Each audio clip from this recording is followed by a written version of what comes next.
as Ash, freshly departed from Pallet Town, encountered the Pokémon Roguelike. The aesthetic of the Pokémon world underwent a remarkable transformation. Is it conceivable that battling could be exhilarating? Ash mused aloud. Chapter 1. Merely accompanying a Pikachu is insufficient. Part 1. Identifying current character confirmed. Pokémon Master. Identification error reevaluating current character confirmed. Super Rookie. Identification successful. Listening to the peculiar electronic voice and gazing at the screen that materialized before him, Ash found himself lost in contemplation. Today, he had just received his inaugural companion, Pikachu, from Professor Oak. Shortly thereafter, they were pursued by a flock of Spearow and Fiero until Ash shielded Pikachu, who unleashed a thunderous thunderbolt that obliterated the flock. The narrative had been rather conventional. Yet, the tale abruptly veered into the extraordinary, particularly with the emergence of this electronic interface and the prominent game logo, Pokémon Roguelike. Identifying the Pokémon owned by the target character, confirmation complete. Pikachu, level 5 title, Bicycle Destroyer. Inherited move, Thunderbolt. Evaluation. A common electric-type mouse Pokémon found throughout the Kanto region, as ubiquitous as stray dogs. Diligent in nature, it tends to look down upon trainers. Effort value. Young one, your Pikachu is not legitimate. Professor Oak gave it to me, mind your own business. Ash couldn't help but retort at the Pokémon Roguelike system. Confirmation complete current player count, 19. Welcome to Pokémon Roguelike, a Pokémon battling game. Is there a tutorial for beginners? As a 10-year-old, Ash understood the nature of games naturally. A game would include a tutorial for newcomers. Here, trainers may select Pokémon that meet the capacity requirements, ensuring not to exceed this limit. Please configure your Pokémon. Alright, it's settled. Since this is a game, I must give it a try. It's you, Pikachu. Who stays awake at this hour? At this moment, Pikachu was not yet the formidable creature it would later become. It possessed a rounded appearance, but was disobedient. Just yesterday, it had been pursued after shocking a Spearow, and now it appeared utterly exhausted. Reality diverges from the game. Pokémon skills are restricted by stamina. Given Pikachu's current capabilities, a single Thunderbolt might deplete its entire energy reserve. Nonetheless, despite its fatigued state, the Pokémon Roguelike system exhibited no hesitation. Confirming Pokémon. Pikachu current capacity. 3 remaining capacity, 7. Shall you commence with the current lineup? As the electronic voice faded, Pikachu was drawn by an inexplicable force to the system interface before Ash, its drowsiness dissipating as it opened its eyes. Pikachu? Yes. With Ash's confirmation, he officially embarked on his Pokémon Roguelike adventure. In that fleeting moment, a powerful suction emanated from the electronic screen, drawing Ash and Pikachu into its depths. The world around him spun violently. Ash felt a sudden darkness envelop him. Pika? Is it dead? Pikachu, gazing at the unconscious Ash, tentatively prodded his somewhat reckless master with its tail. In the next instant, Ash sprang back to consciousness. I'm not dead? Alas, where am I? Just moments before, Ash had been at the Pokémon Center in Pewter City, where Nurse Joy had just completed a thorough examination of the exhausted Pikachu. He hadn't even had the chance to reassure his mother, Hanako. Yet now, in a matter of seconds, he found himself in an open plain, accompanied by Pikachu.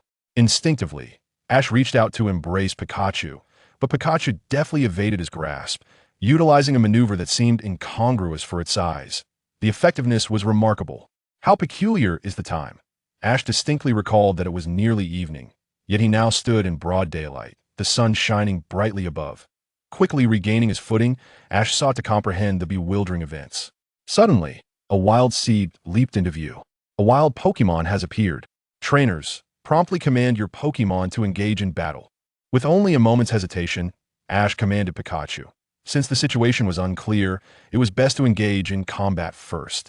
Pikachu, use Thunderbolt. He remembered that a moment ago, the system interface had displayed Pikachu's data, revealing that it had inherited the move Thunderbolt. In that case, it was prudent to utilize it. Fine, then I shall go myself. The earlier incident with the Spearow had been instigated by Pikachu's disobedience. Ash had found himself compelled to capture a Pidgey, which inadvertently led to Spearow's vengeful pursuit. Now, the hero from Pallet Town intended to take matters into his own hands, only to realize, to his dismay, that he was immobilized. Warning: trainers cannot participate directly. Warning: trainers cannot participate directly. Curse it. What are you laughing at? Damn. The Seed taunted Pikachu with a mocking call. Seed launched a tackle, striking Pikachu at the waist. A little-known fact is that wild Pokémon tend to target trainers' Pokémon more effectively than they would humans, a lesson Ash and Pikachu had learned earlier from their encounter. With Spearow, Pikachu scowled, turning its head to unleash an electric shock at Seed. The effect was not very pronounced. Accompanying the system notification was the sight of the dark Seed, which, despite its condition, still radiated a fierce desire to battle. Pikachu took a step back after all. It had bested Spearow with its electric shock earlier. How could this Seed, seemingly inferior to Spearow, still be standing? Use electric shock again. Tackle. With the sound of skull meeting skull, it was evident that the noble consumer had triumphed over the producer. The sunflower seed could rise no more. A flash of white light enveloped it, and it vanished from its spot. Immediately, an electronic screen appeared before Ash, displaying the following message. This is the shop. Each time you triumph over a common foe, you earn a chance to access the shop. At the top tier of the shop are 3 essential items. Healing Potion restores approximately 30 health points to a Pokémon. PP Small Restorative recovers a Pokémon's power. Enabling the reuse of skills. Revival Fragment allows a defeated Pokémon to regain a certain level of vitality.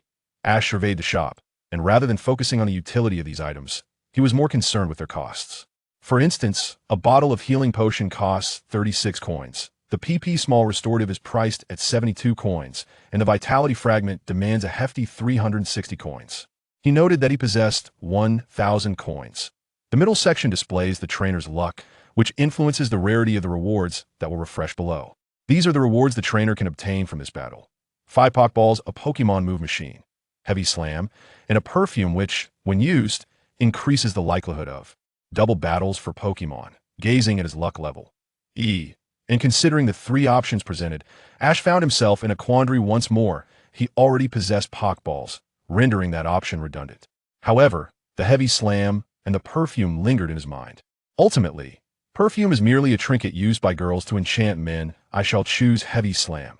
True to form, Ash made the most straightforward choice, and the following prompt appeared before him. Does Pikachu wish to learn Heavy Slam? Yes. With Ash's affirmation, Pikachu's life underwent a remarkable transformation. Chapter 2. Merely accompanying a Pikachu is insufficient.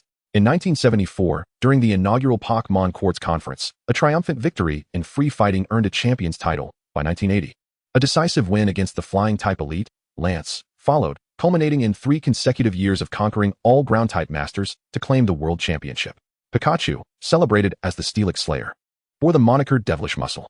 However, the current Pikachu found itself in a state of alarm as a disc unexpectedly burst forth from Ash's electronic screen, hurtling towards it. Pika! Pika! Pika! The disc struck, embedding itself within Pikachu, conjuring before its eyes a plethora of towering, muscular fighters, clad in scant garments, who displayed their glistening muscles with sinister smiles. Ding! Pikachu has learned the move Heavyweight Punch. Pika! This little mouse is terrified. Upon completing its training, Pikachu plopped down onto the ground, liberated at last from the arduous tutelage. It gazed at its diminutive fists, feeling an overwhelming sense of latent power. Pika? Have I truly learned this? Before Ash could rush to Pikachu, another battle commenced without a moment's pause for the fallen Sunflora, with the next challenger being Rattata. Ding! A wild Pokémon has appeared. Please prepare for battle. Would you like to switch Pokémon? Ash exclaimed, I only have Pikachu. What can I switch to? Pikachu is ready for battle. As Ash attempted to retrieve his Pokédex, he realized, much to his dismay, that he had forgotten it at home, confirming his reputation as a clumsy child, just as his mother, Hanako, had described. Pika, 2-legged creature, where have you brought me? Is this still the same place?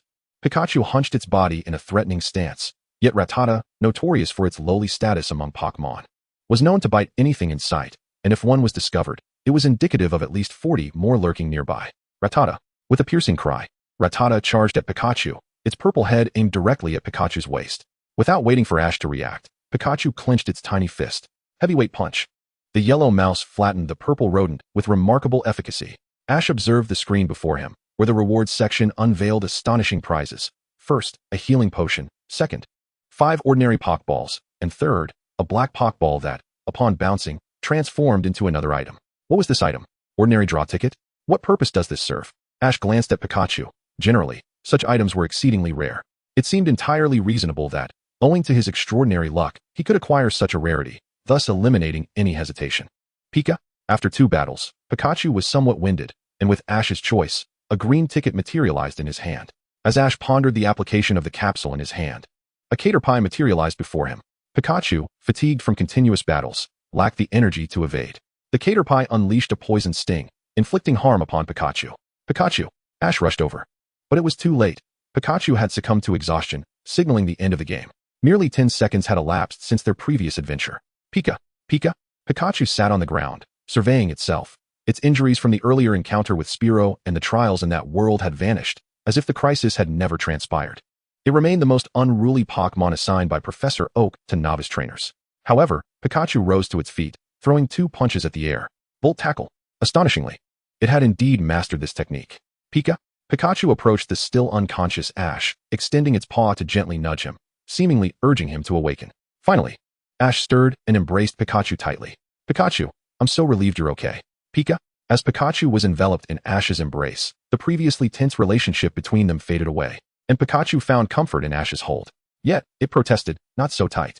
Ouch! Ash rubbed his hand, only to discover a green capsule in his palm. This is... Player has confirmed possession of a capsule. Would you like to proceed with the draw?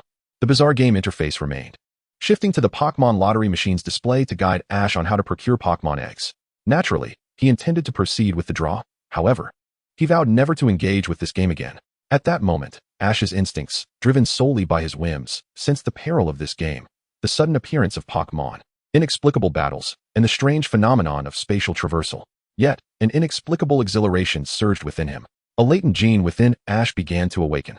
It is well known that true novices possess a hint of battle frenzy, a trait that evolves over time.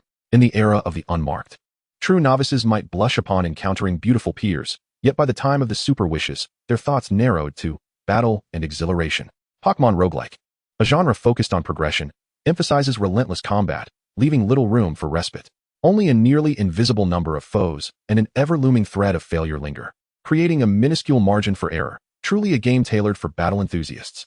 As Ash resolved to draw a lottery, the ticket vanished from his grasp, replaced by the whirling lottery machine on the screen, until an egg descended into his hand. What Pokémon would emerge from this egg? Chapter 3. One Pikachu is not enough. Continued. Ash cradled the Pokémon egg in his arms. A nagging feeling that he had forgotten something significant gnawed at him until Nurse Joy entered the room. What about that severely injured Pikachu? It needs to be checked again, she exclaimed. In that instant, Ash's memory clicked into place. He had neglected to call Hanako, and he dashed out of the room, with Pikachu glancing back at him before following, albeit at a much slower pace due to its short legs. Thank you so much, Nurse Joy. Ash hurriedly expressed his gratitude, realizing he had forgotten to contact Hanako. Thank you for what? Joy wondered, observing the duo hastily approach the video phone, both appearing somewhat flustered. I recall that Pikachu had just recovered from serious injuries. How is it now so lively? Little did Joy know that the Pokémon Pigeon system on Ash had completely restored Pikachu's health. Mama. Ash rushed to the phone screen and quickly messaged Hanako. I apologize for everything that transpired today, but I have arrived in Pewter City. That's remarkable. Your father took an entire week to reach Pewter City, Hanako replied, her concern evident as she saw Ash, who looked disheveled after just one day. You mustn't forget to brush your teeth before bed.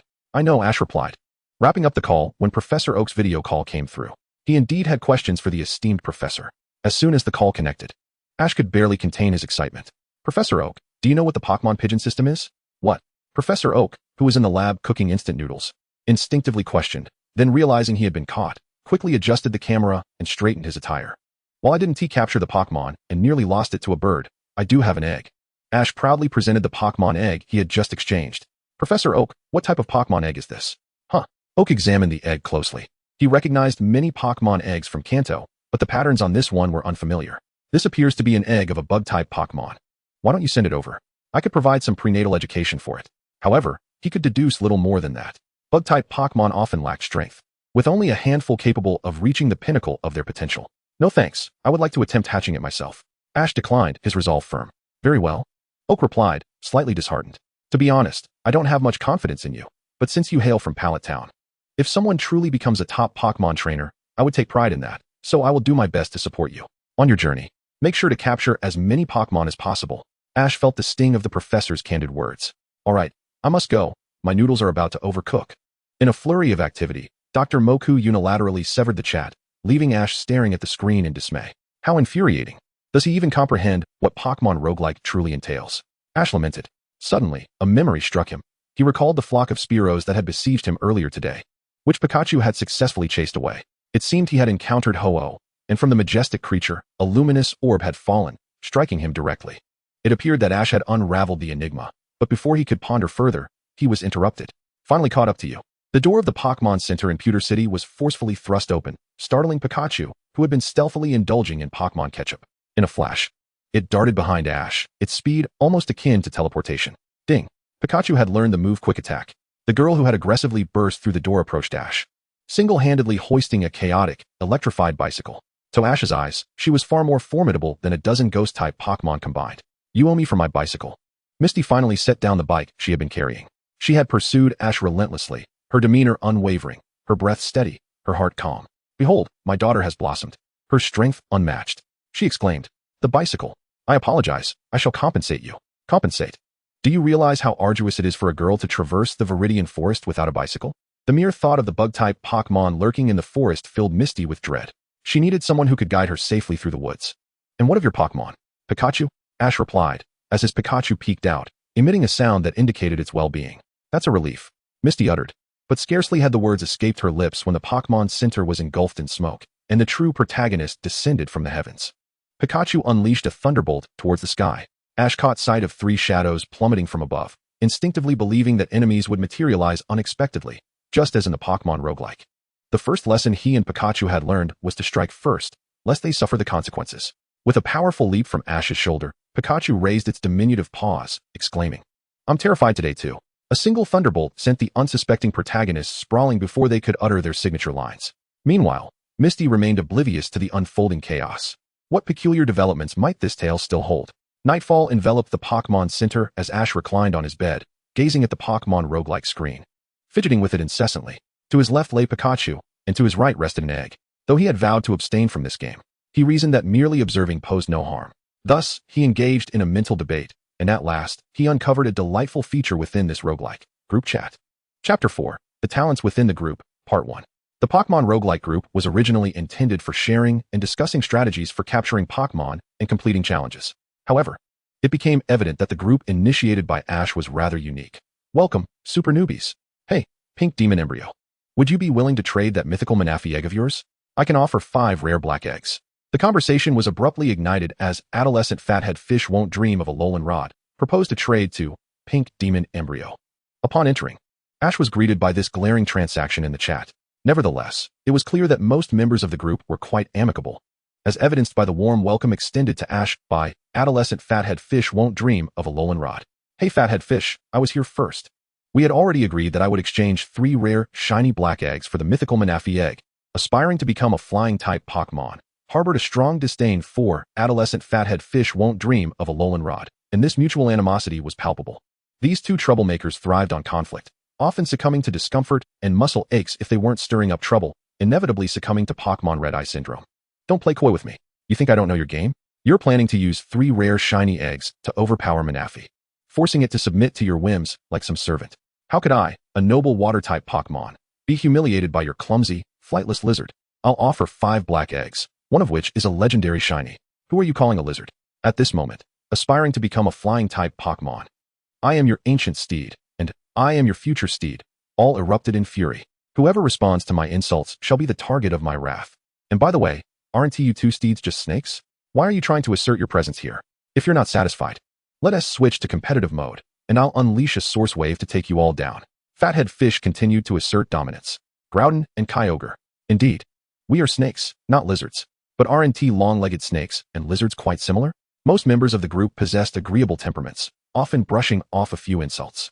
Let us assemble. Let us hit the arena. Groudon, Moon Bear, Ancient Sword Leopard, Ferocious Mushroom, Winged Strike, Thunder Drum. There were no tactics involved, just sheer effort and optimal stat distribution. Kyogre, Iron Heavyweight, Iron Arm, Iron Thorn, Iron Poison Moth, plus Ancient Cauldron Deer. This one was also a heavyweight. Allow me to speak fairly. 65-year-old Old Gundam. This entire situation arises from Kyogre's fault. When we gather here, let us prioritize harmony. We shouldn't engage in infighting that would only serve to embarrass newcomers. Scram. Living for millennia. It must be said that most of these so-called legendary beings exhibit a touch of madness, craving excitement and amusement. Yet this Zygarde often steps in as the mediator, with many in the group treating its words with the same regard as used toilet paper. Even its two subordinates share this dismissive attitude, let alone the others. Were it to be Rayquaza instead, no one would dare imagine the consequences. Perhaps before Fathead Fish or the Flightless One could finish their remarks about the green caterpillar, it would swoop in with a decisive blow. Rayquaza, the sky's sovereign of Hoenn, recognizes only 4 words, a stroke of genius. Is there a newcomer? How many challenges await? What team composition should I use? I must share with you that yesterday, around the 1000th level of the Endless Challenge, I captured a fiery bird. Behold its exquisite coloration, its luxurious plumage, its remarkable texture. I assure you, it is truly authentic. I am the end of all things. It leapt forth. Though its emergence was not the ultimate goal, how could you possibly know that I captured a Galarian Moltres yesterday in the Endless Challenge? This is the crux of the matter. Some rejoice while others despair. Yesterday, amidst my attempts, I inadvertently drew the wrong Pokémon, a Xerneas instead of a coveted seal. And to my dismay, it was none other than an Yveltal. I bring forth life and hope. The inherently malevolent Dark-type Pokémon. I shall rise to purge you all. The endless levels? What are they? It seems I only faced 3 Pokémon before withdrawing. Ash, a novice at this venture, embodies a crystalline innocence. 3 Pokémon. Which 3? Please share a screenshot. There is a performance query in the upper right corner for that. Unable to conquer even 3 Pokémon. What happened? Did you encounter a Rayquaza at the door? Following the group's guidance, Ash promptly shared his screenshot. In the image, a Pikachu is ambushed by a Weedle, indicating it is the 3rd level. Is it truly possible for someone to falter at the classic 3rd level? How abysmal. Nearly everyone can navigate the classic levels. So when Ash claimed he could not surpass the 3rd, none anticipated it would involve a Weedle battling a Pikachu. They had assumed Ash was trapped by a Rayquaza. My word, behold the luck of this newcomer. The sun god, fearful of fire, discerned the truth, that being Ash's luck. Although the majority in this group are not particularly fortunate, luck abounds. This revelation stirred a tempest in the chat, which instantly erupted with messages. Rebellious Son 1. Brothers in harmony. Rebellious Son 2. Brotherly affection. Rebellious Son 3. Paternal compassion. Come forth, you 3, and witness your father's illegitimate child. In this group, there are 2 fortunate souls. One, long ago, was left incapacitated after a duel, and the other is the group leader, the father of those 3, who narrowly escaped a severe concussion from a meteorite. Now, with the addition of another fortunate soul, excluding the incapacitated, it is plausible that he may indeed be their half-brother. Rebellious Son 1. Brothers in harmony. He might simply be extraordinarily unlucky. I possess no sibling who cannot conquer the 3rd level. And to falter, there is a mark of profound inadequacy. Dialga, this is slander. They are defaming me. To be unable to surpass the 3rd level. It is no wonder you shy away from acknowledging this, brother. The adolescent Gyarados does not dream of an Alolan fishing rod, stated. Indeed. Precisely. The more one explains, the darker the implications. This must be your brother. The group was momentarily enveloped in a jovial atmosphere, with Ash becoming the target of their merriment. Hey, what's wrong with not being able to conquer the 3rd level? I am destined to be a Pokémon master. It is merely that this game is utterly flawed. Ash articulated, and upon sending his message, the typically vibrant chat fell into an immediate silence. These divine beasts are either sealed away or slumbering, until Arceus, in a moment of inspiration, devised the Pokémon Roguelike system. Now, they are relying on this game for amusement. Surely they are aware of its quality. Ash's mockery of this game is not merely a slap in the face of the game itself, but rather a direct affront to them. They challenge him to a duel. Following a brief silence, the group erupted in a flurry of messages, as Ash had already ruffled quite a few feathers on his first day. Chapter 5. The Talents Within the Group, Part 2.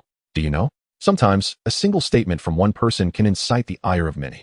The one called Ash dares to challenge the one-on-one competitive rules. The instigator, White Dragon, claps. Upon this declaration, the rest of the group fell silent. White Dragon Reshiram and Black Dragon Zekrom are more adept at doubles in this group. To be scorned by White Dragon and still insist on a one-on-one duel signifies a life filled with lament. This is the ultimate insult from the divine beasts. As the saying goes, a newborn calf fears not the tiger, yet grows horns and fears the wolf. Ash is but a youth, entirely unaware that his opponents are not merely trainers, but far more formidable than any trainer could be. Trainers are not Pokémon, and they are limited by age. What do they truly understand about Pokémon battles? The real confrontations must be judged by these ancient divine beasts. Group member, White Dragon claps, has challenged you. Will you accept? Naturally, he will. Just a moment. Ash immediately clicked to accept. After all, he is the future Pokémon master and cannot shy away from a challenge.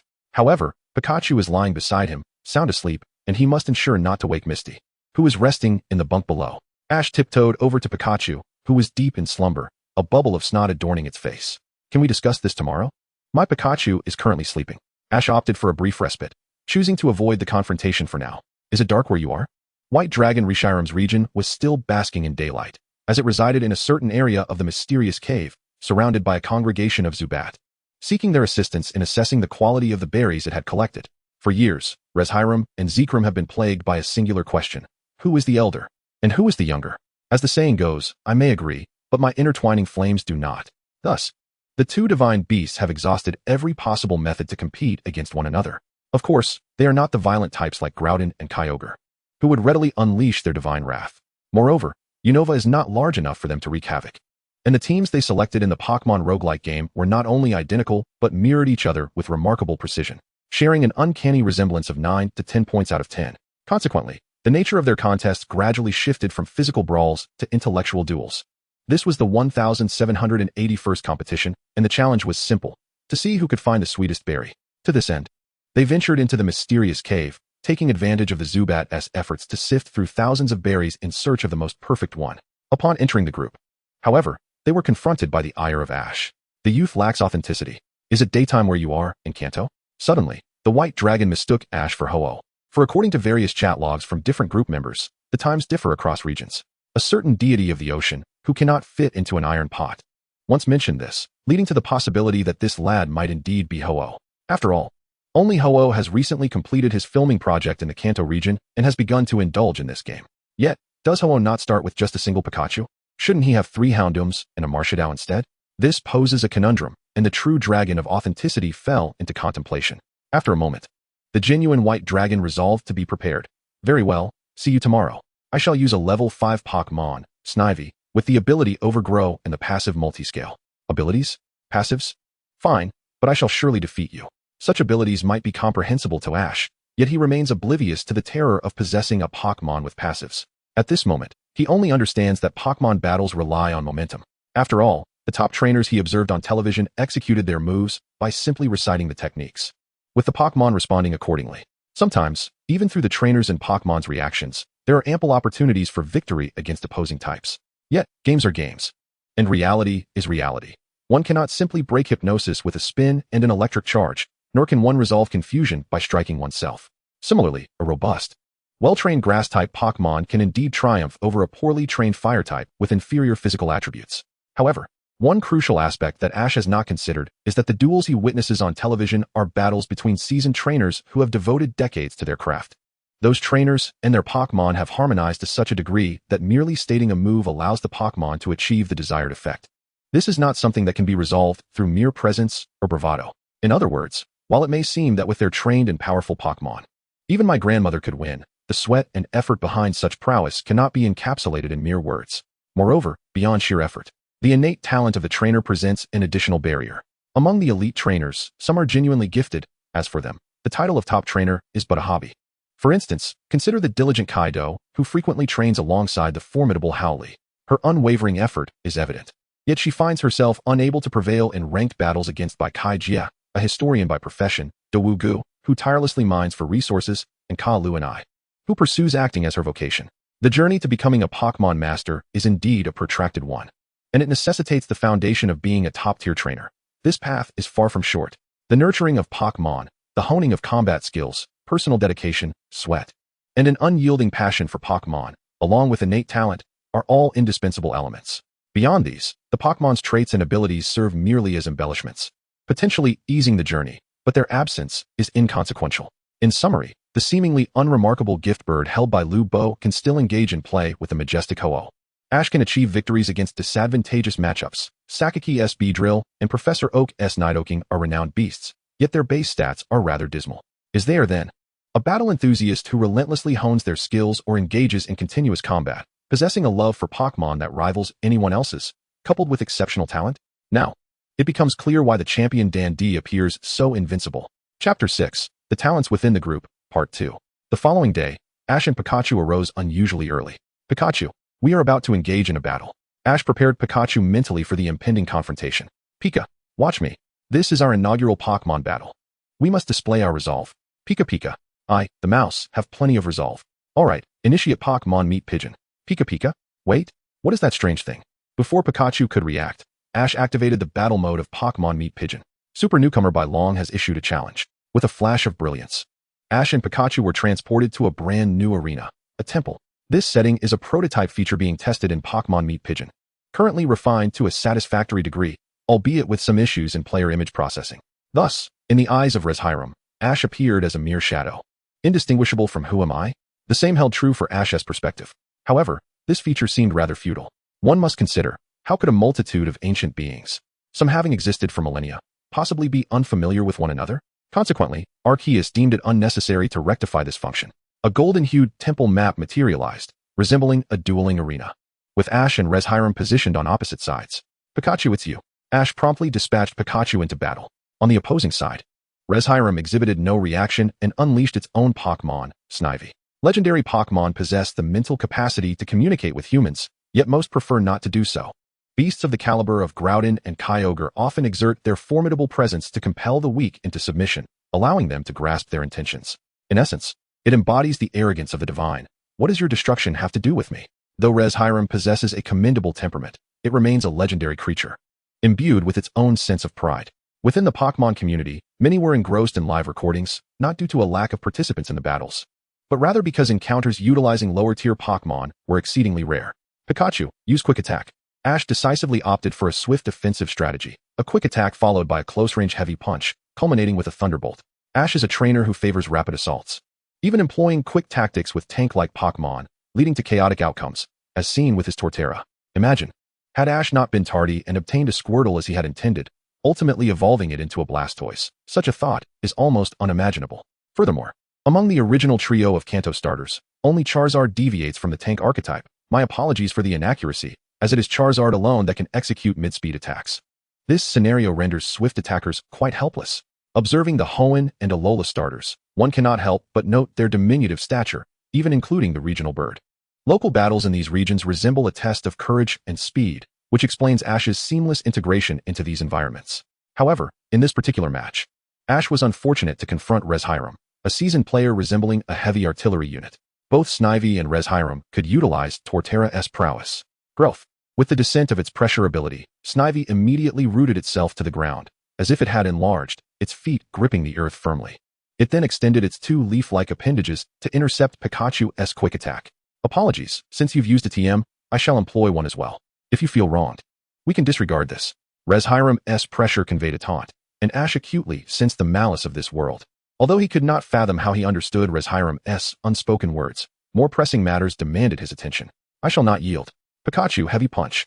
Upon receiving the command, Pikachu launched a punch directly at Snivy, which, opting not to defend, absorbed the blow with its body. Passive ability activated.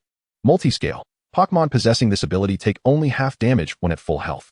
Coupled with the offensive and special attack boosts from Growth, the subsequent actions became straightforward. Vine Whip. This basic move is one that nearly all Grass-type Pokémon can learn. Reshiram had painstakingly acquired the TMs for both Vine Whip and Growth.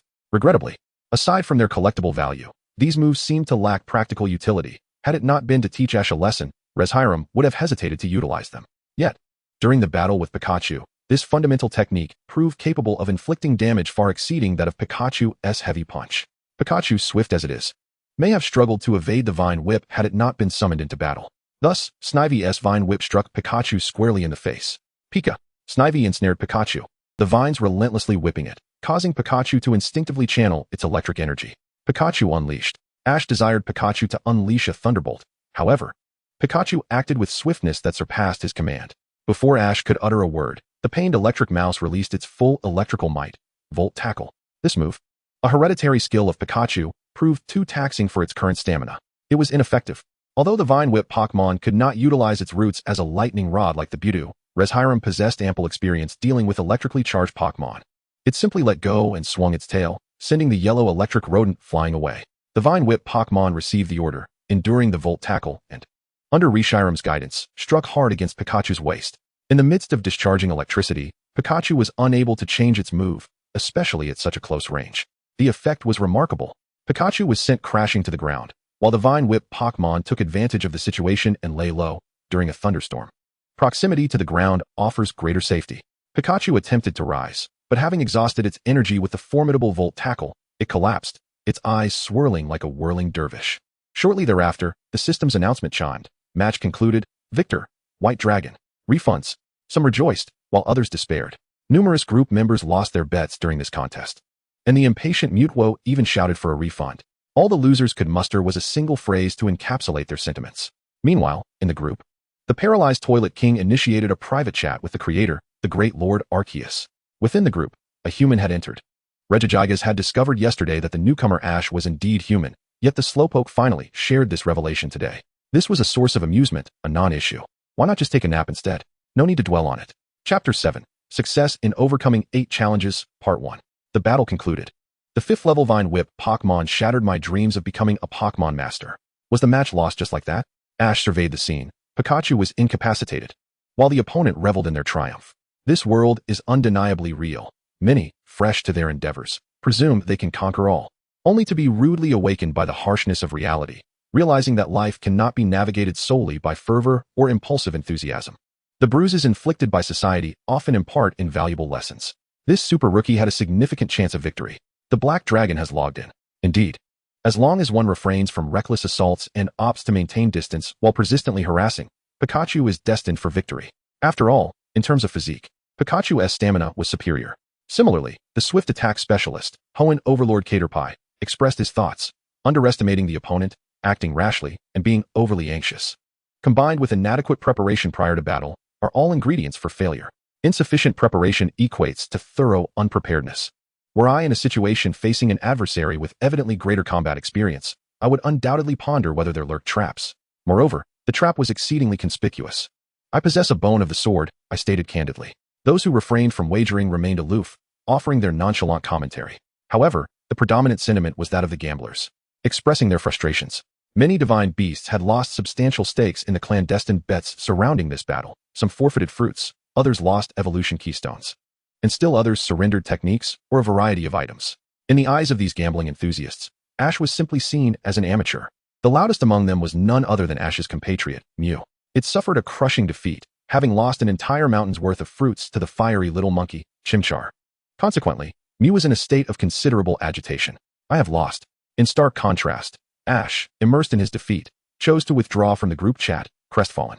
Noon arrived, and Ash lay alone on the bed in the Pokémon Center, with Pikachu sitting beside him, both enveloped in melancholy. Their journey had only just commenced. Yet they encountered insurmountable obstacles. Pikachu chirped softly, but Ash, engrossed in his thoughts, failed to glean any lessons from this battle, only perceiving Mew's taunts. Hey, when are you planning to head to Pewter City? Just as Ash descended into despondency, Misty entered. Frightened of bugs, she dared not traverse the Viridian Forest alone. What is it to you? Ash retorted, turning his head away. What is wrong with you? Misty, observing Ash's odd demeanor, could not fathom the cause until Pikachu tugged at her clothing. Pika, Pikachu, Pika, are you saying he lost to someone in a match? Understanding Pikachu's words, Misty nudged Ash. It's just 1 or 2 losses. It's nothing to fret over. What do you care? Can you not bother me? Ash snapped, pushing Misty away. In the next instant, slap. Misty's palm connected sharply with Ash's face. Can you please pull yourself together? You're worrying Pikachu, you know? Ash was clearly taken aback by the force of her slap. Unlike his other friends, Misty truly knew how to deliver a punch. She continued, if anyone has the right to throw a tantrum, it's me, far more than you. 3 unreliable sisters, and the unexpected burden of gym leadership. Thus, a distinguished trainer can become a gym leader with merely an appointment, but unlike civil service evaluations, Pokémon gym leaders can inherit their positions. Just imagine, a secure job that can be passed down through generations. What a celestial occupation. Thus, gym leaders are subject to a unique evaluation system, where characters like Volt's antics go unpunished by the League solely because of his powerful backing and his own exceptional abilities, as the League values talent.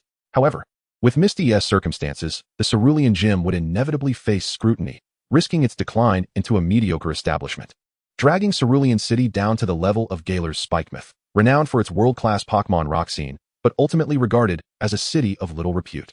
In the enchanting realm of Pokémon, the essence of the experience lies not in the dazzling performances or the electrifying rock music, but rather in the exhilarating battles between Pokémon. The outcome of these duels, influenced by even the slightest actions of gym leaders, can reverberate throughout an entire city. Misty bears a weight of pressure that far exceeds that of Ash, while Ash is merely the 4th contender in the quaint town of Pallet. With Professor Oak's Pikachu numbering in the dozens, Misty represents the very hope of Cerulean City, a powerful mayor devoid of reputation. Upon hearing Misty's words, Ash comprehended his purpose. He donned his attire and adjusted his cap. Pikachu, let us embark. Pika, by the way, how do we reach Pewter City? Through Viridian Forest. This mystical haven is where, many years ago, Brock underwent training to become the illustrious Brock of Kanto. Bugs, bugs, bugs. Assistance request. I sincerely apologize for my previous outburst. Is there anyone who can enlighten me on the intricacies of Pokémon battles? Please, I implore you. Thus began Ash's earnest quest to learn the art of combat, driven primarily by his fervent pursuit of White Dragon's Pat. Black Dragon's Pat has sent you a friend request. Do you wish to accept? Chapter 8, Surpassing 8 Trials. A Triumph, Part 2. I entrust you with a task. The newcomer in the group is not a Pokémon, but a human. Guide him accordingly. Zekrom contemplated the friend request that remained unapproved, reflecting on the task recently assigned to it by Arceus. Bored and idle, it sat atop a pile of berries, enlisting the help of other Pokémon to identify the fruits, much like Reshiram, who sought the expertise of the berry connoisseur, Woobat, while Zekrom thought of the gluttonous squirrel. What defines a worthy rival? Even the conditions set by the two brothers for assistance were identical. They sought only the ripest, finest berry, offering the rest as gifts. Woobat, greedy squirrel, wealthy benefactor. At this moment, hundreds of greedy squirrels tirelessly sorted through a sea of berries, working joyfully. Just then, Arceus appeared, assigning Zekrom yet another task, to mentor Ash. Does the creator truly have such time on their hands? Despite its inner musings, Zekrom was well aware of Arceus's pettiness. The once mighty Toilet King, a splendid Pokémon capable of shifting continents, had fallen from grace due to Arceus' ire, now rendered incapacitated. And what of Zygarde? A magnificent Pokémon standing tall like a titan, yet now toiling endlessly due to Arceus' displeasure? Or Hoopo of Kalos, Giratina of Sinnoh, Dialga, and Palkia? The list goes on. Zekrom sensed something amiss. Arceus, the omnipotent deity, had suddenly fixated on this human. Could it be that he was truly the illegitimate offspring of Arceus? A chill ran down Zekrom's spine, as if Arceus could materialize before him at any moment, armed with the 16 tablets, ready to unleash judgment. Zekrom thought, what can I do? I am terrified too. Contemplating this, it decisively heeded the call of its heart. Black Dragon Papi sent a friend request to Super Newcomer. It also casually dispatched the protagonist team. Ash had never captured a Pidgey. Upon venturing out in Kanto, he had encountered a Pidgeotto, which he later released, ensuring that the Viridian Forest would no longer host any extraordinary Pidgey. What does it mean to have committed all possible misdeeds? Although the story began with that Pidgey being mentioned multiple times, it seemed to have evolved prematurely, resulting in stunted growth. Black Dragon Papi? That name bears resemblance to the White Dragon Papi. One day, Ash would undoubtedly triumph over Reshiram in an honorable battle. But first, Ash clicked the approval button. Meanwhile, Zekrom gazed thoughtfully at the screen and decided to share the video of Ash's recent encounter with Reshiram. Greetings, I am Zekrom. I look forward to our interactions. Here is a compilation of your battle from this morning. Please take a look. Upon receiving this message, Ash opened the video of the duel that had proved embarrassing for him. So, Pikachu's ability was called Static? This was Ash's first encounter with abilities, and he finally began to study earnestly. Sometimes, a single lesson can be more profound than 1,000 successes. Zekrom's analysis was incisive. In this contest, it was Ash who had lost, not Pikachu. There was no doubt that Ash's Pikachu was exceptionally strong. According to the narrative, this Pikachu had been specifically captured by Professor Oak for research on wild Pokémon, and it was likely the last remaining truly wild Pikachu, endowing it with extraordinary electric power. In the Pokémon world, most wild Pikachu are descendants of those that humans have bred and subsequently abandoned, which is why there are so many Pikachu akin to stray dogs. In essence, Ash's Pikachu was inherently extraordinary. The disparity between this Pikachu and others was akin to that between ancient Jade artisans and modern Sinnoh inhabitants, or between the formidable new Ash and the frail original protagonist. Green. However, immense power can be a double-edged sword. Such formidable electric capability can easily lead to overexertion, as seen with Pikachu, which, without having its energy capacity augmented by Brock's father, cannot freely utilize Thunderbolt and now risks exhaustion when attempting to do so. This was not an isolated incident. Ash's Pikachu frequently struggled with controlling its electric power, as demonstrated when it inadvertently destroyed a bicycle during a surge of energy. If one were to discuss Pokémon of different types or combat styles, Zekrom might only possess a cursory understanding. However, the electric type is truly wild and untamed. Is that not a coincidence? Zekrom is also a purely wild electric type Pokémon, guiding Ash much like Hong Qigong encountered Guijing or Jiraiya met Naruto. It is simply a perfect match. The immediate priority, I believe, is for you to contemplate how to enhance your Pikachu's capacity to endure its own electric power. Additionally, you might consider equipping Pikachu with an electric gem. Of course, this is merely a temporary solution. In the future, opting for a Dynamax band to grant Pikachu a position for Gigantamaxing would be optimal. The benefits of this strategy far outweigh the evolution of Electric Stone into Raichu. Zekrom, a swift attacker, contrasting with Reshiram, an exceptionally proficient with electric-type Pokémon. What stands out most about a purely wild Pikachu? Undoubtedly, its penchant for indiscriminate eating. Ash's Pikachu may very well have undergone Gigantamaxing due to its previous consumption of Gigantamax mushrooms. Nonetheless, it is amusing to observe the electric deity, unaware that consuming Gigantamax mushrooms renders the Thunderstone ineffective, being pursued by Pikachu, who was presented with the Thunderstone, Electric Gem, and the Dynamax Band? What are these two items?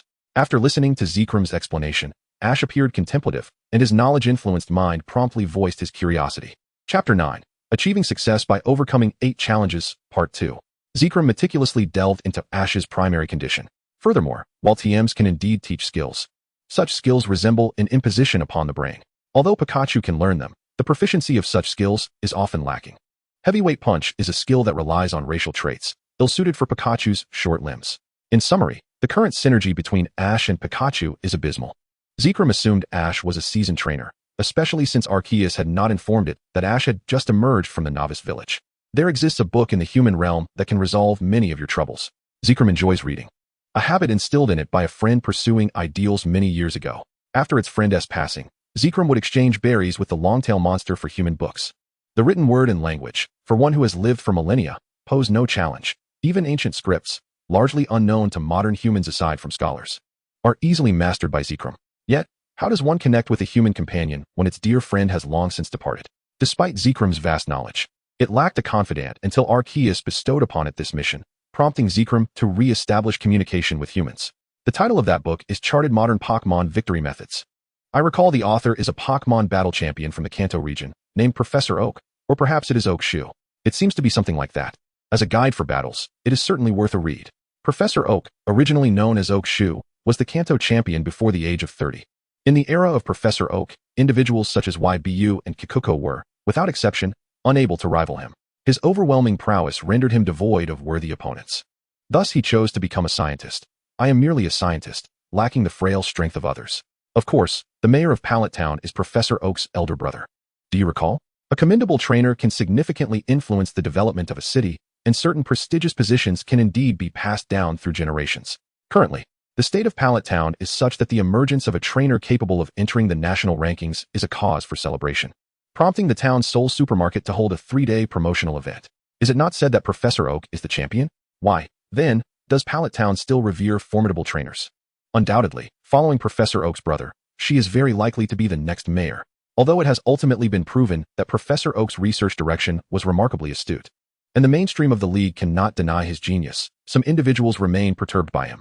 For instance, Kikuko has long harbored resentment over Professor Oak's abrupt abandonment of his trainer identity. A battle between her and Professor Oak, involving Jengar and Nidoking, awaits resolution. Now, Ash has established short-term objectives, primarily 4 points. First, to cultivate a strong bond with Pikachu. Second, to aid Pikachu in refining its Thunderbolt, ensuring it can utilize powerful electric-type moves without resorting to Brock's peculiar charging method.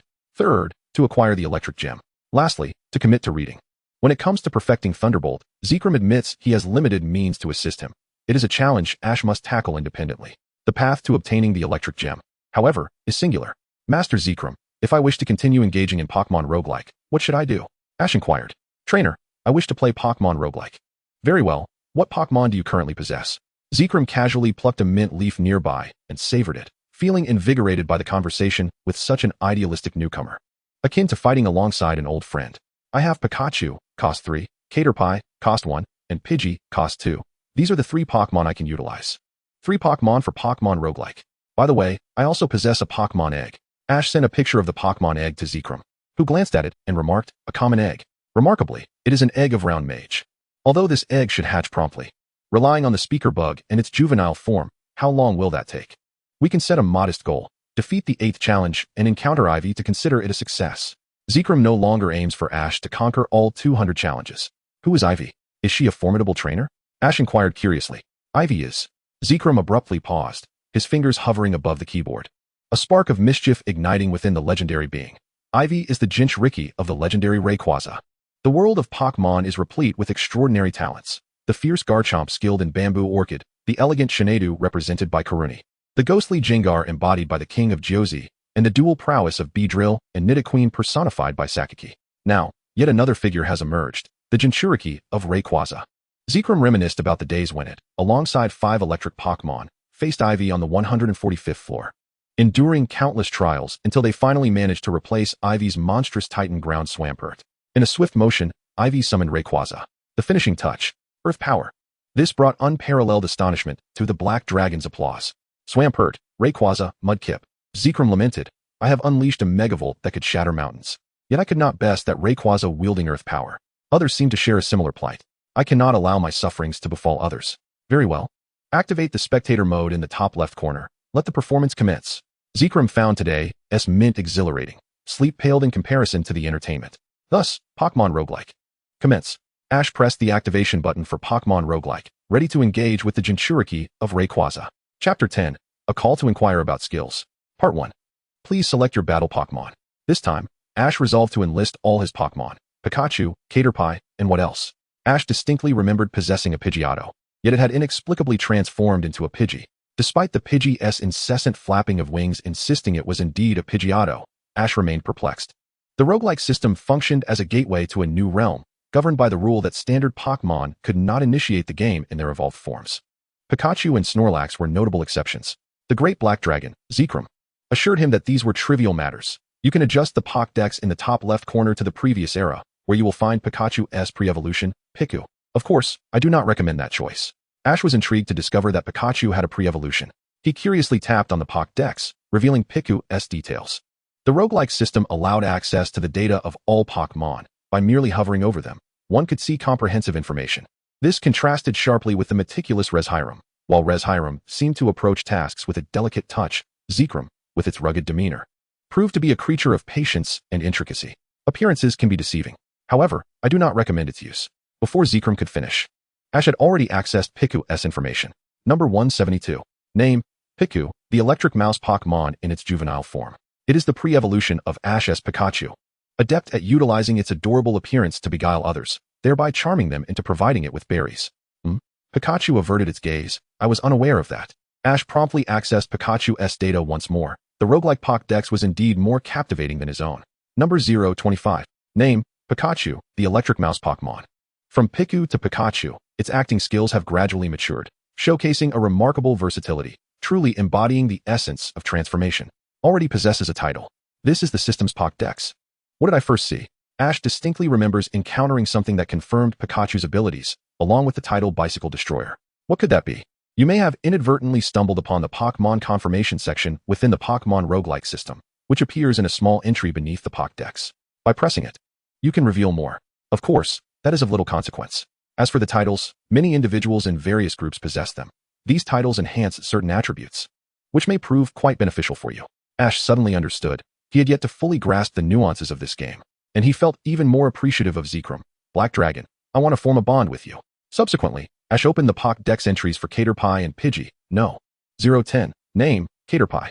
A delectable Pokémon, with a chicken flavor, crisp and crunchy, boasting protein 5 times that of a Kintaro. Number 016. Ash pondered. No wonder it was so easy to capture Pidgey. It turns out to be a Na'vi Pokémon, easily deceived. Henceforth, he must treat such an honest Pokémon with care. Pokémon confirmation complete. Confirming player Pokémon.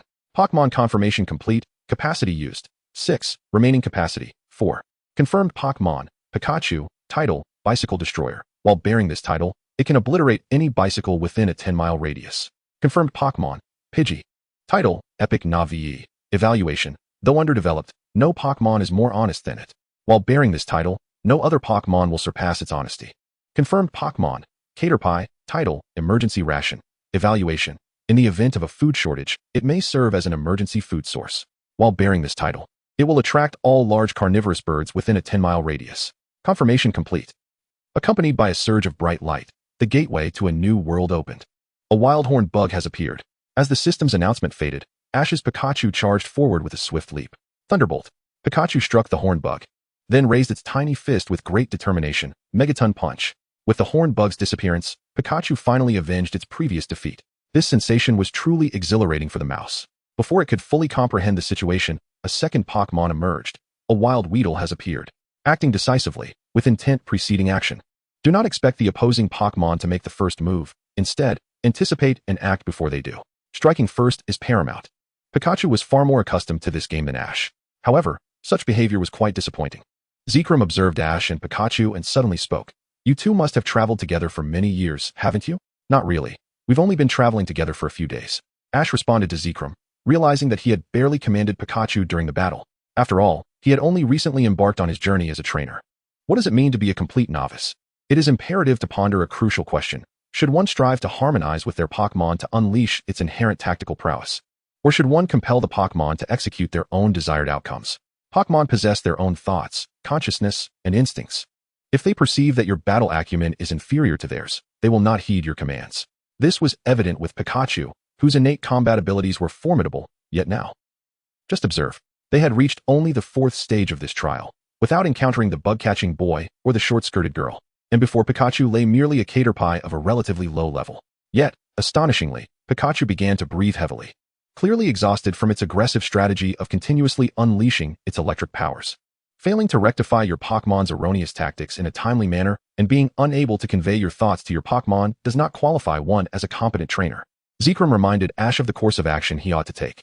Chapter 11. Making a call to ask for guidance. Part 2. However, Pikachu looked at Ash with dissatisfaction, as it believed victory was within reach. Ash noticed this and crouched down, placing his hand gently on Pikachu's head. This reckless charge and attack style does not align with the rules of this game, and it could cause you significant harm. Do you understand, Pikachu? Ash's aspiration to become a Pokémon master did not involve growing stronger at the expense of his Pokémon's well-being, after all. Even Team Rocket would not recklessly utilize a self-destructive explosion. Pikachu was not a small-minded creature. It merely felt a tinge of regret over the impending loss of what seemed to be a certain victory. Next time, let us shine even brighter. Pikachu affirmed its understanding of Ash's sentiments, and Ash stood back up. All right, then it's you, Pidgey. Ash decided to start from the basics, beginning with the Pidgey. One should not underestimate Pidgey. If utilized well, it could be quite powerful. Pidgey, use Peck on the caterpie. Ash's Pidgey, having evolved too early, had evidently underdeveloped. And now, in its reversion, there lay a potential opportunity for further evolution. Similarly, Ash's Charizard also appeared diminutive in the Charizard Valley. Pidgey complied with Ash's command, experiencing an uncanny feeling as if Ash were a prodigy in directing flying-type Pokémon, allowing it to become a formidable creature simply by following his orders. Why was this so? Pidgey could not fathom. Its simple mind did not accommodate such profound inquiries. It simply needed to launch a peck at the caterpie. Remarkable effect. The newly emerged caterpie stared at Ash's newly summoned Pokémon, yet its fear of its natural enemy rendered it momentarily unresponsive, resulting in a critical hit. In the realm of obscure knowledge, aside from the Alolan Pokémon Roulette, all other regional bird Pokémon can be classified as fierce carnivorous raptors. Notably, Pidgey and Spearow are formidable adversaries to the green caterpillar. Pidgey, or rather, Pidgeotto, has claimed its inaugural triumph in battle. Yet, before it could revel in its victory, a trainer suddenly materialized, challenging. The bug-catcher boy has initiated a duel. This world of Pokémon, it appears, is inhabited by humans. For Ash, it is the first encounter with a living person. However, these beings do not strictly conform to the definition of humans, or can be considered as such. In essence, the explanation is convoluted. One might perceive them as possessing human-like attributes, albeit with augmented Pokémon telecommunication abilities. Reshiram found itself unable to elucidate this to Ash, as it involved the intricate question of how Arceus created humanity. Just regard them as entities within the game. Reshiram comprehended the underlying principles, yet it could not assure Ash would grasp them, for at that moment, Ash projected the aura of a carefree youth disinterested in scholarly pursuits. Indeed, pondering such matters seemed futile. Pidgey, let us go? As anticipated, Ash's focus was singular. Combat, exhilarating. My bug Pokémon, you shall lead the charge. The bug catcher swiftly unleashed a juvenile Larvitar, and upon witnessing this, Reshiram exhaled in relief. It had feared Ash might encounter the deadly duo of the Desiring EV, but this scenario appeared to be the simplest. The so-called deadly twins refer to a pair of twin opponents that spawn in the 5th level of a certain game. Deploying the Desiring EV. Their intent is straightforward, not to vanquish the adversary, but to vex them. Utilizing the Desiring EV to pilfer items and deplete the health of the player's Pokémon as much as possible. The absence of this duo was a stroke of luck for Ash, and he was poised to command his Pokémon formally. Pidgey, strike first. Use Peck. With its resounding voice, Pidgey surged forth, confronting the green caterpillar, proudly elevating its head. Such a diminutive insect, it had triumphed over countless foes in the Viridian Forest. Although it was small and underdeveloped among the flocks of Pidgey and Pidgeotto, it was seasoned in battle, a veritable leader forged by experience. Jump, Caterpie. Can Caterpie jump?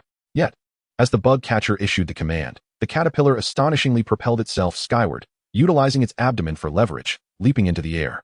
This maneuver not only evaded Pidgey's peck, but also established aerial dominance over it. How could a rustic bird Pokémon like you comprehend the intricacies of my aerial tactics? Use Electroweb. From its mouth, the Caterpie unleashed an electric net, ensnaring Ash's Pidgey. A pure flying-type Pokémon encountering electricity faced dire consequences. Pidgey, flap your wings and unleash a violent gust with all your might to break free from this net. Caterpie, deploy Electroweb once more. The bug catcher commanded. Intent on preventing Ash's Pidgey from escaping the electric snare, instructing Caterpie to cast another layer of Electroweb upon Pidgey. The bug-catching boy devoted his utmost effort to contemplating how to maximize the combat potential of his Caterpie while conserving its energy. For instance, the inherited move was not particularly suitable for Caterpie, making the use of the Electroweb an exceedingly draining endeavor. Faced with the necessity to conserve energy, how could he further reinforce the web ensnaring Pidgey? The answer was simple: Silk. Unlike the Game S version that merely reduces speed, Silk in this world also serves a binding purpose. Layer upon layer of silk fell upon the electric web, and if Pidgey did not retaliate quickly against the electric shocks, it would undoubtedly be ensnared into a chrysalis. In this moment of peril, Ash suddenly had a brilliant idea. Pidgey, spread your wings and spin rapidly. The bug-catching boy intended to bind Pidgey with threads and nets, but the swirling motion made it difficult for the nets to take shape. Recognizing the opportune moment, Ash urgently commanded, Pidgey now? With a powerful thrust, Pidgey broke free from the entangling web. Was this child destined to be a master of flying types? Reshiram couldn't help but comment on the situation, pondering why his synergy with the initial Pikachu was less than ideal, yet Pidgey and Ash exhibited such remarkable coordination. Pidgey emerged, braving the electric damage to confront Caterpie, which had nowhere to retreat. Exhausted by the electric web, Caterpie faced the oncoming Pidgey, who extended its wings and struck down as if delivering a slap to the insect. Such was the fate of a bird embroiled in a battle of wits. The two combatants would undoubtedly haunt Caterpie's journey in the future. Caterpie succumbed to its inability to battle. Next is mine. The bug-catching boy released another Caterpie. Then it shall be you. Ash also sent forth his final Pokémon. The two Caterpies locked eyes, brimming with intensity. In the next moment, both Caterpies glimmered with the light of evolution. Metapod, the evolved form of Caterpie. Originally, Ash's Caterpie was supposed to gain experience from Team Rocket today and evolve into Metapod. But Pikachu had claimed that experience, resulting in Caterpie only now achieving this transformation. Metapod, let us harden. The bug-catching boy initiated the attack, and Reshiram sensed that something ominous was about to unfold. Indeed, although Ash had never used Metapod before, he could not afford to hesitate in the face of this challenge. Metapod, we shall also harden. Metapod, harden. Metapod, harden. What a bizarre performance art. What sin had Reshiram committed to be subjected to such punishment? He began to question his existence. After an excruciating half-hour of the hardening stalemate, the bug-catching boy could no longer endure. Metapod, use tackle. The Metapod, hardened 30 times, collided with another Metapod that had also hardened 30 times, resulting in 0 damage. In the face of this fervent spectacle, Ash refused to back down. Ironclad Chrysalis. We too shall employ the power of impact. The tormentor this time is the insect-catching boy. This is even less favorable than the 5th challenge. The insatiable desire of the deadly twins, EV, Zekrom. If I am to be condemned, grant me a swift icebound demise, rather than subject me to such suffering. Reshiram, save me. In the end, Ash triumphed by deploying both Pidgey and Pikachu, yet the subsequent challenge would prove to be the most arduous for him. In the Pokémon Roguelike, within the initial Plains map, it is quite effortless to encounter the Homebird, Homebug, Rattata, and Sunflora. However, within this same map, there exists a minuscule chance to encounter a variety of Tauros alongside the elusive Snorlax. It is evident that Ash has encountered a rare event, and remarkably, it is the rarest of the rare, a Tauros, specifically, a fiery breed from the Paldea region. Chapter 12, A Call to Inquiry, Part 2. In Kanto, which Pokémon reigns supreme?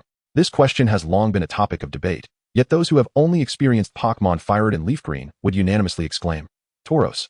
In Kanto, physical and special attacks are intertwined, and the critical hit probability is contingent upon speed. Coupled with Tauros' expansive skill learning range at that time, it was such that even Mewtwo, in red, green, and blue, could merely contend on even terms with Tauros, if not fall short against it. Subsequently, in the official Pokédex entry for Mewtwo, the self-proclaimed deity was introduced with great fanfare alongside Tauros. Thus, this first-generation bull warrior became the foremost general under the divine. Yet, this pertains to one's own Tauros, not those encountered in the wild. Should one come across an Alolan Tauros, it would perhaps be the most favorable. For Alolan Tauros, the birthplace of the official riding Tauros, possesses a gentle temperament. Next in line would be encountering Kanto's Tauros, fierce and imbued with a sense of hierarchical awareness. Such Tauros, once their leader is captured, will not trouble trainers, regardless of their own aggression. The direst scenario would arise from encountering Paldean Tauros, as one must understand that the fiery breed, the water breed, and the fighting breed are all embodiments of bullfighting. These are the select few bred solely for combat, exhibiting not only a volatile temperament, but also a faint hierarchical consciousness, adhering to the principle of confrontation. In summary, an encounter with a Paladin black Tauros in the wild poses a significant, if not grave, danger to trainers. Zekrom. What manner of Pokémon is this? Ash retrieved his trusty Pokédex, which provided a standard introduction to Tauros. However, the specimen before him bore little resemblance to the breed from the Paldea region. Thus, Ash sought the counsel of Master Zekrom, who, observing the suddenly intricate situation, couldn't help but feel a pang of concern for Ash. It had been assumed that Ash's fortune could not yield anything more unprecedented, yet this time, encountering the formidable Paladin black Tauros at the 7th gate was no mere misfortune. The ensuing battle could not be merely theoretical. Once a fervent addict to the digital realm, it temporarily departed from the luminous screen before it and soared into the sky above the forest where it sought refuge. Emergency assembly. With the majestic release of Zekrom's power, the Pokémon under its command, acquired from the realm of Pokémon Roguelikes, hastily gathered before it. Zekrom surveyed the assembled Pokémon, realizing that while everything was meticulously prepared on its end, cries for help were incessantly emanating from Ash's side. Master Zekrom, that formidable black Tauros is relentlessly employing Charge Beam. My Metapod can hardly withstand the onslaught. At present, the highest defensive Pokémon in Ash's camp was indeed Metapod, which had undergone numerous hardening transformations, rendering it nearly impervious. Ash had deployed Metapod with a sense of experimentation, yet he was unprepared for the sheer ferocity of this black bull. The Tauros from Kanto did not wield fire, yet this one possessed the ability to unleash flames. How bizarre. Was the inherited move Charge Beam? Before Zekrom, a vibrant Suicune was engaged in a practice duel with a shiny Scyther, the exercise revolving around the latter's repeated hardening followed by a vigorous Charge Beam from Suicune. What should be done in this predicament? Zekrom observed the unfolding scene, and its advisory council was rife with differing opinions. Swords Dance. Use Swords Dance, exclaimed the Suicune's Duskull. Earthquake. Use Earthquake, cried a scarred Gibble. Surrender, declared a purple Gardevoir, opting for the path of retreat, incurring the scorn of the assembled Pokémon. What do you intend to do? Zekrom inquired of the Scyther engaged in the spar. As a bug-type Pokémon, it should possess the most profound understanding of the plight of its kind. I wish to leap. Scyther resolutely chose flight. Though escapism may be deemed dishonorable, it proved exceedingly pragmatic in the moment. Excellent. Use Bounce, use Bounce. Zekrom, akin to a concerned friend fearing Ash might falter in an examination, exerted all its efforts to convey the solution at the last possible moment. Metapod, use Bounce. With Ash's command, Metapod finally evaded the Tauros' Charge Beam, an assault reminiscent of a nightmare. However, this Tauros was no ordinary foe. It swiftly closed the distance, leaping from the ground with remarkable agility, soaring beneath Metapod as if it were airborne. Who else cannot fly? At that moment, the Tauros' head radiated a silvery glow. Iron Head. Not only did it wield Charge Beam, but this Tauros also possessed Iron Head. The strike landed squarely on Metapod's midsection, sending it hurtling away, incapacitated. With Metapod unable to continue, Ash had no choice but to dispatch his second-in-command, Pidgey. The Tauros, emboldened by its triumph, continued its assault with Iron Head, while Pidgey flitted helplessly. Have we won? Do not forget to throw a Pokeball. Tauros is an exceptionally strong Pokémon. In truth, Zekrom had yet to capture a Tauros up to this point. The illustrious Master Cresselia is yet to be seen. That Tauros, surprisingly, employs Iron Head, and now it incessantly circles around, raising clouds of dust that obscure visibility. My Pidgey, burdened with poor stamina, is utterly incapable of clearing the haze with Hurricane.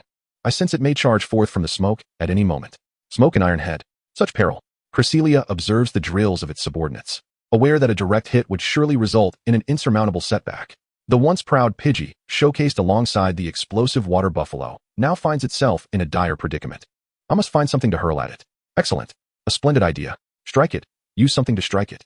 What do you have at hand? Items in hand, Ash pondered. And then he produced Pokeballs. I have 5 Pokeballs. Very well, then use the Pokeballs to strike it. With Ash's emphatic command of go, Pokeball, Tauros instinctively halted its assault, using its horns to deflect Ash's Pokeball. Rarely does this fiery Paladin Tauros cease its advance, letting out a gruff cry at Ash. This is a noble duel, and you, a mere biped, dare to challenge me? Pidgey, now is your chance. Use Quick Attack. Seizing the moment, Ash and Pidgey launched a quick attack at Tauros, striking a critical blow. These two ruffians, devoid of honor, resort to deceit and ambush against my Paladin Tauros, despicable outsiders.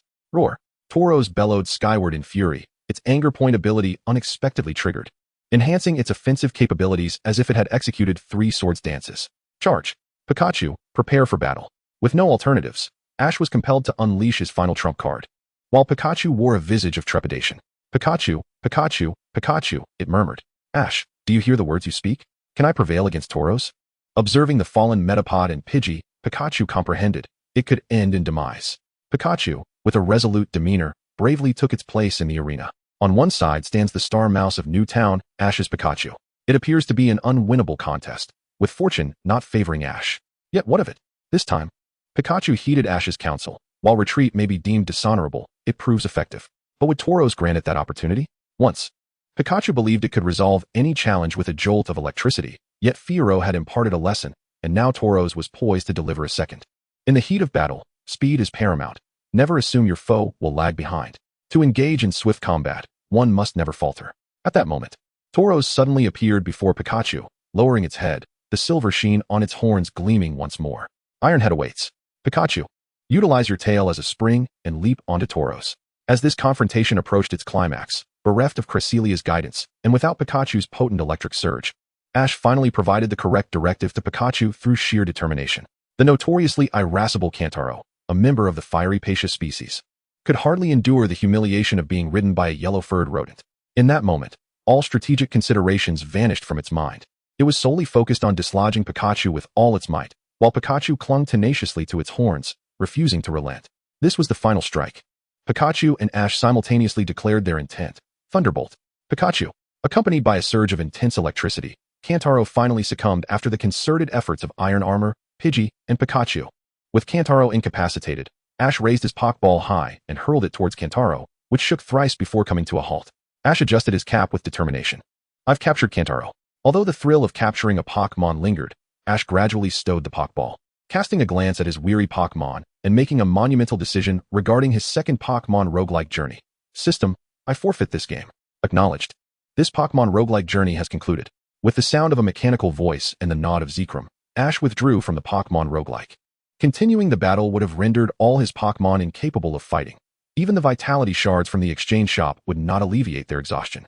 Ultimately, Ash chose to prioritize the well-being of his Pokémon companions over victory. Chapter 13. The Special Training of Thunderbolt, Part 1.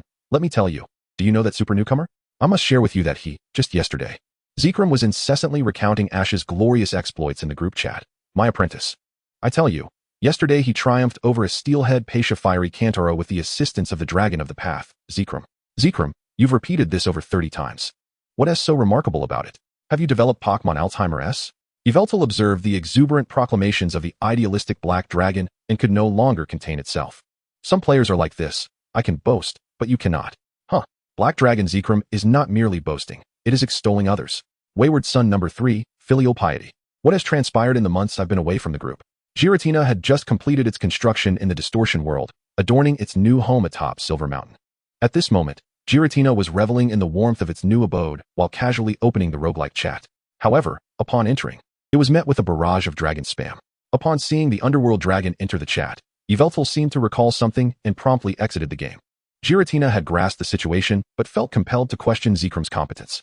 The underworld dragon swiftly produced an image. It depicted a duel between Zekrom and Giratina, seemingly unremarkable, yet concealing profound intricacies. Zekrom's side featured its cherished fast-paced electric team, with the only blind spot being the exceptionally swift Dragonite. However, on the opposing side of the battlefield, there existed but a single creature, the notorious Shedinja, commonly referred to as the Ghost Cicada. When forming a team with Zekrom, one must disregard Pokémon possessing flying, rock, fire, dark, or ghost-type moves. Not even the majestic Dragonite would dare to utilize its signature move, Hurricane. Thus, it can be concluded that none of Zekrom's kin managed to surpass the challenge posed by the Ghost Cicada. This particular duel was a notable event from several months ago during a challenge tournament within the group, where Zekrom faced off against Giratina, the malevolent dragon of the underworld.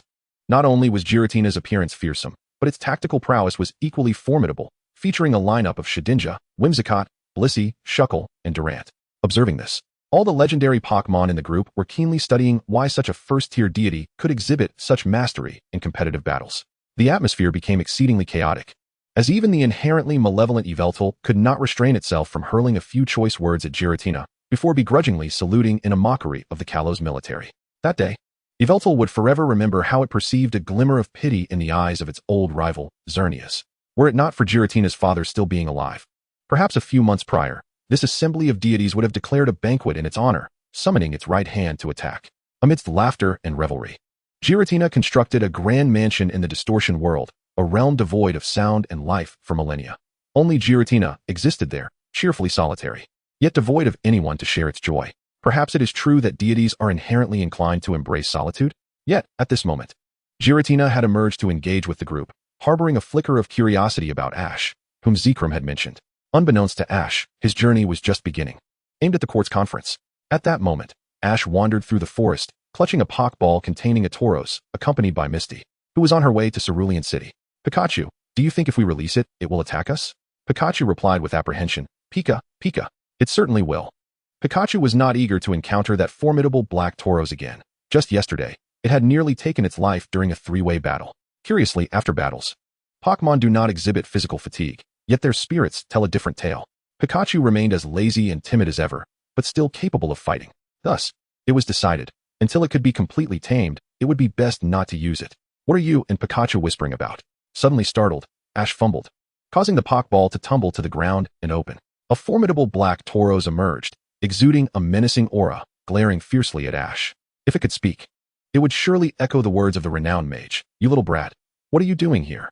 Is this Kanto? Misty, witnessing the black Tauros adorned with fiery red stripes for the first time, urged, forget what it is. Let's focus on escaping. Ash grabbed Misty's hand, and Pikachu could no longer contain itself. In this dire situation, retreat was imperative. Pika, Pika, Pika. Pikachu dashed ahead, while Ash firmly grasped Misty's hand. Behind the two of them was an enraged Tauros, its body ablaze with fury. Charged with flamethrower, Misty exclaimed, bewildered by the sudden aggression directed at them. She realized she might have caused this trouble, but now was not the time to debate who was to blame. That's because I captured it using a despicable method last night.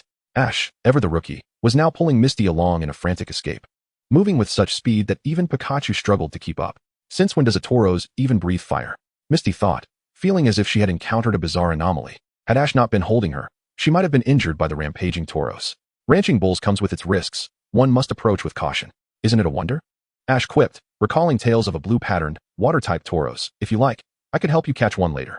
As they ran, Ash became increasingly attuned to the moment. His steps light and effortless, even managing to crack jokes without a hint of breathlessness. Who would want such a ferocious Pokémon? Misty shouted, striving to match Ash's pace. She had little fondness for such a wild creature. The previous leader of the Cerulean Gym, her parents, were undoubtedly formidable individuals. Misty's name, Kasumi, translates to mist, and her three sisters were named Sakura, Ayam, and Botan. At first glance, one might assume that such names would belong to a grass-type gym. But when a novice trainer wielding a Charmander entered the Cerulean Gym, they were astonished to discover that the gym's signature Pokémon was none other than Gyarados. Unfortunately, Misty had not inherited her parents' prowess in training Gyarados, and after a childhood incident, she harbored a fear of the creature. Now, Tauros had also made it onto her blacklist. Chapter 14, Special Training of 100,000 Volts, Part 2. Pikachu followed Ash as he sprinted, but soon realized a troubling fact. Ash was faster than it was. Despite its short limbs, as a Pokémon capable of competing with Tauros in speed, it was quite remarkable that a human could outrun it, especially considering it had started the race. Pika. Suddenly, an idea struck Pikachu. It leaped onto Ash's shoulder, deciding not to dwell on its confusion. Wait, Pikachu, how did you get up there? Ash exclaimed. Right, Pikachu, use Thunderbolt on Tauros. Pika, Pika, Pika. Pikachu puffed, desperately trying to explain itself from Ash's shoulder, genuinely feeling that it had not let Ash down this time. You mean that last night, in your panic and fright, you were able to unleash Thunderbolt effortlessly, but now you can't control such a powerful current? Ash interpreted Pikachu's words. Pikachu, it affirmed. Relying on Pikachu's Thunderbolt to resolve their predicament seemed overly ambitious for the moment. Survival was the priority. However, at that moment, Pikachu remained unaware that confusion was not something that would simply vanish, but rather something that would shift elsewhere. For Kintaro, the scene before him was utterly absurd. There stood a seemingly foolish bipedal human, dragging a little girl along, with a 12-pound Pikachu perched on his shoulder. No. At this moment, Pikachu had not yet achieved its weight loss goals. Its physique was far from ideal, weighing at least 16 pounds. However, Ash moved with an unwavering steadiness. Despite being renowned for its speed, Kintaro exerted all its strength, yet could only catch a glimpse of Ash's nape, unable to reach him at all. Vegeta's transformation into a Super Saiyan taught us that extreme suppression births unparalleled fury. Kintaro's anger intensified, enabling it to transcend its current level. For this rage allowed it to master the ultimate technique of its lineage, the Rampaging Bull. This move varied in its attack effects according to the user's elemental attributes. The fire-type rampaging bull made Kentaro resemble a blazing rocket, and it confidently believed this speed would obliterate the little beings before it. However, they were not ordinary humans. They were extraordinary. In that moment, Kentaro pondered, am I the Pokémon, or is he? A multitude of questions flooded Kentaro's mind. The base stats of this human were preposterous. Arceus above, whose illegitimate child could he possibly be? Just as it contemplated these mysteries, a protruding rock on the path ensnared it. Kentaro, focused solely on its charge, neglected the ground beneath its feet, stumbling and driving its horns into the earth, becoming a literal root vegetable, unable to extricate itself. In this sprint, Ash remained unflustered, unbriefless, even thinking he could run alongside Kentaro all day long. Yet Misty was utterly exhausted, finding herself unable to continue, so she sat down, panting heavily. Pikachu observed the stuck Kentaro with thoughtful eyes and cautiously approached it. Kentaro, with its 3 tails entwined, was clearly not a Pokémon to be trifled with, yet it was now helplessly struggling to free its horns. Interestingly, while the Kanto Kentaro may be an old relic, it surpassed its Paldean counterpart with its ability to learn Rock Smash. If a Kanto Kentaro encountered such a situation, it would have effortlessly used Rock Smash to free its head. However, the Paldean Kentaro was not so fortunate. The Pokémon world is rife with mystical elements. For instance, a blocking Snorlax requires specific skills and items to awaken, while a rock barrier cannot be bypassed without the strength skill. Sometimes, a mere sapling obstructs the way, necessitating a cut move. With its head buried in the ground, lacking Rock Smash, and no Pokeball to store it away, it would be forever stuck. Pikachu tentatively extended its little feet towards Kentaro, observing that Kentaro seemed unable to react. Boldly, it approached Kentaro's eyes and playfully tapped its head, exclaiming, Pika, Pika. In that moment, Kentaro perceived both the yellow mouse and the seemingly foolish human as symbols of its disdain. Yet what could it do? After fruitlessly contemplating a strategy, Kentaro ultimately abandoned its thoughts. Suddenly, Pikachu donned a mischievous expression, using its trick to increase its special attack by 2. It sought to take advantage of Tauros's immobilization to enact a small act of retribution against him, just as it was about to unleash a jolt of electricity upon Tauros. A pair of mechanical spring hands emerged from the depths of the forest, seizing it without hesitation. Pikachu, what is happening? Misty was still trying to comprehend the situation when a feminine voice echoed, since you have so earnestly inquired, I shall graciously enlighten you. To prevent the destruction of the world, to safeguard the peace of the realm, to uphold love and authenticity through villainy. We are the charmingly delightful antagonists, Jesse and James. Meowth. That's right. We are the rocket team traversing the galaxy. A white hole awaits us, heralding a bright tomorrow. Thus, we claim this Pikachu for Team Rocket. Everything we lay our eyes upon belongs to us. Thus, the fateful entanglement between the trio and Pikachu commenced. We merely wish to obtain this Pikachu, little girl. You are of no interest to us, Jesse remarked, gazing at Misty. In recent days, they had endured considerable hardships due to this Pikachu. Bewildered by the training it had received from its trainer, it acted like a startled bird, ready to strike at the slightest rustle. Fortunately, this time they were thoroughly prepared. James skillfully maneuvered the mechanical arm, while Pikachu, clearly uncomfortable, attempted to unleash an electric attack, but to no avail. Ineffectual. We have taken measures against electric attacks this time, Jesse expressed, feeling a profound satisfaction with their meticulous planning. Oh, and we have also taken the peculiar Tauros. Meowth prepared the hot air balloon, lifting Jesse and James into the sky, where they dropped a rope to extract Tauros from the ground. Tauros. It regained its capacity for thought, gazing at the hot air balloon hovering above. Tauros reaffirmed its target, the blonde rodent that had struck its head, with a knee bend and a surge of energy. The combination that had previously vanquished Pidgey was triggered once more. With astonishing leaping ability, Tauros soared into the air, launching a furious charge at Team Rocket's balloon. Accompanied by a violent explosion, Team Rocket was once again sent flying. Yet as resolute villains, they had their own unique methods of retreat. As they reflected on the battle, though we took precautions against electric attacks, we failed to consider fire hazards, lamented Meowth, crossing its arms in exasperation. It's all your fault. I told you not to use subpar materials. Jesse promptly deflected the blame. As if you had not agreed to our proposals, James interjected, engaging in a playful banter. Thus, cutting corners is inadvisable. Meowth concluded their aerial reflections. What an infuriating sensation. Team Rocket became mere stars, unsure of where they had been flung. Clearly, Tauros had not fully vented its fury, as it continued to paw at the ground, a telltale sign of an impending attack from a bovine creature. Pikachu stood resolutely in front of Misty, gathering electrical energy as it prepared to confront Tauros. With a fierce roar, Tauros bellowed into the sky. Its entire form seemingly ignited with rage. Enraged, it charged forward once more. Yet, Pikachu, calm amidst the tension, had already readied itself for battle. As the sound of hooves thundered against the ground, Pikachu seized the initiative and unleashed its attack. Thunderbolt. It executed the move successfully. However, Tauros braved the electric onslaught, pressing forward step by arduous step, undeterred by the jolt coursing through it. Pikachu's stamina waned rapidly, a drawback of its swift assault style, while Tauros also struggled under the powerful electric shock. At last, Tauros regarded the diminutive, short-limbed Pikachu with serious intent. Arceus above. This little mouse was worthy of a true contest. It was now a matter of whose endurance would prevail, Pikachu's prodigious electrical prowess or Tauros's formidable resilience. As an explosion echoed, Pikachu and Tauros stood apart, both seemingly evenly matched. Their fates hinged on the next strike. A silvery glow enveloped Tauros's head. It resolved to unleash its most potent move, Iron Head, a testament to its self-proclaimed status as the strongest bull in Paldea. Just as it prepared to attack, a sudden voice interrupted. What was that thing that flew out just now? I have no idea, perhaps a comedian from somewhere. Misty was equally perplexed by Team Rocket's antics. Misty turned to Ash, extending her hand to signal him to help her up. By the way, how do you plan to deal with this irate Tauros? Ash replied, honestly, I don't intend to capture Tauros. I believe in taking things one step at a time. Immediately after he spoke, Misty slapped him. What kind of irresponsible trainer are you? If you've captured a Pokémon, you must consider its future carefully. Pokémon are not mere tools. What kind of attitude is one step at a time? Indeed, what kind of attitude is that? Ash pondered, gazing at the Pokeball in his hand. Misty was right. As a trainer, he bore a responsibility towards the Pokémon he inadvertently captured. This was the attitude a true Pokémon trainer should embody, not merely collecting them as tools for a Pokédex without proper training or understanding. Ash looked at the Pokeball containing Tauros, as if making a significant resolution. From now on, I'll rely on you, Tauros.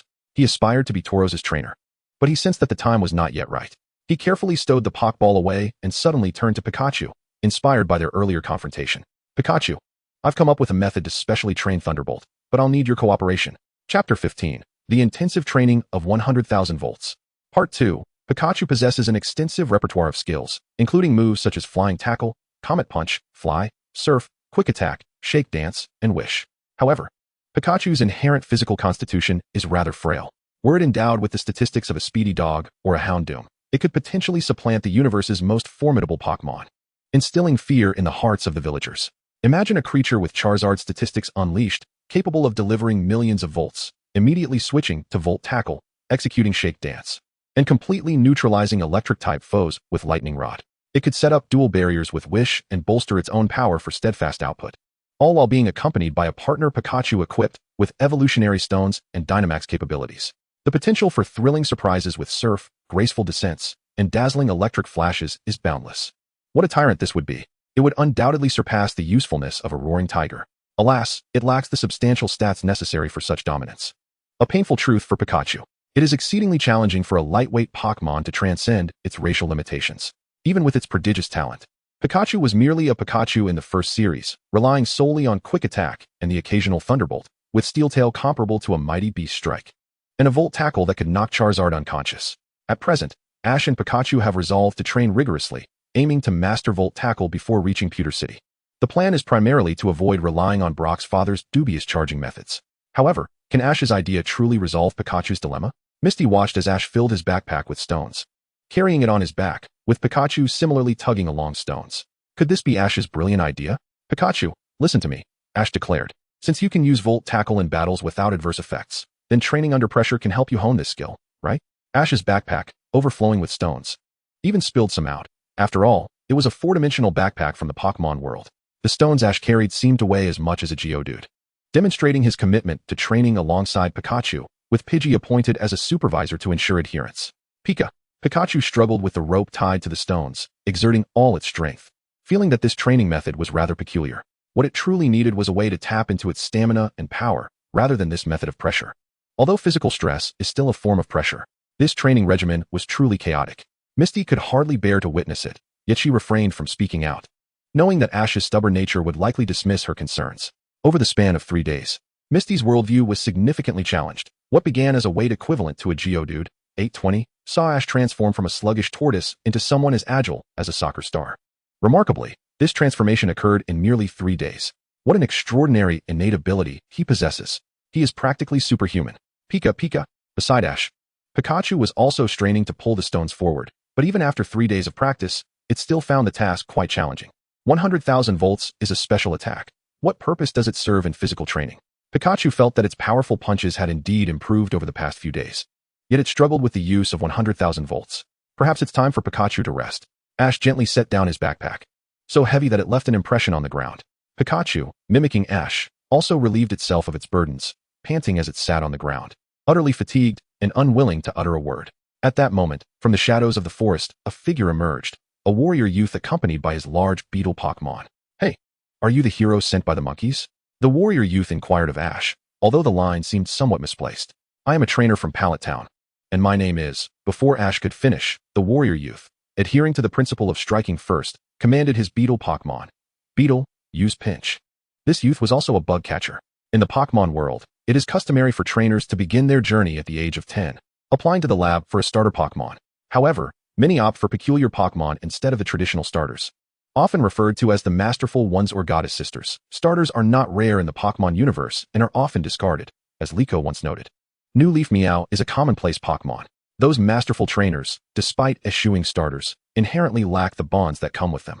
Take for instance the goddess sister, Daisy, from the Unova region, and her beloved fish Pokémon. Their bond was palpable, so much so that even Pikachu felt dwarfed by the affection they shared. Yet, it was this very fish that corrected Pikachu's misconceptions with a simple tackle. The warrior youth, too, sought to forge strong bonds, his partner being the very beetle Pokémon that charged towards Ash. The beetle, a bug-type Pokémon, posed a significant threat, but Ash effortlessly grasped its horn with a single hand. "Why are you attacking us?" Ash inquired, simultaneously tossing the beetle away, which felt as though it had been ensnared by a much stronger fighting Pokémon. Dazed, it landed 3 meters away in the grassy forest, filled with confusion. Arceus above. Am I the Pokémon, or is he?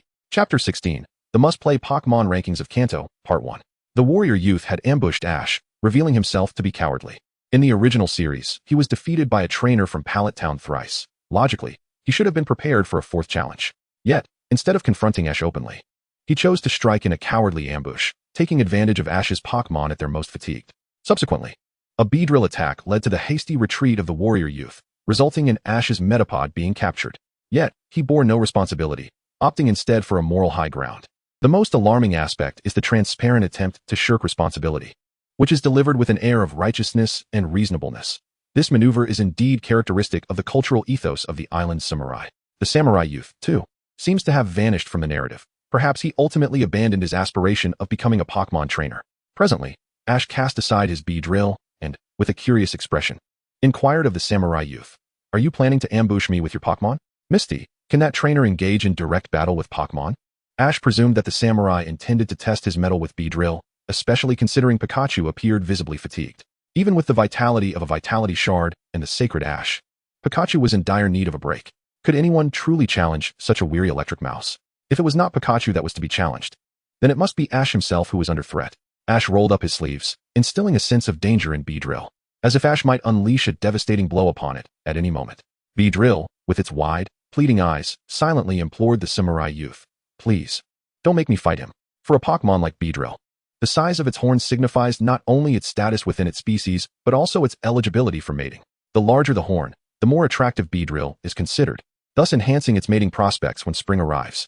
Therefore, Beedrill's horn is its most robust feature, yet in Ash's recent grip, it felt as though its horn was on the verge of breaking. Beedrill was not afraid of losing a battle. Rather, it dreaded the prospect of having its horn shattered. "Who said I would duel you with my Pokémon?" The samurai youth retorted, producing his Pokéball. "I have faced trainers from Pallet Town thrice, and they were formidable. They each defeated me, and you are the 4th. Isn't it rather underhanded to challenge me while Pikachu is exhausted?" Misty interjected, unable to comprehend why a fair challenge could not be made. "Is that so? If it involves battling with Pikachu, then I must decline." Looking at Pikachu beside him, Ash crouched down and produced a spicy berry. Recently, his friend Black Dragon had shared intriguing insights. Electric-type Pokémon often favor sour foods, such as tomatoes, but some, like Piku and Pikachu, occasionally indulge in spicy berries to balance their excess energy. Ash extended the berry towards Pikachu, stating, "I've learned something recently. Pokémon are partners, not mere tools for battle. If a Pokémon is not in optimal condition, it is the trainer's duty to prevent them from engaging in unwinnable fights. In battling Pokémon, the paramount considerations are stamina and condition. Is it true that a rookie trainer must always be a reckless fool?" In that moment, Misty perceived a maturity in Ash that belied their age. Yet, in the next instant, Ash sprang to his feet, a goofy grin on his face as he brandished a Pokéball. "However, if you wish to battle my other Pokémon, I shall gladly oblige." "Just kidding. The Superman of Pallet Town, Ash, fears no challenge." After all, battling is exhilarating. How infuriating. He actually possesses other Pokémon. The samurai youth involuntarily took a step back, having initially believed that Ash and Pikachu were in a poor state due to their rigorous training, thus prompting their challenge. However, Ash had additional Pokémon at his disposal. Reflecting on the recent encounters with trainers from Pallet Town, he recalled the water-spewing Squirtle, the fiery Charmander, and the garlic-carrying Toad, all of whom had triumphed over him. The trainer with the formidable Squirtle had not only emerged victorious, but had also subjected his Beedrill to an unspeakable humiliation, as the Squirtle mischievously vandalized Beedrill with a marker, declaring, "A visit from Pallet Town's Gary." These 9 words would haunt the samurai youth for a lifetime. Thus, he desperately sought a victory in battle. Yet the foolish Ash possessed yet another Pokémon. Was this truly a challenge? Undoubtedly, it was war. Today, the samurai youth would engage in his final battle. Beedrill, arise. He decisively chose to send forth his Beedrill. It would be Pidgey then. Ash hurled the Pokeball containing Pidgey, which had served as a supervisor for Pikachu in recent days, preventing any lazy antics. Its contributions had been significant. In the current moment, it too yearned for a battle to bolster its unimpressive record. In its first match against Ash's Caterpie, Beedrill had suffered a crushing defeat. In its second bout against Tauros, it had once again returned in disgrace. Once was an occurrence, twice a pattern. There would be no third or fourth. Moreover, if I were to lose again, would that not constitute bullying the honest? That was mere bluster. This was simply inflated bravado, not a significant concern. Well, having resolved to engage in battle, I shall assume the role of referee. The outcome of the match will hinge upon a duel between Pokémon, with the first to lose its fighting capacity deemed the loser. Misty stepped forward, eager to ascertain how much Ash's prowess had truly enhanced. I shall attack first. Beedrill, use Fury Attack. The samurai youth commanded Beedrill to charge at Ash's first flying-type Pokémon, Pidgey. Chapter 17, a must-play Pokémon ranking in Kanto, continued. Ash's Pidgey had evolved too early. In the realm of Pokémon, early evolution does not equate to superiority, which had rendered Ash's Pidgey diminutive and lacking in strength. Beedrill leapt forward with claws bared, possessing a distinct advantage due to its size. Yet, just as its formidable stinger was about to make contact with Pidgey, the latter suddenly descended to the ground. Beedrill could not halt its momentum and tumbled forward. Pidgey turned to face the fallen Beedrill, striding over to it and extending its wings. "So you're called Charlotte? You certainly have a bold demeanor." This was a wing attack. Misty observed Pidgey's maneuvering with keen interest, recognizing the technique employed. However, why did its wing attack appear so comical? Could wings be used in such a slapstick manner? Though the move lacked substantial power, the insult was profound. As Beedrill struggled to regain its bearings, the samurai youth felt similarly disoriented. This was not merely a blow to Beedrill's pride. It felt as though it was a strike against my very dignity. "Beedrill, leap up." As the young samurai was about to continue his command, he suddenly witnessed BB Bird grasping the horn of the great armor with its beak and hurling it in his direction. The great armor did not rise again. Its eyes had begun to burn with an ominous glow. After executing this feat, BB Bird anthropomorphically spread its wings and bowed gracefully to the young samurai. The young samurai? The stealthy warrior? This bird was indeed battling the samurai. The outcome was already quite evident. Xia raised her hand. "All right, the great armor has lost its fighting capability. Thus the victor is." "Hold on." The young samurai interrupted Xia, stubbornly asserting, "I have not yet lost. I am ready for another duel." However, it had already been agreed that the battles would be one-on-one, hadn't he it? Xia glanced at Ash, who was observing BB Bird to confirm its readiness for battle. And he too raised his hand. "I stated that I will accompany you to the end. Whether it is a tournament fight, a wild brawl, or even a village skirmish, all must be fought to ensure a well-rounded combat experience. All right, this time it is you. Go forth, Iron Armor Cocoon." BB Bird surveyed the situation before it. It seemed the opponent regarded it as a docile creature and had decisively chosen to bully it. Just as one wave had not settled, another arose. Fresh from a successful wing attack on the great armor, now came an Iron Armor Cocoon. Was this never-ending? Was this not a case of bullying the meek? Yet, BB Bird recalled correctly. Ash had only 2 Pokémon remaining. One was a Tauros. If that furious Flying Bull were unleashed, it would surely deliver another hard blow. The other was the Iron Armor Cocoon. Caw caw caw. In a moment of desperation, BB Bird squawked like a distressed duck. "No substitutions, we cannot swap this time." In the realm of Pokémon battles, BB Bird had also partaken in Ash's hardened confrontations, which were truly hellish. Ash looked at BB Bird, comprehending its cries. "BB Bird, are you suggesting that the Iron Armor Cocoon come out for a swap?" "Huh, not at all. Which bird says that? I mean, I will continue fighting. No substitutions, please." However, Ash's hand moved faster than its protests. With a swift motion, Ash activated a Pokeball. "All right, it's decided for the second round. It shall be you, Iron Armor Cocoon." Ash tossed the Pokeball, yet it appeared he had mistakenly selected the wrong one. As the Pokeball burst open with a flash of light, a black Tauros emerged onto the battlefield. What an unusual Tauros. The young samurai looked at the intimidating creature, feeling a sense of fear. Yet, the fiery Tauros did not regard the iron armor cocoon. Instead, it disregarded Ash's commands entirely and focused solely on Pikachu. One bull, one mouse, radiating an air of challenge. What are you staring at? What is it to you? The Tauros from Paldea, whose life revolved around victory, had yet to determine its rivalry with Pikachu. Until that was resolved, they remained adversaries. It was clear to all that the Tauros was eager for a worthy opponent to engage in battle, showing no interest in the weak. The iron armor cocoon was hardly deemed a threat in its eyes. In its eyes, there existed naught but Pikachu, the electrifying yellow rodent, which had long discarded its fruit pit and was thoroughly prepared. Pikachu stood ready for battle, having resolved to unleash the ultimate technique of the electric mouse lineage. Colloquially known as RN, Chapter 18, the must-play Pokémon rankings of Kanto, Part 2. Pikachu, a creature of virtue, would not engage in combat with the imposing Tauros, especially considering its inability to prevail. Time shifts, and fortunes change. Do not underestimate Pikachu's humble origins. Pikachu turned to make a stealthy escape. Yearning for the day it could freely wield its internal power, dreaming of a regimen where it feasted on beef on odd days and abstained on even ones. However, for now, evasion was the strategy. Though shameful, it proved effective. Yet, Tauros denied Pikachu this chance, charging directly towards it. This Tauros, rather unruly, possessed a simple mind, only desiring to battle formidable Pokémon. Yet it also had an unavoidable target. Ash, a humanoid Pokémon stronger and quicker than itself. What initially seemed an accident blossomed into triumph for the samurai youth. All right, this round is mine. Ash retorted, what are you doing? I merely sent out the wrong Pokémon. The samurai youth raised his hands in protest. Such matters do not count. It is evident that I have triumphed. For Tauros is my most formidable Pokémon at present. Ash approached the samurai youth, aware that trainers often harbor a competitive spirit. Thus, you are not a qualified trainer. A competent trainer wouldn't misplace their partner, nor would they possess a disobedient Pokémon. You are being unreasonable, Ash exclaimed, exasperated. In the real world, your rules hold no sway.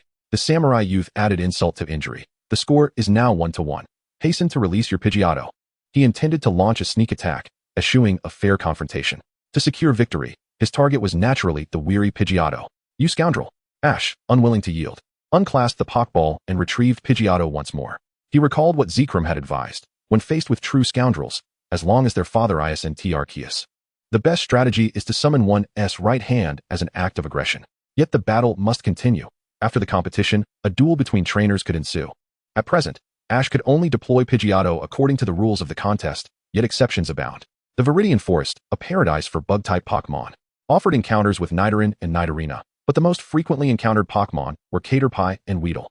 Unlike the placid Butterfree, which evolved from Caterpie, Weedle exhibited extreme aggression from its youth, making it one of the most common and perilous Pokémon in the Kanto region. The Beedrill of Kanto, the Teddiursa of Chengdu, the Mytiana of Hoenn, and the Rattata of Alola are all exceptionally fierce homegrown Pokémon. Dubbed the four monarchs of ferocity, one must remain ever vigilant when encountering them in the wild. At present, Ash and the samurai boy have evidently forgotten the land they are in, as well as the fact that the verdant forest is not inhabited by Pidgey or Pidgeotto, but rather by Beedrill. Their raucous behavior has disrupted the tranquility of the forest, prompting the Beedrill to retaliate with force.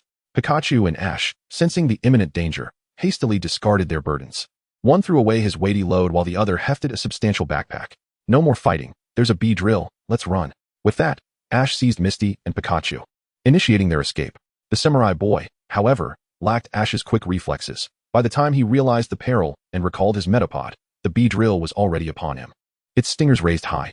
A series of blood-curdling screams echoed through the forest, sounds so alarming that even Yveltal would shake its head in dismay. Ash glanced at Misty, who returned the look with equal bewilderment. How are we supposed to get this unconscious fellow to the medical center in Pewter City? This predicament was the consequence of neglecting to procure insect repellent in Pewter City.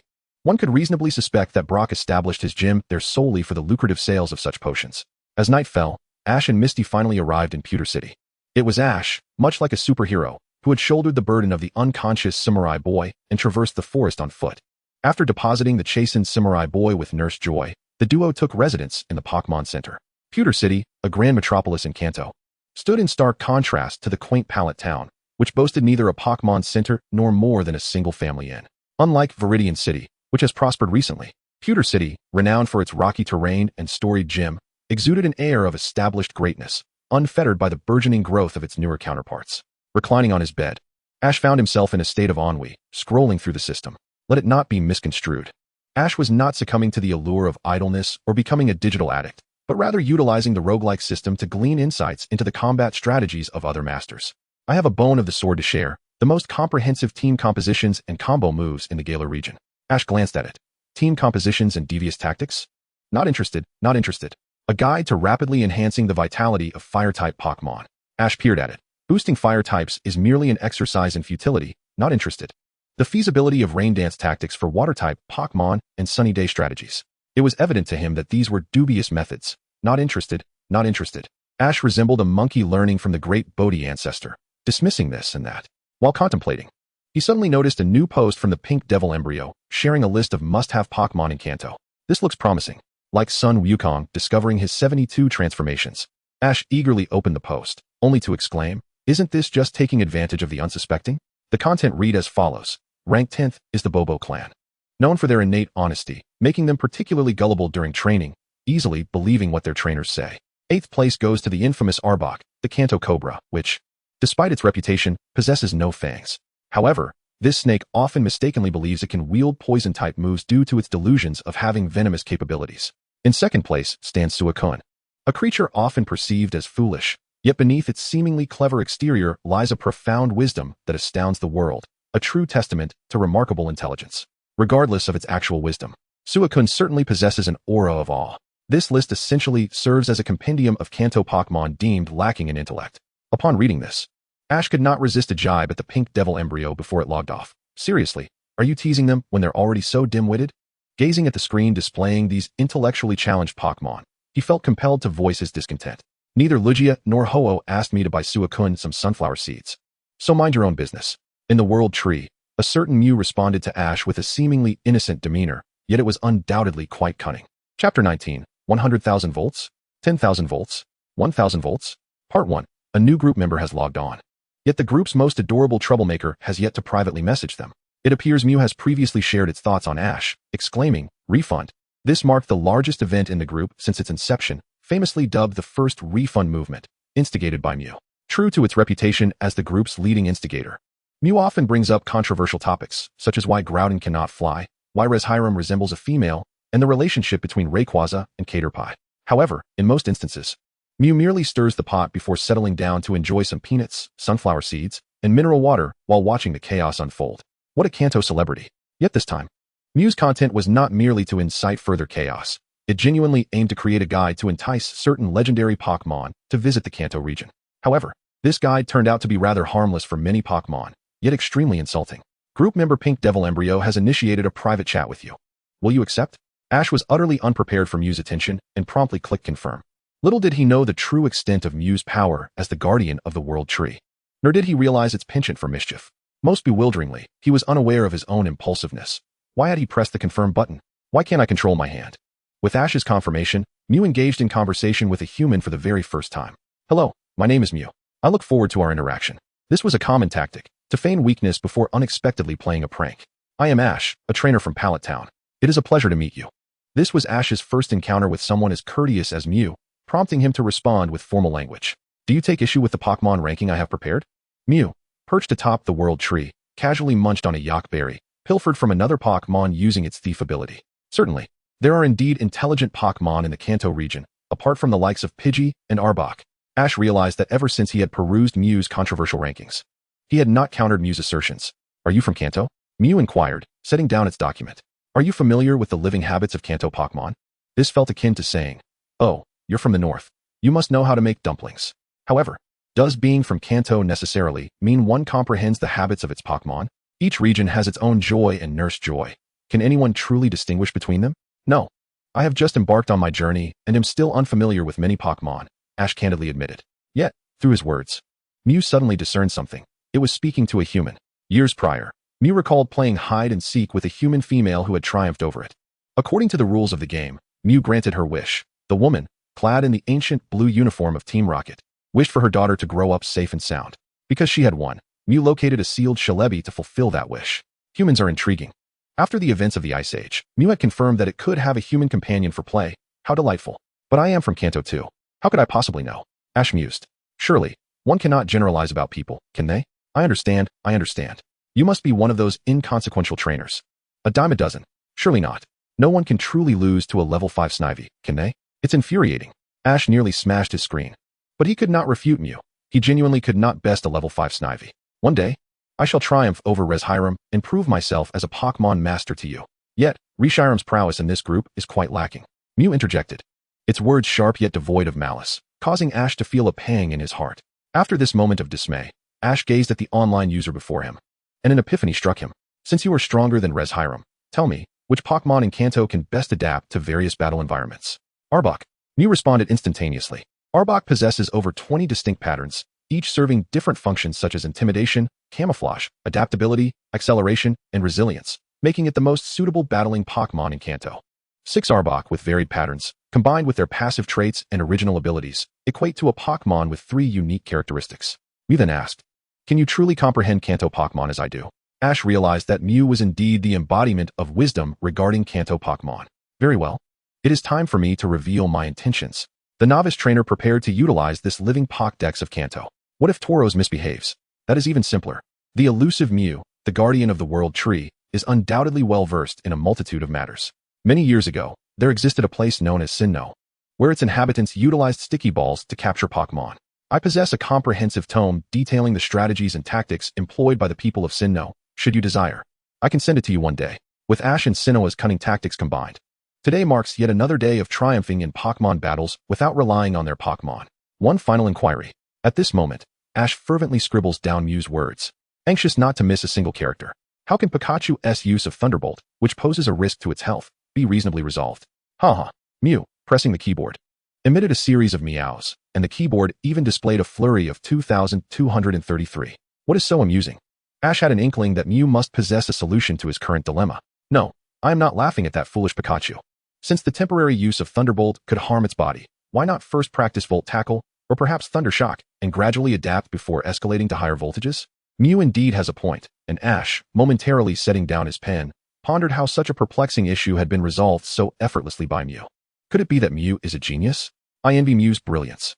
In Pewter City, at the Pewter Gym, one could say this is where a trainer's dream commences.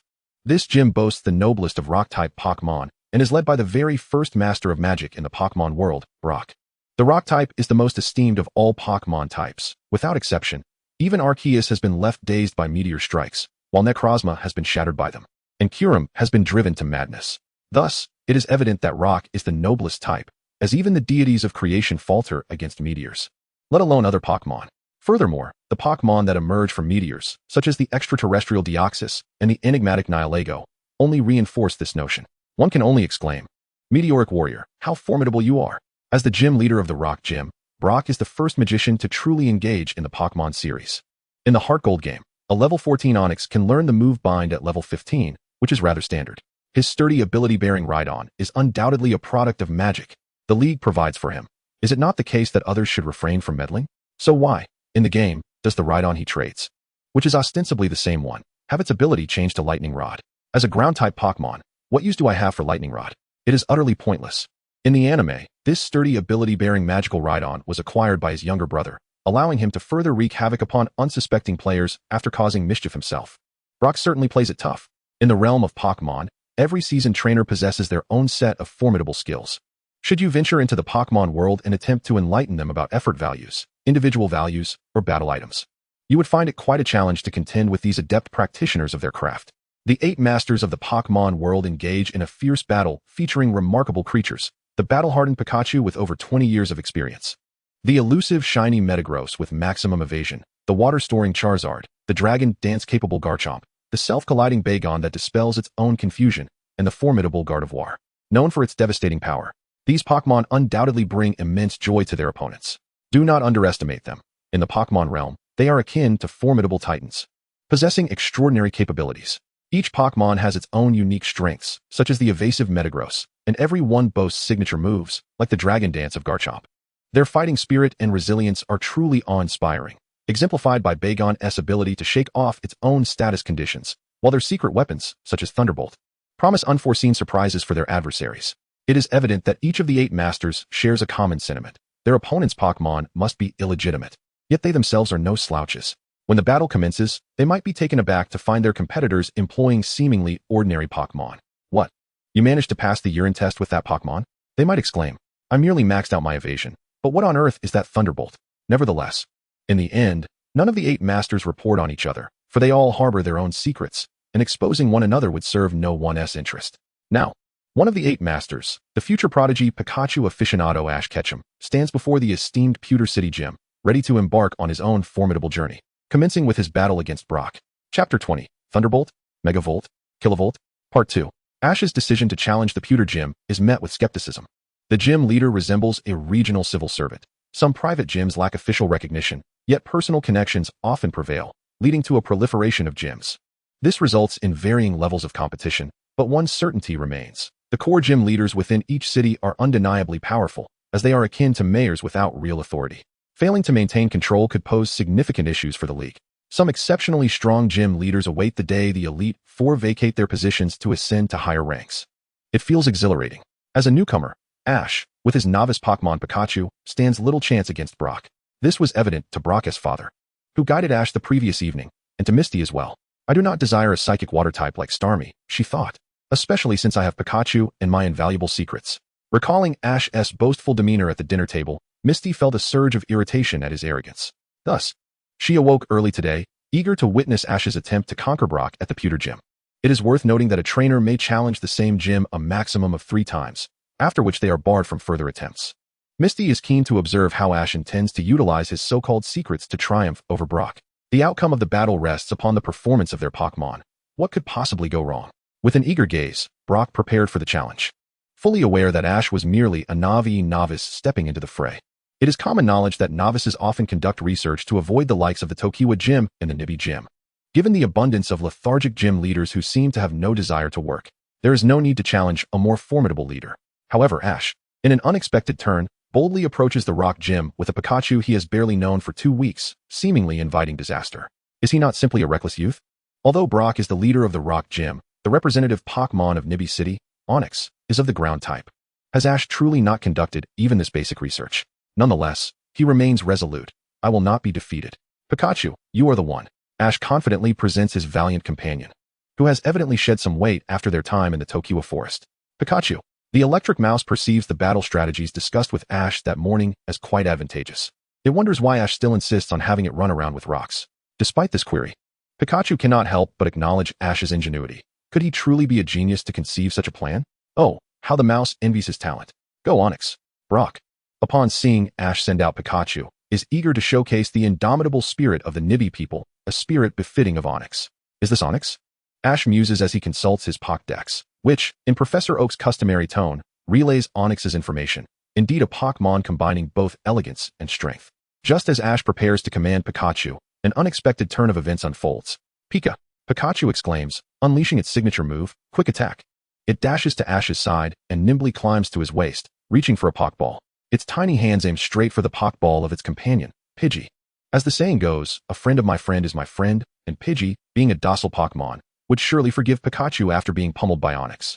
However, Ash intervenes, seizing Pikachu, who wishes to not only quicken its own pace, but also to let Pidgey take the brunt of the battle. No worries. Our strategy will surely triumph over Onix.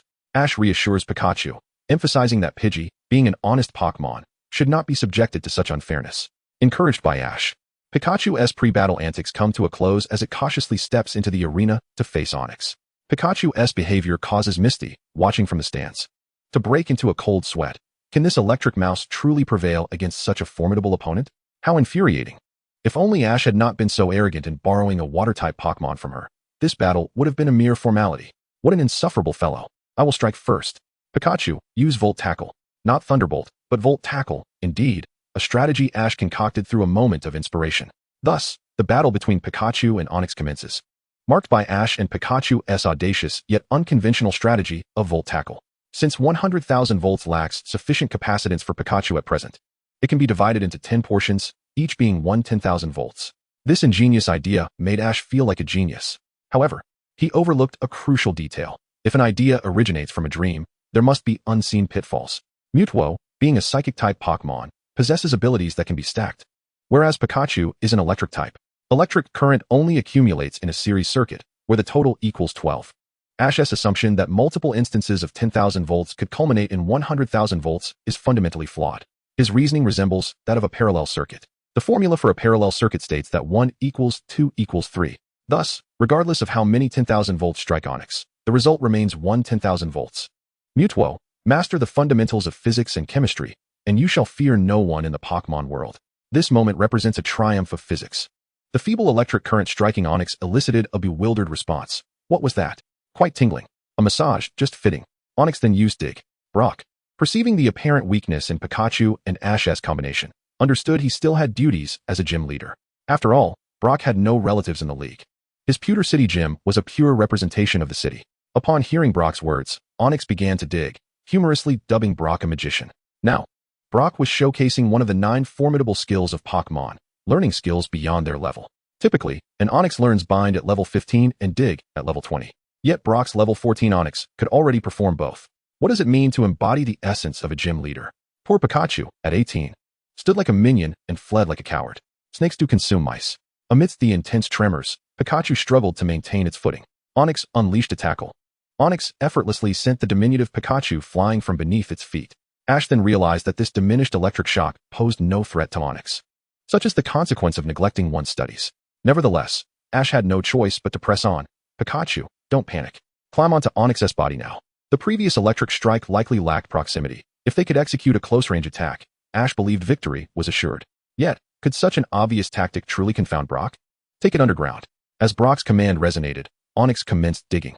Pikachu, clinging tightly to Onyx's body, dared not let go, while Onyx wasted no time burrowing into the earth. Amid the tumult of rocks and soil within the tunnel, Pikachu sustained considerable injury. Though not yet at the brink of collapse, it was nonetheless significant damage. Pikachu attempted to strategize further, but Brock's execution was already at its peak. Alright, Onyx bursts forth from the burrow and sends that Pikachu flying. Without granting Ash a moment to react, Brock unleashed his plan without hesitation. Upon entering the dojo, the path to victory was singular and clear. The Onyx, under Brock's command, comprehended his intentions with remarkable clarity. With effortless grace, it surged forth from its burrow, utilizing its momentum to launch Pikachu into the air. As the saying goes, the guardian of the pillars can soar, Pikachu can soar, yet Kyogre cannot. It was the final blow.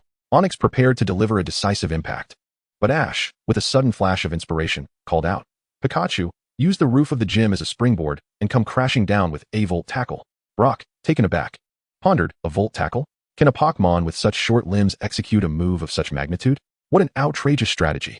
Obeying Ash's command, Pikachu propelled itself onto the roof of the Pewter City gym, exerting its legs with all its might for an accelerated descent. Following Newton's law of universal gravitation, Pikachu charged towards Onyx, raising its fist. I prefer using my fists to determine victory rather than relying on the easily exhausting Thunderbolt, Pikachu seemed to convey. In a pose reminiscent of a superhero, Pikachu struck Onyx's rocky head with a resounding Volt Tackle, delivering a blow of astonishing efficacy. Onyx, astonished, never anticipated that a mere mouse could bring it crashing to the ground, shrouded in a cloud of dust. The plan had succeeded. Although Ash had originally intended to resolve the encounter with Thunderbolt, it was evident that the Volt Tackle was far more effective in this instance. At that moment, Ash's eyes sparkled with confidence. Brock, I acknowledge your strength, but my Pikachu is even stronger. Brock, bewildered, could only watch as Ash reveled in the newfound prowess of Pikachu, who had mastered Volt Tackle through rigorous training. Little did they know, the effort to perfect Thunderbolt had inadvertently led Pikachu to master Volt Tackle. Truly, Ash was a prodigy. I am the Pokémon Master. Who can challenge me? The days of hard work bore fruit. Pikachu's strength had surged dramatically, though the target may have been misaligned. The endeavor was not in vain. Pikachu's Volt Tackle was not merely a name, it possessed tangible power. Meanwhile, Ash felt invincible, believing he had triumphed over Brock. However, Brock merely observed Ash's exuberance. Is it really necessary to celebrate just because Onyx took a hit from Volt Tackle? Why not follow up with another attack? While fighting types are strong against rock types, and I must admit, your strike surprised me, but Pikachu learning Volt Tackle, which isn't even a fighting move, is hardly worthwhile. Have you heard of smoke without injury? Onyx, recovering from the blow, utilized Bind. Despite being momentarily dazed, it had not lost its fighting spirit. Unaware of the significance of a follow-up attack, Ash watched as Onyx effortlessly ensnared Pikachu in its tail, much like rolling a wrap. Pikachu incessantly unleashed electric shocks, yet each attempt merely grazed the Onyx like a delicate caress. Ultimately, with a forceful slam, the Onyx ensnared Pikachu with its tail and hurled it to the ground, rendering Pikachu incapable of further combat, its eyes swirling in a daze. The victor was none other than Brock. Ash, heeding Brock's counsel, realized that in a world teeming with heroes, one must not only be innovative but also ruthless. Otherwise, the path to greatness would remain elusive. With good intentions, Brock employed Onyx to temper Ash's arrogance and impatience. In Chapter 22, Partner Pikachu, Part 1, Defeat struck once more. Ash cradled Pikachu in his arms, acknowledging that Brock's strikes were not particularly severe. Had it been a trainer like Marzi or Aki, Pikachu might have required a week recovery at the Pokémon Center. But Brock's blows only left superficial wounds. A quick application of medicine would suffice. A mere few steps to the Pokémon Center would allow Pikachu to recover independently. You still have 2 chances, Brock remarked, though his mind raced, eager to leave lest he miss the supermarket sales. Brock had several younger siblings to care for and needed to carve out time to visit Nurse Joy at the Pokémon Center, for he was indeed quite busy. Ash, meanwhile, carried the defeated Pikachu as they walked. As they traversed the path, Ash pondered the futility of shortcuts. Only through diligent effort could one's strength truly be cultivated. This setback was not the end, but rather a guiding light toward progress. Ash glanced at Pikachu, both feeling the weight of disappointment, yet exchanging a determined look. Next time, we shall prevail. But how could they possibly triumph over Brock? After all, their system seemed woefully inadequate compared to others. And it was perplexing how the protagonist faced constant defeat. In the midst of their contemplation, a disheveled man appeared behind them. I have a way for your Pikachu to overcome Brock. Huh, Pika? Ash and Pikachu turned in unison to regard the ragged stone vendor. Nibby City, also known as Gray City, was famed not only for its stones, but also for its delectable gray rice balls. The latter's reputation stemmed from 2 factors, the exquisite flavor and its affordability. Presently, Wuning, savoring the gray rice balls Ash had purchased, relished the taste of home after all these years. Let me tell you, old man, this isn't mere chance, Ash warned. Wuning was Brock's father, an experienced trainer whose prowess, while not surpassing that of Brock's mother, was nonetheless recognized by the Alliance as that of a gym leader. The Nibby Gym was a family legacy, and Wuning easily elucidated why Ash's Pikachu could not indiscriminately unleash Thunderbolt. Your Pikachu lacks sufficient capacitance. Though it possesses formidable power, it does not have the requisite capacity to harness it effectively. Upon hearing Wuning's words, Ash felt as if he had encountered a revelation, a light piercing through the fog. If you do not refuse, I humbly wish to adopt you as my father. How should we resolve this? Ash inquired hastily. Here lies the machine to enhance your Pikachu's capacitance. During their conversation, Ash and Wuning arrived at a hydropower station outside Nibby City, where a charging apparatus awaited them. Simply attach the positive and negative electrodes to Pikachu's face, then pedal the bike to amplify Pikachu's capacitance. However, this process will cause Pikachu considerable distress. Then I must decline, Ash declared, cradling the curious Pikachu. I do not wish to employ such a method. Pikachu, we are leaving. Indeed, Misty suddenly appeared, anxious about Ash's potential reckless decisions should he fail, yet she was taken aback by his newfound maturity. If you could lend me a water-type Pokémon. I must decline once more, Ash reiterated, rejecting Misty's proposal. I may borrow a Pokémon this time, but what if I need a grass-type next? Whom shall I turn to then? I am determined to triumph over Brock through the efforts of myself and Pikachu. Come, it's time for further training, Pikachu. Pika Pika. Pikachu echoed, mirroring Ash's sentiment that hard work breeds good fortune. Yet given the disparity between you and Brock, victory seems unattainable. You are remarkably ordinary. And Pikachu is a commonplace Pokémon, Wuning remarked. I am aware, Ash replied, turning his gaze. Perhaps I am too ordinary, but I shall not concede.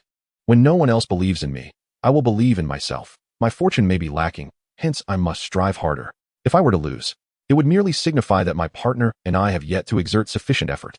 Such underhanded tactics may yield temporary triumphs, yet they are not my ambition. I aspire to become a Pokémon master. As Misty observed the somewhat naive and reckless Ash before her, she found herself pondering. Why did I think he was rather charming just now?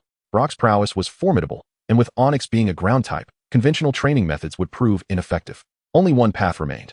Are you prepared, Pikachu? Ash queried as he and Pikachu stepped outside the hydropower station and activated the meat pigeon system. Pika Pika. To demonstrate his readiness, Pikachu executed a fitness pose. Pikachu employed bodybuilding, boosting his attack and defense by 1. Alright, meat pigeon activate. Use Thunderbolt against Rattata. Pika. Pikachu unleashed Thunderbolt, yet it consumed a significant portion of his stamina. In response, Ash utilized the funds from the meat pigeon to procure healing potions. Under the influence of these medications, Pikachu, despite his mental fatigue, continued to battle valiantly. Use Thunderbolt on Sunflora. Pika. Ash and Pikachu relentlessly employed Thunderbolt and healing potions to persist in their training. As Ash had stated, he was not a particularly gifted trainer, but he was one who would not yield in the face of adversity or challenge, a trainer who remained steadfast in his training. In this world, perseverance is indeed the greatest strength. Thunderbolt. Pika. Thunderbolt. Pika. Thunderbolt. Pika. The electric shocks blackened the ground as a trainer, and as Pikachu persistently repeated the same commands. Even though Pikachu yearned to unleash a milder electric attack or strike with its fists, when the moment arrived, it would resort to using Thunderbolt. Its voice grew hoarse, prompting it to rely on gestures. When its vision blurred, it depended solely on instinct. The bug-catching boy encountered in the 5th round employed diverse tactics.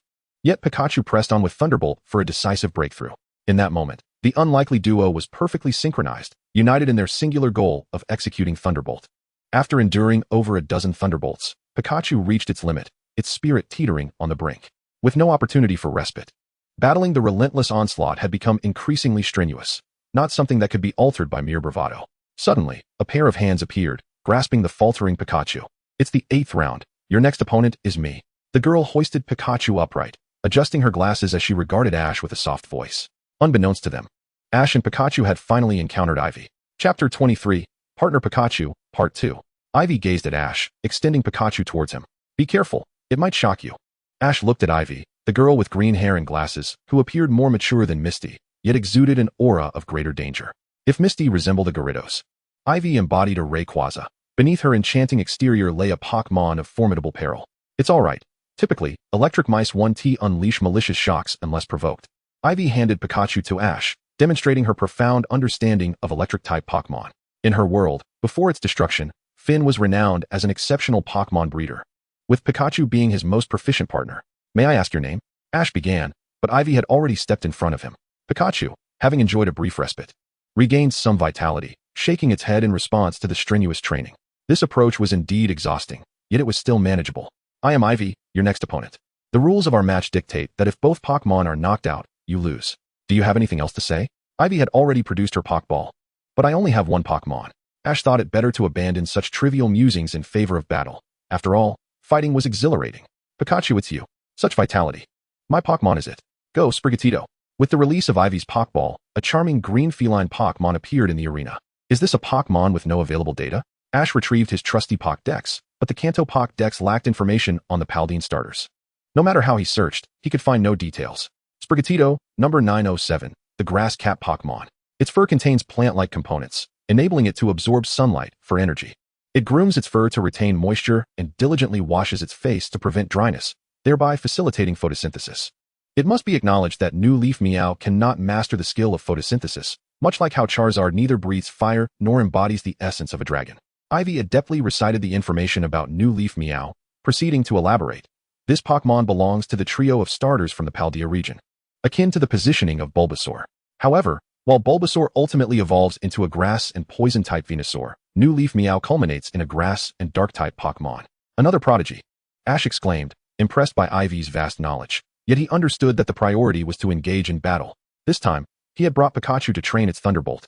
Although Ash was not fully prepared for the challenge ahead, he knew that battling skilled opponents would inevitably lead to improvement. Thunderbolt. Pikachu. Ash called out. Do you wish to master Thunderbolt? Consider gathering electrical energy before striking, ensuring that Pikachu's electric sacs and the target align to enhance precision. As Ivy guided Ash, she simultaneously issued an attack command to New Leaf Meow. Use Leaf. New Leaf Meow unleashed a barrage of leaves towards Pikachu, yet Pikachu adeptly evaded each one. The power of these leaves was astonishing. Pikachu reflected on its previous encounters with grass-type Pokémon, recalling only its experience with a level 5 Snivy. However, Reshiram Snivy had not undergone much training, and the Vine Whip attacks were manageable. Yet, the power of these leaves from New Leaf Meow was extraordinary. Each leaf penetrated the ground, revealing only the faintest veins. Such strength could not possibly belong to a level 5 Pokémon. Pikachu, evade and gather energy. Ash commanded. Pika. Pikachu responded, instinctively opting for its usual strategy of retreat. This time, however, it focused on channeling as much electricity as possible into its cheek sacs. Pika, Pika, Pika. With fervor, it sprinted forward, while New Leaf Meow, with its shorter legs, pursued closely behind. Though Pikachu was diminutive, New Leaf Meow's legs were not particularly long either, allowing Pikachu to momentarily toy with it. This won't do. New Leaf Meow, use Leer. Ivy's New Leaf Meow often relied on the agility of its magical counterpart, the Meowth, to execute swift tactical maneuvers. If it allowed Pikachu to continuously evade, the battle would surely turn unfavorable. Rather than expending energy, it was wiser to weaken Pikachu with Leer, seizing the opportunity to strike during Pikachu's moment of attack. As Ivy commanded New Leaf Meow to use Leer, Ash recognized this as a pivotal moment. The electrical energy in Pikachu's sacs crackled in response to the build-up. Pikachu. At last, Pikachu successfully executed a true Thunderbolt. aligning its electric sacs with New Leaf Meow as Ivy had instructed. A thunderous bolt surged towards New Leaf Meow. New Leaf Meow, use Leaf. Ivy cried. Meow? Ash's thoughts aligned with what Ivy desired. New Leaf Meow, receiving Ivy's command, continuously released leaves and Pikachu's electric currents, engaging in a fierce clash. As the two formidable forces collided, smoke enveloped the entire battlefield, and the energies of electricity and leaves wreaked havoc upon the surroundings. The power of this Pikachu's electric current was astounding. Ivy shielded her eyes from the dust, striving to observe the unfolding scene and make timely judgments. The strength of Pikachu's electric current was truly overwhelming. Pikachu once again proved its exceptional prowess. As the smoke began to clear, the outcome of their fierce exchange became evident. New Leaf Meow had lost its fighting capability, collapsing to the ground with swirling eyes. As a substitute in the team, it was overly ambitious to engage in a contest against Pikachu, the primary attacker for Ash. Did I win? I won, Ash exclaimed, rushing onto the battlefield to embrace Pikachu. More than the victory itself, he was elated that Pikachu could utilize Thunderbolt effortlessly without any adverse effects this time. Congratulations. Are you going to continue? Ivy inquired. Her remaining Pokémon being the flying and electric type, Electroing. No, thank you, Miss Ivy. Is that so? Then I'll see you next time. Make sure to bring enough Pokémon, Ivy kindly reminded Ash. I understand. Until next time, we must have a proper battle. Ash clenched his fist, finally celebrating his first victory with Pikachu. He turned to shut down the pigeon system. Suddenly, Ivy adjusted her glasses and spoke again. Unbeknownst to him, a notebook appeared in her hand, titled Training Manual for Partner Pokémon, authored by Finn. Ash pondered, recalling that he had just spent all his money on healing items, leaving him with only 10,000. Ash felt financially constrained. He had confirmed that the currency from the pigeon system could be used in the outside world, as it was Pokémon currency. Each time he accessed the Pokémon pigeon system, he received 1,000 coins. At that moment, his total amounted to merely 10,000 Pokémon coins. The currency in the Pokémon world was equivalent to the price of Japanese yen in reality. 500 Pokémon coins were approximately $25. In other words, one could acquire a Magikarp for just $25. He could not fathom why so many travelers struggled to obtain Pokémon at the start, when they could easily acquire a formidable one from the Magikarp vendor for a mere $25, and still have enough left to buy 30 Pokeballs in the wild. Not a problem. Ivy suddenly smiled mischievously. Exactly 10,000. Ivy appeared before Ash in an instant, using Thief to acquire all of Ash's money. Fearing he might change his mind, she hastily thrust the notebook into his hands. Poor Ash, having faced a string of defeats recently, found himself devoid of pocket money as a Pokémon duelist. In a daze, Ash was pushed out of the Pokémon pigeon system by Ivy, who wore a cunning smile as she pocketed the money. After confirming that Ash had departed, she finally removed her glasses and sank to the ground, her face etched with exhaustion. I apologize for not fulfilling my promise for so long. As the creator, I find myself unable to resolve many issues, yet I hope this new trainer can address your concerns, Ivy. A portal materialized beside the weary Ivy, from which Arceus emerged. It preferred not to assert its will through the pressure of a deity, nor did it require telepathy to communicate with humans. An entity that has existed since the dawn of the universe, it effortlessly grasped human language. Do not blame yourself, Lord Arceus, Ivy replied, clearly an old acquaintance of Arceus. She rose, striving to mask her fatigue. When my world was on the brink of destruction, it was you who wielded your power to freeze it. Without you, we would not have survived in this game world. You granted us a realm to exist in, did you not? So why should you mourn for being unable to save our world? Ivy's world was indeed one of desolation. Yet, where there is a beginning, there must also be an end. How did her world meet its demise? Arceus regarded Ivy solemnly. If even he cannot succeed, I find myself at a loss. Over the years, to protect the world from chaotic ruin, I have sent numerous travelers to your realm. Ruby, Akin, Black, May, Full Moon, and even Green and Red. Yet they all failed. Ivy's gaze was nearly shattered, her world devoid of hope. Chapter 24, Partner Pikachu, Part 2. 3 days later, outside the Pewter City Gym, Ash stood with Pikachu, gazing at the structure before them. Are you ready, Pikachu?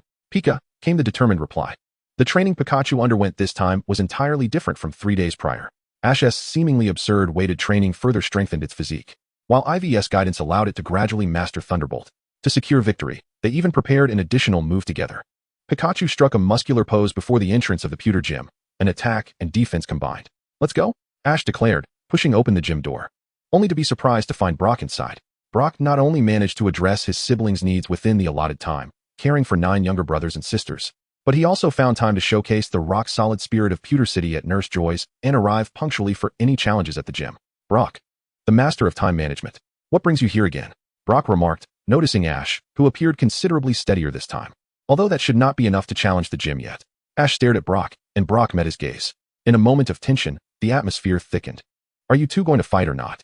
Misty interjected from the stands, unable to contain herself. You've been standing there for half an hour. Xiaoxia came merely to ascertain whether Ash had made any progress over the past 3 days. After all, each morning she had witnessed Pikachu tethered to a balloon, ascending into the sky, leaving her puzzled about the antics of Ash and Pikachu. Thus, her presence at this unreliable gym battle was not out of concern for Ash, but rather a curiosity to observe the unfolding events. Come on, Geodude, let's go. This time, Brock appeared to be more earnest. Excellent. Pikachu, you are the chosen one. Ash had no intentions of deploying a second Pokémon. In the Pokémon world, many novice trainers struggle to even conquer their first gym in their initial year, often opting to challenge only the most mediocre of gyms. It is indeed rare for a newcomer like Ash to boldly enter the core gym of Kanto, intending to rely solely on a single Pokémon during a duel with the core gym trainers. This occurrence is exceptionally uncommon, verging on the extraordinary. Geodude, use Tackle. Brock had actually planned to let this round slide. The size disparity between Pikachu and Onix was too great. If Pikachu were a starter Pokémon, it might have had a chance against Onix, but as an electric type, Pikachu stood little chance. Should Pikachu manage to defeat Geodude, a path would open before him. However, the ensuing battle would soon reveal that the situation was far beyond Brock's control. Pikachu Thunderbolt. With a fierce surge of electricity, Pikachu dispatched Geodude in an instant. The once lively Geodude now lying motionless on the ground. The defeated Pokémon exited the arena, and Brock, wide-eyed, exclaimed, after just a few days, "You have completely mastered Thunderbolt?" This was indeed surprising. Onix, it's your turn. All right, Pikachu, let us take the offensive with Thunderbolt. A powerful current surged toward Onix, which opted to withstand the electric assault with its formidable bulk. Dig. This time, Onix moved with greater speed, vanishing into the earth amidst a cloud of dust. Again? No. He and Pikachu had recently acquired a new technique. The same move 1T work on me. Pikachu use Float. With Ash's command, a multitude of balloons suddenly materialized behind Pikachu, lifting him into the air. Once more, Pikachu can fly, Tauros can fly, yet Snorlax cannot. What? Brock and Xiaoxia were taken aback. Witnessing such a skill for the first time, they simultaneously gasped in astonishment. Is there really such a move in Pokémon techniques? Is this your secret weapon? Brock found it utterly absurd. While the league rules did not prohibit Pokémon from utilizing items, how could that plump Pikachu ascend with merely a handful of balloons? Xiaoxia suddenly comprehended why Ash had been using balloons to elevate Pikachu over the past 3 days. But was this really a technique? And with Pikachu soaring so high, wouldn't he have become an easy target for Onix? Indeed, as anticipated, the ground lost its target, and the Onix emerged with its head held high. It had witnessed many spectacles over the years, but never had it encountered such a bizarre sight as a creature soaring through the air on a balloon. This era was utterly insane. It was as if a mouse were serving as a bridesmaid to a cat. No, wait. If it were to ascend into the sky, then Onix used Tackle. Brock would not let such a splendid opportunity slip away, yet Ash had already conceived a plan, descending with grace. Pikachu, accompanied by Pikachu's cry. The balloons supporting it began to burst, and Pikachu plummeted from the sky, landing squarely atop Onix's head. The move, descending with grace, boasted a 95 accuracy and dealt 90 damage. This was indeed the most formidable flying-type move Pikachu could master. Although flying-type moves were not particularly effective against ground types, and inflicted only half damage on rock-type Pokémon, Ash was willing to gamble on a possibility. Brock confirmed that Onix had taken damage. Despite rock-type Pokémon having resistance to flying-type attacks, Onix was clearly in distress. Who would have thought that such a seemingly absurd balloon flight could constitute a powerful flying-type move? It was utterly ludicrous. Just days prior, Pikachu's Thunderbolt had barely grazed Onix. So how could it have possibly learned such a potent flying-type technique in such a short span? In truth, Ash had been skeptical about the partner Pokémon training manual he acquired, suspecting Ivy of exploiting his simplicity for monetary gain. However, upon opening the manual, he was astounded. The author, Finn, the male rival from Pokémon Roguelike, was nothing short of a genius. Ash couldn't help but feel a tinge of envy at his brilliance. The manual elucidated the nurturing of partner Pokémon and how to teach them special techniques. Ash became enamored with the advanced techniques of Pikachu, particularly electric acceleration and sparkling thunder. Yet, it was evident that Pikachu lacked the aptitude for mastering these moves. Nevertheless, fortune favors the determined, as long as one strives. The path unfolds beneath their feet. The remarkable flying technique, descending with grace, was merely a preliminary trial, yet Pikachu genuinely learned to fly. Pikachu was equally surprised. Why did mastering this electric-type move prove so arduous, while the flying-type skill came so naturally? Could it be that Ash possessed an innate affinity for flying types? This only served to further pique Pikachu's envy of Ash's talent. Onix, hold on. All right, Onix, use Tackle. Both commands were uttered in unison, yet only Pikachu acted.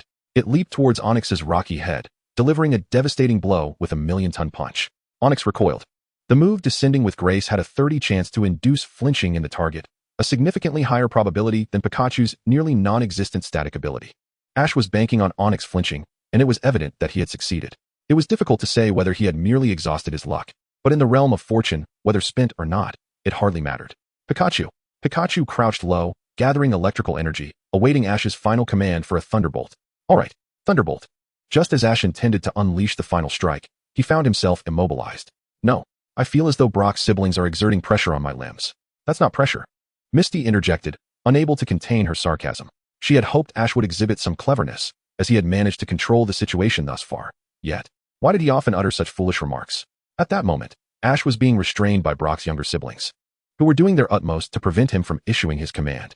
Daisuke Saburo, let go. Brock exclaimed, opening his eyes.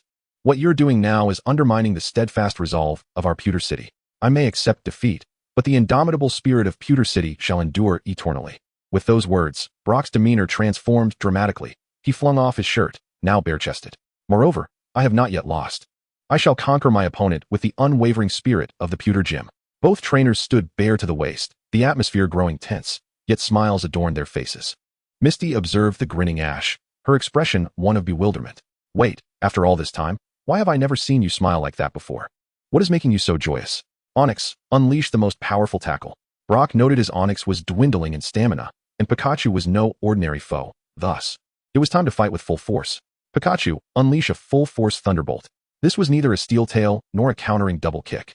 Nor was it some flashy partner move. With the clash of Onyx's tackle and Pikachu's electrical onslaught, the battle at the Pewter Gym reached its climax. Onyx fell, while Pikachu sat on the ground, spent from the final effort. Ash had triumphantly secured victory at the Pewter Gym, prompting Misty to clap for him, as she had been most concerned for his well-being. However, she had not anticipated the remarkable progress Ash had made in his tactical acumen during battle. Was he not just an athlete of exceptional physical prowess, but also a fervent combatant? The battle commenced at dawn and continued until the sun dipped below the horizon. Witnessing Ash's victory, the stone vendor, Wu Jing, finally emerged to clarify the misunderstanding with Brock. After helping Brock solidify his life goals, he ultimately shouldered his pack and joined the group. Thus, the trio from Kanto was reunited. The journey ahead was long, and the wayward son of Pewter City was poised to emerge like a wild houndoom. Joy, Junxiao, here I come. Chapter 25, a truly great book. Priced at $250, Part 1. Mount Moon. Pika. Taurus. This is a swift charge. Pikachu picked up the teacup that Brock had handed it and began to comment on the scene before it. Is Ash truly a human? Although this scenario has transpired twice before, Brock remains astounded. At times, I can't help but feel he resembles a superhero, despite his occasional arrogance and childish stubbornness. He possesses an undeniable tenacity. Misty, delicately sipping from the coffee Brock had just brewed, observes Ash as he holds a rather unappealing expired sticky ball, a gift from Mew through its group chat feature. The ball appears dry, shriveled, and far from spherical. Yet, having something is better than having nothing, especially when Ash faces the unruly Tauros. To triumph in Pokémon battles without relying on Pokémon is a feat that lies beyond the grasp of ordinary trainers. Their secret techniques are not easily learned. As Ash gazes at the outdated sticky ball, it seems he has fallen for Mew's trickery. Unlike Zhang Wuji's mother, Insusu, who had warned him that the pinker the object, the more deceptive it is. Ash is left to navigate the ancient techniques of the sticky warriors based solely on the scant information provided by Mew. Unfortunately, the material Mew provided is not particularly clear, leaving Ash to guess at many aspects. Unlike the straightforward guidance offered by Finn's partner Pokémon, Angry Bull, Tauros charged at Ash without granting him a moment's respite. Undeterred, Ash thrust the sticky ball into the creature's eyes. In the ensuing clash, although Tauros collided with Ash, the trainer merely stumbled back 3 steps. Tauros advanced, but failed to secure a victory. Disheartened, Ash approached the dining table that Brock had prepared, casually picking up a cup of tea. Can this reckless approach truly tame Tauros? Misty couldn't help but scoff. It feels as if you intend to personally challenge the Pokémon in battle. You're a trainer, not a Pokémon. Pika. Nearby, Pikachu set down its cup, asserting, no, he resembles a Pokémon far more than I do. Though others struggled to comprehend Pikachu's retort, Ash felt no concern. A friend online had suggested that the training manual for taming Pokémon was simply beyond his understanding. With that, Ash rummaged through his backpack, extracting the ancient techniques Mew had sent him, along with a companion guide for nurturing Pokémon. Brock and Misty leaned in, suddenly realizing why Ash found the material perplexing. The document Mew had provided was, in fact, a depiction from an ancient mural in the region, meticulously detailing each movement in archaic writing.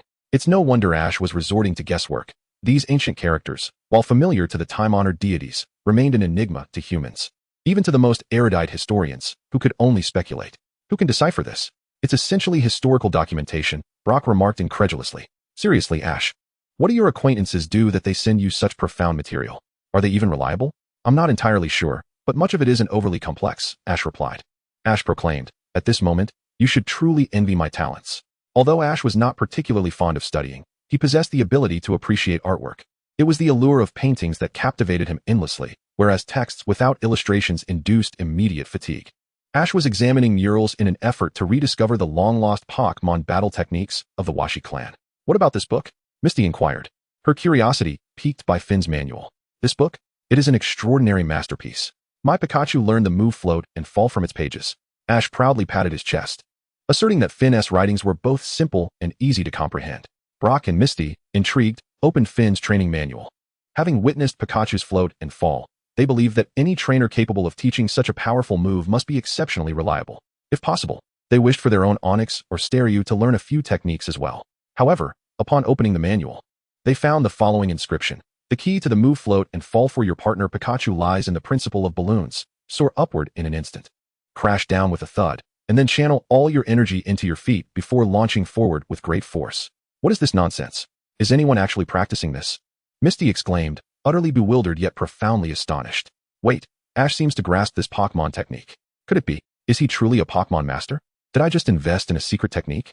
Ash beamed with pride, despite Ivy having pilfered all his money. Yet, he believed that winning the gym battle made it all worthwhile. How much did you spend? Brock continued to peruse the training manual, perplexed by the bizarre instructions that filled its pages, making it difficult to fathom the mental state of the author. About this much. Ash gestured with a finger. $100? That's reasonable. Misty accepted this price, reasoning that although the content was peculiar, the price suggested Ash had made a good deal. Certainly not. This book is a masterpiece by a master. How could it be so inexpensive? Ash asserted, his nose raised high, convinced that Finn's vision for partner Pokémon was nothing short of genius. 1,000? That's outrageous. It's merely a flimsy notebook, probably worth just 200. Misty exclaimed, unable to contain her frustration, believing someone was taking advantage of Ash's naivety. To her, it was unjust to deceive someone simple-hearted. No, it costs 10,000. Ash retorted. Do you honestly think a master's work could be so cheap? 10,000. I think it's a bargain. You've been duped. Misty could no longer hold back, gazing at Ash, who appeared to have been swindled, as if he had encountered a master con artist. Yet he was still thanking Ivy. Impossible. Absolutely impossible. The contents of this book are certainly Pikachu's secret techniques, including this move, Thunderbolt. Ash pointed to the manual where the two most powerful skills of his partner Pokémon, Thunderbolt and Pound Break, were clearly indicated. Wait a moment. Xiao Gang discerned the crux of the issue, his eyes suddenly sparkling with clarity. It appears the pricing has indeed been inscribed. He exclaimed, beneath the final move, a unique technique belonging to his partner Eevee, known as Booming Break, there lay a striking line, produced by Finn, with a set price of 250 yuan. This was the exact same price as the Tamashii Crimson Dragon from Yu-Gi-Oh! 5Ds, featuring the illustrious Jack Atlas. Upon reading this line, Ash was struck by a revelation. Realizing that Zhang Wuji's mother had been correct, the more beautiful the woman, the more adept she was at deception. How could it be that a mere Pokeball could cost less than this? Yet Ivy had the audacity to demand 10,000 yuan from him. Ash felt himself a victim of folly. Chapter 26, a truly exceptional book, priced at 250, Part 2. The true value of an exceptional book does not lie in its cost, but rather in the profound impression it leaves upon its readers. Imagine a book so compelling that upon finishing it, readers cannot help but emulate its phrasing. Quack. Yes, master, save me. I am the divine warrior. Such a tome would undoubtedly be considered a good book. Isn't it remarkable how a good book can captivate the soul? For Ash, Finn's bizarrely mismatched partner Pokémon handbook was indeed a good book. Alas, with a demand of 10,000 yuan, Ash found himself penniless. The next time he encountered Ivy, he would surely teach her a lesson. Fuming with anger, Ash thought it unfair that, despite being easily duped, she would so brazenly seize all of his pocket money. As they passed by the Moonlit Mountain, the next city on their journey was Celadon. Xiao Gang, holding the map, reminded the irate Ash of the upcoming battle. It is against the Four Sisters. Upon hearing Xiao Gang's words, Misty couldn't help but correct his mistake. Suddenly, a spark of understanding ignited within Xiao Gang. He had truly befriended Misty, not merely for her three elder sisters. Of course, Xiao Gang had made two errors, with Misty only correcting one. The other misjudgment pertained to the fact that during the time of Misty's parents, the Celadon Gym was renowned for its Gyarados.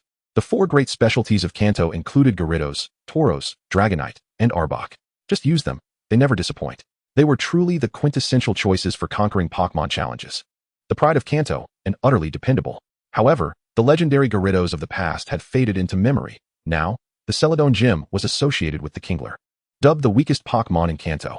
Similarly, the Kingler Gym was celebrated as the weakest gym in Kanto, currently famous for its aquatic ballet performances, purely for aesthetic enjoyment, devoid of any offensive capabilities.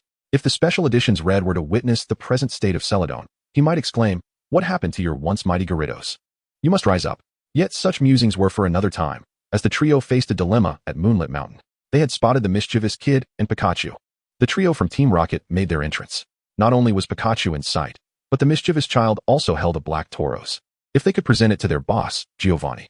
Just imagine the joy on Giovanni's face as he rode triumphantly upon the striking black Tauros, liberating himself from the fatigue of sleepless nights spent toiling at work. Then, Boss Sakaki will promote us to become officers, taking on the role of division heads, which feels truly exhilarating. Musashi and Kojiru evidently concurred with Nyartha's perspective. Aside from Ash's Pikachu, the Moonstone at MT Yagami is also among their targets. The modus operandi of Team Rocket is thus, anything we set our eyes upon becomes ours. Of course, the trio from Team Rocket has left behind a century-old conundrum. Is the Sakaki that Nyarth speaks of the genuine Sakaki? Outside the caverns of MT Yagami, a swarm of Zubat is presently assaulting the Pokémon researcher, Nika, from Nibi City. Witnessing the beleaguered researcher, Ash could not help but retrieve his Pokédex, Zubat. The Bat Pokémon navigates through the air using ultrasonic waves, typically residing in caves and seldom venturing out. Yet, it has indeed ventured out. Just as Ash was about to stow away his Pokédex, Misty, unable to contain herself, exclaimed, "What are you dawdling for? Hurry and save him." Quite right. Pikachu, Thunderbolt. With Ash's command, Pikachu dashed forth, unleashing a Thunderbolt to disperse the swarm of Zubat. Herein lies a small trick for financial gain. First, deplete the insect repellent stock at the shops in Nibi City, then capture one male and one female Zubat, binding them with a red thread before releasing them into the cave. By selling insect repellent outside the cave, one can amass a tidy sum. This bears a striking resemblance to Sakaki's dealings in the Tokiwa forest regarding insect repellent. However, it is crucial to thwart trainers accompanied by Noctowl. As previously mentioned, aside from Shroomish, all birds can be classified as raptors, and the evolved form of Pidgey, Noctowl, is the natural enemy of Zubat. To digress, after Ash rescued Nika, her immediate reflection was not on the peril she had escaped, but rather on the bond between Ash and Pikachu. In the realm of Pokémon, researchers are divided into various schools of thought. The earliest Pokémon, originally referred to as carrying beasts, did not bear the name Pokémon. Pokémon are not mere creatures. Each possesses the ability to transform into electrical signals, enabling them to shift from the three-dimensional realm into the two-dimensional spectrum contained within a Pokeball. The evolution of the Pokémon world traces back to the furious energy experiments of the Fire Monkey, which subsequently morphed into experiments concerning the transformation of Pokémon into electrical signals. It was after this experiment that Pokémon were recognized as an independent species, transitioning from carrying beasts to pocket monsters. Why recount this knowledge? Because without understanding this, one cannot elucidate the academic factions within Pokémon studies. Many years ago, Professor Oak, in his youth as Professor Okido, stirred considerable upheaval in the Pokémon academic community for two primary reasons. Firstly, he advocated for the categorization of Pokémon not by the conventional biological classifications such as mammals, but rather through elemental distinctions such as rock, fire, and water. This proposition met with opposition from the prevailing views of the League at the time. At that time, the prevailing perspective did not regard Pokémon as mere animals. They chose to classify Pokémon using conventional taxonomies, with canine and bat Pokémon frequently appearing in the Pokédex, reflecting the mainstream classification of that era. Thus, Professor Oak's proposed classification method was akin to proclaiming during the Middle Ages that the Earth revolves around the Sun, an audacious assertion indeed. As a resident of Viridian City, Professor Oak's second scholarly proposition was even more radical than the first. He contended that the relationship between Pokémon and humans was not one of dominion and subjugation. Drawing upon the creation myths of the Kanto region, he termed this theory the study of human-Pokémon relations. The uproar generated by this academic school was monumental, attracting numerous like-minded individuals, including Dr. Sycamore, Kendall Terrellons, and Masahiro, all allies of Professor Oak. The core tenet of this relational theory posited that humans and Pokémon coexist, with Pokémon not being subjugated by humans, and that the cultivation of Pokémon carries inherent risks. During Ash's era, such viewpoints were not particularly rare. Time has since proven Professor Oak's theories to be entirely accurate. However, at that time, Professor Oak boldly emerged from the League. defiantly raising his middle finger towards the obstinate Darumaka and the decaying Pokémon doctrines along with their proponents, offering them scant regard. The researcher from Nibby City, Nika, was evidently a product of the flourishing of Oak's theories. Chapter 27, The Hatched Round Mage, Part 1. Nika, a name reminiscent of One Piece. A supporter of the human-Pokémon relations theory, encapsulates a scholarly trend in the Pokémon world that bears resemblance to the ancient Greek academic schools. Losing an argument is not disgraceful. Losing the ability to counter is. Most scholars in the Pokémon realm are martial artists, capable of revealing impressive physiques beneath their lab coats, with the likes of the perpetually pursued Otanica being a notable exception. The typical Pokémon professors, such as Oak, Kukui, and Champion Kion, exude a demeanor that suggests, had I not renounced my violent ways, this world would be in disarray. I am merely a scientist, lacking the frail strength of others. Nika clearly lacked the vitality of a martial artist, yet exhibited the affliction of one, patrolling the summit of Moonview Mountain without even a single Pokémon at his side. Should we call this confidence, or an excess of it? Moonview Mountain is often home to Clefairy in its caves, and the meteorites here contain moonstones. Among contemporary trainers, there are whispers of some utilizing moonstones to enhance their Pokémon's abilities, but the Clefairy's habitat is intrinsically tied to these moonstones. Hence, I must continuously patrol in hopes of deterring those treasure hunters. Nika expressed this sentiment as he undertook his duties, though his prowess remained difficult to assess. May I capture a Clefairy? Ash cautiously inquired upon observing Nika's demeanor. Absolutely not. Unless a Clefairy willingly accompanies you, it is utterly impossible. The flawless relationship between Pokémon and trainers is far from merely utilizing Pokémon as tools to complete a Pokédex. Individuals like Nika and Professor Oak adhere to this principle, and although Professor Oak often teases Ash about his modest number of captures, it serves primarily as encouragement for Ash to remember the importance of nurturing his Pokémon. Well then, Ash stowed away the Pokéballs he intended to capture. He expressed gratitude towards the researcher, who successfully prevented the Pokémon series from devolving into a farcical rendition featuring the mischievous Clefairy. The researcher continued to enlighten Ash and his companions about the scenic beauty of MT Moon. However, Ash suddenly halted, sensing an unusual disturbance. This prompted Misty and Brock to pause and observe him.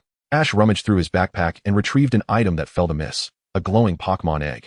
Master Zekrom had mentioned that this was an egg belonging to a round mage.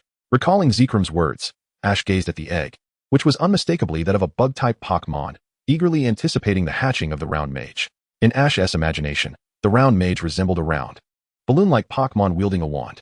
Suddenly, a Clefairy darted out from the cave of MT Moon, seizing the moment of Ash's distraction to snatch the egg from his hands. Clefairy. It was the thief's signature move. The Clefairy mistook Ash for a Pokémon thief, believing the round mage's egg to be one of its own. Realizing the gravity of the situation, Ash quickly pursued the thieving Clefairy, with Misty and Brock trailing behind, demonstrating their concern for the Pokémon's safety as they exerted themselves to keep pace with Ash. Following them was the researcher, who, regrettably, was both oblivious to Pokémon battles and unable to match the speed of the youth, proving to be far less capable than even the most inept of trainers. The group followed the Clefairy and soon found themselves beside a moonstone. The exhilaration of the chase dissipated as they confronted a crisis. Hey, do you not recognize whose territory this is? The Clefairy, evidently perceiving Ash and his friends as egg thieves, misidentified the round mage's egg, though it was a bug-type egg. Its pattern closely resembled that of Clefairy's pale pink egg adorned with star-like designs. The only distinction lay in the round mage's egg being brown, a detail the Clefairy had overlooked in its fixation on the pattern. Now, Ash and his companions faced a dire predicament, encircled by a throng of Clefairy. Pika, Pika, Pika! Just as the tension reached its peak, Pikachu, with its round belly proudly protruding, stepped forward. Clefairy, Pika, Pikachu. The exchange of Clefairy and Pikachu, along with their animated gestures, caught Misty's attention. Hey Ash, what did Pikachu say? As the individual present with the strongest bond to Pikachu, Ash assumed the role of translator. Pika, Pikachu, I understand. Pikachu wants to challenge the Clefairy to a duel, who is always thinking about battles. As Pippi observed Pikachu and the evidently bewildered Ash, he couldn't help but scoff. Pika, Pika, is he really that foolish? Realizing that Pippi was ready for a challenge, Ash admired his own talent. The language of Pokémon wasn't particularly difficult to learn. Pikachu, Pika, Pika, who said that, meow? The simultaneous utterance of three voices made not only Pippi and Pikachu unable to tolerate Ash's nonsensical translations, but Meowth also joined in the mockery. Could this fellow Ash be a warrior of sorts, with his mind solely occupied by thoughts of combat and excitement? Amidst a swirl of black smoke, the true protagonist finally made an entrance. Nika, seemingly eager to synchronize with the trio's performance, inquired, What is happening? What is happening? Release yourself. Kamen Rider, Jun. No, this is Pokémon. Certainly not Kamen Rider. Observing the misread lines by Musashi and Kojiro, Meowth couldn't contain himself. The Rocket Trio remained the most dependable in his eyes. So, let us embrace the bright tomorrow that awaits us. Just like that, Meow. Just as Team Rocket was about to take action, an unexpected turn of events unfolded. The egg in Pippi's hands suddenly began to crack, and a bug-like Pokemon's antenna protruded from within. Pika? Pippi gazed at the antenna in confusion. The baby Pokemon doesn't seem to look like this. With a burst of brilliant light, the egg of the round mage was completely shattered, revealing a plump, juvenile, sound bug Pokemon. Ah, bug. Misty, startled, quickly sought refuge behind Ash. However, her loud exclamation fully awakened the round mage. Accompanied by its chirping, the rotund creature waddled on its tiny legs, leaping directly into Misty's arms. A bug. In a panic, Misty tossed the round mage to Ash, causing its previously high-pitched chirp to transform into a low, rumbling sound. Hey, what did that Pokemon just say? Musashi, bewildered by the escalating chaos, could only inquire of Meowth, who could decipher the situation. It told the little brat, Mommy, Daddy seems to dislike me.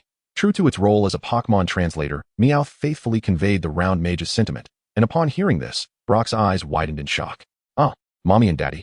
He looked at Ash and Misty, contemplating the unlikely pairing of this foolish boy and the feisty girl. The round mage was quite perceptive.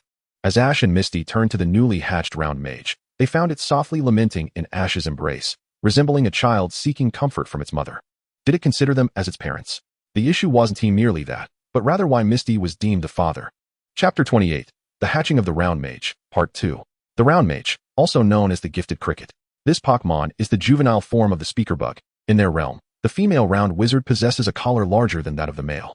Naturally, the round wizard with the larger collar is perceived as a mother figure by the young Ash, while the high-pitched Misty is regarded as the father. Quite reasonable indeed. Misty exudes more masculinity than Ash. Brock squinted his eyes after expressing his opinion, only to have the iron fist of Hualon land upon his head. I am but a delicate girl. Meanwhile, Ash crouched down and whispered to Pikachu, Pikachu, Misty is not a delicate girl. She is clearly a Gyarados. Pikachu understood the perils of careless speech, yet Ash remained oblivious. In the next moment, Hualon's fist also struck Ash's head. I am not a Gyarados. Hey, you three, little girl and brat, stop ignoring us. Musashi couldn't contain herself as she watched Misty unilaterally assault Ash and Brock. We are Team Rocket, the villains. You three are clearly the comic relief. At that moment, Misty held Ash by his collar, mocking his previous remarks. Musashi realized that dealing with such an oblivious little girl required a different approach. Go, coughing. Kojiro summoned his formidable subordinate. And you too, Arbok. At this point, the Team Rocket trio had yet to evolve into their future selves. They remained fixated on defeating their opponents using the Team Rocket version of Pokemon battle rules. The Team Rocket battle rule is simply that there are no rules. However, after enduring countless electric shocks from Pikachu, their antics began to escalate. Various large robots and cutting-edge technology emerged. Honestly, aside from their failure to capture Pikachu, these three could rule the world with their knowledge of Gundam. After all, these contraptions are far more effective than Pokemon. Coughing, use smog. At Kojiru's command, Coughing released a thick, black fog to obscure vision. Interestingly, it seems that in the games, smog does not actually reduce accuracy. This is one of the game's weaknesses. It cannot create distinct Pokemon eggs, nor can it accurately reflect the ecological system of Pokemon, and certain moves that could trigger additional effects are unable to be showcased. Arbok, use Poison Sting. Here it comes, the most oblivious Pokemon of Kanto. The 8th and 7th ranks. Coughing and Arbok. Infuriated by Ash's taunts, the two Pokemon disregarded Musashi and Kojiru's commands and charged directly at Ash. They abandoned all tactics, intent on teaching this seemingly foolish human a lesson. Pikachu. Pikachu couldn't help but cover its face with its tiny hands. Is it too late to ask Professor Oak for a new trainer? It seems you truly do not understand the dangers of careless speech. Even if one is foolish and oblivious, you should never voice it outright. Arbok and Coughing lunged at Ash, but he deftly sidestepped their attacks. Are you coming for me? Ash remains rather innocent. Since your two Pokemon are set to battle, do not blame me, a super novice, for giving my all. Pikachu, Thunderbolt. Pikachu. The fierce current surged towards Weezing and Arbok, and since mastering Thunderbolt, it had not employed any other electric moves. For Pikachu, Thunderbolt is far superior to both Shock and Thunder. The current was swift, and upon witnessing it, Weezing dodged to the left, yet Arbok behind had no such fortune, getting zapped and scorched in an instant.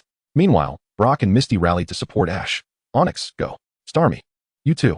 As Pokemon trainers, battles in gyms, wild encounters, and even skirmishes are essential to be considered complete.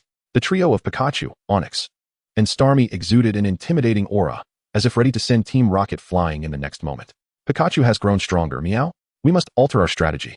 Meowth, known as the tactical mastermind of the trio, discerned that a direct confrontation would not favor them. Thus, he called upon Jesse's plan, retreat. The 36 stratagems dictate that retreat is the best option. This maneuver, a gem amongst the 36 stratagems, posed a challenge for you, Ash, to withstand. Wheezing, use smokescreen. Just as James issued the command, the newly hatched Spritzy leaped from Ash's arms, its short arms glowing with light. The next Spritzy waved its hands at Team Rocket, causing the rocks beneath their feet to surge upward as if possessed, attacking like a tidal wave. The towering columns sent Team Rocket members soaring through the air once more. As customary, Team Rocket found themselves summarizing their predicament mid-air. No, this time we were actually sent flying by a newborn Pokémon. The unfolding of events is absurd. Meowth crossed its arms in the air, flanked by the incapacitated Weezing and Arbok. If I recall correctly, that move was Earth Power. That Pokémon must be the Spritzy from the Sinnoh region, yet such Pokémon are rarely seen in Kanto and are rather weak. How could it wield such a formidable technique? James, who had previously benefited from the services of 29 tutors, did not find his family's investment in his education wasted. As he was at least familiar with Spritzy and many Pokémon techniques, though mastering them was another matter entirely. Thus, it seems Ash's Pokémon are becoming increasingly valuable. Are they not? Jesse's concern always dwelled on peculiarities from the past. With a sense of annoyance, Team Rocket once again transformed into shooting stars across the sky. Indeed, these three are jesters. Ash made a succinct observation. Just as Misty was about to persuade Ash to change gyms for a challenge, a sign outside of Celadon City caught Ash's attention. After reading what was scrawled on the board with a marker, fury ignited within him, and he hoisted the hesitant Misty onto one shoulder while cradling the newly hatched Spritzy on the other. Blue, clean your neck and wait for me. After being provoked by an ordinary newcomer, the super rookie finally unleashed his full potential, propelling the burdensome Xiaoxia, who was slowing down the team's pace, toward Hualon City at full speed. On Ash's shoulder, Xiaoxia, feeling too close to the round mage, could not help but shout loudly, while the round mage utilized the sounds of insects to create music, cheering on the young Mother Ash as they journeyed forward. Behind the trio, Pikachu, like a bolt of yellow lightning, closely followed Ash, sensing that Ash's physical prowess had indeed grown stronger, allowing him to run so swiftly with both Xiaoxia and the round mage in tow. By the way, it seemed that the heavy item in Ash's backpack had yet to be taken out. How enviable it was for the mouse, admiring his talent. He seemed more like a Pokémon than I do. In Brock's eyes, the scene before him appeared truly heartwarming. A harmonious family of three, reading with admiration. Chapter 29, Am I Not to Become a Master? Part 1. Hualon City, a significant urban hub located in the northeast of Kanto, governs the waterways of the entire region, with the Hualon Gym serving as its emblem. Even though Xiaoxia's three elder sisters performed Pokémon ballet underwater to sell tickets, Xiaoxia's family was not lacking in wealth. And Xiaoxia was, in fact, much more affluent than Brock. Although Xiaoxia, the influential mayor of Hualon City, held her position much like the city itself, filled with superficiality, the gym benefited from league subsidies, and ultimately, it was a family business. Xiaoxia could be considered both a young lady and a product of Pallet Town, forming a classic pairing reminiscent of a martial arts film featuring a naive young man and a daughter from a prominent family. This is not mere exaggeration. Jin Yong has indeed led the industry for 70 years. The notion of a young lady paired with a fool, Guijing and Huang Rong, a legitimate lowly, Tianshan Tonglao, and a useless protagonist, Chen Jielua, is a testament to timeless storytelling. One must read carefully and learn diligently. Mr. Jin Yong's expertise remains unparalleled, and these brilliant ideas are still relevant today. In the special episodes, the trainer Xiaoxia, renowned in Kanto, is one of the two famous young ladies, the Garrido Xiaoxia of Hualon City and the Vileplume Ligia of Yuhong City. Their combat skills far exceed those of Naji from Golden City. However, at this moment, the Hualon Gym did not exhibit the Garrido's hairstyle depicted in the special episode. It could not stand tall. Alright, I am off to challenge the Hualon Gym. Pikachu. At the Hualon City Pokémon Center, after a night of rest, Ash rose with vigor on that serene morning, and his Pikachu mirrored his enthusiasm. Before them stood the iconic structure of Hualon Gym, a testament to the spirit of Hualon City. Wait a moment, you two. Just as Ash was about to push open the door, Brock tugged at Ash's collar, pulling him back. With a grave expression, Brock spoke to Ash in an exceedingly formal tone. Ash, do you know what Hualon City is most famous for? Of course, it's for battles. Ash replied earnestly. What else could a gym be renowned for, if not for battling? I am eagerly anticipating my opponent. Oh, how quickly Brock seems to overlook the fierce spirit that Ash possesses. Yet, it is true that while the city of Hualon was once renowned for its battles, it has now captivated audiences with its aquatic ballet. Brock, eager to share, produced a poster showcasing the aquatic ballet of the Hualon Gym. Behold, the three floral gems of Hualon. Indeed, they are quite charming. As Ash gazed upon the promotional poster, he couldn't help but appreciate the endearing qualities of the Hualon sisters. albeit only to a slight extent. After all, he was still capable of admiring the beauty of girls, but just a touch. Shall we first explore the aquatic ballet? Brock posited, his intentions becoming clearer. The essence lies in the fact that since the Hualan Gym is famed for its aquatic ballet, it may very well be connected to their battles. We should adopt a mindset of learning, observing their performance with a critical eye, don't you think? Yet, Ash pondered whether this would encroach upon his time for battles. Though he could appreciate feminine charm, his primary focus remained on combat. I aspire to become a Pokémon master. Distractions of a romantic nature are quite unwelcome. Brock, realizing Ash's unwavering resolve, furrowed his brow and conjured a thought. So Ash, why do you think there exists a disparity between skilled and less skilled trainers in Pokémon battles? With eyes wide open, he endeavored to appear earnest. In my view, true masters are those who can seamlessly integrate combat with life itself. Master Siebold of the Elite Four once remarked that a gym leader who does not aspire to become an Elite Four member is not a worthy champion. Therefore, it is indeed essential for us to observe this aquatic ballet with a discerning perspective to enhance your journey to mastery. Critical observation, you say? Then let us proceed to critique. Ash declared, thumping his chest with determination. With that, Brock pushed him into the gym. The aquatic ballet in Hualan attracted a considerable audience, predominantly young men, all present to observe and critique. Brock blended into the throng like a fish returning to the vast ocean. What splendid legs! And those white coconut trees. So pristine. I find myself quite tempted to taste. He mused. And that large electrode, to avoid its self-destruction, requires attentive observation. As Ash watched the Hualan sisters' performance, he found it admirable, yet somewhat lacking in excitement. They are far too pristine. A true trainer must endure hardships, either through rigorous training or by facing challenges alongside their Pokémon. If the Hualan sisters were to engage in battle, it would surely be devoid of thrill. They cannot compare to the exhilarating battles that Misty could provide. This dull spectacle caused Ash to yawn repeatedly. While the Hualan sisters were undeniably charming, they did not resonate with him. What Ash truly sought was a partner imbued with the strength of a Gyarados, the fighting spirit of a Dragonite, the tenacity of an Empoleon, the grace of a Butterfree, the patience of a Ninetales, and the enigma of a Nihilego. Such a companion would certainly provide him with the exhilarating battles he craved, unlike the languid demeanor of the Hualan sisters. Boredom enveloped me, and I yearned to witness a deluge of blood.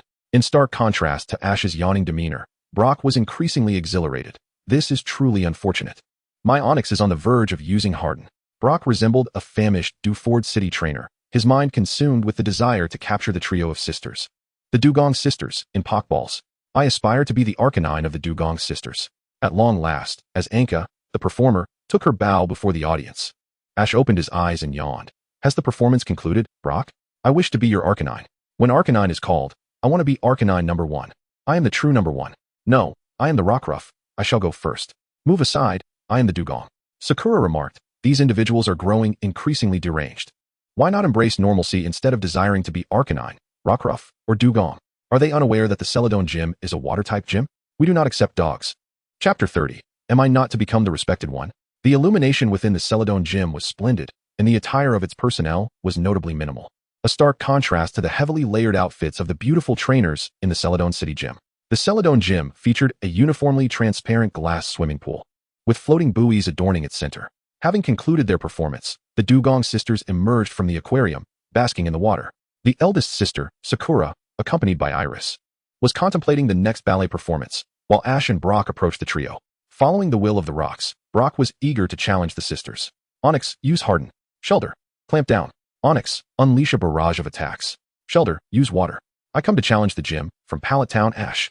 Before Brock could utter a word, Ash pushed him aside and stepped closer to Sakura. Brock, my brother, I understand your Onyx is anxious, but let my Pikachu take the lead. My Thunderbolt is yearning for action. Pika Pika.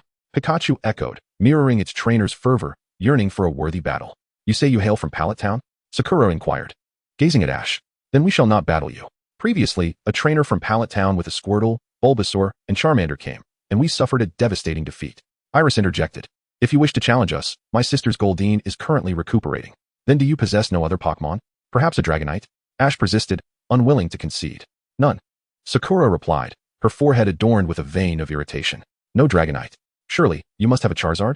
Ash continued his inquiry. That too is absent. Iris clenched her fists. Is this seemingly foolish lad truly not seeking a quarrel? No Dragonite. No Charizard. You must have a Bellsprout. Iris could no longer contain herself. This is the Celadon Gym. How could we possibly possess any of those Pokémon? What a disappointment. There's nothing here. Brock, Pikachu. Let us depart. This place offers nothing of value. Ash lamented, a sense of disillusionment washing over him. Pika Pika. Even Pikachu shook its head in agreement. I am certain that the Celadon Gym must house a Rapidash. I would gladly serve as your loyal companion. Brock was nearly beside the Sakura sisters when a thunderous shout startled everyone. The Celadon Gym has never known the disgrace of surrendering without a fight. As the words echoed, Misty leapt down from above the Celadon Gym. As Misty's sister, Iris decisively began to undermine the situation. Sister Peony, standing beside Iris, took over the conversation, and the drama of their plastic sisterhood unfolded. Was that what you meant? Did you give up halfway? Peony gazed at Misty, continuing Iris's line of inquiry. So, is that the reason why you didn't wish to come to the Celadon Gym? Ash, standing beside Misty, clearly had yet to learn the wisdom of discretion, filling in the gaps of Peony's dialogue. What business is it of yours? Misty raised her fist, feeling that dealing with the thick-headed fool was best done with a Celadon iron fist, needing to calm her emotions. All right, Ash, as you can see, we are the beautiful quartet of the Celadon Gym. Correction, the beautiful trio of the Celadon Gym and the ugly duckling. This time, Peony was determined to carry the plastic sisterhood theme to its conclusion. Sister, who exactly are you supporting? Misty retorted, I'm tired. Let it all end already. This teammate was a burden. Ash crouched down, speaking to Pikachu. The ugly duckling still has its charm. Misty is undeniably a Gyarados. Pika Pika. Pikachu replied, bro, don't drag me into your demise. As the eldest sister, Iris faced the complex situation decisively, betting on Ash and Misty, believing in their potential despite Ash's apparent lack of intelligence. In terms of brains, can Ash and Psyduck truly be equals? Enough. Everyone be quiet. Misty could no longer tolerate it, and raised her Pokeball. This time, I will represent the Celadon Gym. The outcome lies with our Pokemon. Ash, let us battle. The Celadon Gym knows no surrender. Alright, I accept the challenge. In a matter of moments, Ash and Misty stood at the challenge platform, with Brock serving as the referee, while Misty's three sisters became the audience. The saying goes, strike first to avoid being struck.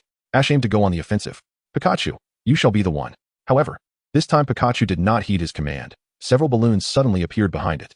As they floated down, Pikachu decisively chose to flee, hiding among the audience. Pika, Pika, Pika? Pikachu shook its head at Misty. What? You dare say you don't want to battle Misty? Ash finally realized that his bright yellow companion had become a coward at the last moment. What a lack of spine. Well done, Pikachu. Good child. In contrast to Ash's frustration, Misty raised her hand to conceal the smirk forming at the corner of her mouth. Without Pikachu, what will you use to fight me? Pikachu. With no other option, she declared, go Tauros. Ash gazed at the situation before him. Since there was no yellow flash, it was time to unleash his Tauros. Unlike Pikachu, Tauros was a warrior devoid of emotions. As the Pokeball opened, a black bull stood atop the floating platform of the gym. Tauros, Ash, you are utterly despicable.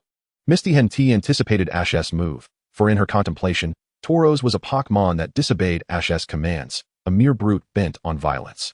Ash, you are truly base. In response to Misty's accusations, Ash remained unflustered. As a resident of Kanto, what else would I use but Tauros? Should I use you instead? Quickly, send out your Pokemon to battle. Brock interjected. Is this the manner of discourse among the youth nowadays? Wait a moment. Suddenly, Brock's eyes widened in realization. Tauros, upon becoming aware of its surroundings, instinctively sought to evade combat. It feared water. Goodness, you are afraid of water. Ash then remembered he had never considered that Tauros might harbor fears, as it always emerged in a furious state. As Tauros bellowed, Ash could only raise the Pokeball in his hand. The struggle was quite vexing for Ash. He indeed needed to refine his bond with all his Pokemon. Time to initiate the training. However, the situation grew even more frustrating when Brock, the referee, raised his flag. Tauros is unable to battle. Misty is the victor. What? Misty's lips curled into a smile, surprised that her three sisters proved useful after all, at least for bribery purposes. Ash, this is the way of adult battles. Brock clarified that according to Kanto's competition rules, in such cases, the Pokemon would be deemed the loser. It certainly wasn't for the sake of Misty's sisters' contact numbers. Absolutely not. Misty, you mustn't forget our agreement. No worries. I'll give you my sister's contact information right after. Misty had won a round. Now, Misty appeared rather unscrupulous. Was she willing to sell out her sisters for victory? Iris, who was watching, couldn't help but comment. Mind your own business. Misty stuck her tongue out at Iris. Ash, without Pikachu and Tauros, what else can you use to challenge me at the Cerulean Gym? After stopping her sisters from sabotaging her, Misty decisively sent out her Starmie. Confronted with Misty's onslaught, Ash found himself besieged. The elite Pokemon in his possession seemed unable to join the fray. In a moment of clarity, Ash recalled a formidable ally. Without Pikachu and Tauros, how do we withstand Misty? Quite simply, I shall become the champion. Suddenly, a Pidgey appeared on the battlefield, turning to face Starmie and reciting loudly. In my youth, little did I know the world's hardships. The vast Kanto looms like a mountain. Pidgey, Pidgey. Pidgey, in the verdant woods, I battled the bugs, still hoping Pikachu roams the earth. Pidgey, Pidgey, Pidgey, Pidgey, with a heart of iron for over 20 years, today. At Cerulean, I forged my sword. Pidgey, Pidgey, Pidgey, Pidgey. This morning, the sword pointed at the place where clouds converge, as I refined both the puppet and the essence of life. Nearby, Pikachu stood in stunned silence. How could the once obedient bird suddenly rebel? Chapter 31. Am I not destined to become a master? Part 2. As a diligent Pokémon, Pidgey sought its own springtime. From the verdant depths of the Viridian Forest to the bustling streets of Celadon City, its achievements were far from remarkable. Now was the opportune moment to revitalize its Arsum. Yet Pikachu, observing its antics, questioned, "Brother, are you considering a rebellion? Well, you've certainly seized the spotlight. How audacious to overshadow Misty's performance. I must commend your audacity, a true graduate of Professor Oak's esteemed garden." However, Pidgey seemed oblivious to Pikachu's expression. Soaring high into the sky, claiming aerial dominance. This was a clash between sky and sea. Stereo, use water gun. Misty struck first, having forgotten that Ash still had Pidgey and Metapod at his disposal. Clearly, Pikachu was a good-natured companion, while the newly hatched Magikarp would not engage. And Tauros feared the water. All these advantages were rendered moot by the unexpected emergence of Pidgey. Upon receiving Misty's command, Stereo unleashed a stream of water towards the airborne Pidgey. Yet, Stereo's level was insufficient. It lacked the pressure to reach the high-flying Pidgey, even in a pool. Pidgey, use quick attack. With Ash's guidance, Pidgey let out a triumphant chirp and dove towards Stereo with fierce determination, only to miss as Stereo dove beneath the water's surface. For a moment, Pidgey hovered uncertainly above the water, unsure of its next move. A truly evenly matched opponent. Nearby, Sakura could not help but critique the Pokémon world's intricate and comprehensive matching mechanism as she watched the duel unfold between Ash and Misty. Now Stereo, use water gun from beneath the surface. The strategic use of the environment is indeed a part of battle. This tactic of submerging before launching an attack effectively neutralized the aerial Pokémon's offense. Caught off guard, Pidgey was struck squarely by the water gun. Ascend quickly, Ash commanded, and Pidgey ascended once more into the skies. Now, Pidgey and Stereo were positioned in a dramatic confrontation, reminiscent of an underwater ambush. Ash furrowed his brow. He was at a loss for how to counter Stereo. He anticipated that Misty would prove more formidable than Brock. Was it fair to say she was more cunning than Brock? To recklessly order Pidgey to attack the swimming pool would only slow it down due to the water, preventing it from soaring high. If he refrained from attacking, victory would undoubtedly belong to Misty. Water continuously erupted from the pool, sending splashes that brought a refreshing chill, while Pidgey maneuvered through the air to evade the torrents. The situation seemed to reach a stalemate, but in the next moment, Ash glanced up, momentarily blinded by the sunlight reflecting off the transparent glass of the Cerulean Gym. Eureka! The glass structure of the gym, the submerged Stereo, and the physically adept Pidgey entangled in this scenario sparked an idea for Ash's offensive. Pidgey, use quick attack. Yet it proved futile. As long as my Stereo remains submerged in the water, no matter how swift Pidgeotto may be, it stands no chance of striking. Misty gazed at Ash, her face adorned with a haughty expression. Who said I intended to attack Stereo? My target is the roof of the Cerulean Gym. Go, Pidgeotto! With a triumphant cry, Pidgeotto soared forth, shattering the glass-like ceiling of the gym. Shards of glass cascaded into the water, creating tumultuous waves, amidst which Stereo was sent flying. This powerful strike propelled Stereo straight out of the water, embedding it into the wall of the Cerulean Gym. Misty, your Stereo is quite lightweight, hence it won't dive deeply. As long as you can create a sufficiently large splash, it will undoubtedly be launched along with the waves. It seems you intended to use the arena to your advantage. Yet it has become your hindrance. Ash explained his strategy confidently, with Pidgeotto displaying its prowess before him. Misty clenched her fists, feeling utterly despicable for failing despite her underhanded tactics. Losing to the somewhat foolish Ash felt like an admission of her own folly. How outrageous. Misty, the repair costs for the gym will be deducted from your allowance. Buffalint seized the moment to deliver another jab. Are you even my real sisters? Misty couldn't help but shout at Buffalint, exasperated that they were conversing with Ash despite her defeat. Is our sisterly bond so fragile? Not necessarily, Iris chimed in, adding to Misty's frustration. How infuriating. At last, Misty produced a special Pokeball. Although she was the youngest, her demeanor often resembled that of a mother, while her three sisters were notoriously unreliable. Seeing Misty genuinely angry and ready to unleash a Pokemon silenced the trio, who resumed their idle spectating. Since you have forced my hand, I call upon you, Gemstar. With a determined throw, Misty released a red and white sphere, revealing the evolved form of Stereo, Gemstar. Perched upon a floating platform, Misty was fully committed. This Gemstar was a Pokemon inherited from her parents, boasting combat experience far surpassing that of her Stereo. It was undeniably stronger. Observing that her opponent was merely an unassuming Pokemon, Gemstar showed no inclination to move from its platform, unlike Stereo, which had to rely on stealthy tactics to enhance its prowess. Be careful, Ash. Brock's expression shifted, his eyes widening. Typically, a gym leader selects Pokémon based on the relative strength of their opponent's team. For Cerulean Gym, dealing with low-level Stereo and Goldeen is ample. However, Misty seems oblivious to the gym leader's strategies. That gym star is clearly a seasoned fighter. If Misty possesses the skill to command such a Pokémon, Ash stands no chance of victory. I understand. Pidgeotto, use Wing Attack. Gemstar, unleash Ice Beam. Misty immediately called upon the most formidable skill she knew for Gemstar. The Ice Beam, also known as the Frozen Beam, possesses a formidable power of 95. The Ice Beam in Kanto holds the same potency. Upon hearing her call out the skill, Brock's eyes widened in astonishment. What? That Starmie can wield such a powerful move? Although Misty's skills were on par with Ash's, the prowess of Starmie was indeed extraordinary. As Misty issued her command, Pidgeotto sensed an imminent threat to its life and instinctively accelerated upwards, narrowly evading Starmie's icy assault. However, the chilling gust from the earlier Ice Beam had rendered its previously damp wings somewhat sluggish. The Pokémon bestowed upon him truly demonstrated remarkable strength. Chapter 32, Abandoning Starmie. Let us start training with Goldfish Pokémon. Part 1.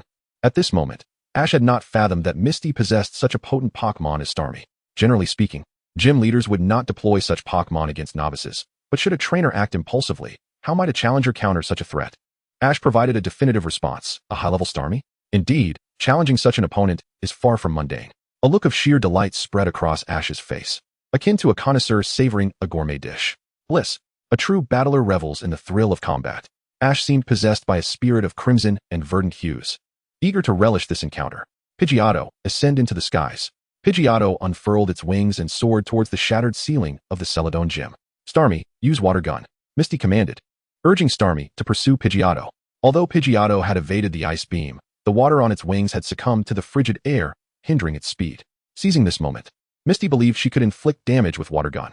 Yet, this command momentarily perplexed Starmie. In its previous training regimen, it had predominantly employed Surf and Thunderbolt, relegating Water Gun to the recesses of its memory. Surf was undoubtedly far more effective. However, Misty was evidently unaware of Starmie's combat style, as it belonged to her parents, not her. Misty's command habits did not harmonize well with Starmie's tactics, leading to a sluggish execution of its moves. Despite Starmie's high level, it became a liability in this instance. Its Water Gun lacked the power of a mere starry Pokémon. After years of neglecting Water Gun training, whose skills could possibly remain sharp? Seeing this, Ash furrowed his brow. He had anticipated a battle of blissful intensity, yet here was his comrade's feeble Water Gun. It seemed all too simple to dry Pidgeotto's wings in the sunlight and swiftly conclude the skirmish. With this thought in mind, Ash commanded Pidgeotto to spread its wings, preparing to deliver a decisive blow to Starmie. The gem starfish stood resolutely on the floating dock, tilting its head towards the sun's direct rays, exerting all its might to unleash a Water Gun, though its reach fell short of the soaring BB bird. Just as the attack was about to commence, Sakura, who had been spectating, could no longer contain herself. Xiaoxia, the gem starfish excels at surfing. Xiaoxia's parents often expressed a resigned shake of the head towards her 3 elder sisters, despite their desire to guide them. The sisters exhibited neither interest nor aptitude for the path of Pokémon training. Each year, millions embark on the journey to become Pokémon trainers. Yet only a scant few ascend to the ranks of elite trainers, with even fewer making it to the top 8 in any given tournament. This arduous path demands not only talent, but also temperament and perseverance, qualities that are indispensable. Given their daughter's reluctance to tread this challenging road, the parents understood the futility of imposing their will. Moreover, Xiaoxia's sisters possessed innate talent for performance, which in the Pokémon world is also a form of genius. Thus, after Xiaoxia's birth, her parents, wary of past experiences, became indifferent to her training. However, in contrast to her sisters, Xiaoxia harbored a natural gift for becoming a water-type Pokémon trainer, evidenced by her Psyduck, the king of the festival's Swampert, and the Drowsy from the Unova League, revealing that Psychic-type Pokémon suit her well. This disparity led to a situation where those aspiring to be water-type masters remained oblivious to the remarkable abilities of their family's Pokémon, while the sister, wishing to become an actress, could recount them in detail but chose not to. At that moment, Sakura felt a pang of sympathy. She did not wish to undermine the confidence of the sole battler representing the Hualan Gym. Moreover, considering the possibility that this Ash could become her brother-in-law, she felt a vested interest in his success. A union between the clumsy Ash and Gyarados seemed favorable to her. It is known that a girl must assert herself before entering a new family. Otherwise, she risks being looked down upon and facing dire circumstances. Thus, she recalled the moves her parents most frequently employed with the gem starfish. Can the gem starfish surf? Xiaoxia had only learned of this potent skill after witnessing the gem starfish unleash an ice beam once. yet she had never seen it perform a surf. Regardless, she commanded, "Gem Starfish, use surf." Pokémon capable of employing the surf technique possess a peculiar power to stir the waves, whether it be Blastoise or Gyarados, who create waves through sheer size, or the Gem Starfish and Slowbro, who invoke waves with formidable psychic abilities. But why can Pikachu surf? I have not pondered that question. Accompanied by the Gem Starfish's psychic energy, the entire water pool of the Hualon Gym began to tremble. Then, the indicator on the Gem Starfish's chest lit up, summoning forth a colossal wave. The height and force of this wave were such that, should there be sufficient water, it could easily engulf the Hualon Gym. This phenomenon was a direct result of the Gem Starfish's psychic prowess. With a mighty leap, the Gem Starfish rode the crest of the wave, launching itself towards BB Bird, who was left astonished. It had believed it was flying high enough, only to find a towering wave emerging above its head. The Gem Starfish wore an expressionless demeanor, embodying a serene indifference. However, the flickering lights upon its chest betrayed its current excitement. "Honest Bird, allow me to show you the wonders of the stars." The secret technique of the Azure Blue Gym, adorable star collision. For the Honest Bird, this spelled disaster, as the crashing waves engulfed it. Pikachu, witnessing the unfortunate fate of the Honest Bird, instinctively shielded its eyes. I cannot bear to see its tragic plight. Simultaneously, Pikachu felt a sense of relief, grateful that it was a well-behaved companion of Misty. Otherwise, it too would have faced the adorable star collision. Could a single move truly incapacitate the formidable Honest Bird?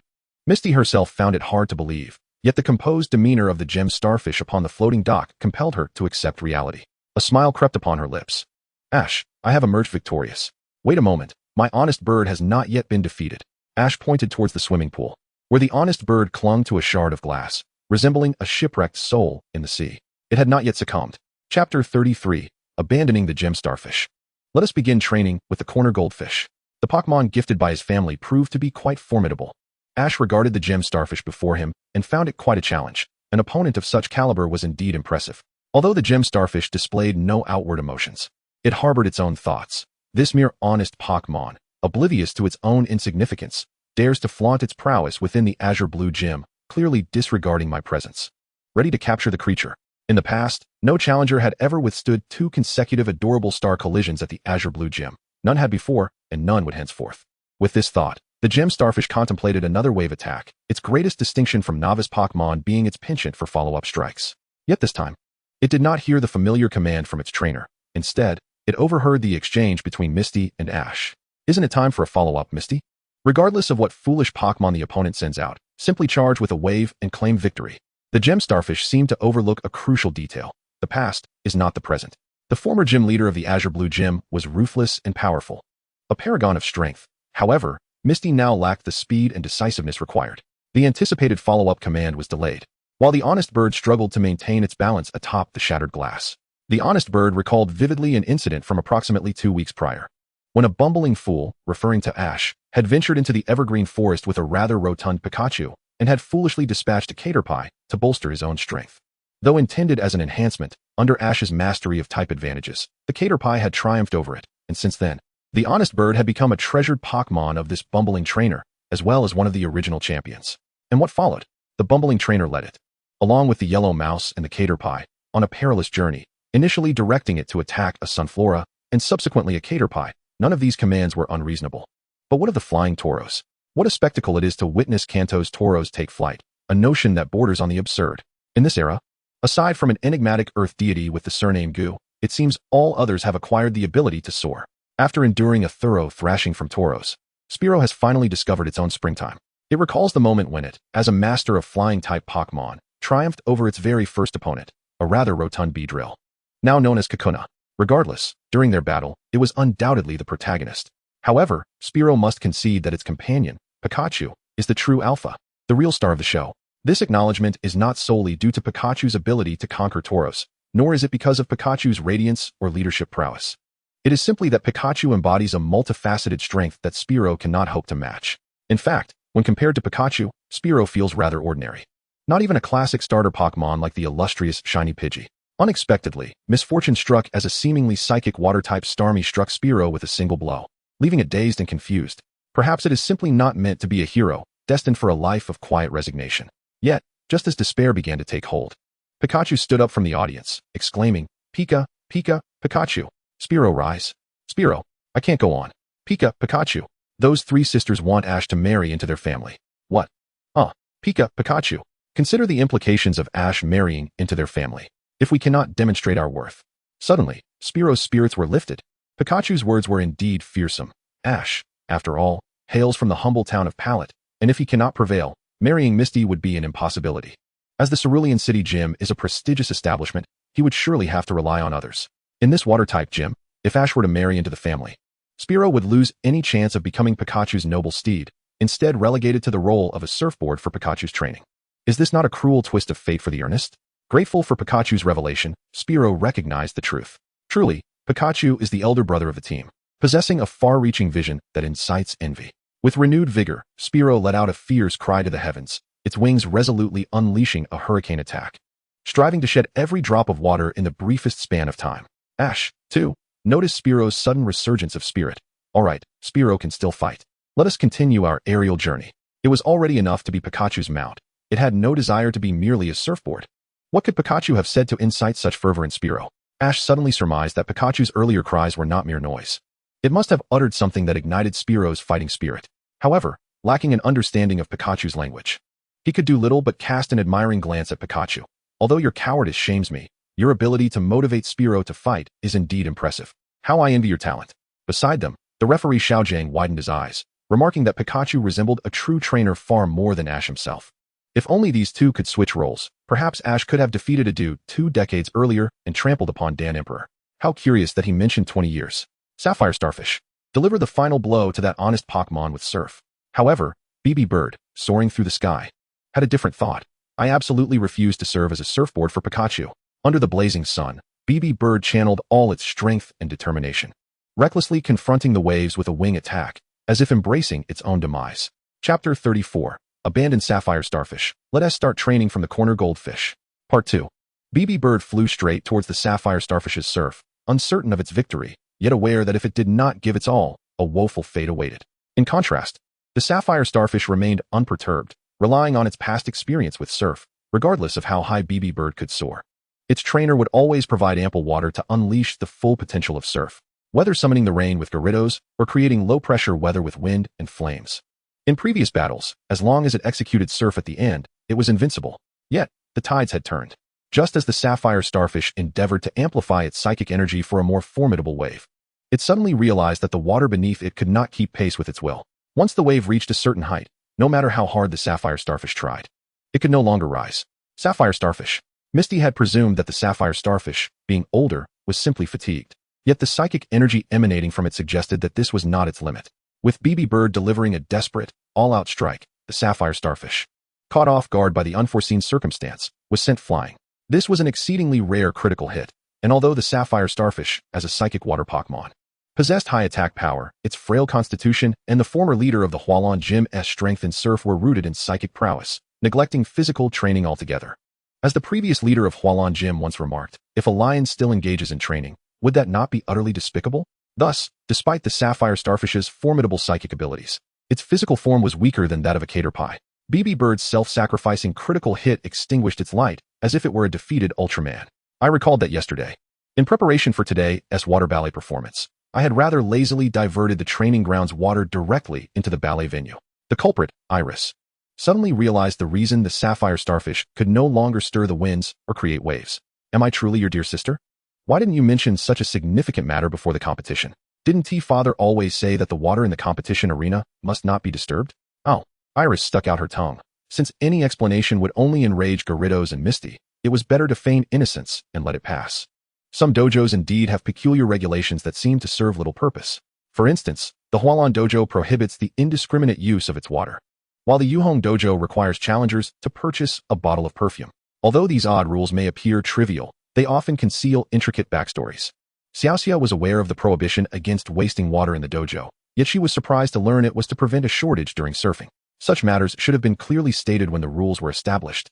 Meanwhile, after witnessing the victory of a Pidgey, Pikachu leapt from the stands and rushed to its side, eager to express his admiration with a handshake. Brother, you have upheld the honor of our family. Today, you are the star.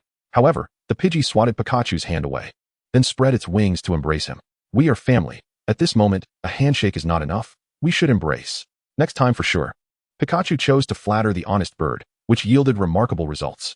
Observing this heartwarming scene, Ash couldn't help but exclaim, Pikachu, your bond with Pidgey is truly admirable. At that moment, Xiaoxia approached, saying, I lost. Here, take this. Despite her defeat, it was indeed a splendid battle. Though you lost, Xiaoxia, it is evident that you have made significant progress.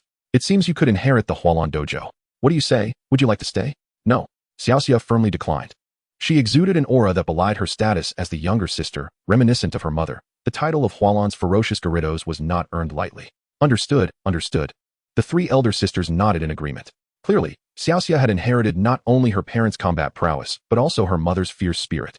They could only acquiesce, yet one sister, Mutant, lamented, while we wish to safeguard the Hualan Dojo, we lack suitable Pokémon. Mutant grasped Xiaoxia's hand, while Changpu hurried over and easily confiscated the luxury ball containing Xiaoxia's Starmie. If you intend to pursue the path of a water-type Pokémon master, holding on to such a formidable Starmie would surely be a hindrance. Why not leave it here to guard the Hualan Dojo instead? Xiaoxia retorted. Just because I express doubt doesn't mean I have a problem. The issue lies with you. You must ensure that Starmie does not learn anything peculiar. Being family, Xiaoxia was well aware of her sister's peculiar talents. She had a premonition that when she next encountered Starmie, it would undoubtedly be spoiled by the three Hualan sisters. Sighing, she conceded, All right, Xiaoxia, stop being so verbose.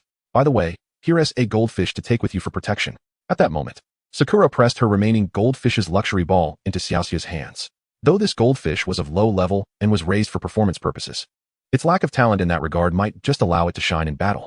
The cherry blossoms have blossomed, and what Misty truly requires is not the formidable Starmie, but rather a water-type Pokémon that suits her from the very beginning.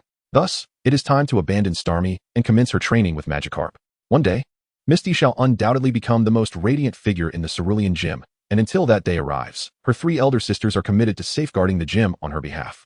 By the way, Misty, do you possess any other powerful Pokémon?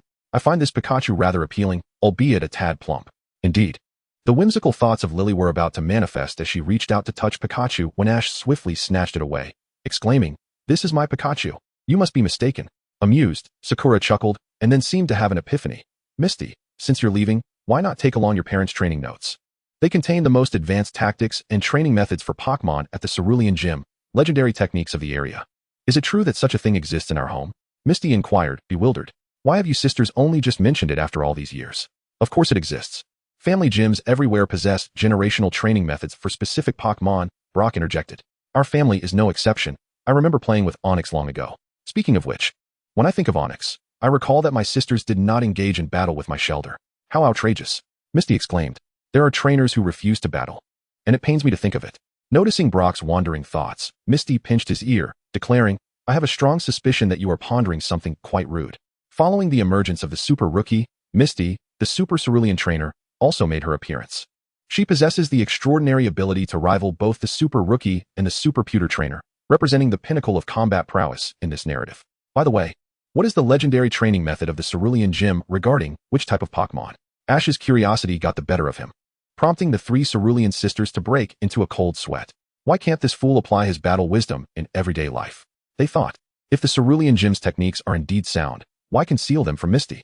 Ultimately, it was Sakura, with a voice as delicate as a mosquito's buzz, who revealed the answer. It pertains to Gyarados. Chapter 35, The Breath of Life and the Feather of Ho-Oh, Part 1. It turns out one of us has a home that raises Gyarados, which explains its unappealing appearance and particularly foul temper. Early in the morning, Ash departed from Cerulean City, embarking on his perilous journey. However, he need not worry. The Cerulean Iron Fist will help him grasp the harsh realities of this world. Pikachu and Brock sat together, observing Ash, who was being restrained by Misty, both unable to bear the sight. Ash, why can't you learn the lesson that trouble often arises from one's own words? You cannot recklessly endanger yourself just because of your superior physical abilities, Brock lamented. Perhaps Ash's extraordinary physicality stems from 2 decades of relentless training and perseverance? Speaking of which, our next destination is the Withered Leaf Town. Xiao Gang produced a map, albeit upside down, yet his expression remained grave. It was uncertain whether he pondered the next Pokémon Center's Nurse Joy. Regardless, I held no fear.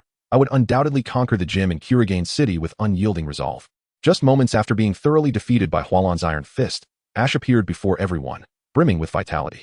Xiao Gang remarked calmly, I have no high-level Pokémon at home. For you are a newcomer. This statement bore no falsehood.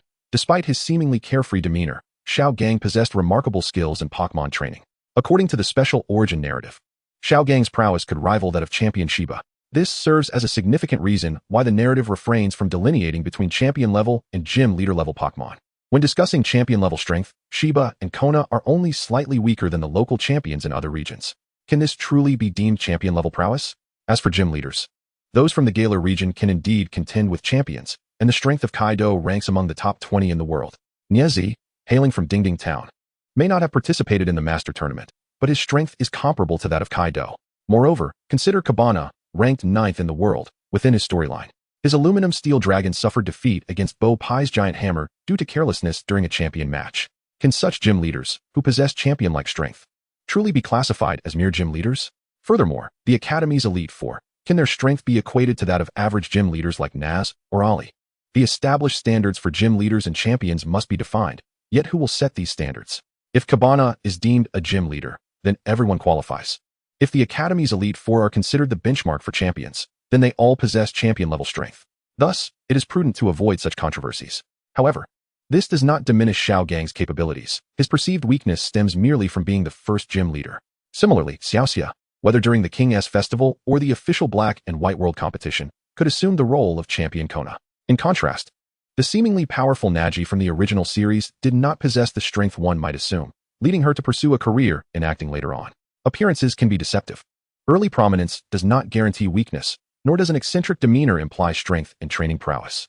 This is the nature of Kanto trainers. As for Galar, it is a realm filled with competitive spirits, where gym leaders vie against one another, ultimately overshadowing even the Elite Four. Observing Xiao Gang's defeat, Ash adjusted his attire, declaring, "But I triumphed over Hualon's ferocious Gyarados."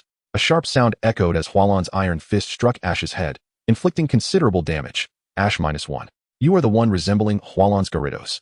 Xiaoxia clenched her fists, asserting, "My gym starfish did not succumb to you. Had it not been for my sister's meddling with the gym's training pool water, you would have been the unfortunate one."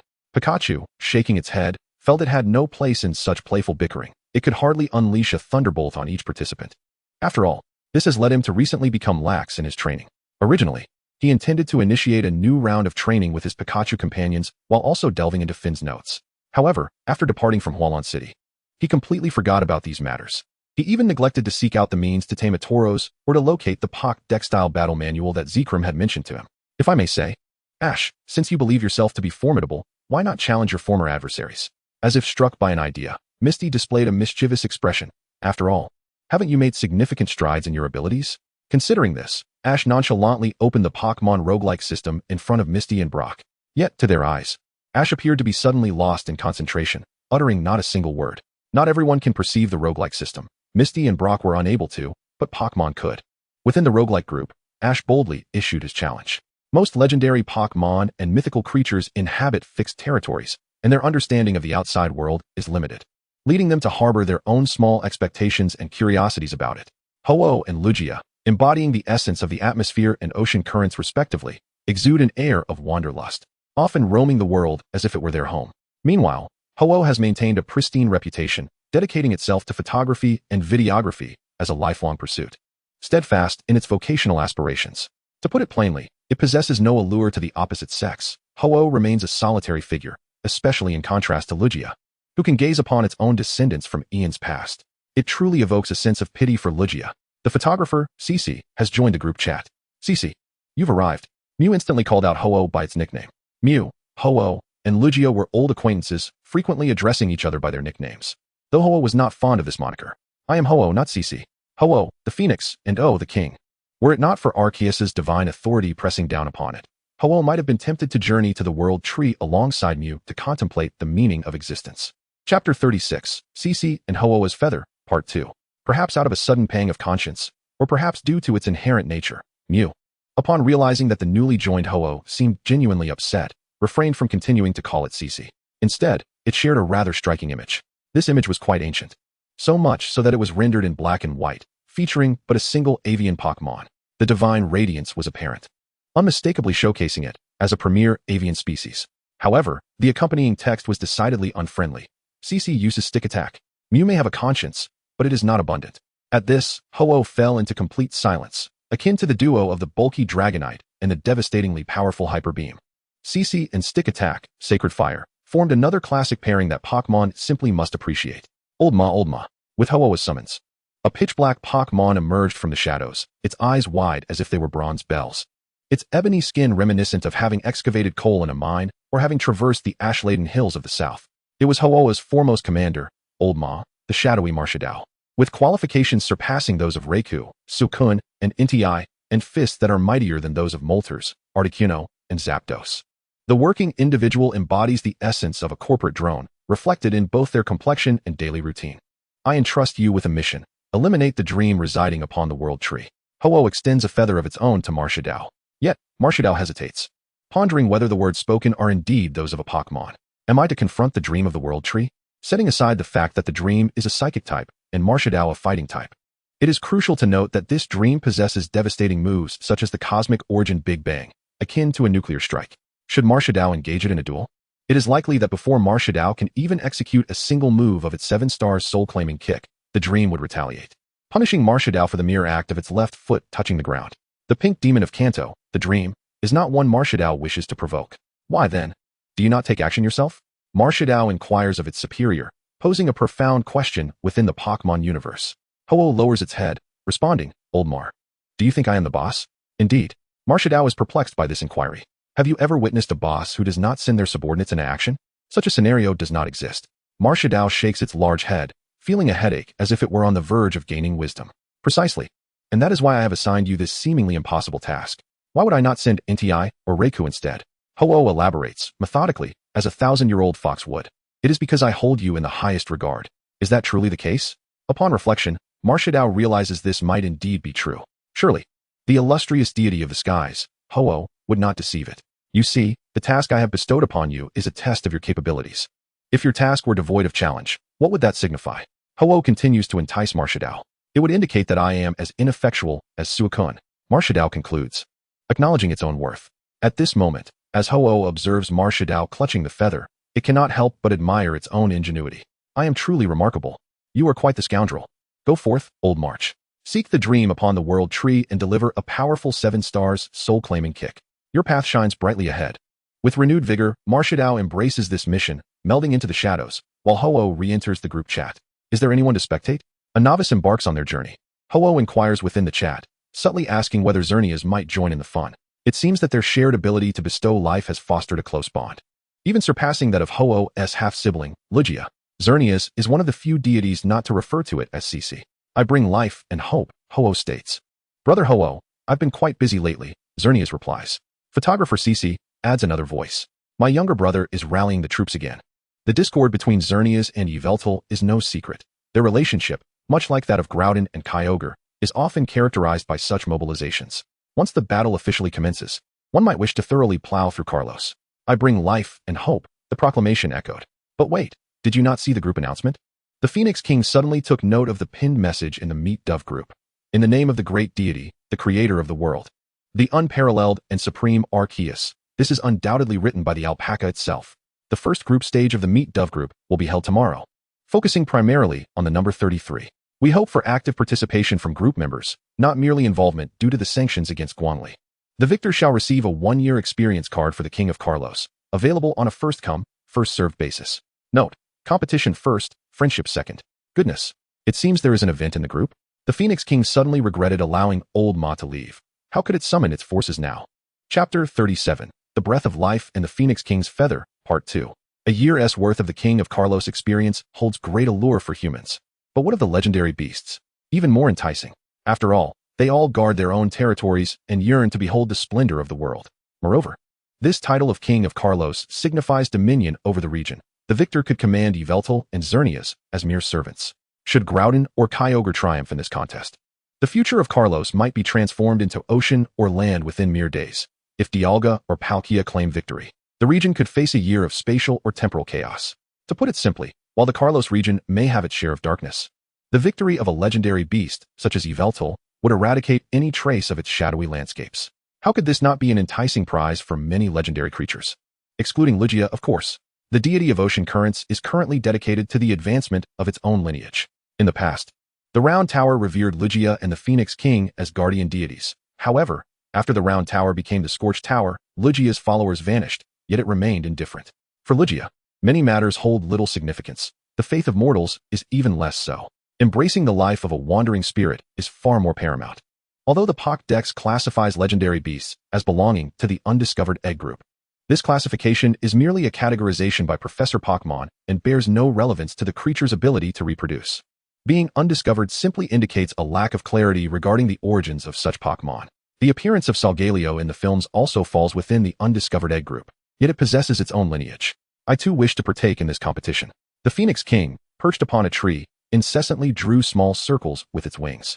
In a 3-on-3 battle, it should possess a tremendous advantage. Raikou, Nei, and Marshadao, what a formidable combination. It could allow Marshadao to unleash its moves or retreat and utilize Shadow Sneak. Does any other deity's retinue boast strength comparable to that of my old Ma? Yet, having just dispatched old Ma, what now? Should it enter an infinite mode to hatch a new epic black Pokémon egg? This is an intriguing approach. However, for Ho-Oh, it has yet to conquer even the classic mode, nor does it possess any egg rolls. Meanwhile, other legendary Pokémon are engaged in rigorous training to ascend as the champions of Kalos. Is there anyone willing to join me for a classic match? Ho-Oh has posted a plea for assistance, hoping to summon its friend, Lugia. What a novice. Ho-Oh gently rubbed its head with its wings, pondering whose Pokémon this could be. It was indeed baffling. Yet since this newcomer offered guidance, perhaps they were a senior member of the group, and accepting their assistance might not be a bad idea. With this thought in mind, Ho-Oh pressed the confirmation button. Hello, I am Ho-Oh, the exalted Ho-Oh. Photographer Cece initiated a private chat with the super novice. Ash felt a swell of pride from his current winning streak. Pikachu, however, had a different perspective. It was evident that Rez Hiram had intentionally held back during their last encounter. Ash's skills, at best, placed him among the ordinary trainers, and defeating 2 members of Team Rocket was his utmost limit. Yet, Ash's enthusiasm soared as if his tail were a balloon ready to ascend to the heavens. All right, I've rested enough. Ash sat up, the evening approaching. Misty and Brock were at the Pokémon Center's cafeteria, one enjoying a meal while the other showcased his rock-solid determination to nurse Joy. This was the perfect moment to engage in a game of roguelike Pokémon. Before Ash could even begin, his attention was drawn to Ho-Oh's plea for help. As a somewhat seasoned member of the group, he thought it wise to assist a newcomer, much like Master Zekrom had done. With this in mind, Ash sent a friend request to Ho-Oh.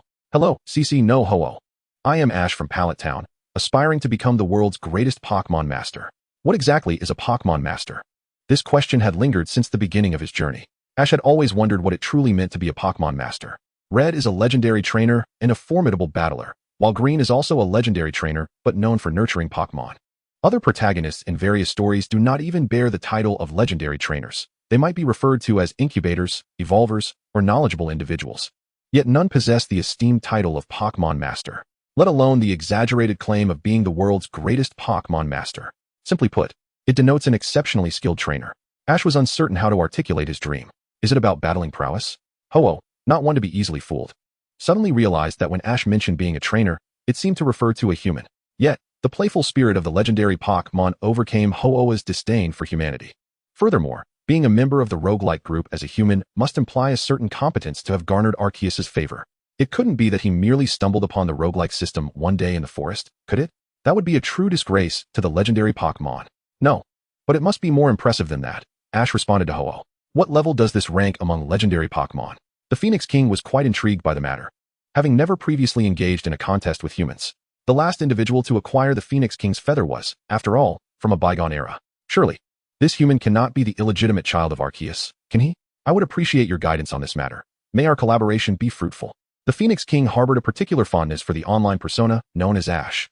Chapter 38. Ash's Disappointment at the Hands of the Phoenix King, Part 1. Phoenix King. What Pokémon do you possess? What are their respective costs? Ash inquired. The Phoenix King summoned his Pokémon page, revealing a roster similar to Ash's, comprising a cost of 6 for Entei, 6 for Suicune, 6 for Raikou, 7 for Marshadao, and 8 for the Phoenix King himself.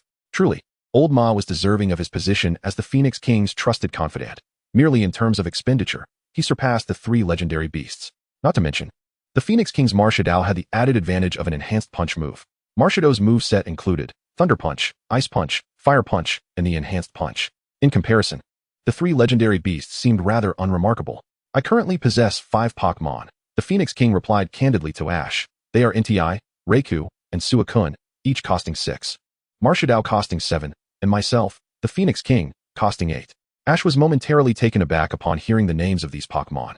Up to this point, his most formidable and combative Pokémon, Tauros, possessed a mere cost of 5. Zekrom had once remarked that the higher the cost, the stronger the Pokémon. Yet, Was the Phoenix King not a bit excessive in strength? With 3 initial Pokémon costing 6, one at 7, and another at 8. This was hardly the profile of a novice trainer. It resembled a custom-designed account on Taobao, replete with high-cost Pokémon. Well, having so many high-cost Pokémon may not be particularly advantageous. In the realm of Pokémon roguelikes, synergy is key. The higher the expenditure of your Pokémon, the fewer you can carry initially. Ash could only advise the Phoenix King thus, though inwardly. He too yearned for the powerful Pokémon costing 6 and 8 to commence his journey. I shall choose myself, rather than opting for the Phoenix King, he declared.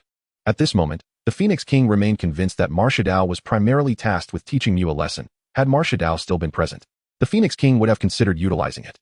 After all, who wouldn't appreciate a somewhat foolish subordinate who was solely dedicated to work?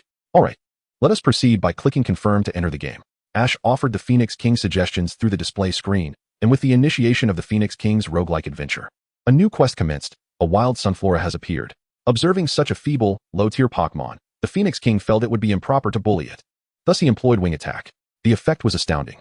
Unlike Ash and Pikachu, the Phoenix King's approach to Pokémon battles resembled that of a bulldozer, effortlessly demolishing obstacles in his path. A wild Rattata has appeared. A wild Caterpie has appeared. Before long, the Phoenix King arrived at the 8th level. Despite Ash providing no useful advice, the Phoenix King relentlessly pushed through to the 8th level with his Wing Attack, akin to a bulldozer. Truly impressive. Ash and Pikachu watched a video of Ho-Oh performing in battle. Although, from a trainer's perspective, all they could see was Ho-Oh's resplendent, flower-like rear. This did nothing to diminish Ash's awe of the legendary Pokémon. The opponents he and Pikachu had labored to compete against seemed like mere children in comparison to the majestic creature. Have you ever witnessed an adult squabbling with a well-behaved child? In Ho-Oh's eyes, it was similarly trivial. It merely used its wings to lightly tap its adversary's face, rendering the Pokémon dazed. This action was reminiscent of what Pidgey had done. Could it be that all avian Pokémon bear the psychological scars of a father's playful slap? How impressive! Ash marveled, recognizing Ho-Oh's rapid movements with a sense of admiration. However, he yearned for a challenger who could stand against Ho-Oh, and soon, such a contender appeared. A wild Rayquaza emerged. Ivy, holding 2 Pokeballs, gazed intently at her opponent, Ho-Oh. Upon seeing Ivy, Ho-Oh instinctively prepared for battle. This woman was no ordinary trainer. She had become one with Rayquaza. Ho-Oh was well aware of Rayquaza's reputation. It was a Pokémon that fiercely defended its territory against all intruders, be they human or Pokémon, and even meteors were not spared. The leading Rayquaza was powerful enough to dominate both Kyogre and Groudon, proving to be even more formidable than the deity of the skies itself, earning it the moniker of the sky's workhorse. Squirtle, go! Ivy commanded. Ho-Oh observed the diminutive turtle before it, and quickly deduced that its opponent was at a disadvantage in terms of level. That woman must possess formidable Pokémon. Create a Gust. Although it was a relatively weak move with a power of only 40, when executed by Ho-Oh, it manifested as a cataclysmic force. From Ash's vantage point, Ho-Oh merely flapped its wings twice, and a series of small tornadoes engulfed the entire grassy battlefield. What was Ho-Oh planning? Ash immersed himself in Ho-Oh's strategy, rapidly contemplating its fighting style and whether he could overcome such a powerful foe. Use Water Gun on the ground. Ivy issued her first command. Ho-Oh's intentions were clear. It aimed to devastate the terrain to hinder the movements of Ivy's Pokémon. While Ho-Oh wasn't employing moves like Stealth Rock or Spikes, the gusts it conjured would ensure that any Pokémon switching in would suffer the consequences. This was a tactic honed over millennia. Ivy was no stranger to such maneuvers and had no intention of switching out her Pokémon. If Squirtle had evolved into Blastoise, Ivy would have used Terastallization. However, as it stood, she had no choice but to improvise, retreat into your shell, and launch a spinning attack. As Ho-Oh observed the spinning shell barreling towards it, its instinctive reaction was to unleash flames. A torrent of fire erupted towards Squirtle. However, it was evident that aside from Mew, the physical prowess of Kanto's Pokémon was somewhat lacking. Squirtle's rotation effectively negated the flame's impact. The small Squirtle charged forward, closing the distance to Ho-Oh. With a powerful flap of its wings, Ho-Oh unleashed a mighty blow, proving to be more effective than fire itself. Whether it be Ivy or Squirtle, neither anticipated that Ho-Oh possessed the ability to attack with its wings, and in an instant, Squirtle was sent crashing to the ground. Yet, the wind pin remained. And at the moment of Talonflame's appearance, it was swept into a miniature storm triggered by the gust. No matter how fiercely Talonflame struggled, it was forced to endure the formidable 80 points of damage, rendered incapable of rising again. Chapter 39, Ash Struck by Ho-Oh, Part 2. Ho-Oh, the majestic bird, took to the field with an overwhelming force, effortlessly pushing through the 8th challenge, which Ivy clearly could not withstand. The 10th challenge was a realm Ash had never encountered before. At this juncture, Ho-Oh faced a Snorlax, a recurring challenge appearing every 10 stages. Ho-Oh regarded the evidently overpowered Snorlax, which, despite its corpulence, radiated an indomitable spirit, not to mention its substantial health. Snorlax, mirroring Brock's expression. No matter. Ho-Oh had witnessed far more in its long existence. Who could possibly test the limits of a hill-sized rock? Was this the primal force at play? It was thought to be an opportunity for guidance to the newcomer, yet this novice proved to be exceedingly fierce. Ash quietly exited the Pokémon Roguelike group chat, reclining on the grass. Pikachu, adopting Ash's posture, lay beside him. Do you think I can become a Pokémon master? Ash pondered aloud, evidently feeling that his recent triumph held little value in the face of Ho-Oh's battle display. If one were to witness the peaks of mountains, a mere hill at one's doorstep would seem insignificant. Human pride and arrogance stem from a lack of exposure to broader horizons. Pikachu, filled with curiosity, wondered how the usually cheerful Ash had suddenly become so contemplative. You are right, Pikachu. Dwelling on such questions is futile. We should take things one step at a time. Those experiences will surely prove useful in the future. With this thought, Ash retrieved a Pokeball containing a Pidgey. Rise, diligent bird, it's time to work. As fellow flying-type Pokémon, Pidgey would undoubtedly learn faster than Pikachu. Just as Ho-Oh relished pushing Marshadao to its limits, Ash too enjoyed maximizing the potential of his flying-type Pokémon. Each generation of Ash's flying types had been honed through rigorous training. Abilities, much like water within a sponge, will inevitably surface when pressure is applied. Pidgey was blissfully asleep within its Pokeball, and the next moment, Ash opened it, grinning widely as he beheld the startled Pidgey. Ah, so you weren't asleep. Perfect timing to learn some tactics. While Ho-Oh is distracted, let us glean its signature moves. Thus spoke Ash to Pidgey. However, Pidgey stared at him blankly. What sort of absurd plot is this? Pidgey protested, but Ash swiftly covered its mouth. I understand. You're excited too, aren't you? Upon uttering these words, Ash, seemingly concerned that Pidgey wasn't paying enough attention, embraced it tightly. After all, the diligent bird had no authority to voice its objections. Although BB Bird was aware of Ash's immense strength, it was only when cradled in Ash's arms that BB Bird truly comprehended the magnitude of his power. At the very least, it rivaled that of 9-headed Tauros and 2 Blazikens. To BB Bird, Ash resembled a Pokémon. Paralyzed by fear, BB Bird dared not move, terrified that Ash might inadvertently send it to the Pokémon Center, thus troubling Nurse Joy. Instead, it could only obediently watch the video of Ho-Oh's duel. However, what could it possibly learn from this? BB Bird was filled with curiosity. What could it glean from Ho-Oh's battle? The Gale Force? That was purely relying on divine might and Ho-Oh's formidable will. Sustaining a miniature tempest. How could it, a mere bird, ever hope to learn that? The primordial force akin to a mountain was beyond its grasp. And that flame capable of scorching a Gyarados to half its health? That too, was unattainable. At this moment, BB Bird wished to suggest to Ash that he summon the yellow mouse beside him, who had brought out a lightning quilt and pillow for a little overtime. Perhaps in 20 years, it might replicate a similar move for him, but as for BB Bird, it felt utterly incapable. Observing the battle of Ho-Oh, BB Bird pondered what it could pilfer from this experience. It was not Ho-Oh after all. Just as it was about to concede defeat, a particular move from Ho-Oh caught its attention. At that moment, during the 23rd round, Ho-Oh faced a Squirtle. The classic mode indeed occasionally refreshed the starter Pokémon, some of which even possessed hidden abilities, but that was beside the point. What mattered was that Ho-Oh spread its wings and, with a mere flap directed at Squirtle, unleashed a torrent of heated wind, causing the little turtle to appear as if singed by flames. Hot wind. This was not a skill Ho-Oh could learn independently, but over countless millennia, it had dabbled in every technique available, including those from TMs. This very hot wind was a move Ho-Oh had exchanged with Lugia one year. In this instance, due to the 20-plus rounds being held near a pond, Ho-Oh opted for this skill to keep its feathers dry. What was essentially a technique reminiscent of a hairdryer intrigued BB Bird immensely. Suddenly, it felt capable of mastering this move. The sheer flair with which Ho-Oh executed it was captivating.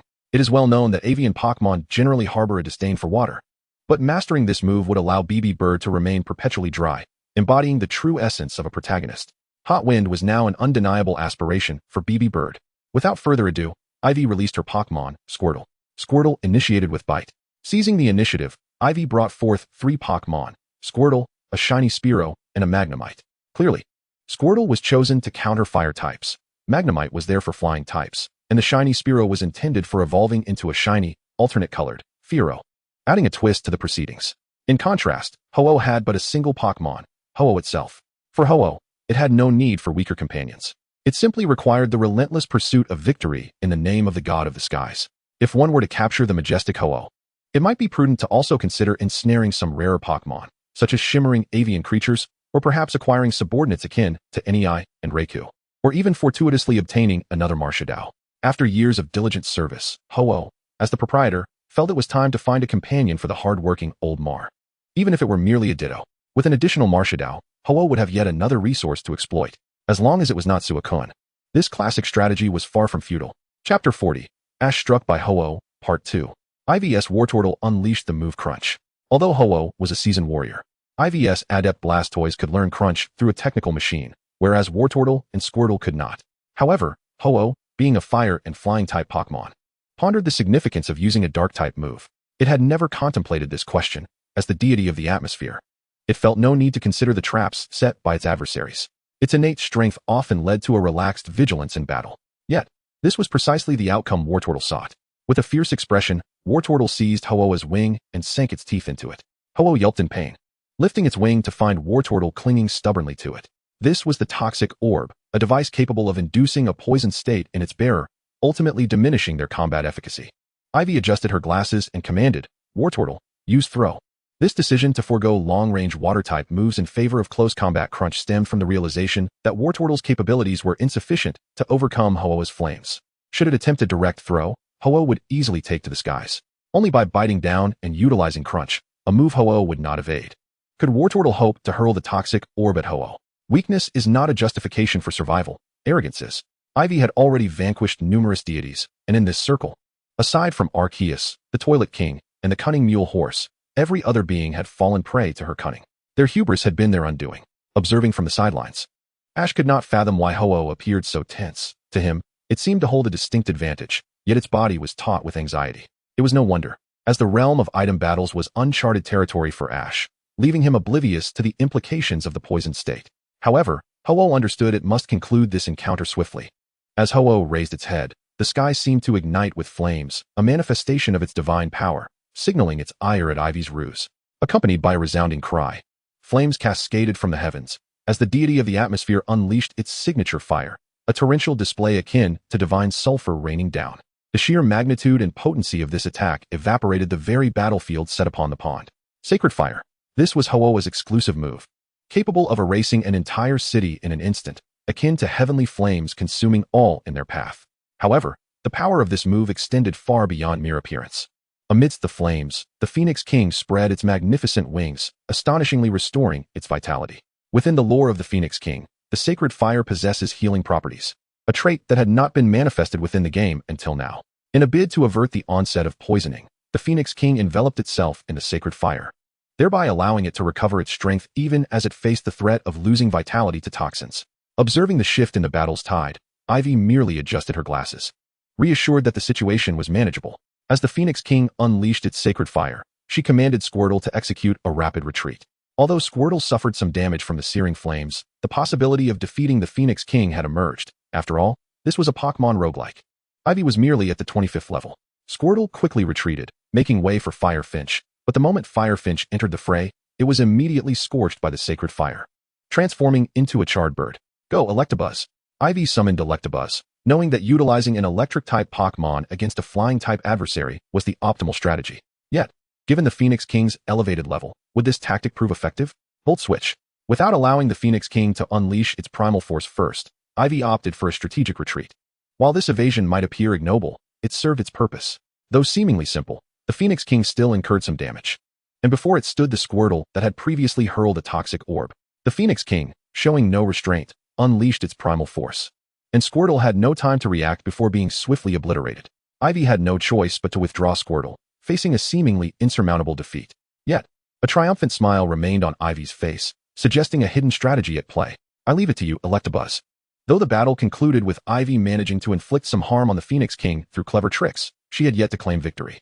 So why was she so confident that the Phoenix King would falter at the 30th level? Ash, observing the unfolding scene, found the Phoenix King to be incredibly impressive. Despite its resemblance to a chrysanthemum, the Phoenix King's overwhelming presence epitomized the battling style Ash aspired to embody. In the blink of an eye, the Phoenix King reached the 30th level. It still bore the Toxic Orb, and being a bird without hands or feet made it quite cumbersome to rid itself of such peculiar items. However, this inconvenience did not hinder the Phoenix King, for the potency of the Sacred Fire remained intact, allowing it to continue replenishing its health. It merely required greater willpower to control the flame's burning intensity. Had Ivy's tactical arrangements failed? No. At this moment, within the Pokémon Roguelike's 30th level, the Guardian finally manifested. In this game, every 10 levels introduced a Pokémon with substantial health and passive abilities, occasionally accompanied by a trainer. Additionally, the difficulty would spike dramatically. Ivy's assertion that the Phoenix King would not surpass the 30th level was now evident, as an elderly man appeared before the Phoenix King. This man, of diminutive stature, sported a head of white, short hair, donned a blue coat, and wrapped a white scarf around his neck. Perched upon his left shoulder was a small boar, seemingly fast asleep. He himself sat in a wheelchair, only rising nonchalantly with the support of a cane upon encountering the Phoenix King. Trainer Lu Bo has come to challenge. Chapter 41, Bulbasaur and Tauros, Part 1. Why has the gym trainer Lu Bo from the Johto region suddenly appeared in the Pokémon Meat Pigeon? This is of little consequence. What truly matters is that Lu Bo is evidently well prepared. Once again, we meet, and this time, I shall not go easy on you. Lu Bo, like a magician, produced a Pokeball from his hand, and for some inexplicable reason, the moment the Phoenix King laid eyes on Lu Bo, a wave of unease washed over him. Are you sweating profusely, Phoenix King? Messenger Bird, prepare for battle. Primal Force. In the face of this onslaught, Lu Bo remained unfazed, merely tapping the ground with his cane. The Messenger Bird leapt onto the jumping platform and presented a gift. Though brief, the Messenger Bird had made its intentions clear. The stones, summoned by the Phoenix King's primal force, offered it an opportunity to ascend. With its tail, resembling a bag, firmly grasped in its beak, the Messenger Bird is not carrying a bag, but rather its own tail. It unfurled its wings and, utilizing the upward force generated by the rising rocks, effortlessly soared into the sky, reaching a position above the Phoenix King. The Messenger Bird's demeanor shifted, a palpable sense of malevolence overtaking its expression.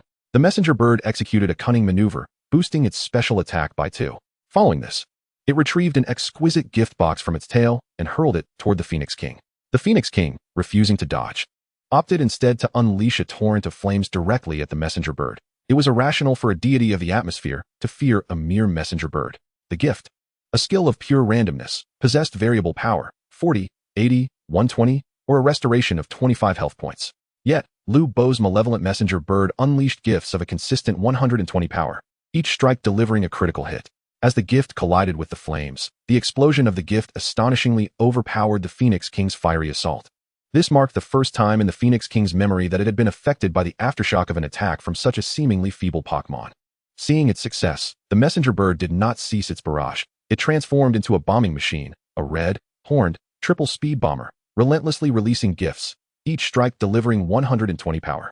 Witnessing the chaotic scene of the Messenger Bird's bombardment, Lu Bo mused to himself. Lu Bo, do not cheat. This is the power of partnership. The Messenger Bird, having had its fill of playful antics, prepared to unleash a blizzard. After uttering this, Lu Bo struck the ground several more times with his cane. Nearby, Ash and Pidgeotto watched in stunned silence. This level of combat transcended mere battle. It was akin to cheating. Ash had witnessed the Phoenix King's prowess firsthand. Ivy was formidable. Yet despite employing various elaborate tactics, she had failed to secure a victory over the Phoenix King. Before him stood an elderly gentleman, accompanied by a Pokémon resembling a comical Santa Claus, who had managed to corner the majestic Ho-Oh. Ash had observed that since the moment Ho-Oh engaged in battle with the Messenger Bird, it had endured a barrage of attacks numbering between 60 to 70. Each time Ho-Oh attempted to retaliate, the agile Messenger Bird deftly evaded its strikes. This was nothing short of a spectacle. Ho-Oh, my dear friend, you must rise to the occasion. Where has that flamboyant hairstyle of yours vanished to? However, Ho-Oh had no time to heed Ash's remarks. It was struck by several powerful explosives, each with a force of 120. That wretched red and white bird even targeted its eyes, mouth, and nostrils, places impervious to the sacred flames.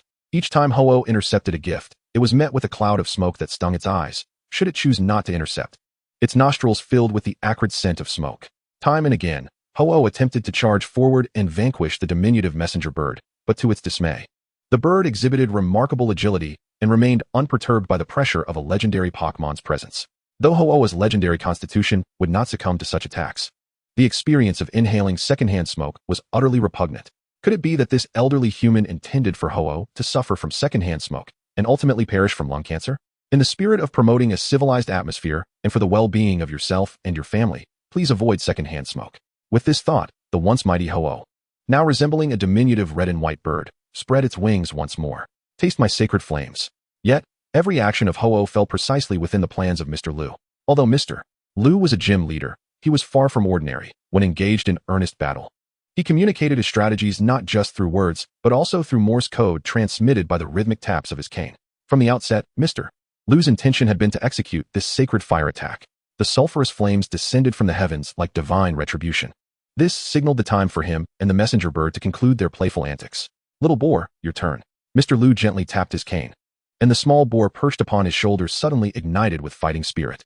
To Ash's astonishment, this Pokémon, notably smaller and less rotund than Pikachu, appeared on the battlefield with a speed that was nearly imperceptible to the naked eye. If the messenger bird resembled Santa Claus, then the boar's simplistic face was even more abstract. Had it not been for the relentless bombardment from the messenger bird, Ash might have believed Mr. Lu was intentionally employing a ridiculous Pokémon for amusement. Yet, Mr. Lu had indeed orchestrated a remarkable performance, pitting the messenger bird against Ho-Oh, only to conclude with the little boar was nothing short of masterful, more so than Aelin's Hydro Pump Charizard. With a nonchalant expression, the little boar stood before Ho-Oh, exuding an air of pressure that surpassed that of the earlier messenger bird. Ho-Oh, recognizing the gravity of the situation, unfurled its wings once more to unleash sacred fire. However, at that moment, it keenly discerned Ivy's intentions, as the blizzard from the messenger bird collided with the sacred flames. The ensuing steam from the explosions extinguished the sacred fire that had enveloped Ho-Oh. At this moment, the Phoenix King was unable to utilize the sacred fire to restore its strength in a short period, making the toxic gem it bore all the more significant. In an intense battle, even a moment's hesitation could lead to failure. Seizing the opportunity, Lu Bo commanded the little mountain pig to unleash its final order, Ice Beam. Chapter 42, Bulbasaur and Tauros, Part 2. The Phoenix King was dizzy and weak, clearly suffering from the effects of the toxic gem's assault. It strongly suspected that Ivy, that cunning girl, must have known it would encounter Lu Bo in the 30th challenge, thus coordinating with him in advance to lay an ambush. Humanity was truly despicable. Lu Bo did not afford the Phoenix King much chance to protest, as the little mountain pig prepared its ice beam against the majestic creature. As Lu Bo's first partner Pokémon, the little mountain pig had consistently bested other Pokémon with its ice beam over the years, especially those simple-minded and underdeveloped flying types. The Phoenix King was not exempt from this fate. After all, the little mountain pig had frozen many foes before. The absolute zero beam was unleashed from the little mountain pig's mouth, and given the current condition of the Phoenix King, there was no escaping this blow. Yet, in every situation, there are exceptions. Phoenix King dodge. With Ash's urgent cry, the Phoenix King, as if blessed by Arceus, deftly sidestepped, causing the ice beam to miss entirely. The little mountain pig's eyes widened in surprise at Ash's unexpected shout. Not only had the little mountain pig's long-standing squint been cured by Ash's command, but Lu Bo was also momentarily taken aback. Having witnessed many battles over the years, he recalled that Lugia and the Phoenix King were typically robust, yet simple-minded and exceedingly proud Pokémon. Regardless of the skill, these creatures usually relied on their wings to withstand blows head-on. Why, then, had the Phoenix King suddenly demonstrated such intelligence and evasion?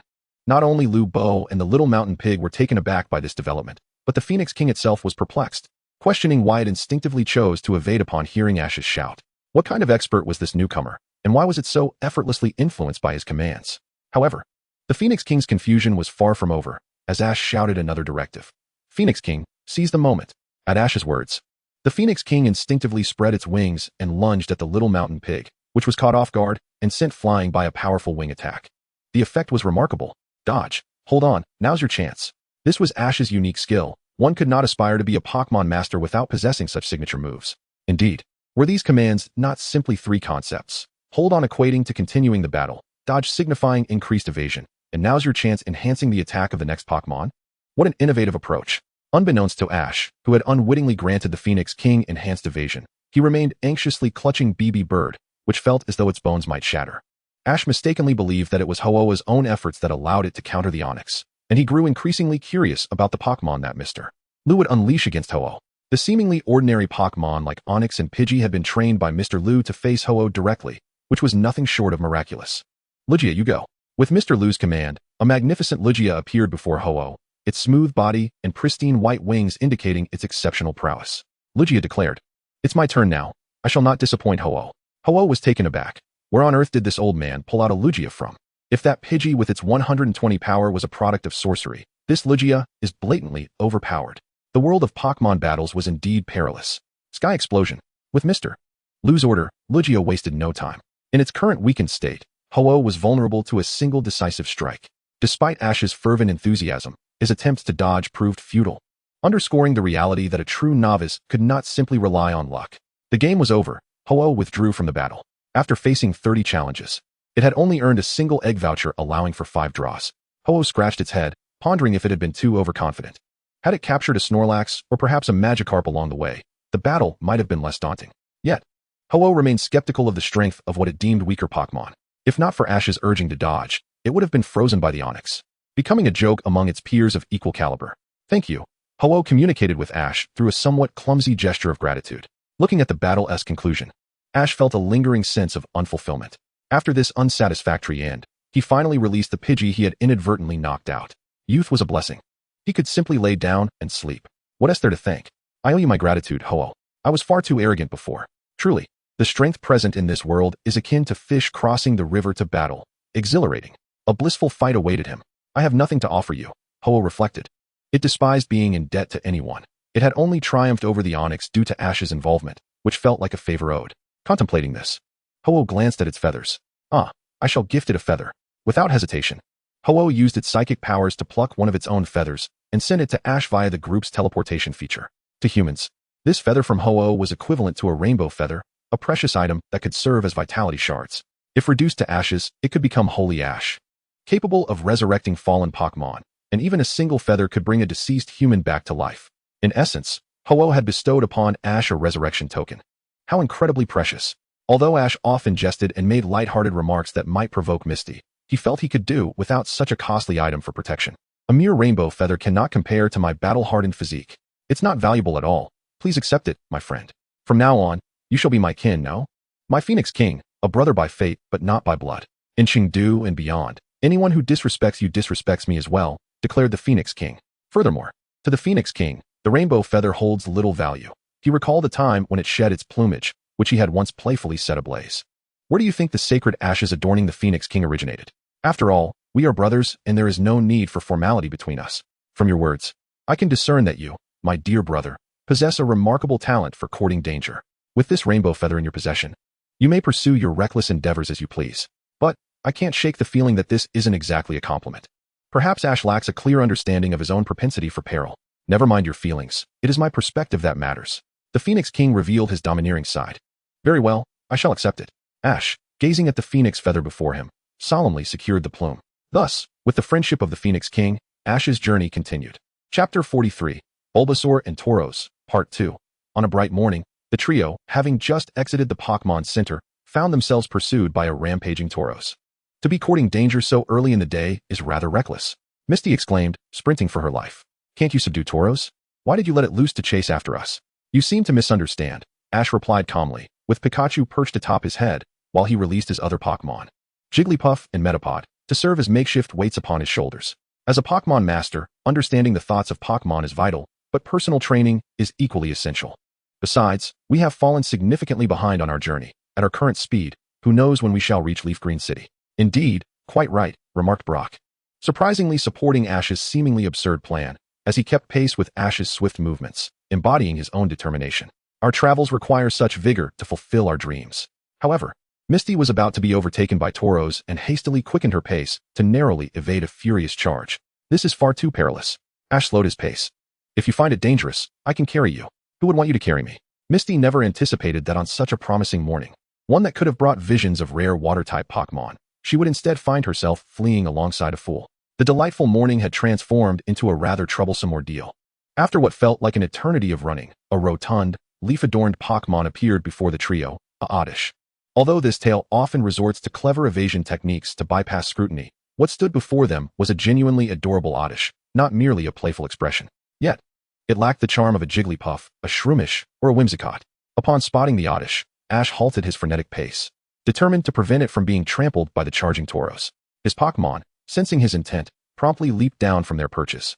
Kintaro is about to face dire consequences. Ash, with a focused spirit, firmly planted his feet on the ground. He boldly extended his arms to confront the fiery Kintaro without a hint of fear. Amidst the astonished gasps of all Pokémon, as well as Brock and Misty, Ash seized the opportunity and grasped Kintaro's horns, exerting his strength. Kintaro was unable to rise again. This marked the fourth time. Ash crouched down, gazing at Kintaro. Do not forget our agreement. You still have 3 chances left. He gently reminded Kintaro. As a Pokémon master, if a Pokémon is unwilling to battle, Ash would never force them. Unlike Pokémon like Palu, if one dislikes battling, there are many others who relish it. Each Pokémon possesses its own strengths, and in comparison to battling, trainers have numerous considerations to weigh. However, if a Pokémon enjoys battling yet fails to acknowledge its own prowess, Ash would present an irresistible condition that they could not refuse. Kintaro, regardless of not recognizing Ash as its trainer, had 7 chances. As long as Kintaro could launch 7 attacks and succeed in defeating Ash even once, Ash would shatter the Pokeball containing Kintaro. This was their pact. When the somewhat naive human proposed this notion, Kintaro was astounded. Is there truly a human foolish enough to challenge a Pokemon one-on-one? Yet, when Ash produced the sticky ball, Kintaro realized that the truly foolish and naive one was itself. Nevertheless, being a steadfast creature, Kintaro had no choice but to honor its word, and now the opportunity for a 4th challenge had slipped away. In ancient times, Zhuge Liang captured Ming Hui 7 times. Now, Ash has captured Kintaro 7 times. Although Kintaro had succumbed to defeat over the past few days, it still harbored a sense of resentment. Why was this despicable human's physique so formidable? Had Pokemon truly fallen behind the seasoned strength of flesh and blood? Kintaro fell into contemplation, though it was short-lived. Seat. A crisp call echoed around, and before Ash appeared a pair of vine whips. Crack. Before Ash could react, the vine whips knocked off his hat. Turning his head, he discovered the very Lombra he had just protected collapsed on the ground, while a Bulbasaur emerged before Lombra. Bulbasaur, the garlic toad Pokemon. Its evolved form, Venusaur, is a lifelong rival of the mighty Blastoise in battle. Among the few original grass-poison Pokemon, Venusaur's stats surpass those of Blastoise, making it an unwise choice to select Blastoise for a confrontation. When the hidden ability was unveiled, the chlorophyll-equipped Venusaur further diminished Blastoise's last vestiges of value. Later, in Pokemon Sword and Shield, Venusaur initially lacked a visa, leading Blastoise to believe it could reclaim its former glory, only to find that Venusaur's visa was unexpectedly granted the following day. Why must there be both Zhuge Liang and Zhouyu? At this moment, Ash found himself confronted by these 2 arch-rivals. One Lombra, frightened by the fiery Kintaro and unable to rise, and the other Bulbasaur, vociferously rebuking Ash. Seat. You've exceeded the speed limit, do you realize? No drinking and driving, and no driving while intoxicated. In the vast world, the Bulbasaur gazed at the naive Ash, imploring him for the sake of the surrounding grass-type Pokemon to act like a rational individual and do what a sensible person ought to do. For instance, could he please put away that fire-type Tauros? Although Bulbasaur's words were rather forceful and its actions somewhat excessive, Ash failed to comprehend its intent. At this moment, Ash typically relied on guessing, accompanied by Pikachu. Pikachu, what does it say? Pika, Pikachu. I dare not converse with it. We are indeed in the wrong this time. Pikachu decisively opted to retrieve its cozy electric blanket and pillow, realizing there was little else to be done. Perhaps it would be best to take a nap. Pikachu employed a lazy tactic to regain some energy, with Pikachu unwilling to serve as a translator. Ash was left to make wild guesses. Are you saying you wish to be my Pokemon and battle with me? Seed. Why is this trainer so oblivious? Bulbasaur felt a surge of panic, especially as Ash's forthcoming words were even more daunting. Alright then. A Pokemon with such spirit as you, I shall gladly engage in battle. Tauros shall be your opponent. No one in their right mind would engage in combat with a Bulbasaur, especially against a formidable Tauros. Bulbasaur was at a loss, while Tauros was quite aware of its desires. It longed for a worthy adversary. A powerful electric type would pique its interest, but this Bulbasaur seemed hardly deserving of a fight. Chapter 44, Pikachu and You, Heart to Heart, Part 1. Ash harbored a deep desire to capture Bulbasaur, especially since in the special edition, Red received a Bulbasaur from Professor Oak. Red had scarcely trained his Charizard. It was obtained through a trade with a speedy Arcanine after becoming champion, and his Blastoise came from a trade with Green before being exchanged again for a Machoke. Hence, Bulbasaur was designated as number 001. However, a short anime origin altered this narrative, presenting Red with a Charizard and Green with a Blastoise, while 001 became the representative Pokemon of Leaf. Leaf is Leaf, and Blue is Blue. They are not the same person, their relationship akin to that of Ash and Red. Had Ash not been tardy, he might have encountered a different Pokemon, potentially one that would have been immortalized in Ash's legacy, but alas, such alterations were not possible. At present, Ash was determined to capture Bulbasaur, noting that it was far more considerate than a Caterpie, arriving equipped with the essentials to ease its trainer's burdens. How could one overlook such a thoughtful Pokemon and not capture it as a potential reserve? Was it not somewhat unjust to the name of Garlic Toad? Yet, this was merely Ash's perspective. Tauros openly displayed disdain towards Bulbasaur. In its eyes, Bulbasaur was far too diminutive, being a grass-type Pokemon, and with its short limbs. It spoke with an air of superiority. Could such a Pokemon truly be regarded as a warrior? Tauros stood once more, tossing its head in derision, prompting Bulbasaur to approach it. Seed, do you look down upon me? Kenya was too apathetic to utter a single word. The seed, walking grass. At this moment, the abandoned Bulbasaur was engulfed in frustration, and without any hesitation, it unleashed a vine whip towards Kenya. Kenya dodge. Ash's warning was barely uttered before Kenya was struck by the Bulbasaur. This Bulbasaur was exceptionally high in level. Brock's eyes widened in astonishment. How high? Ash inquired. At least 3 or 4 stories tall. Ash, Do not underestimate it, Brock cautioned. Logically, encountering a Bulbasaur of such caliber in the wilds of Kanto was inconceivable. If this Bulbasaur was extraordinarily powerful, it could only imply that it had been abandoned by a trainer. Regardless, caution was paramount. Kenya, use Charge Beam, Ash hastily commanded. Yet Kenya seemed indifferent to his orders. Although physically present, Kenya's spirit was still unyielded.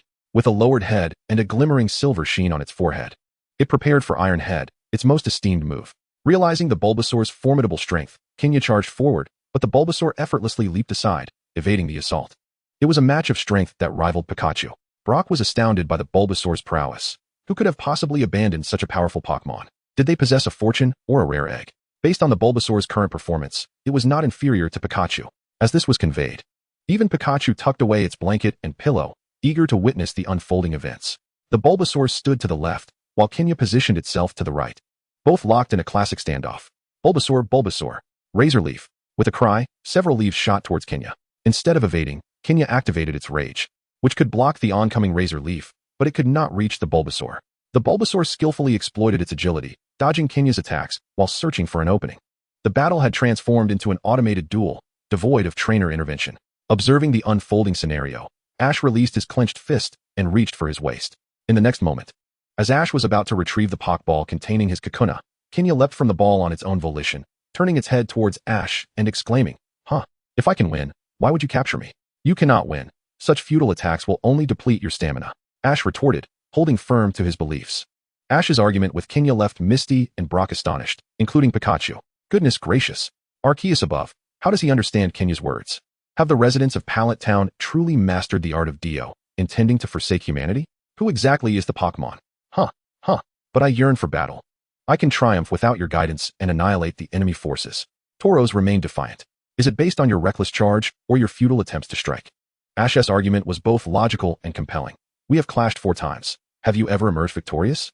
Shouldn't you temporarily heed my commands? Yes. Tauros felt a twinge of uncertainty. Ash was indeed correct. Just as Ash was about to further chastise the arrogant Tauros, a vine whip surged toward them. Seat. I've never encountered such an arrogant trainer and Pokémon. Take this.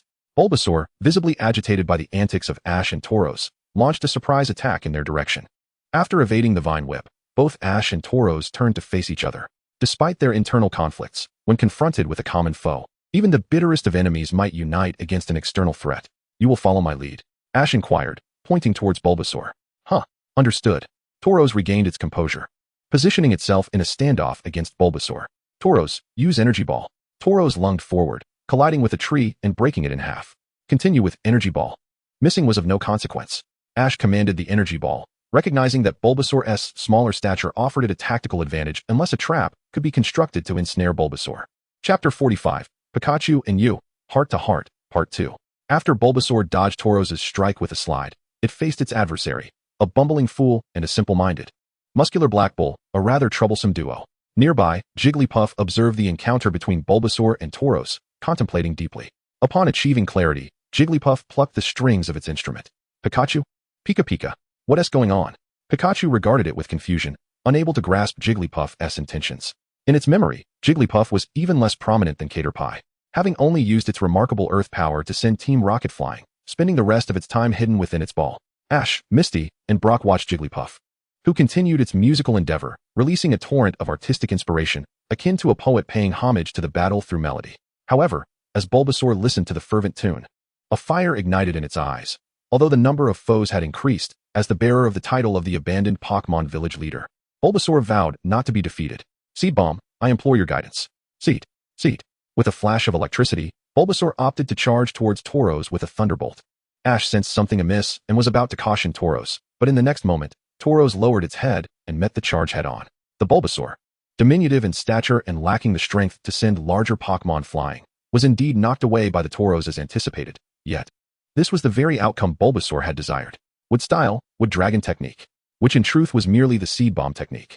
Upon being struck by Tauros, Bulbasaur released a seed from the garlic-like bulb on its back, which, upon contact with Tauros, transformed into a net that ensnared the creature. Meanwhile, Bulbasaur utilized its vine whip to entwine itself around a nearby tree, thereby mitigating the impact of Tauros' forceful collision. Wood Style, Wood Shield. This strategy proved highly effective.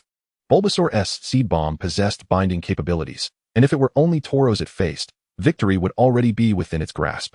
All that remained was to douse Tauros in toxic powder and cast it into the river, thus concluding the contest. Unfortunately, Bulbasaur was not contending solely with Tauros. Raging Bull. At Ash's command, flames enveloped Tauros, incinerating the binding seed bomb that Bulbasaur had deployed. Although Tauros would still suffer from fatigue, as long as it remained mobile, the possibility of triumph over Bulbasaur lingered. Tauros, continue. Charge up for Flame Charge. Without a moment's hesitation, Ash issued another attack order, leaving observers puzzled as to his unwavering faith in this particular move. Nonetheless, Tauros complied, and another tree was obliterated in the process. With a mere headbutt, Tauros hurled the felled tree towards Bulbasaur in an attempt to attack. Regrettably, the effort yielded little result, as Bulbasaur adeptly dodged the assault. The flame charge was proving futile. Why had Ash yet to alter his strategy? Misty, watching Bulbasaur outmaneuvering Tauros with its agility, could not help but urge Ash to reconsider. No. Brock interjected, countering Misty's perspective. Just look at the battlefield. Thanks to Brock's insight, Misty finally observed the current state of the arena. The trees that Tauros had systematically destroyed were constricting the space. While these trees posed no obstacle to Tauros, for Bulbasaur, they were monumental. In what was once an expansive battlefield, evading Tauros' attacks had been relatively effortless. However, with these remnants of shattered trees now littering the ground, the arena had suddenly shrunk, compelling Bulbasaur to expend additional energy to navigate the barriers. Most critically, Ash had commanded Tauros to execute the flame charge 4 times already, with Tauros unleashing its full power. Being struck by such a swift opponent would indeed pose a challenge for Nurse Joy. Had Ash's strategy become this intricate? Misty recognized the underlying issue. Astonished by Ash's growth as a battler, while she herself felt a pang of inadequacy, realizing her own progress paled in comparison. What were you just discussing? Ash inquired, turning to Brock and Misty, who had been engaged in a perplexing conversation. We were just deliberating your genius strategy. Did you conceive this method of using Tauros to demolish trees to restrict Bulbasaur from the very onset of the battle? Xiao Gang inquired of Xiao Ji, astonished that such a novice could command with such seasoned expertise. If Team Rocket were to discover this, surely this child must not be allowed to remain. Upon hearing this, I realized that the fallen trees were indeed obstructing the movement of Bulbasaur. I had been puzzled as to why Bulbasaur was becoming increasingly sluggish. Wait a moment. Are you not strategizing? Xiao Gang and Xiao Xia were taken aback. Had their deductions been erroneous? Xiao Ji scratched his head. So that's the effect of this maneuver. I was merely considering how to corner Bulbasaur with the trees, without any thought of strategy. Silence enveloped the scene, reminiscent of a tranquil bridge. Xiao Gang and Xiao Xia believed Xiao Ji possessed grand tactical prowess, rendering themselves as mere jesters. The strategy of a true novice is, in fact, the absence of strategy. Nevertheless, it was nearing its conclusion. Xiao Ji flipped his cap backwards. With the silver-headed Tauros charging forth, trees were toppled in its wake, and Bulbasaur could no longer evade, being propelled skyward by Tauros' impact. Have I been defeated? Indeed, Bulbasaur, today you have succumbed. Xiao Ji raised his Pokeball high, poised to throw it at Bulbasaur. But a feminine voice interrupted him. Wait. Upon hearing this, Xiao Ji abruptly halted, feeling a jolt in his waist from the sudden stop. It is ill-advised to halt mid-throw. It could lead to a herniated disc. Chapter 46. Pikachu and Your Heart Are One, Part 2. 2 hours later, Bulbasaur opened its eyes once more. It vividly recalled the helplessness it felt when facing a Venusaur of a higher level, and how, after its defeat, its trainer had deemed it worthless, leaving without any healing. Accompanied only by Metapod. That day, injured, Bulbasaur made its way to this abandoned Pokémon village seeking treatment, and subsequently embraced the Spirit of Fire, becoming the village chief. It triumphed over larger Pokémon without relying on evolution. This was Bulbasaur's path of perseverance. Yet today, a pair of foolish Tauros not only troubled the villagers, but also knocked it unconscious and captured it. It felt tainted. Reflecting on this, Bulbasaur used its vines as a makeshift cane, slowly making its way towards the door, preparing to confront its new abandoned existence. However, behind it stood a yellow rodent, clutching a bottle of ketchup and observing. Pika Pika, Pikachu. Xiao Ji did not capture you. Upon saying this, Pikachu stepped forward, feeling increasingly emaciated, no longer possessing the rotund belly it had in the Viridian Forest. Seizing the moment when Xiao Ji and Xiao Gang were not watching, Pikachu stealthily retrieved the ketchup hidden by Xiao Gang, intending to nourish itself. To its surprise, Bulbasaur had awakened. Could it be that the healing potion derived from the Rainbow Wing was truly so effective, recovering from such grave injuries in such a short span? Pika Pika. Pikachu. I am Pikachu, the yellow flash of Pallet Town. Seeds, seeds, seeds, seeds. I am Bulbasaur, the first generation of the abandoned village. A pleasure to meet you. Bulbasaur extended its vine toward Pikachu, who initially offered a bottle of ketchup, only to rethink and switch hands. Would you care for some ketchup, my friend? Perhaps feeling a twinge of guilt, Pikachu chose to bribe Bulbasaur with the condiment. I prefer to eat radishes, not sour things. Bulbasaur declined Pikachu's offer. Then I shall consume it myself. With that, Pikachu poured the ketchup into its mouth, chatting with Bulbasaur as it ate. I have heard your story. Pikachu settled beside Bulbasaur. Is that so? Bulbasaur also sat down, pondering. So you know, I can be a solitary wanderer. My path to strength lies in my solitude. What do you aspire to do in the future? Pikachu inquired seriously, gazing at Bulbasaur. Do you intend to remain in this village for eternity, attacking any trainer you encounter? I don't know. I've never considered that. But Pokémon can survive without trainers, can't they? The relationship between Pokémon and trainers should be one of trust. Deep down, Bulbasaur yearned to explore, yet it felt the weight of its title as village chief. Unable to abandon its home. And wasn't it you who acted recklessly and violently? That's inconsequential. Let us shift to another topic. Pikachu asserted, reclaiming the moral high ground after a moment of forgetfulness. Have you ever contemplated what lies beyond these mountains? Surely, it is a forest. I recall hearing the elder Bulbasaur speak of it. And beyond the forest? Perhaps there are towering mountains. I remember hearing Beedrill mention it. Bulbasaur and Pikachu were enjoying their conversation, finding no animosity toward one another. And beyond the mountains? An ocean. And beyond the ocean enough. It's simply a cyclical existence of forests, mountains, plains, oceans, and cities. Bulbasaur began to grow impatient with Pikachu's incessant questioning. How can you know if you've never been? How can we assert that the land beyond the ocean filled with ketchup? How can we claim that the scenery after the forest a field of radishes? What you say is entirely unfounded. I wish to see if there are radish fields beyond the forest or ketchup beyond the ocean. Do you not share this desire? Bulbasaur turned away, feeling there was no point in conversing with such a dreamer. Once Pikachu confirmed Bulbasaur's stubbornness, it set down the half-eaten ketchup bottle. If you wish to explore, perhaps you could try partnering with Ash. That fool has never betrayed anyone. Bulbasaur, are you there? Pikachu, we are ready to depart. Just then, a flurry of commotion erupted as Ash caught Pikachu in the act of mischief. Pikachu, didn't Brock mention that excessive consumption of ketchup could lead to obesity? You mustn't indulge. Although Ash had just strained his back, he seemed to possess the same regenerative abilities as Pikachu, bouncing back to life in no time. Now, Ash was scolding Pikachu, but the latter chose to feign ignorance, giving a symbolic pat on its head, having already eaten. Why not attempt to charm its way out of trouble? I truly have no means to deal with you. Observing Pikachu's antics, Ash sighed and turned his attention to Bulbasaur, who had turned its head away. Bulbasaur, you're awake too. He scooped Bulbasaur into his arms. While the village elder of Abandoned Village looked at Ash with disdain, who understands the plight of my family? How intolerable it is to have a trainer with no sense of boundaries. Ash replied apologetically, I'm sorry, I don't grasp your situation. Bulbasaur used Vine Whip to pry Ash's hands apart, but Ash remained unperturbed, dismissing the pain as trivial. He calmly extended an invitation. Ho-Oh's rainbow feather is truly remarkable. Just soaking it in healing potion can mend such severe injuries. Bulbasaur, would you like to join me on a journey? We could encounter formidable foes and explore the unknown. Bulba, oh please, I'm in this state because of your Tauros. Despite Bulbasaur's protests, Ash pretended not to understand. Feeling guilty, Ash momentarily feigned amnesia. So you agree? I knew it. Bulba, don't even try that with me. Just as Ash was about to continue his charade, Brock burst in with the Guardians of Abandoned Village. Xiaotsue and Misty, hurry in. Brock's anxious voice ushered a throng of abandoned Pokémon into the house. What is happening? Ash inquired with curiosity, as Bulbasaur followed suit, only to find a colossal vacuum cleaner operating outside, to prevent the world from being destroyed, to safeguard global peace. Team Rocket. Before Team Rocket could finish their dramatic declaration, Ash hastily interrupted, revealing their identities as comedic performers while blocking the door. What's this, you little brat? We finally get out. And you won't even let us finish our lines. Musashi could no longer contain herself. Exactly. We barely escaped from the traps around here. And you let us be utterly defeated. Kojiru echoed a declaration reminiscent of a Gotham nightmare, followed by Nyarth. Our relationship has deteriorated further, meow. Wait. This isn't the time for singing. We've learned from our previous operational failures, meow. While we may not excel in Pokémon battles, we are quite skilled in unregulated combat. This gigantic machine surpasses any Pokémon in utility.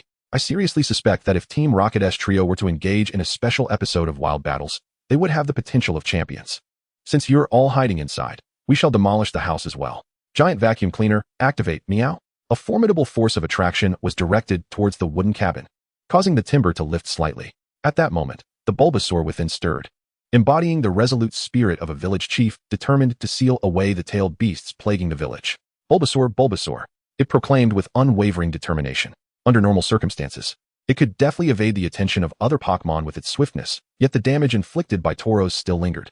After only a few steps, it had to pause. Gasping for breath, Pika, Pikachu emerged, supporting Bulbasaur. Pika Pika, I'll accompany you wherever you go. In the camaraderie of men, mutual respect for one another's choices is paramount, such is the romance of brotherhood. Perhaps prior to this day, Pikachu and Bulbasaur were strangers. Yet the bonds of friendship often require merely a shared glance or a simple act. From this day forth, Pikachu would become Bulbasaur's brother, though they were of different parentage. The two Pokémon stealthily ascended the rooftop, while the others remained oblivious. Bulbasaur. Wood release. Tree World is descending, also known as Vine Whip. Accompanied by Bulbasaur's assault, the enormous vacuum's hose began to flail uncontrollably. This was the realm of Pokémon. How could mere human technology, no matter how advanced, compete with the well-honed physiques of these creatures? Thus, let there be more hoses.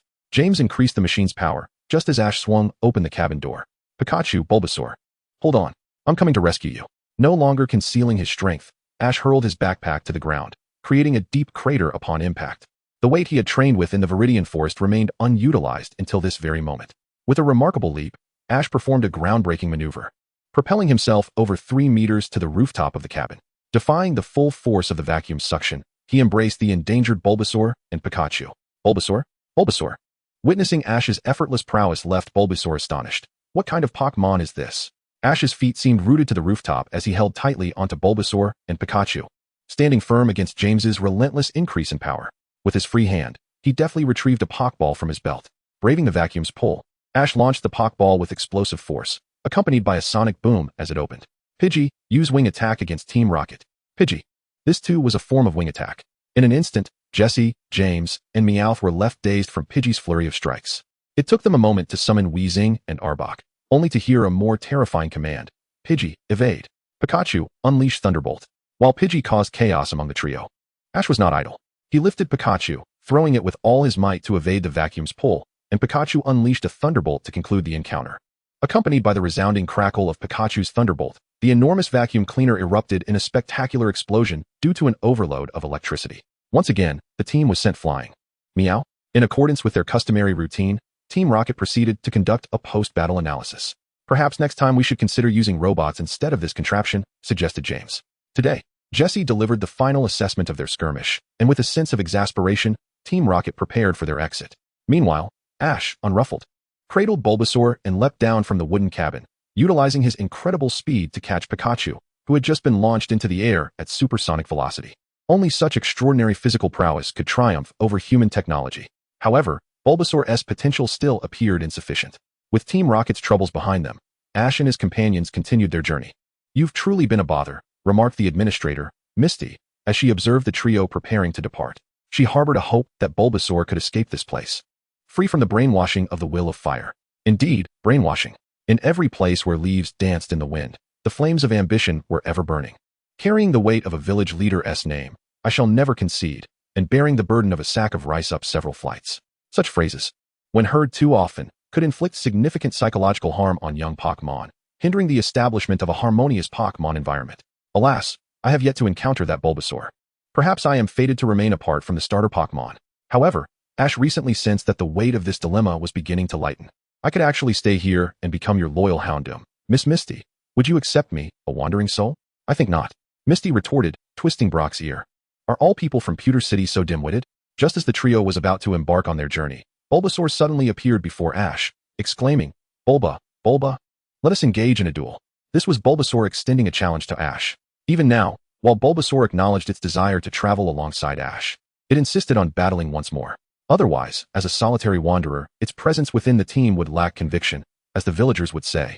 One must follow through on their word. That is my ninja way. However, regarding the opponent for this bout, Bulbasaur positioned Pikachu before Ash using its Vine Whip. It was determined not to suffer another collision with Tauros and subsequently trouble Nurse Joy at the Pokémon Center. Are you implying that I can capture you, but only if you battle Pikachu first? Bulbasaur nodded affirmatively. Although losing would mean becoming a foolish trainer's Pokémon, it was crucial to clarify team dynamics. If it could not defeat that imposing Tauros, could it not best this yellow mouse? Moreover, they were like brothers, dear friends. I am confident that the illustrious Pikachu of Pallet Town will not disappoint in this endeavor. However, Pikachu, pushed forward by Bulbasaur, regarded it with a bemused expression, brimming with skepticism. Wait, you little toad, Pikachu and you are in sync. Are you trying to outsmart me? Do you really think that just because we share a village, I won't take you down? I am the eternal champion of Ash's team.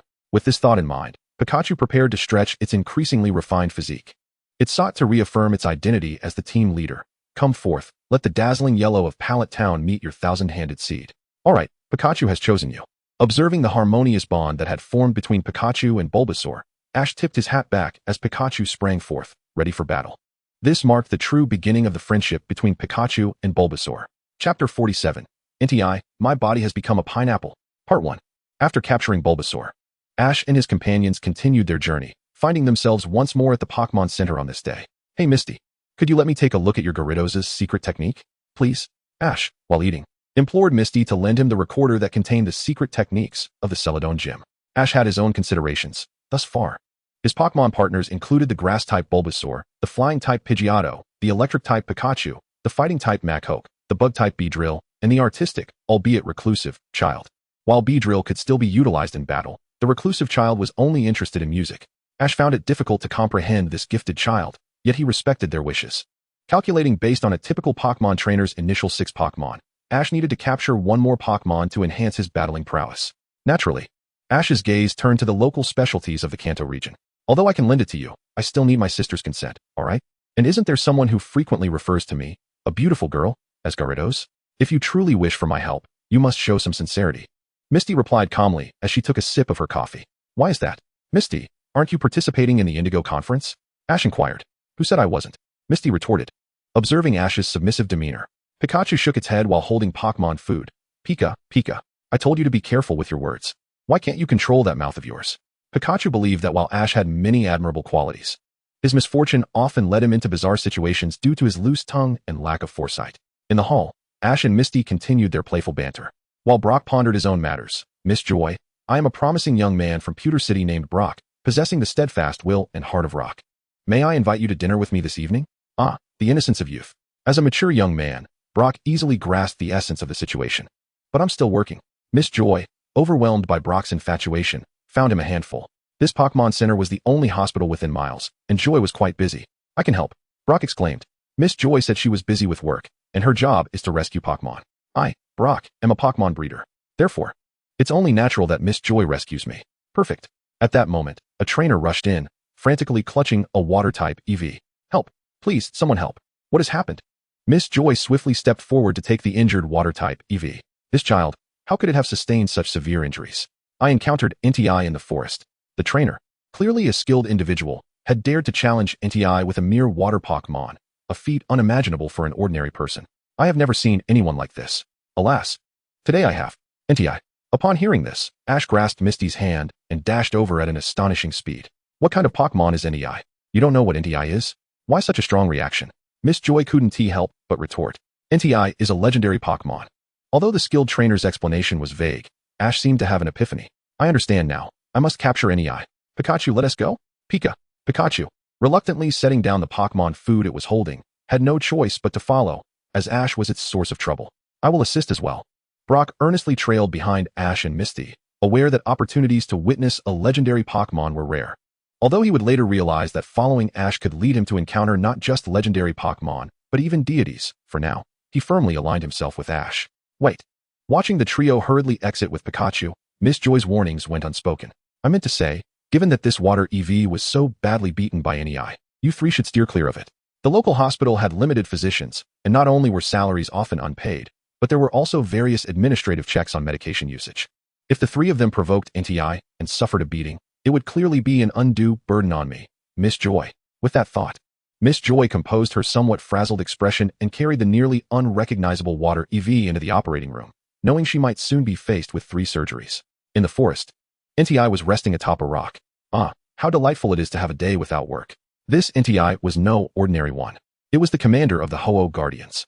The full name of this group was the Ho-Oh Permanent Kanto Chengdu Joint Defense Squad. Although it appeared to consist of only 3 Pokémon, NTI, Raikou, and a mere supporting character, over time, this squad had evolved to embody these 3 Pokémon species. At the helm of this squad stood the very NTI before us. Currently basking in the sun, it relished its leisurely time, dismissing work as a trivial matter. Even the Olympic flag for the Kalos Olympics can be hung askew. What is wrong with me taking a little break? Just as NEI was about to enjoy the tranquility of its forest retreat, it suddenly jolted awake from a peaceful slumber, sensing a powerful aura. Old Ma? What is she doing here? The unmistakable scent that wafted through the air was undoubtedly that of the rainbow feather, a fragrance intrinsically linked to but one Pokémon, Marshadao. Although NTI served as a vigilant guardian to Ho-Oh, the venerable Marshadao was the true confidant at the Phoenix King's side. Where are my berries? As NTI pondered this, an instinctive desire arose to offer some berries to curry favor with this esteemed individual. However, a sudden realization struck. Something felt amiss. There was a nagging sense of urgency. Typically, Marshadao, who was commanded by Ho-Oh like a servant, would not seek out NTI without reason. Was it possible that a new task had been assigned to it? NTI's pleasant day was likely to devolve into an arduous month. Ever since joining Ho-Oh as guard, it had navigated its duties with trepidation, as if walking on thin ice. Ho-Oh was a lethargic creature with a narrow perspective, often postponing responsibilities and never shouldering stress. Each day was spent either delegating tasks to subordinates or journeying to assign them. Throughout those years, NTI had fretted endlessly, worn itself thin, and even fetched water for the widow. No, a new duty was indeed on the horizon. A strategy to evade this predicament must be devised. In that moment, NTI resolved to feign a Pokémon ailment, essentially, to play sick. Chapter 48, NTI, my body has become quite peculiar. Slow down, Ash. I can't keep up. At that moment, Misty appeared flushed and breathless, in the throes of excitement. How could they possibly slow their pace? What if they arrived too late, and the Pokémon known as NTI had vanished? Have you considered that we've never even seen NTI? We don't even know what it looks like. What if by the time we arrive, it's already gone? Misty retorted, prompting Ash to halt abruptly. Wait, you've never seen NTI? Ash realized, perplexed. So what should we do now? In the realm beyond Pokémon battles, the true rookie needed to rely on an external intellect. Typically, his brilliant mind would inform him when to harness his extraordinary power. Let go of my hand. I need to think. Misty huffed, glaring at Ash. My apologies. Ash quickly released her grip. That hurts. You've left a mark. Misty rubbed her wrist. Don't you have a Pidgeotto? You could send it soaring to scout for any unusual Pokémon and guide us, rather than running around aimlessly. Is that really an option? Ash exclaimed, enlightenment dawning upon him. He released his Pidgeotto into the air. Pidgeotto, help us find a peculiar Pokémon from above. It was indeed a conundrum not knowing what NTI looked like, yet Pidgeotto had already acclimated to its unreliable trainer over the past few days. Alas, if the foolish trainer was untrustworthy, then the Pokémon would have to exert even greater effort. Pidgeotto ascended into the sky and lo and behold, it spotted a peculiar Pokémon. Pidge. Guided by the wings of the Pidgey, Ash hurriedly ran towards the source of the sound. As expected, before he could reach the location, he heard the anguished cries of a beast. Ow, ow, ow. Although the legendary NTI was a canine Pokémon, it emitted a wail reminiscent of Tom Cat's agony. Oh, my joints. My flare blitz.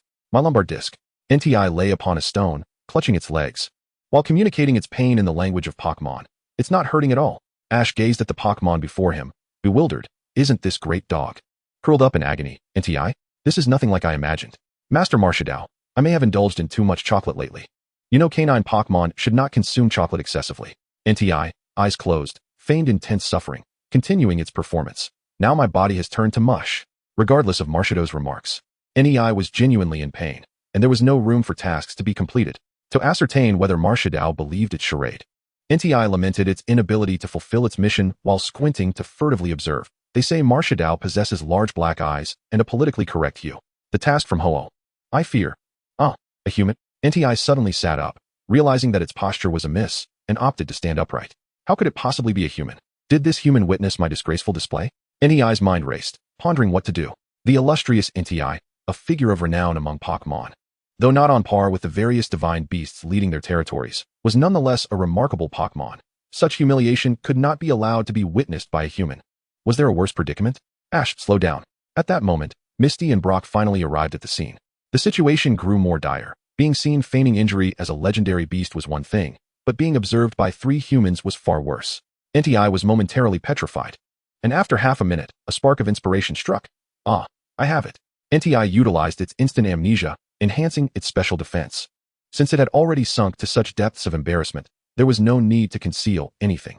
Let this be for the honor of the NTI lineage. I shall employ a great memory restoration technique on these 3 humans.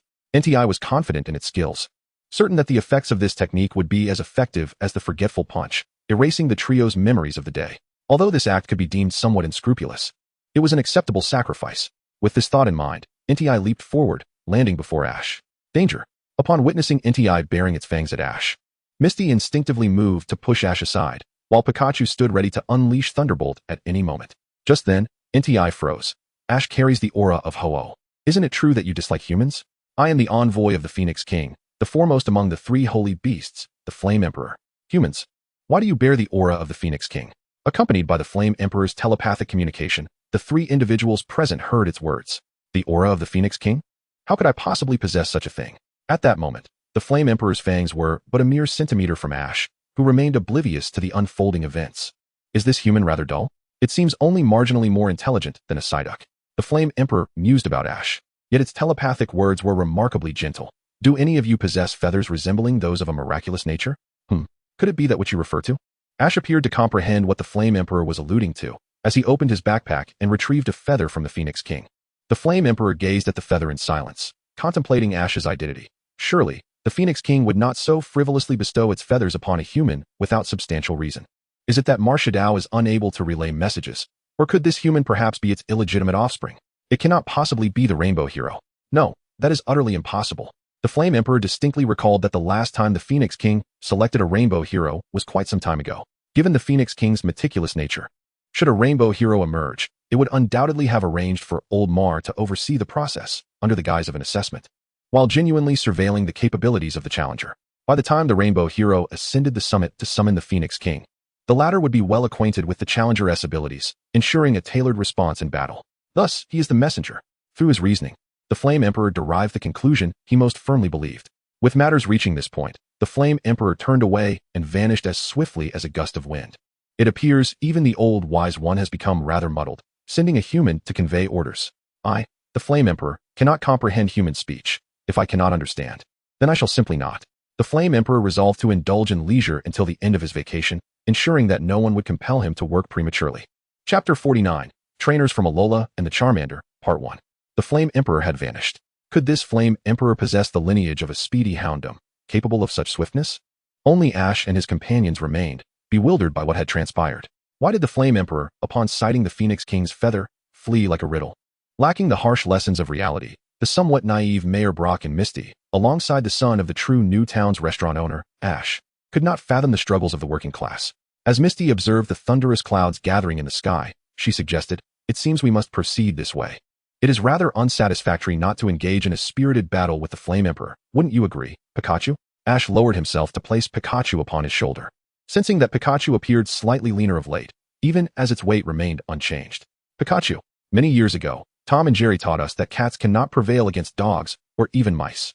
To evade the impending rain, the trio, accompanied by a mouse, hastened towards the Pokémon Center, but this time, a stone along their path captured their attention. Upon a lofty stone sat a diminutive red dragon, exuding an air of timidity.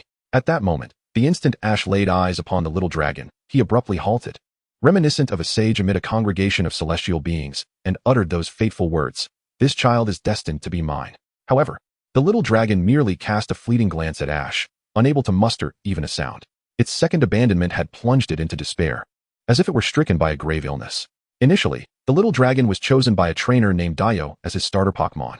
Yet, when confronted by a newcomer named Cross and his legendary Pokémon, Dio foolishly thrust the little dragon into battle without a second thought. "Charizard, use Flamethrower." In this seemingly unwinnable scenario, Dio spoke with unwarranted confidence, ultimately resulting in the little dragon becoming Cross's Pokémon. After parting ways with the inept trainer Dio, the little dragon battled under Cross's command for several days until 3 days ago, when Cross, in an attempt to stimulate its evolution, sent it to face a Frogadier alone. Regrettably, the outcome was contrary to expectations.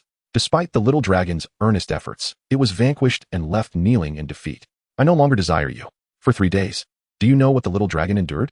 It did not indulge in games or Pokémon treats. Instead, it quenched its thirst with dew and satisfied its hunger with grasshoppers. After persevering for 3 days, the little dragon remained silent. What was it doing?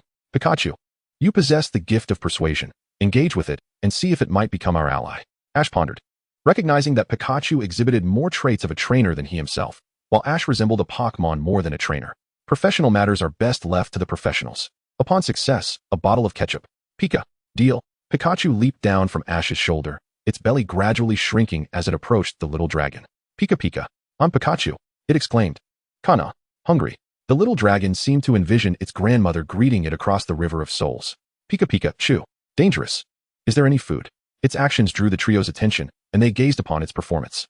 "Ash, what is Pikachu saying?" Brock inquired, recalling that Ash had previously understood Pikachu's words. Indeed, Why is Pikachu so agitated? Misty could not contain her curiosity. Ash contemplated. I understand now. Pikachu implies that the little dragon awaits a challenger to complete its training. Pikachu, may we engage it in battle? Huh, Brock exclaimed, though he could not comprehend Pikachu's words. He sensed from its demeanor that it was not suggesting that.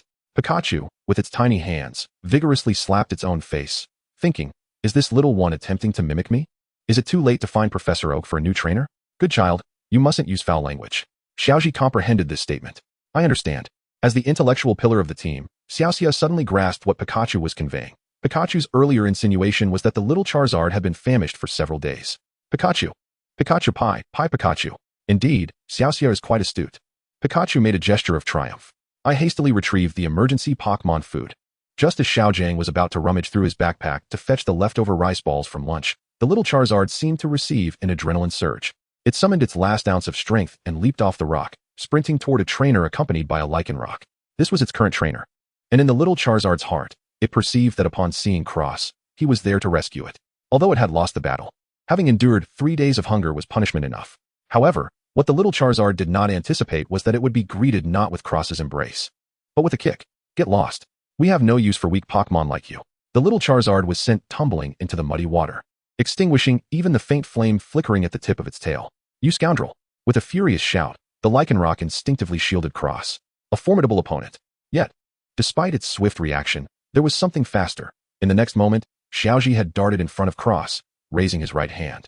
Oil drain. With a single punch, Xiaoji, having merely unburdened his backpack, sent both Cross and the Lycanroc flying, transforming them into a duo of rockets soaring through the sky. Chapter 50. The Trainer from Alola and the Little Charizard, Part 2. Within a very ancient Japanese-style residence, a balding elder was seated on the tatami, resting a katana upon his lap. This was the master, imparting wisdom to his new apprentice. Little Charizard, you must have grasped the concept of the Grim Reaper's slash, Shunpa, and the path of the ghosts, haven't you? The slash represents the art of the sword, the punch signifies unarmed combat, the step embodies instantaneous movement, and the ghost pertains to the path of spirits. As the elder spoke, the little Charizard was consumed by a singular thought. Oh dear, what on earth is this? Is this still my homeland? Yet the elder paid no heed to the little Charizard's confusion, continuing his discourse. Upon becoming a Grim Reaper, you must slay 9,999 malevolent spirits to master a power known as Bankai. The name of your Bankai will be Charizard. It is destined to be you. This was hardly the narrative of a Pokémon. The little Charizard gazed at the bald elder, feeling an unfathomable depth within him. Come forth, the new captain bearing the name of the 13th Division of the Godii 13, and protect this world. Suddenly, the little Charizard opened its eyes wide. Everything that had transpired was likely a dream. It strained to move its body but found itself utterly immobilized.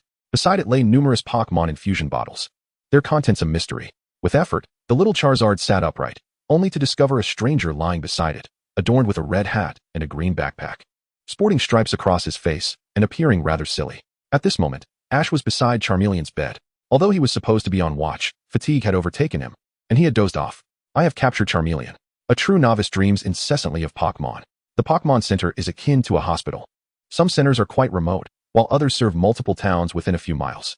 The Pokémon Center where Ash and his companions found themselves was a blend of both, a secluded location burdened with heavy workloads, and Miss Joy was few and far between, with not even a single Chansey to assist in caring for the Pokémon. When Ash and Brock rushed Charmeleon into the Pokémon Center, Miss Joy was at a loss for effective solutions and had no choice but to resort to her last resort. She contacted Miss Joy at the Leafy City Hospital, preparing for an emergency operation. Meanwhile, Ash, Misty, and Brock spent an hour calling home to gather the necessary funds for the procedure. After waiting another 4 to 5 hours, Charmeleon was finally wheeled out of the operating room. The disparity in medical standards between large cities and smaller locales was stark. Few Joys were willing to remain in rural areas, and the practice of emergency operations seemed to be heavily scrutinized, often becoming the last hope for patients. Ironically, those who deemed such procedures illegal often boasted the finest medical facilities. Those who rigorously enforced health regulations seldom considered local medical conditions, and while demanding integrity and fairness, they refused to raise Joy's salary. However, these matters were irrelevant to this narrative. Charmeleon now attempted to stealthily move away from the bed, careful not to disturb Ash. Yet its fatigue caused it to inadvertently nudge him. Charmeleon, you are still unwell. Ash exclaimed as he rubbed his eyes awake. I cannot offer you the funds for your rescue, but I shall not owe you a favor. I apologize. The experiences of abandonment had rendered Charmeleon timid. It was likely that even upon evolving into Charizard, it would remain obedient to its trainer. Ash approached Charmeleon and sat beside it. To become a Pokémon Master, one must forge friendships with their Pokémon. My name is Ash, hailing from Pallet Town, and my ambition is to become the world's greatest Pokémon Master. Charmeleon sat up on the bed, engaging in conversation with Ash. Would you be interested in traveling with me? Ash inquired. Upon mentioning travel, Charmeleon's demeanor visibly soured. Repeated defeats in battles had left it feeling inadequate, believing it should change its type to enhance its traits, aspiring to become like Suicune. Do you still think of yourself as useless? Ash understood Charmeleon's sentiments and placed his hand gently on its smooth head. In this world, there are no useless Pokémon, except for Suicune, only incompetent trainers. My mother once told me a tale about a Budew from Pallet Town. Ash decided to employ the unique healing method from Pallet Town on Charmeleon. No injections, no medication, simply sitting together and conversing, a form of therapy he termed talk therapy.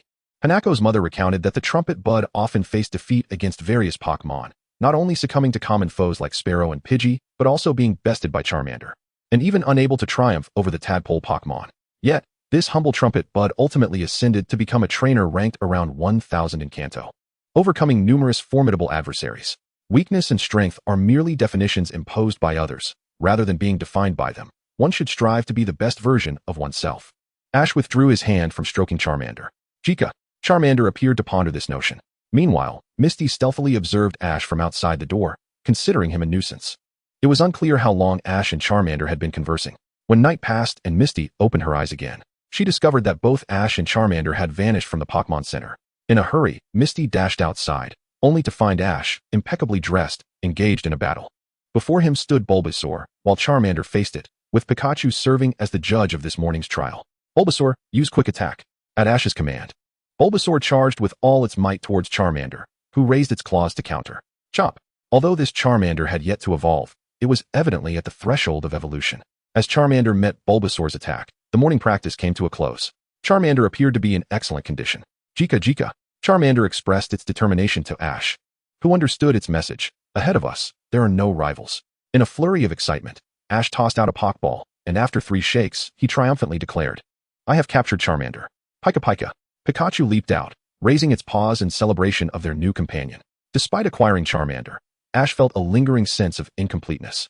He had successfully obtained the Chinchou from Moku Village and the Braixen from Saiyantii, yet he sensed that another Pokémon was still missing. Meanwhile, outside a certain town, Team Rocket found themselves lamenting their hunger. Meowth, how long has it been since we last ate? Meowth trudged along weakly. Stop with the gloomy talk, Meowth. Once we reach the next town, I'll be able to assemble the new machine. Jessie's pride was evident. However, misfortune struck as a deep pit suddenly appeared beneath them, causing the trio to tumble into a trap. Outside the pit, 5 Squirtless sporting dark sunglasses mocked the trio for falling into their snare. The leader, with a gleaming bald head and the most ostentatious shades, declared, the Turtle King is mine. Squirtle Squirtle. Chapter 51, Electric Acceleration, Volt Attack.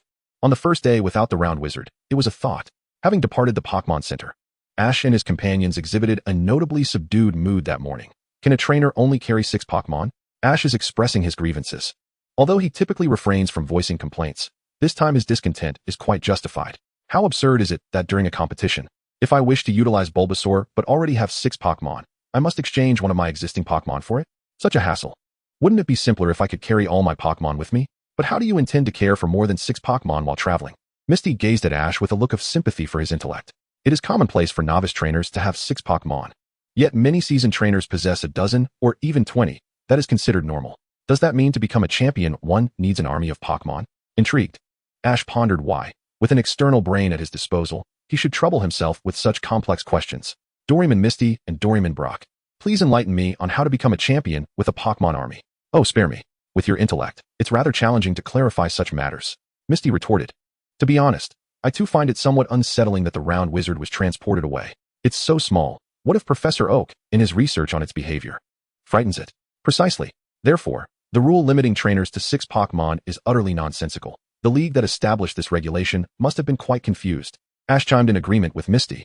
However, it was the champion of the inaugural Indigo Conference who instituted this league rule, and all gym leaders concurred at that time. Which must have included the Duford gym, right? Brock interjected, I have no idea what you two are discussing. I'll just observe. Moreover, isn't it typical for parents to worry after their child leaves home? You two must be experiencing the trials of new parenthood. Just as Brock broached this topic, the next moment, his words led him to understand the perils of speaking out of turn. I am not a father. Misty warned him fiercely. Understood, Brock replied, collapsing to the ground, utterly defeated. After his complaints, Ash regained his fighting spirit. Even though the round wizard has gone to Professor Oak, I must not lose my determination. Right, Pikachu? Pika. Pikachu affirmed Ash's sentiment. Excellent. Pikachu, let us commence our practice of electro-acceleration today. Ash retrieved Finn's notebook, while Pikachu turned its head. Realizing Ash had been waiting for it. Is Ash truly that Navi? Why does Pikachu believe Ash's intelligence must be at least 150? Let me examine the secrets of electro-acceleration. Ash opened the notebook. First, charge the current onto your body, then push off the ground with your feet and release the current. Similar to a sudden burst. What does that even mean? As the intellectual pillar of the trio, Misty expressed her confusion, while Brock was utterly perplexed. It's so simple. Yet Ash grasped the concept quite well. Pikachu, release the gathered current within your body, and then use quick attack on me. Electro-acceleration, isn't that merely a patchwork? First, remove the upper half of Volt Tackle, then apply quick attack. Sigh. Electric acceleration has been born. Though it sounds simple, the execution is quite challenging. Pikachu, following Ash's instructions, released the electric current from its electric sacs onto itself and charged towards Ash with determination. Pika. Bam. Pikachu unleashed a quick attack, causing Ash to sustain some damage. No. Why did Pikachu's electric current dissipate halfway? This is merely a quick attack. Ash pondered this perplexity, and in an unguarded moment, he and Pikachu tumbled into a deep pit. Ouch! Who dug this hole? In the Pokémon world, there are many beings ready to answer questions, such as the notorious trio of Team Rocket. Squirtle. The Squirtle Squad. Recently, their trap accuracy has significantly improved. Once, it was rare for anyone to fall into their deep pits, but lately, fools have been frequently ensnared.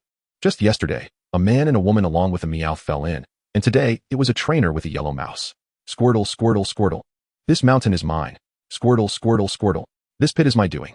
Squirtle. You must pass through the pit. Squirtle. Leave behind your berries. As the four Squirtless with round black sunglasses finished their lines, the one with narrow-framed glasses provided the concluding remark. Squirtle. I am destined to be the Squirtle King. Now is the time to collect funds, and as a master of human nature, I certainly possess my own methods for raising money. I, the Squirtle King, demand payment. What are you five up to? Ash had already leapt out of the deep pit with Pikachu, having no idea when he had done so. For him, a pit over 5 meters deep posed no challenge. He could simply place his backpack down and leap out effortlessly. Having experienced the Turtle Hermit's secret training method, aside from delivering milk and farming, Ash had mastered it all. However, the Squirtle, being the leader, was startled to see Ash suddenly beside it, crouched down, and patting its smooth head. Its glasses nearly fell off. That was a 5-meter pit, 5 meters. Digging deeper would reveal the well water. Although the Squirtle had taken precautions with soft sand and leaves to create several cushioning layers. Could an ordinary person truly leap out of such a deep pit? What kind of Pokémon is this? The Squirtle was bewildered but profoundly impressed. As for Ash, his hands did not cease. The Squirtle's bald head felt remarkably pleasing to him. So much so that he was inspired to utter a phrase that would reverberate through the realms of cultivation. This child is fated to be connected with me. Squirtle few. While Ash felt a sense of destiny, the Squirtle certainly did not share this sentiment. In its eyes, it was being toyed with by a humanoid Pokémon of extraordinarily high stats. How could it maintain its reputation in the bandit circle? How could it aspire to be the Squirtle King? This thought ignited a fire within the Squirtle, and it resolved to retaliate. What if Ash had high base stats? I am destined to be the Squirtle King. The Squirtle unleashed a water gun. Chapter 52, Electric Acceleration, Volt Tackle. Part 2. Ash was caught off guard. He never anticipated that Squirtle would unleash a water gun. Instinctively, he grasped Squirtle's head tightly with both hands. Crack! The sound of a skull shattering echoed through the gathering, leaving everyone in stunned silence. The phrase "the sage caresses my crown.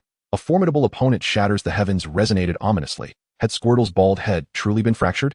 Squirtle. The assembled Squirtless had witnessed their fair share of chaotic scenes, but this spectacle of a human seizing their leader's head was utterly unprecedented. Miss Joy, quick! Fetch Miss Joy! The cries of Squirtle, filled the air. Setting aside the facts, could they truly be at fault? These were Pokémon abandoned by their trainers.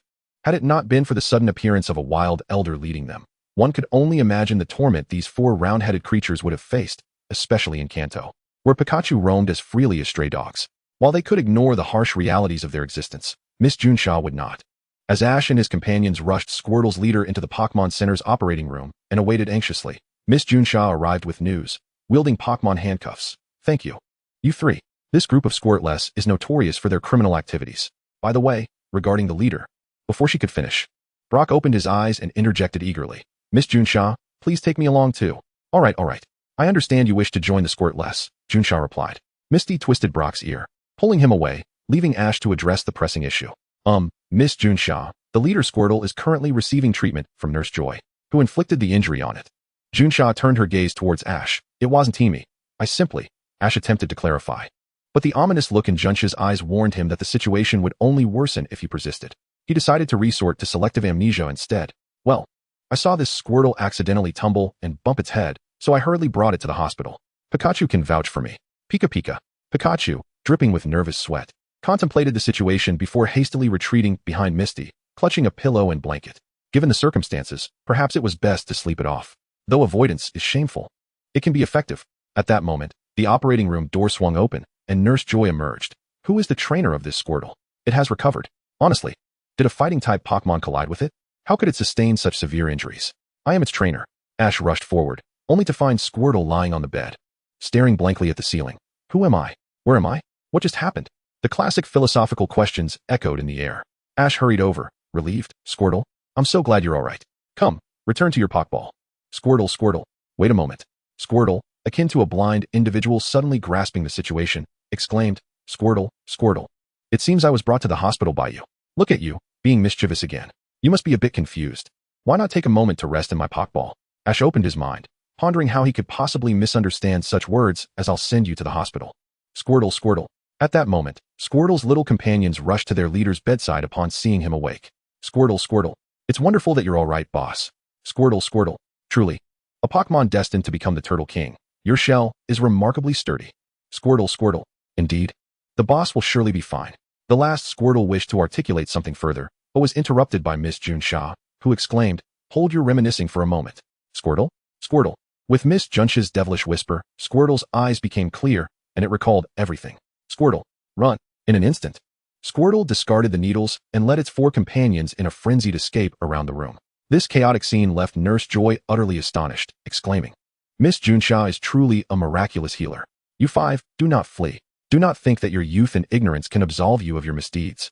If all wickedness could be forgiven with mere excuses, what purpose would Miss Junsha serve? Miss Junsha, I am coming to assist you. Just as Brock was about to step forward, a Squirtle sporting dark sunglasses shot a water gun at him, showcasing the prowess of a man with a rock-solid will. I want to help too. Ash, witnessing the chaos, was eager to join, but was swiftly halted by Misty. You should refrain from intervening. If we end up in the hospital again, we will deplete all our pocket money.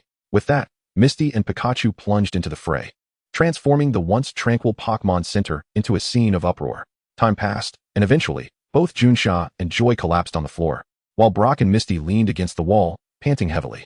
This pursuit had consumed a staggering 3 to 4 hours, leading Junsha, Brock, and Misty to realize that humans simply cannot match Pokémon in endurance. Just as Squirtle was about to make its escape from the hospital, it raised its hand in triumph, celebrating yet another glorious victory for its band of miscreants.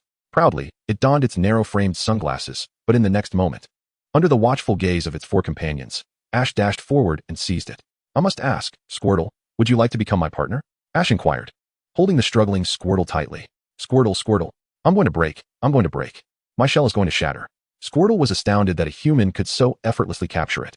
No, this boy is hardly human. He resembles a Pokémon more than I do. Squirtle. Aware that escape was futile, Squirtle summoned its last reserves of strength and issued the captain's command. 3, 2. The four Squirtless exchanged glances, tears welling in their eyes as they fled through the doors of the Pokémon Center, vanishing immediately. Ash looked at Squirtle, and Squirtle looked back at Ash, bewildered. What had transpired? Why did the four Squirtless disappear the moment they left? Terrified, Ash rushed out with Squirtle, only to find four turtles trapped in a pit at the entrance, their bellies facing upwards, unable to flip over. Who dug this pit? Since you have inquired earnestly, we shall graciously enlighten you. It was constructed by a colossal Meowth robot, assembled by the notorious trio of Team Rocket. With such craftsmanship, they aspire to conquer the assembly world of Pigsy. What a muddled teacher. None of them stand a chance against the trio. To prevent the world from falling into ruin and to safeguard peace, Team Rocket declares, Hey, Brat, don't steal our lines. This time, we have learned from our missteps. This enormous Meowth robot towers at 5 meters and is entirely constructed from the same materials as an 8848 titanium smartphone. To capture your Pikachu and teach those thieving Squirtless a lesson, we have invested heavily. Meowth was particularly discontented with Ash's quick responses. Meowth, quit wasting time with the kid. Activate the colossal vacuum. Squirtle, seeing his comrades being bullied by Team Rocket, felt a surge of anger. He broke free from Ash's embrace and unleashed a water gun at the massive Meowth robot. It was futile, utterly futile. We already informed you that this weapon is crafted from the same materials as the 8848 titanium alloy smartphone. This time, we have enhanced it with waterproof, fireproof, and shock-resistant features. Jessie, controlling the Meowth robot, unleashed its iron fist upon Ash and Squirtle. Realizing the peril, Ash decisively scooped up Squirtle and dashed towards the Pokémon Center. At this point, fleeing was the only option. Futile. The same tactics will not succeed against Team Rocket twice. Jessie pressed the button to release a corrosive solution from the gigantic Meowth robot, and her Arbok emerged from the robot's head, spraying the Pokémon Center with the dissolving liquid. Simultaneously, Jessie wielded the robot's fist to strike the Pokémon Center, and with a few blows, the sole Pokémon Center in town was reduced to rubble. Do you realize how dangerous this is? Amidst the ruins, Officer Jenny stepped forward. In such small towns, individuals like her were not permitted to possess a Growlithe. Even a Rattata might be the only Pokémon available. Yet, for the sake of justice, she had to stand her ground. What are you blabbering on about, woman? Meow? I'll just crush you. The pilot Meowth activated the robot. And despite Jenny's moral standing as a police officer, Team Rocket's technology is unparalleled. Jenny, watch out. Seeing the enormous mechanical foot descending, Brock quickly pushed Jenny to the ground. With no other choice, they had to fight. Ash understood clearly. Although the trio was positioned as comedic performers, their prowess in battle was formidable. He had to muster all his strength to resist. Charmander, Bulbasaur, you're up. Chica, seat.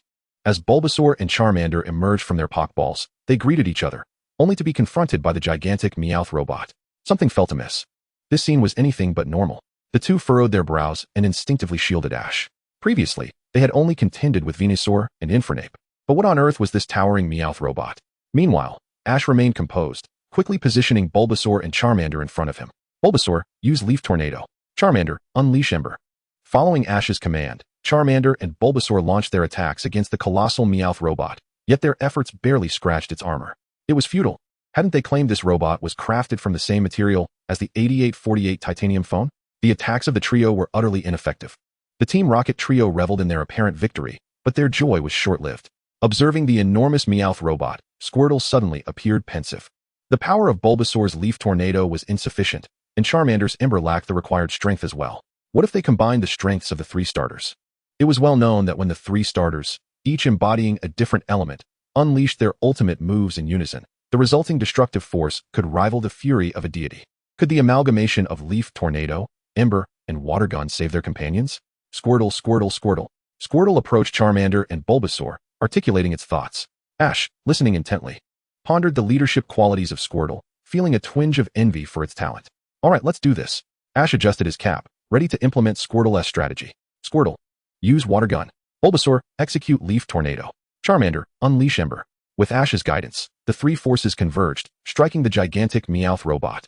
Though the robot was forged from 8848 titanium alloy, the combined might of the original starter Pokémon's signature moves resembled a youthful rendition of the ultimate combination technique. One must wonder how Team Rocket could withstand such united power. For the final blow, Pikachu understood Ash's intentions without words, having traveled this far together. Pika. This was a simplified version of Volt Tackle. As the colossal Meowth robot erupted in a fiery explosion, Team Rocket was sent soaring into the sky once more, and the four captured Squirtless were liberated. Ash rushed to their aid, but Squirtle clung to his clothing. There was no way around it. Ash was faster. However, an unforeseen event occurred. As Ash sprinted to catch the four Squirtless, the explosion of the giant Meowth robot caused the town's structures to crumble, and the ground began to collapse. But what did that matter to Ash? For the sake of his Pokémon, he would risk his life, dodging falling debris with agility. He leaped to catch the descending Squirtless, just as a falling stone hurtled towards him. In ordinary circumstances, such a stone would pose no challenge to Ash. However, with both hands occupied, he found himself utterly defenseless against it. Although he could wield the Squirtle as a weapon to shatter the boulder, doing so would jeopardize the lives of the four Squirtless. As the stone threatened to crush Ash and the surrounding structures began to collapse, he made a resolute decision. He hurled the Squirtless away and chose to confront the stone and the crumbling buildings head-on. This choice earned him the unwavering respect of the Squirtle's leader. If Ash could risk his life for his friends, then so could they.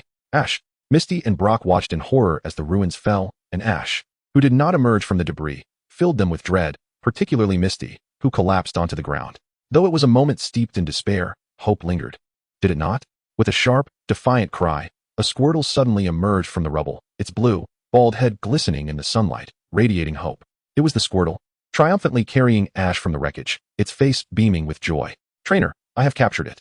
Bulbasaur glanced at Charmeleon, who looked to Pikachu, who exchanged glances with Bulbasaur. Having been with Ash for so long, the trio had witnessed countless scenes, yet they had never seen a Squirtle capture its trainer. It was no wonder Ash claimed a special bond with this creature. Chapter 53, The Leaf Green Gym. Pikachu, it is you. In the city of Leaf Green, Ash prepared to challenge his next gym. Before the contest, he unusually released all his Pokémon: Pikachu, Pidgeotto, Tauros, Bulbasaur, Squirtle, and Charmeleon. After capturing the Squirtle, the Beedrill that had been with Ash was transported to Professor Oak's lab, where the professor listened to a gentle tune played by Jigglypuff while enjoying instant noodles topped with Beedrill. Ash surveyed his team, each member a formidable contender. Each possessed unique strengths, exceptional spirit, and remarkable patience, with secret weapons capable of surprising their foes. Nevertheless, Ash remained cautious. He needed to select the finest warriors to teach gym leader Masaki a lesson in their impending battle. Hours earlier, as Ash and his companions entered the Pokémon Center, they had been lost for 3 or 4 days. Nurse Joy, please. Even the renowned Ash did not rush into the Leaf Green Gym, but chose instead to head to the Pokémon Center. You all seem familiar, Nurse Joy remarked, observing the dusty trio. Her instincts were astute, for the joys of the big city not only performed intricate surgeries, but also possessed remarkable memories. That Charmeleon. You 3 are trainers of that Charmeleon, aren't you? Xiao Gang approached, ready to showcase the indomitable spirit of Nibby City. Indeed. I was contemplating whether to suggest a carpool to you, as the route from that quaint town to Karaishi City is notoriously convoluted. However, the little boy in the hat seemed oblivious to my musings. Upon the conclusion of Miss Joy's remarks, both Xiao Xia and Xiao Gang glared at Xiao Ji. Is it you who has left us parched and famished, surviving on dewdrops and emergency rations? Yet, the newcomer immediately resorted to instantaneous amnesia. As long as I choose to forget, then this incident shall remain unacknowledged. I declare it did not happen. Xiao Gang, sensing Xiao Ji's unease, recognized that at this juncture, as an adult, he ought not to dwell on the child's past missteps. The matters at hand held far greater significance. Miss Joy, you are far more exquisite than the joys of Nibby City or Hualan City. Permit me to remain by your side as a lucky egg. All right. I see you wish to play the role of a lucky egg. Day after day, you become tongue-tied in Miss Joy's presence. Let us first indulge in a meal, for our stomachs are nearly hollow. The illustrious Hualan gym leader, Xiao Xia, twisted Xiao Gang's ear. Xiao Ji, you two should hurry along. After I finish my video call with Professor Oak, I will join you. With both of his bug-type champions now in Professor Oak's care, Xiao Ji felt compelled to ascertain their current happiness. As he approached the video call, he imagined that his beloved Ruan Fa Sure and Tgy Ing would surely be lamenting their separation from him after all these days. Beep beep. Your friend Professor Oak is online. On the other end of the video call, Professor Oak sat before a pot of hot pot, with Ruan Fa Sure clutching slices of meat on his left and Tgy Ing cradling a bottle of liquor on his right. The trio reveled in their meal, singing merrily, utterly unaware of any troubles. Xiao Ji, quite unfamiliar. It seemed the old man enjoyed superior dining, indulging in merriment without a care. Observing the trio before him, Xiao Ji quietly terminated the call, feeling a wave of despondency wash over him as he squatted in a corner, drawing circles. Pikachu, I am truly foolish indeed. Pikachu approached and patted Xiao Ji's shoulder. Pika, it's all right, you still have me. Pikachu, you are so kind to me. Xiao Ji's spirits lifted slightly as he glanced up, only to find Pikachu's cheeks flushed and drool at the corners of its mouth. This realization deepened Xiao Ji's sorrow. He was overshadowed even by a mere hot pot meal. Just as Pikachu attempted to console Xiao Ji, a heart-wrenching scream erupted from the Pokémon Center. Emanating from Miss Joy, in an environment of extreme pressure, one instinctively contemplates metaphysical issues, even if Miss Joy's increased workload was clearly a result of human error. What is the matter, Miss Joy? Xiao Ji inquired, approaching her to find a chaotic scene of battered Pokémon, so disheveled that even the Ditto from the breeding house could not identify its fellows. Nonetheless, Xiao Ji could still discern a few rare Pokémon amidst the turmoil: a shiny Rattata, ensconced in bandages, and a single-type king, its skull brutally fractured. The assailant was merciless. It must have been that rascal Majishur. Miss Joy clenched her fists. Yesterday, due to Majishur's surgery, she spent the entire day without a break, only managing to consume 2 bags of glucose for lunch. Today, Majishur has sent in even more patients. Miss Joy's life is precious too. As the head of the Pokémon Center, that man is utterly despicable. How could the League allow such a person to hold the position of a gym leader? This is indeed a pertinent question, a question of great significance. The League initially opposed Majishur becoming the gym leader of Korea City, arguing that one cannot simply appoint an individual devoid of compassion, modeled after the stationed U.S. military, to such a role. The League intended to express their disapproval vocally, yet the conditions presented by Sakaki were simply too enticing to refuse. Would you care for a meal? How chilling. Miss Joy, is that Majishur particularly strong? Ash harbored a strong disdain for Majishur's actions, viewing them as a blatant exploitation of Pokémon as mere weapons. He was eager to confront Majishur and voice his heartfelt sentiments. I summoned my right hand to take a stance of attack. However, Ash restrained himself. As a trainer, to act recklessly against a gym leader could result in the revocation of his Pokédex.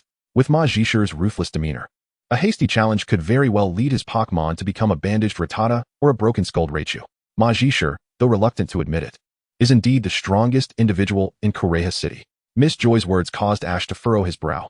Given that the opponent is formidable, regular training would be insufficient at this juncture, which implies Pokémon initiate the meat duff strategy. Pikachu glanced at Bulbasaur, Squirtle, and Charmander, who remained blissfully unaware of the impending events. These three were imbued with a Na'vi clarity, but that mattered little. Having not exerted effort in their usual training, they would become brothers within the meat dove. Pikachu believed he had already trained diligently. Thus, he decided to take a step back. It was settled. Ash determined the participants for this battle. Pikachu, Bulbasaur, and Tauros. It would be the three of you. Chapter 54. Koreha Gym. Pikachu, it is you. Pika. Why must I train? Look how slim I've become recently. The new Leaf Meow seemed on the verge of evolution, dashing forward to give the electric mouse a surprise attack and playful antics. Magical masked Meow's loving embrace. If Ivy displayed her prowess against the Phoenix King, both she and Ash would undoubtedly find themselves in dire straits, losing their combat capabilities along with their allowance. Pikachu, are you expressing your eagerness for battle?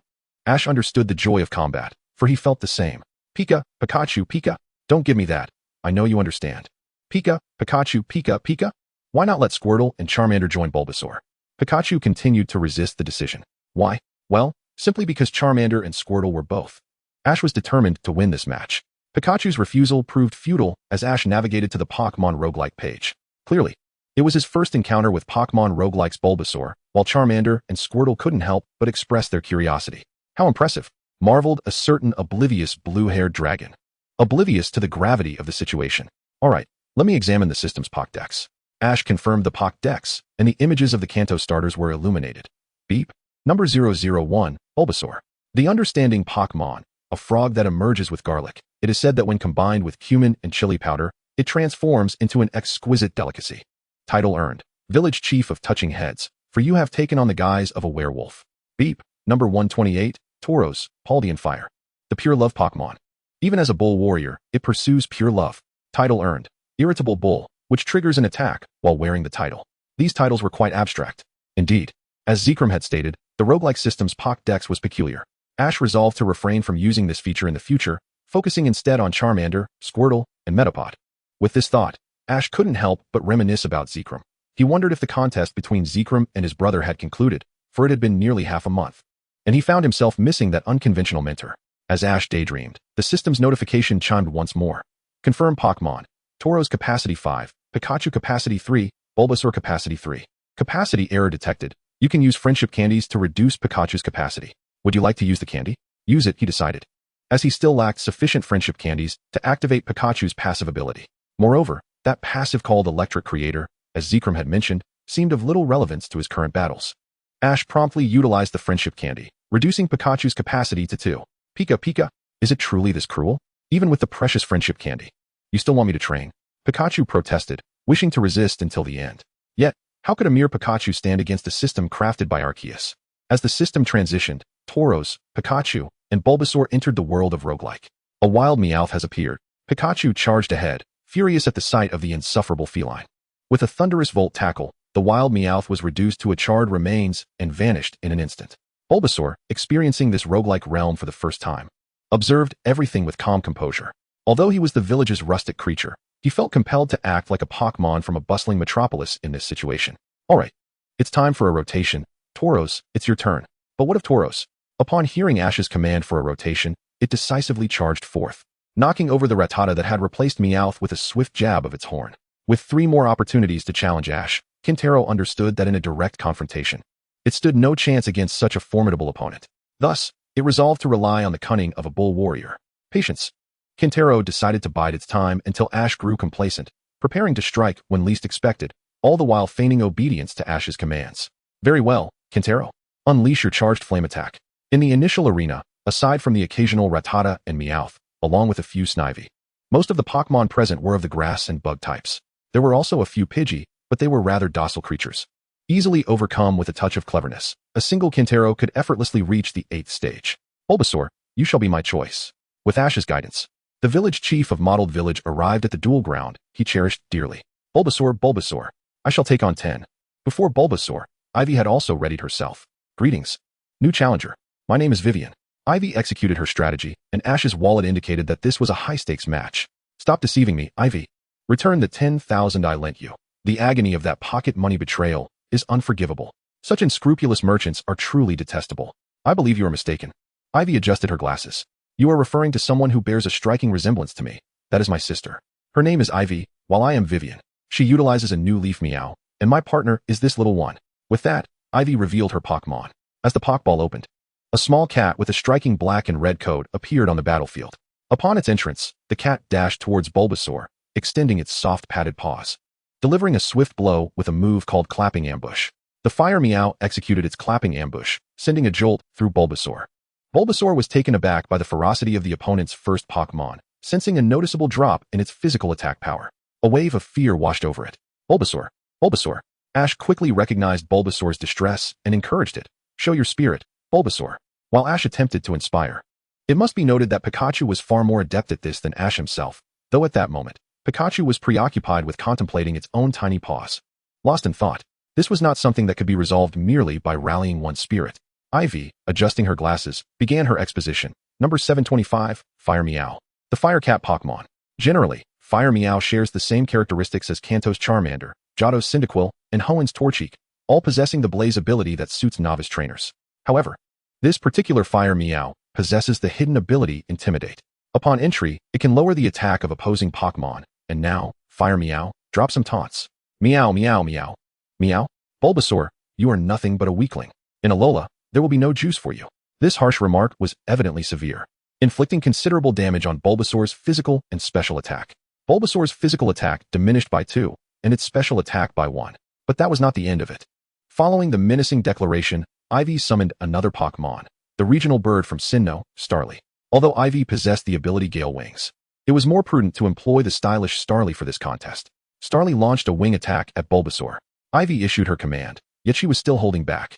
Not only did she refrain from using the overly targeted combination of philosophical Roar Tiger and Kalros Garbage Wings, but she also avoided transforming Starly's ability into Reckless with her ability patch, and her commands were delivered languidly, as if she wished to painstakingly dissect each move and feed it to Ash. A similar tactic was employed when Groudon faced Ivy, where a direct clapping ambush combined with menacing declaration was unleashed, followed by fierce assaults from Talonflame, leaving Groudon no opportunity to retaliate. In the later stages, Ivy even enhanced the situation with the Fairy Wind ability to create favorable conditions, while Talonflame sported Sky Attack. Groudon mused, I'm in Paldea, thank you for the invitation. I appreciate Ivy curing my years of low blood pressure. Although Ivy was holding back, it was still sufficient for Ash to feel the pressure. Just as Bulbasaur was on the verge of being struck by Starly, Ash, with heartfelt urgency, blurted out a command. Bulbasaur, quickly evade. This was a directive, not a command. Pokémon may choose to ignore commands, but directives are always effective. Previously stunned by the onslaught from the Philosophical Tiger's juvenile Fire Meow, Bulbasaur instinctively reacted upon hearing Ash's plea to dodge. In an astonishing display, it evaded Starly's wing attack at an incredible angle, leaving Starly strike empty. What a pity. Ivy removed her glasses. I thought it would be a decisive blow, but she adjusted her glasses with her middle finger. Meow, meow. Lyra. The ability Intimidate activated once again, causing Bulbasaur's attack to plummet by another point. What does it mean to be the universe's foremost shell-breaking dream? Beyond the Tiger Gate, what more can we say in the face of such flair? This is troubling. Ash felt as if he might shatter his back molars. Is this truly the strength of the universe's #1 shell-breaking dream? For the first time, Ash perceived Ivy's tactics as rather unscrupulous, unaware that this was merely Ivy's restrained level of play. Bulbasaur, should we switch? Ash retrieved a Pokeball, worry creeping in. Seed. I refuse. Bulbasaur, hailing from the abandoned village, could afford to lose as a trainer's Pokémon, but the village elder could not. This was a fiery will burning within. All right, Bulbasaur. I understand. Given the opponent's underhandedness, I will confront them head-on. Bulbasaur unleashed a Vine Whip. Ash's fighting spirit ignited, for he found the opponent's evasive tactics utterly contemptible. However, Ash underestimated Ivy's strategy. Rapid return.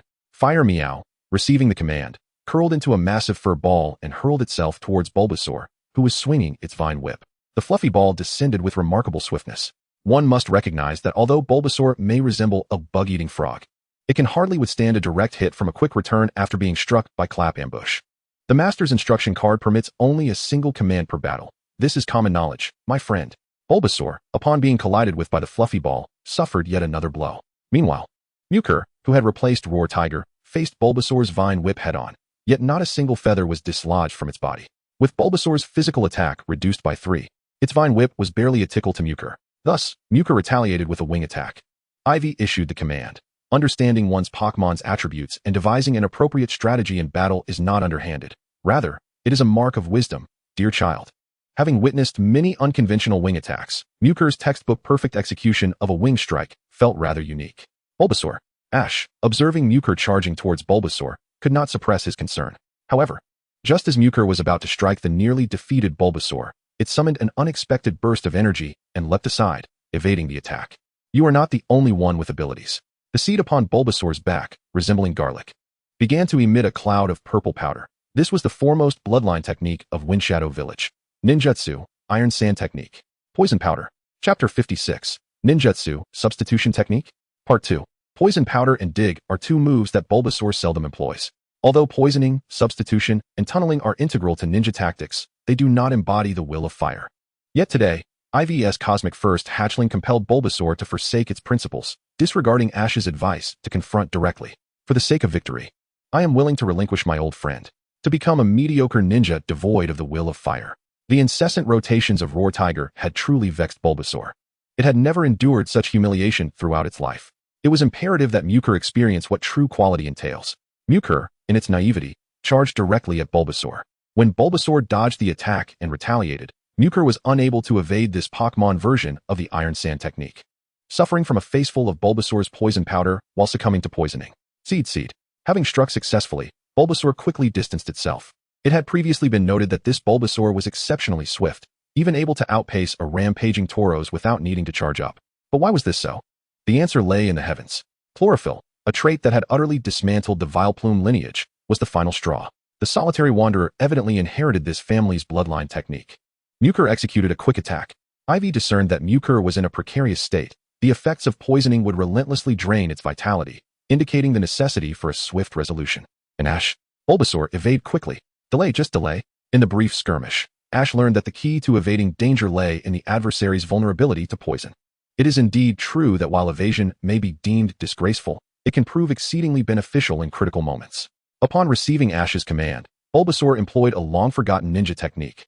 Much to the amusement of Frogadier, for the true ninja frog is none other than the formidable Gikuga. Earth Release, Ground-Severing Technique. Dig a hole. A flash of lightning. Oomph. With the inherited bloodline of Chlorophyll and Bulbasaur's relentless training to surpass Venusaur, Frogadier was simply too slow. Just as Frogadier was about to strike Bulbasaur, the latter had already excavated a tunnel right before its eyes and swiftly burrowed into the ground. Digging? Bulbasaur, you possess such a skill. Ash was taken aback. His Pokédex was an outdated model from the Kanto region, and to discern the techniques his Pokémon knew, he would need the Sinnoh Pokédex. Nevertheless, it mattered not. Pokémon battles could be won through fervor, patience, the bonds between Pokémon, and a dash of creativity.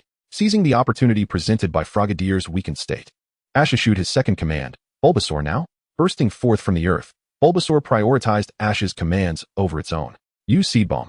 With a resounding call, a seed shot forth from Bulbasaur's bulb, and upon encountering Frogadier, it began to break through its shell and grow vigorously. The blossoming vines ensnared Frogadier. Such a maneuver would undoubtedly be scrutinized if executed by Shiny Gardevoir. The Pokémon version of Iron Sand's Poison Powder and Wood Dragon's Seed Bomb simultaneously drained Frogadier's strength while accelerating its combat deprivation. In mere minutes, Frogadier could no longer sustain flight, crashing to the ground. Observing this, Ash adjusted his cap. Final blow, Bulbasaur, use Tackle. As Bulbasaur charged forward, it propelled Frogadier into the air with a powerful headbutt. It took considerable effort for Bulbasaur to execute this, but as the hefty Frogadier fell, Ash finally claimed victory in this round. For Ash, this battle was more mentally exhausting. Ivy had proven to be exceedingly treacherous. How could such a Pokémon as Mitina exist? Go, Litten. Upon releasing the Pokeball, Litten prepared to unleash its signature fierce taunt. However, perhaps due to the consequences of excessive bravado, Litten soon realized that the Bulbasaur it had faced moments ago had been replaced by a formidable black bull. Tauros, did you truly intend to intimidate me? Ash could almost hear Litten gulping nervously. You possess quite the audacity to threaten me. Sound of a bull's roar. My iron head is ravenous for action. Litten, use a surprise strike. Ivy issued her command, and the fire-spotted Meow once again lunged forward, though this time, fortune seemed to elude it. The fire-spotted Meow executed a clap attack, striking at the vital point of the Tauros, triggering its ability Rage Point. Not only did it refuse to concede, but it also dared to retaliate with a clap attack. The eyes of Tauros burned with fury ignited by the activation of its Rage Point, with a mere command from Ash. It would send the fire-spotted Meow soaring through the air. Chapter 57, Ninjutsu, Substitution Technique, Part 2. Congratulations. The astute utilization of Pokémon abilities is indeed a facet of combat. Having uttered these words, Ivy moved closer to Ash. Pikachu, observing the situation, felt an ominous change. The scent emanating from Ivy betrayed her as the very deceitful woman who had swindled Ash out of 10,000 yen. Alas, Ash's Pokédex did not support conversation. To request funds from home via video call, he was reliant on the Pokémon Center. If Ivy were to siphon off all his pocket money again, Pikachu had a foreboding sense that it might go without ketchup until they reached the next Golden City. After all, in Kanto, towns were plentiful, but Pokémon centers were scarce. Pika Pika! Pikachu hurried to Ash's side, tugging at his clothing in a bid to reveal the truth, but alas, it was too late. What a gifted young lad. He truly seemed destined to become a Pokémon master. Ivy scooped up Pikachu and gently stroked its chin, remarking on its glossy fur that clearly indicated a special diet and proper exercise. The trainer had nurtured Pikachu splendidly. As she continued to caress the areas of Pikachu's body that brought it comfort, the sensation rendered it speechless. Even as reason told it that if it failed to warn Ash, it might go without ketchup that evening. Although lodging and medical care in the Pokémon Center were complimentary, meals and services came at an additional cost. However, emotion whispered to Pikachu that it could indulge in Ivy's massage before unveiling her deceit. You see, I travel with the goal of becoming the world's greatest Pokémon master. So caring for Pokémon is indeed paramount. Nonetheless, you are absolutely right, Sister Vivian. While she spoke thus, Ash's proud expression betrayed his true thoughts, revealing him as a mere youth. Well then, little brother, I possess something here that can further enhance your Pokémon's growth. With that, Ivy produced a learning device and a green experience charm as if performing a magic trick. Originally intended as complimentary rewards for players upon completion of the game, Ivy now sought to monetize them. This is a learning device. By connecting it to the Pokeballs, all Pokémon can share combat perspectives, thereby enriching their battle experience. And this, known as the Experience Charm, grants Pokémon additional insight with each battle. Although it can only be utilized within the Pokémon Roguelike system, it is indeed an ensemble that paves the way to becoming a Pokémon master. Once acquired, it may be used freely henceforth, dear brother. Upon finishing her sentence, Ivy handed the learning device and experience charm to Ash. However, Ash asserted, I wish to become a Pokémon master by forging friendships with Pokémon, rather than relying on such nonsensical items. As he gazed at the learning device and experience charm, he felt they resembled the dubious methods employed by Brock's father with his water wheel contraption. Such shortcuts were not befitting of a true trainer, who should rely on their own command and the synergy with their Pokémon, rather than depending on these contrivances. Isn't that so? Ivy sighed, what a pity. This learning device not only enables Pokémon to learn combat skills, but also allows trainers to share the battle perspective of their Pokémon, thereby enhancing their own combat abilities. Donning the experience charm increases the bond between trainer and Pokémon, and with prolonged use, one might even encounter extraordinarily rare Pokémon. If you do not wish for them, then so be it. Before she could finish her thought, Ash dashed before her, akin to a Lycanroc spotting a bone. His enthusiasm palpable. Sister Vivian, how much do these two items cost in total? Ash did not believe that training through such lazy means was appropriate. Yet his eagerness to improve was overwhelming. The prospect of experiencing a Pokémon's vision and encountering rare creatures was immensely enticing for him. Look at you. You're in quite a hurry, Ivy remarked nonchalantly. 20,000, perhaps. Ivy feigned contemplation. It poses quite a dilemma. I would incur a loss. However, considering your potential to become a Pokémon master, it may be permissible. After all, I am not an ill-natured woman. I tend to consider connections in my dealings. So, Sister Vivian, are you offering these two items for free? Ash inquired curiously. Since you speak of fate, I wish to enjoy them without cost, Sister Vivian. No, you are mistaken.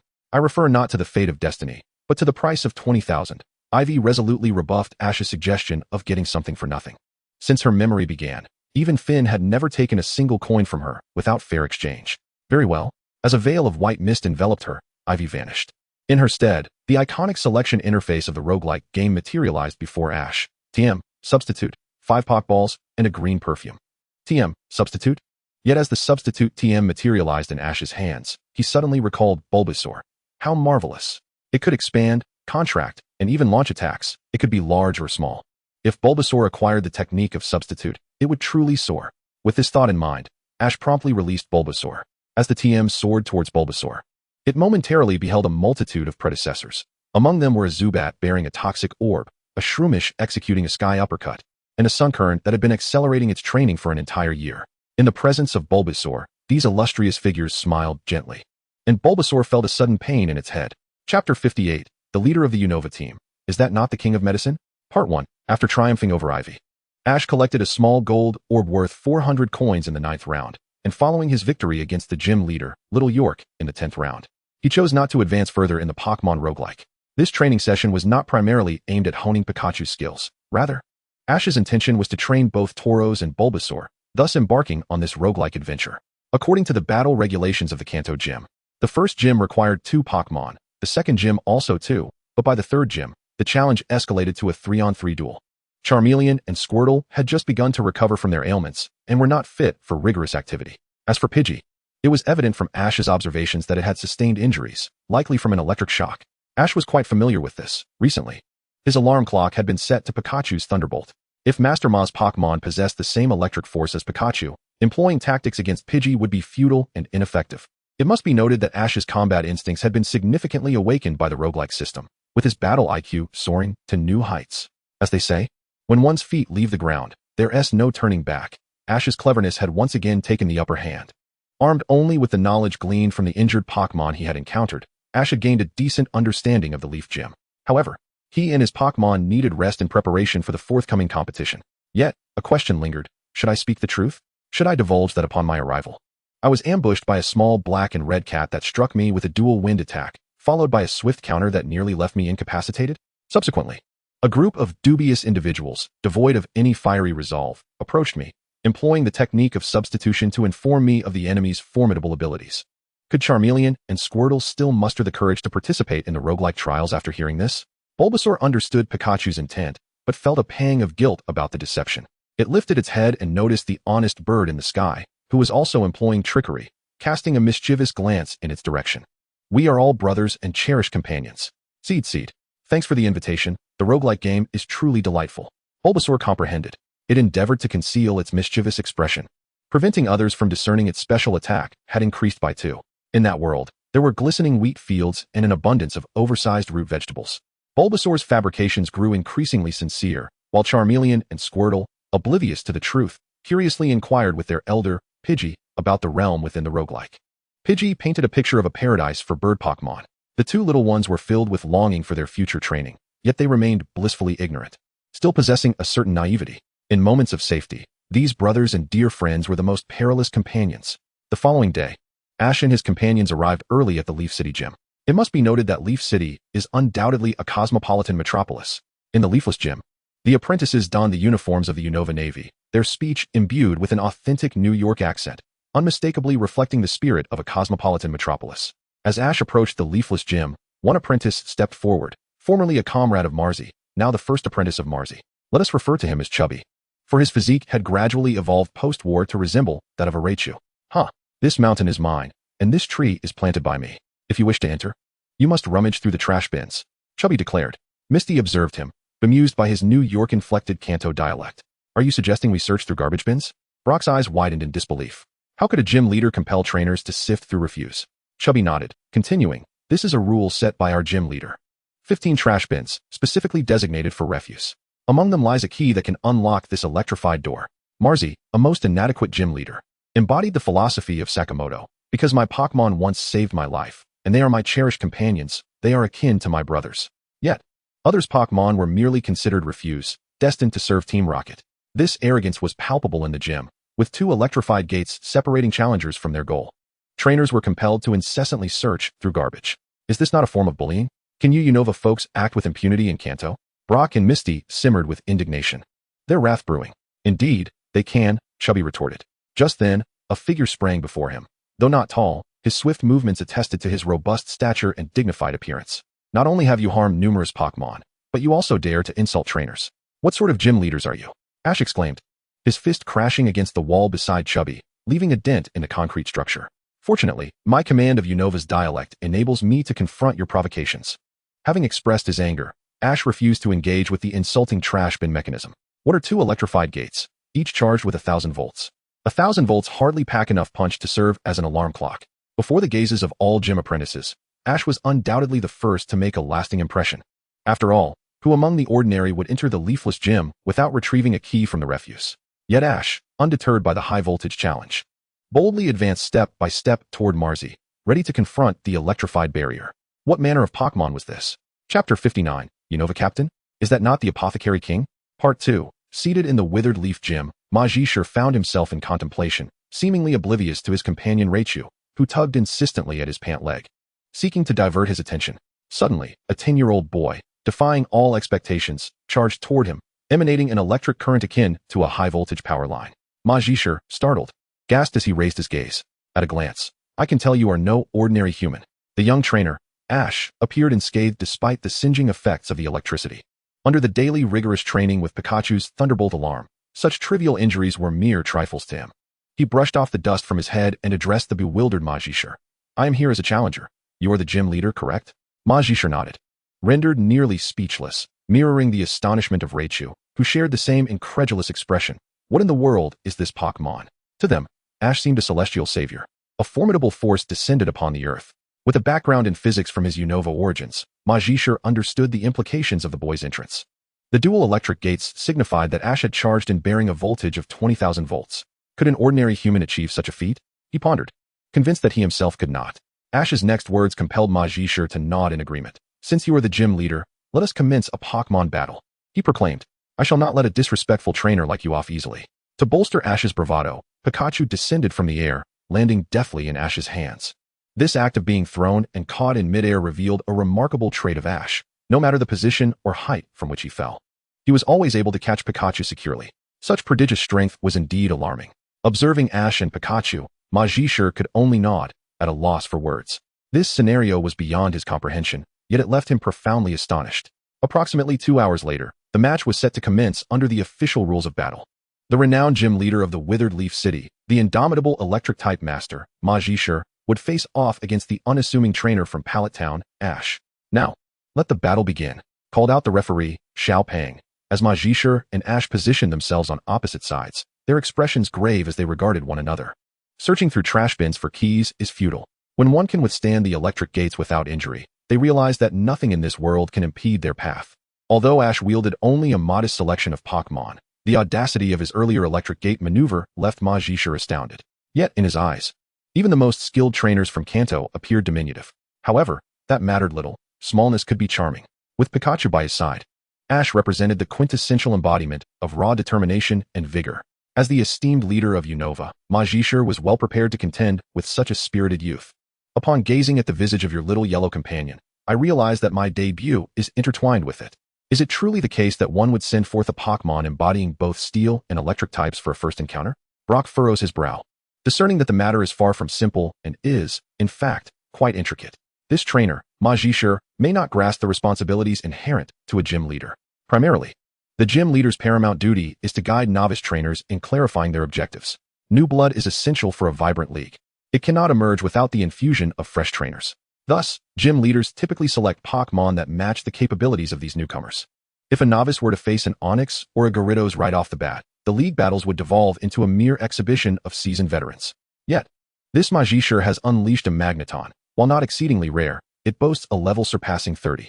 Such a challenge is beyond the reach of a novice, particularly given that the steel type was recently discovered by a trainer from the Chengdu region, offering formidable resistance in battle. For Ash, this presents a significant adversary. The conduct of Majishar, from rummaging through trash to exhibiting ruthless tactics against newcomers, reveals a profound ignorance of the ethical standards expected of a gym leader. In the Pokémon world, those devoid of morals often wield great strength. Ash faces a Pokémon that is both steel and electric. Grass-type moves will be ineffective, and poison-type attacks can be negated entirely.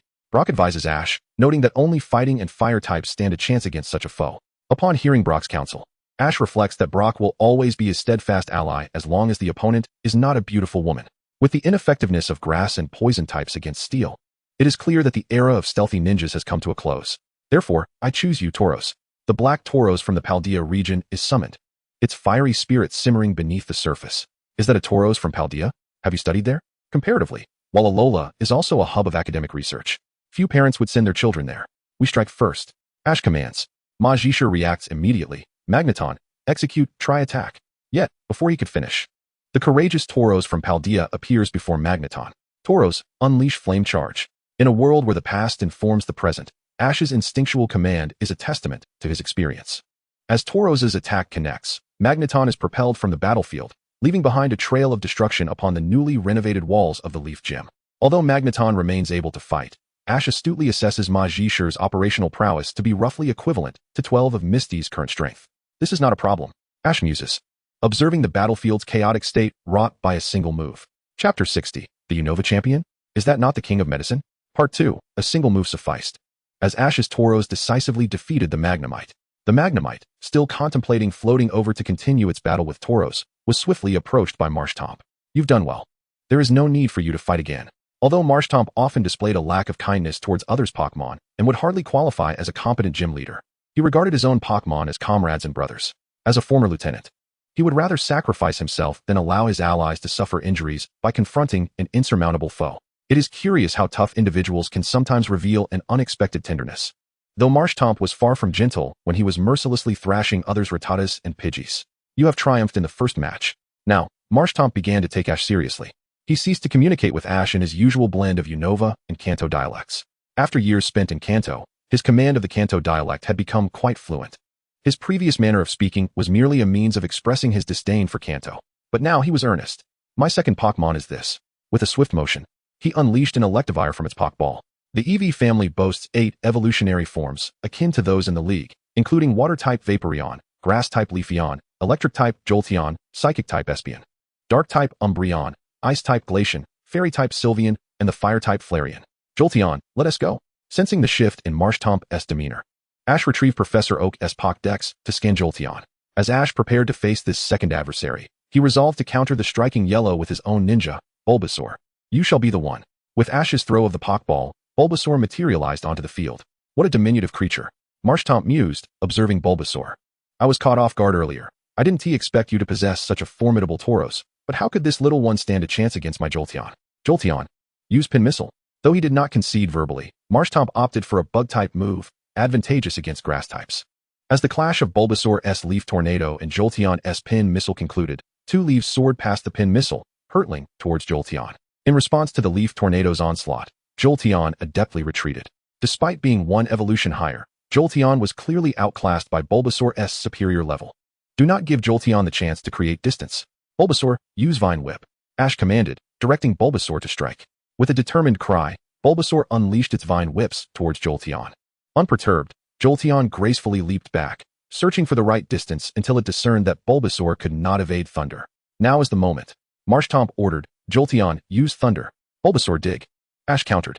You possess a cunning plan, while I have a ladder to scale the wall. When Magishur received the command to dig, his expression must have been quite revealing. Surely, this task seemed perilous. Can a Bulbasaur really dig? Even a Venusaur cannot.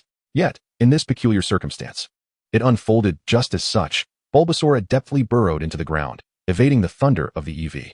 Having prematurely utilized an evolution stone, many battle experience points were squandered, and the thunder attack remained a notoriously unreliable move, compounded by the opponent's ability to use dig. How could victory be snatched from the jaws of defeat? Now was Bulbasaur's moment. Ash issued his command, reiterating that while commands might be disregarded, one may only issue a single directive in a match. Bulbasaur surged forth from the earth behind the Eevee, launching a Vine Whip. With the flip of Ash's cap, Bulbasaur struck decisively, incapacitating the Eevee. Best 2 out of 3. And Ash emerged triumphant. Raichu, I am not yet finished. Raichu, I too wish to fight. This Raichu, much like Magishur, was oblivious to whether its master's actions were right or wrong. It merely understood that it must obey Magishur's orders. However, today, due to the Rocket Team's unsettling commands, a hesitant Magishur found his authority questioned, and Raichu was reluctant to comply. Raichu, I want to battle.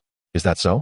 Magishur regarded his companion. In a best of 3, surely Raichu could not triumph against 3 Pokémon. Do not be absurd. Magishur brushed aside Raichu's tail, and in the next moment, Raichu discharged electricity towards him. It recognized that Magishur appeared far more exhilarated facing challengers than smuggling Pokémon. It yearned to bring him joy, even if just a little. This electric shock was but a mere 10 volts, the threshold of what an ordinary person could endure. Yet, even this feeble current elicited pain for Magishur, making him comprehend Raichu's intentions. Though defeat was imminent, the fight among brothers must continue. Sister Lidizen, the champion of the Ecruteak City Gym, is about to take the stage. Raichu, go forth. Teach those little ones a lesson. This was Magishur's choice in the fleeting moment of being shocked by Raichu. Although facing 3 opponents posed a significant disadvantage, he remained confident in victory. After all, he was known as the captain of Unova, a title that bore the weight of the renowned apothecary of the world. Unova boasted not only swimmers of unparalleled prowess, but also the globally acclaimed apothecary. Although the opposing trainer seemed rather unremarkable, the time had come to unleash the power of the medicinal king. Chapter 61, The SS and in Shigeru? Part 1. Ash gazed at Majishur, who approached with Raichu, boldly challenging him. How else could I prove myself as the gym leader of a critique city? At this moment, Ash's strength was indeed sufficient to contend in the Baby Cup Quartz Conference. He simply required further honing. Raichu, the next phase rests upon your shoulders, my comrade. Raichu. As Majishur's companion, it was indeed Raichu's most cherished partner. It appears that my Pikachu belongs to the same category of electric-type Pokémon, as evidenced by its remarkable electric pouch, while its robust physique indicates commendable physical strength. Ash expressed such sentiments regarding Marzishi's Raichu, which exhibited a splendid sheen. Naturally, my companion consumes fresh milk flown in from Johto daily. Marzishur devotes himself wholeheartedly to nurturing the Pokémon he raises, with half of his gym income allocated to their care. A famous saying from the original series, uttered by passers-by aspiring to become gym leaders, goes, "Is there a more profitable venture than running a gym?" As a gym leader, one not only receives a salary from the league, but also benefits from municipal taxes. For instance, Li Jia of the bustling Yuhong City and Naji of the Golden Jean Huang City have annual incomes that certainly meet their modest aspirations. Although Koreha City is smaller, the most formidable Marzishur remains somewhat mediocre, yet that does not prevent him from earning a considerable sum annually.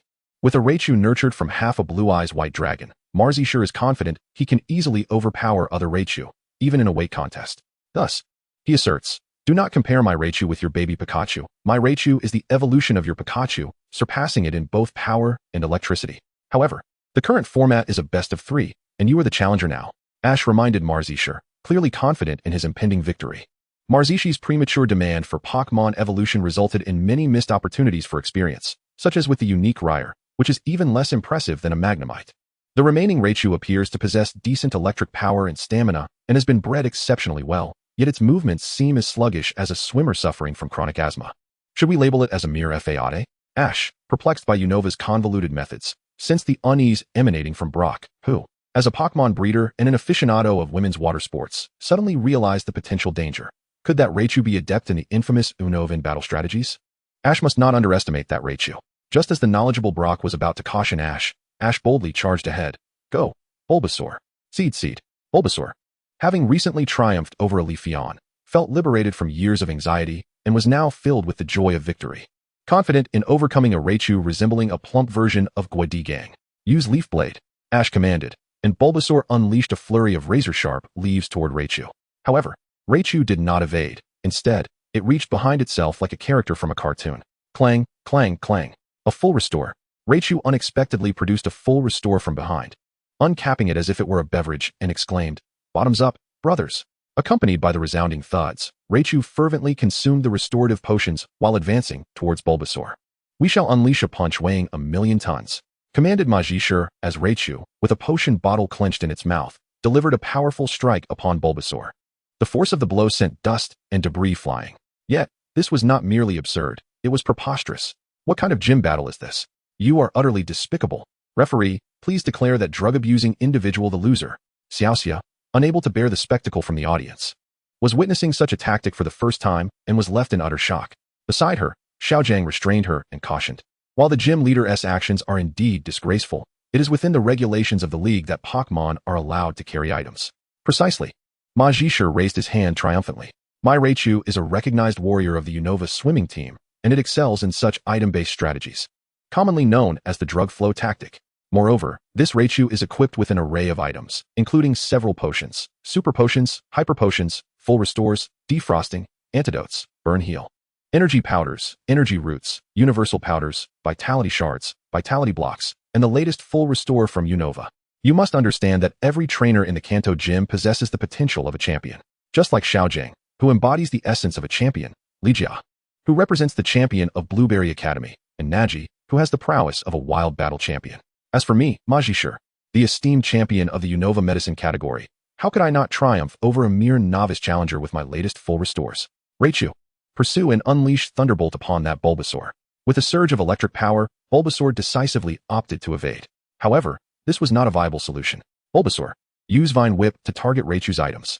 Ash commanded, determined to strike down Raichu's potions, believing that this would thwart the drug-using Raichu. Yet, Majishur was prepared. Raichu, take it head-on. Upon receiving the command, Raichu stood resolutely, bracing itself as the vine whip descended, absorbing the impact without flinching. It doesn't hurt. To Majishur's astonishment, the new potions from Unova proved remarkably effective. Seize its vine whip and throw it away. Raichu grasped Bulbasaur's vine whip and, with a vigorous toss, sent Bulbasaur soaring through the air. Although Bulbasaur faced a level disadvantage, it still found itself at a disadvantageous position. Thunderbolt. With Raichu's final strike, Bulbasaur collapsed onto the ground, its eyes swirling with confusion. The prowess of the medicine champion was indeed fearsome. Chapter 62. The Saint Anu and Shigeru? This notion is rather audacious. Indeed, when waters are too clear, no fish dwell within. When humanity sinks to depravity, none can rival. Pikachu. Bro, I haven't learned that. Is that so? Though Pikachu did not provide an affirmative response, Ash discerned the fervor for battle reflected in Pikachu's eyes. Pikachu, the time has come for you. Pikachu leaped into the arena, its temper flaring after recent events, and it was perfect timing to unleash its frustrations on Raichu, which bore a striking resemblance to Master Gua. Pikachu prepared to attack. Ash's command had yet to be fully articulated when Pikachu shot forward like an arrow released from its bow, extending its small hands to deliver a dual ear-piercing strike to Raichu's round face. Although Pikachu lacked the signature move of a thief, it had learned the unparalleled technique from Ivy's cosmic first hatching dream, the clap surprise attack. What just happened? Majishur stared in astonishment as Pikachu boldly approached Raichu, only to realize that Pikachu had knocked the full restore from Raichu's mouth with its clap surprise attack.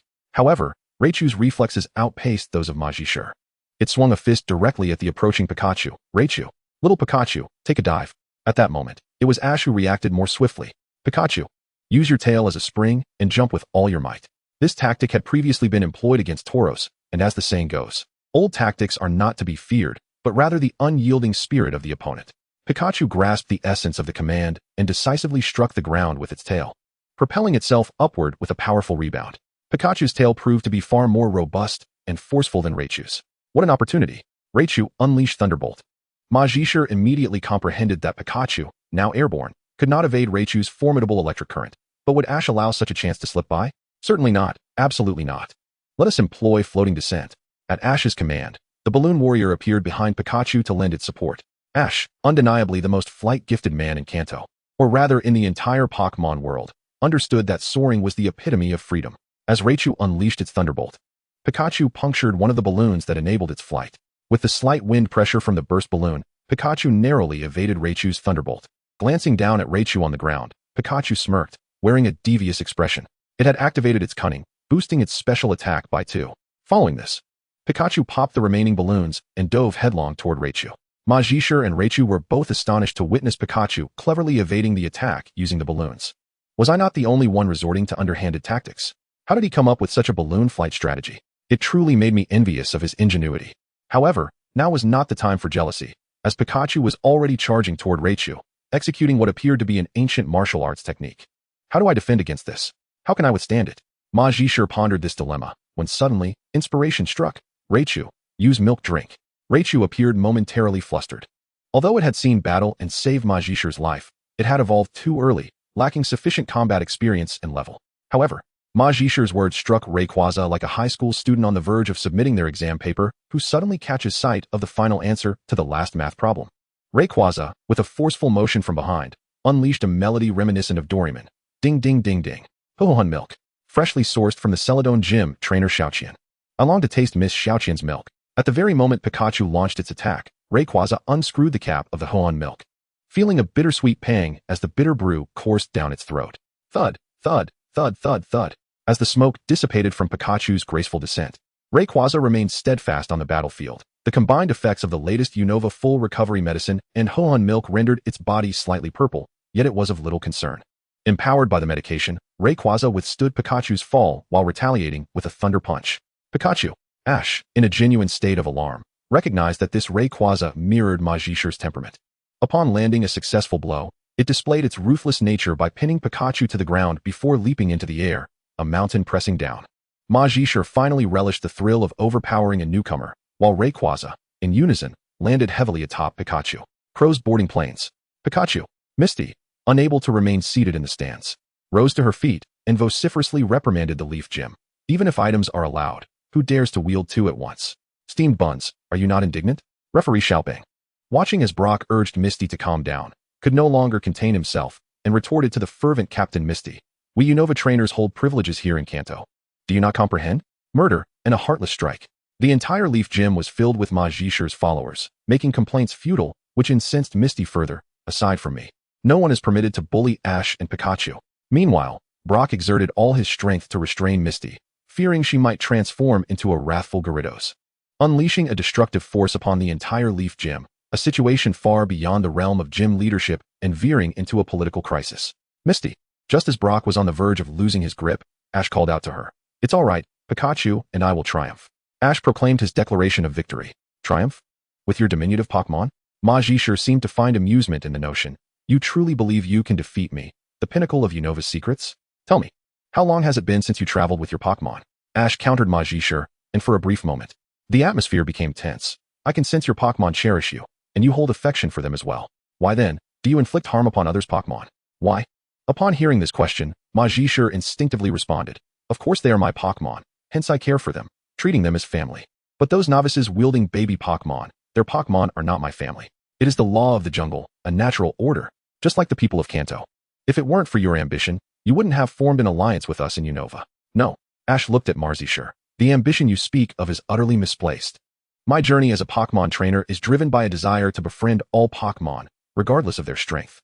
Be they powerful or weak, even without a trainer. They possess their own significance and purpose in this world. Wasn't your Raichu once a Pikachu? Did you ever inquire if it truly wished to evolve into a Raichu? Or did it simply long to remain a Pikachu? Your Raichu is now enveloped in a hue of purple. Have you played Ultimate Emerald? My Raichu has a dazzling sheen. Moreover, what you speak of is merely your own delusion. Bowing to overwhelming power is an instinctual trait of living beings. Ma Zhishi raised his voice, passionately articulating his beliefs. This world is inherently a realm of privilege for the strong. The weak have no choice but to exist in the shadows. Team Rocket, an organization forged from power, politics, and wealth. Before Ash's arrival, Ma Zhishi had been contemplating Team Rocket's plans regarding the S, and in charge of the entire operation to seize the S, and Ma Zhishi, typically a cold-blooded mercenary, found himself hesitating this time. How could I earn 87 million a month while mingling with a pack of Team Rocket grunts? This is but one reason. The status of a gym leader also ignited within him a yearning for a tranquil life, even if he couldn't enjoy the privileges that Team Rocket's AJ possessed, a home, a family, and a position of power as a civil servant. At the very least, Ma Zhishi wished to face the Elite Four, Lance and Seabold, without the fear of cowering in defense. Clutching his Raichu. In the past, I had no choice. Now, I aspire to be a good person. Yet, Ma Zhishi found himself with no options, for Sakaki was ruthless. Even the privileges of Unova paled in comparison to a single word from Sakaki. It was either submit to the might of the powerful or bow before an even greater force. Standing at 9 feet tall, Ma Zhishi had lived by this creed, a habit that inadvertently made his battles increasingly fierce. However, today, a child with a Pikachu burst in, continuously challenging Ma Zhishi's way of life with a series of feeble Pokémon. What could Ma Zhishi do? He could only repeat the survival tactics that had sustained him thus far. You are merely a child, incapable of grasping the complexities of the adult world. Yet, can one truly call themselves a man if they bow to power? Ash, oblivious to the intricacies of adulthood, saw right and wrong in stark contrast. I can defeat you. I will counter all your underhanded tactics and emerge victorious. Pikachu, Thunderbolt. With Pikachu's cry, the little mouse became electrified, unable to comprehend much of the surrounding chaos. Yet understanding Ash's command of Thunderbolt and Misty's good child, the powerful surge of electricity forced Ma Zhishi's Raichu to retreat, and the resulting discharge caused the walls surrounding the Leaf Gym to crumble. Useless. Raichu, let us use a full recovery potion once more. Ma Zhishi wished for Raichu to employ its previous tactics, yet the current Raichu staggered as if intoxicated, swaying like tumultuous waves. Had it consumed too much medicine? Seizing the opportunity, Pikachu unleashed a quick attack upon Raichu. Under Ash's command, Pikachu transformed into a streak of golden light, colliding forcefully with the unsteady Raichu and sending it tumbling away. Raichu, did it wish to surrender rather than confront a formidable opponent? Raichu, perhaps sensing Ma Zhishi's sentiments. Raichu, though wobbling and enveloped in purple, resolutely rose once more. Over the years, Raichu yearned to rely on its own strength to vanquish a few powerful foes. It bravely raised its hand, preparing to strike with Thunder Punch against the approaching Pikachu, yet its unsteady footing caused it to miss. Quick attack. Raichu's move had failed, while Pikachu remained undeterred, charging headlong into Raichu. I throw. Desiring to spare Raichu from severe harm, Ma Zhishe sought an alternative path. Yet the word surrender remained unspoken as Raichu stood tall once more. Thunder Punch. Another miss, followed by Pikachu executing quick attack towards it. Raichu, let us deliver a Thunder Punch to that baby Pokémon. Pikachu, this is our final strike. Volt Tackle. As Raichu, enveloped in purple, swung its fist. It vanished into Pikachu's storm of electricity. Ma Zhishe had discovered a solution to the Team Rocket predicament. As the sun set, the decimated Leaf Gym stood as mere ruins. And Pikachu had indeed brought down the Leaf Gym. Congratulations, my little brother. I have thoroughly lost this time. Under the sunset, Ma Zhishe no longer bore his initial arrogance. Thank you. You see, I told you Pikachu and I could prevail. Don't flatter yourself. That was Pikachu's effort. Misty retorted, though her expression betrayed her true feelings. Brock, meanwhile, fell into contemplation, his steadfast resolve resonating within him. Mr. Ma Zhishe, you mentioned knowing the swimming team from the Unova region, correct? I've heard their synchronized swimming is quite artistic. I wish to observe the white execute of the swimming team. Oh, Misty tugged at his ear. All right. I know you wish to admire the art. Everything seemed harmonious and serene, yet at that moment, a sports car zoomed past, filled with numerous beautiful girls acting as cheerleaders. Driven by a boy with a spiky hairstyle. The boy parked the car before the group, too lazy to remove his sunglasses, seemingly oblivious to the setting sun. Still shielding himself from its rays. I heard this is the finest gym in Kuroha City. Why is it reduced to mere ruins? Who among you is the gym leader? It's Shigeru from Pallet Town, here to challenge you. Chapter 63, The Saint, and in Shigeru? Part 2. Shigeru, donning sunglasses, casually halted his convertible and, using the car door to leverage himself, effortlessly leaped out without opening the door. Upon landing, he finally removed his glasses. Who among you is the gym leader? As he was speaking, Ash glanced over and said, Shinobu? It was at this moment that Shinobu realized Ash's presence. I thought it was someone else. Turns out it's just the 4th place from Pallet Town. By the way, I've heard you captured an Articuno. It seems you're not as useless as I thought. Articuno. Ash looked at Shinobu, who was talking to himself, filled with a sense of disbelief. When I mention it, it doesn't indicate a flaw in me, but rather a shortcoming in you. I have no particular interest in such legendary Pokémon, but if you were to beseech me, perhaps I could take a look at your Articuno's development. Just don't expect it to be remarkable. Don't be too disheartened. After all, even the small ones are quite endearing. Anyway, I'm planning to capture a Zapdos. Would you care to witness my prowess? At this moment, Shinobu closed his eyes, too proud to even glance at Ash, dismissing the Articuno as something trivial. If Ash could capture an Articuno, then he, Shinobu, could certainly catch a Zapdos. Let's not forget, it is a Zapdos. Not some mere oddish from your grandfather's collection. When have I ever possessed an Articuno? Ash could no longer contain his retort. I recall having a Chikorita, a Charizard, a Blastoise, and a shiny Pikachu, but when did I ever have an Articuno? What even is an Articuno? Not you, truly not you? Aren't you the only trainer from Pallet Town with a Pikachu? Of course. Professor Oak has prepared the finest partner for me. And what is this Articuno you keep mentioning? You haven't clarified that yet. Ash regarded Shinobu with an expression of irritation. Articuno is a legendary Pokémon. It seems that person cannot be you, Shinobu declared. In truth, with Shinobu's speed, he could have reached Kurigane City to challenge the gym leader, but he was delayed. He heard of a trainer from Pallet Town, accompanied by a Pikachu, who possessed a legendary Pokémon named Articuno. Shinobu had heard of Articuno, Zapdos, and Moltres, and even witnessed the lighting of the sacred fire at the Quartz Conference with Professor Oak one year. Upon hearing about the trainer from Pallet Town and the Pikachu, Shinobu instinctively assumed that it had to be Ash. Feeling that he had been completely overshadowed by Ash, he reluctantly sought information about the 3 legendary birds and eventually learned that someone at the power plant in Kurigane City had spotted a Zapdos.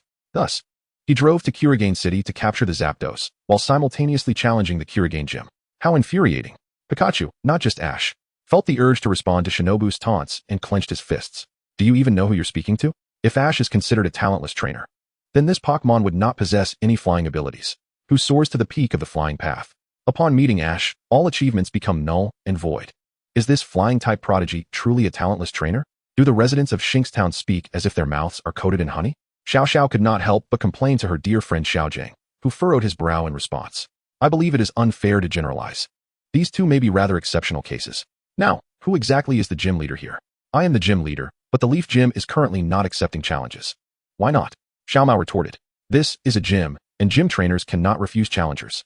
But the Leaf Gym is in ruins. Ma Zhishe pointed to the wreckage behind him. I just had a match with this guy, and he demolished the Leaf Gym. As he observed the officials from the league demanding reimbursement for the gym's reconstruction costs from the gyms of Hualan City and Nibi City, he could feel his hair standing on end. I can understand the reimbursement for the walls and ceiling, but I cannot comprehend this 400 pounds of live fish and a year's worth of rice for 10 people. The beleaguered official still did not realize that this was merely the second gym. The urgent request for the third gym's expenses would soon come crashing down upon him as well. Who tears down gyms with Pokémon? Xiao Mao couldn't help but scoff. Now you have witnessed it. Before Xiao Mao could finish his retort, he noticed that Ma Zhisher and his military-clad disciples had donned their uniforms and packed their bags. Even the purple shimmering Raichu, having shed its skin, carried a small bundle on a stick. After saying this, Ma Zhisher hoisted Raichu onto his shoulder, gathered his belongings, and, along with his followers, executed a swift escape right before Xiao Mao's eyes. Leaving? There's certainly no time. Ma Zhisher was preparing to whisk Raichu and the gym disciples away, taking advantage of the gym's destruction to embark on a journey. Even though Sakamoto had personally summoned him and initiated the Team Rocket assembly order, he remained deaf to the command. Following his match with Xiaoji, Ma Zhisher planned to defy Sakamoto's orders and execute a strategic retreat, commonly referred to as ruin. It must be said, Ma Zhisher truly embodied the spirit of the Unova military. His speed, akin to that of Raichu, was unmatched. Watching Ma Zhisher's rapid departure, Xiao Mao could only turn away in disappointment. What a useless gym leader. By the way, Xiaoji, this is for you. Xiao Mao handed Xiaoji a ticket for the St. Anu, saying, the route to the unstaffed power plant passes through numerous waterways. I see you have no means to travel by boat to the next city. So would you like to join me to witness my capture of the legendary Pokémon Zapdos? Chapter 64. The True Shinji Trio. We seek total victory.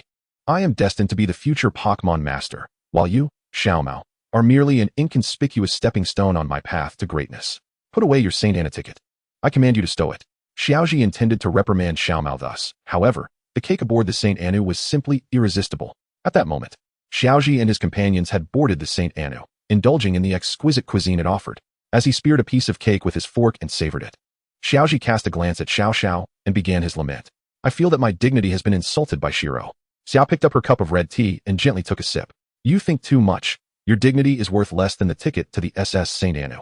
Xiao's words were sharp and piercing, as if delivering a critical blow, reducing his morale by one. Had he not squandered his allowance from the beggar on 4 to purchase a learning device and experience talisman, Ash could have effortlessly acquired a ticket for this luxurious cruise, and wouldn't he need to rely on Shiro's generosity. However, this world is devoid of what-ifs. Including the pocket money lost to Masashi, Ash had less than 3,000 Pokémon currency, equivalent to less than 200 in real-world currency. At this moment, Ash remained oblivious to the fact that tickets for the SS St. Anu were free. He imagined that such grand vessels would surely demand a hefty price. Speaking of grandeur, the ship was adorned with numerous white coconut palms and white Voltorbs. The black coconuts and the dealer in long-eared attire added a unique flair to the setting. At this moment, Brock resembled an unleashed speedster, his eyes wide with astonishment. On this luxury cruise, there are many elegantly dressed ladies. It is vulgar and indecent, he exclaimed, preparing to observe and critique with the fervor of a staunch moralist. Time passed, and suddenly a gasp echoed from somewhere on the SS St. Anu. That girl with the solar EV is extraordinary. 20 consecutive victories. And she hasn't T-switched a single Pokémon. Where is she from? Accompanied by waves of cheers from the crowd. Ash's competitive spirit was ignited by the aura of battle. Is there a master here? Xia, wait for me. Let me finish this piece of cake.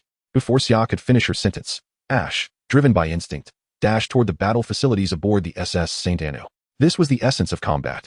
Meanwhile, in a corner of the SS St. Anu, a boy clad in a black suit sensed something amiss.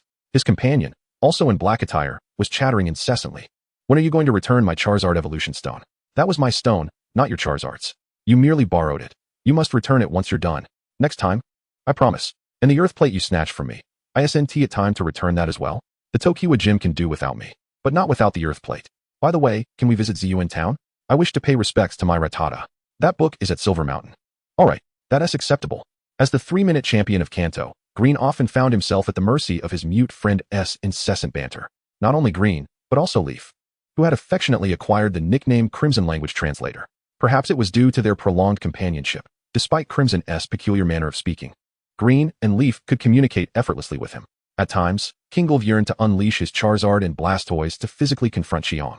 Just as Kingolf continued his complaints, Shihong suddenly stood up, exclaiming, my radar for strong opponents has activated. There is a master among us. Grateful to Ash for curing his long-standing ailment, Shihong wasted no time in kicking open the iron door of the storage room. Although he, Kingolf, and Yezi were all clad in splendid outfits, looking quite presentable, the pocket money they possessed was merely sufficient to purchase a single ticket from unscrupulous scalpers. They had never considered that tickets for the St. Anu ship in this world were free. Ultimately, it was Yezi who devised a method to leverage the ability of her solar EV to create an invisible wall. allowing them both to experience the sensation of immigration, illegally crossing borders. As the sole female in the trio, Yezi decisively positioned herself on moral high ground, earning the right to elevate herself through a series of pointed gestures and proclamations. Currently, within the battle facilities of the St. Anu, Yezi was engaged in combat with her Solar EV to earn the pocket money of others. Solar EV, unleash your psychic attack. With this powerful strike, Yezi emerged victorious once more, having defeated a gentleman's Ratata. This marked her 21st opponent. The young girl was truly remarkable. The audience erupted in cheers, and without a doubt, Yezi was the queen of the battlefield that night. Indeed, Yezi raised her right hand triumphantly, mimicking a certain Galar champion's gesture as she declared her battle proclamation. I am the strongest. Was there a copyright fee for this imitation? Absolutely not. In this world, there was no Yezi who would dare approach Dan D or Dawu for royalties. Others could only assume that Yezi was a fervent admirer of Dan D and Dawu, completely oblivious to the fact that she was merely concealing her true intentions. Who else? I shall take on the challenge. With those words, a hedgehog-haired boy emerged from the crowd, accompanied by a cheerleading squad of several beautiful girls. Upon seeing his face, Yezi felt an overwhelming urge to strike him. He possesses that same insufferable look as Kingolf. I am Green from Pallet Town. Go, my darling. With Green's throw of the Pokeball, his first starter, the Kanto region's emblematic Squirtle, made its appearance in the arena. There was no avoiding this battle now. Yezi thought. Not only does he have that infuriatingly punchable face akin to Kingolf's, but even his Pokemon bears a striking resemblance. Could Yezi possibly tolerate this? The Solar EV, originally Kingolf's Pokemon, might hesitate to go all out against a face so reminiscent of Kingolf. Go, Moltres. Chapter 65. The Trio of Pallet Town. We seek total victory. The trio from Pallet Town consists of Chi-Hong, the core fighter, supported by Yezi, the logistical translator, and Kingolf, the intelligent strategist. They have previously achieved numerous remarkable feats in battle, the details of which can be explored in the game and will not be recounted here. The Crimson battle style is renowned for its fervent passion and the unity it achieves with one's Pokemon spirit, while the Verdant command style excels in calmness and extreme rationality. As for Leaf, she extends her hands as if measuring something. Her thumbs and forefingers form a rectangle through which she observes the entire battlefield, in stark contrast to Leaf's seemingly leisurely demeanor. Green is far from relaxed.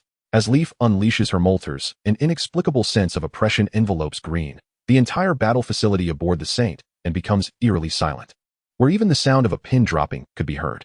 The legendary Pokemon girl is alive. A sudden, electrifying shout from the crowd ignites the ST's battle arena into a frenzy. I want to see this. This is what I came for. The Pokemon world is never short of bloodthirsty spectators, whose fervent obsession and support for Leaf's Moltres resonate like a relentless wave, far more terrifying than the cheers Green employs to rattle his opponents. Green exhales softly, attempting to steady his breath, unaware that the script for this battle has already been pinned by Leaf. Squirtle, use Water Gun. This Squirtle, a true ace, is meticulously chosen by Professor Oak for his grandson.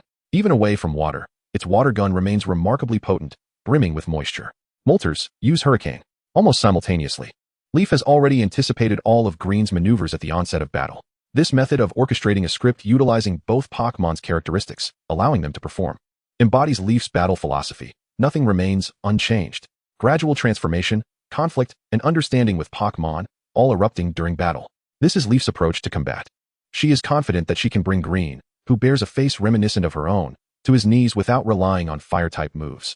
The Hurricane forms a formidable wall of wind, effectively nullifying Squirtle's Water Gun while ensnaring Green's attack within its vortex. Moltres, summon the wind. Leaf's commands are succinct, each one direct. Upon receiving the command to summon the wind, Moltres unfurls its wings in a powerful motion. The force of the wind compels Squirtle, despite its strength, to cling tightly to the ground. Yet, is this where it ends? The Hurricane, initially employed to thwart the Water Gun, begins to spiral under Moltres' wind summoning effect, transforming Green's proud water attack into a miniature vortex that ensnares Squirtle. Squirtle, use Shell Smash. Just as Green is about to issue the command, he suddenly notices Leaf's lips forming the words, Ancient Power. The moment Green instructs Squirtle to use Shell Smash, Leaf's command for Ancient Power will simultaneously be unleashed. Imagine, if you will, a swirling vortex that is further infused with primordial energy stones. Within this circular maelstrom, a hatching Squirtle must endure the ferocious tempest. Combined with the might of the vortex and the raw power of primordial forces, what would ensue from such a confluence? Green has lost his Rattata, and Blue fears he might lose his beloved turtle. The unfolding narrative lies within Leaf's calculations. Blue feels ensnared, akin to a spider's prey, helpless and poised for the feast. He is immobilized, for every movement he contemplates would incite even greater horror in the face of opposition. Squirtle, Use water gun against the ground to propel yourself out of the vortex. A voice emerged from the crowd, resonating with familiarity to Blue. Indeed. Though initially trapped by the vortex and besieged by the tempest, the eye of the storm often exhibits a remarkable steadiness. If only the recoil from water gun could break through the confinement. Whose brilliant strategy is this?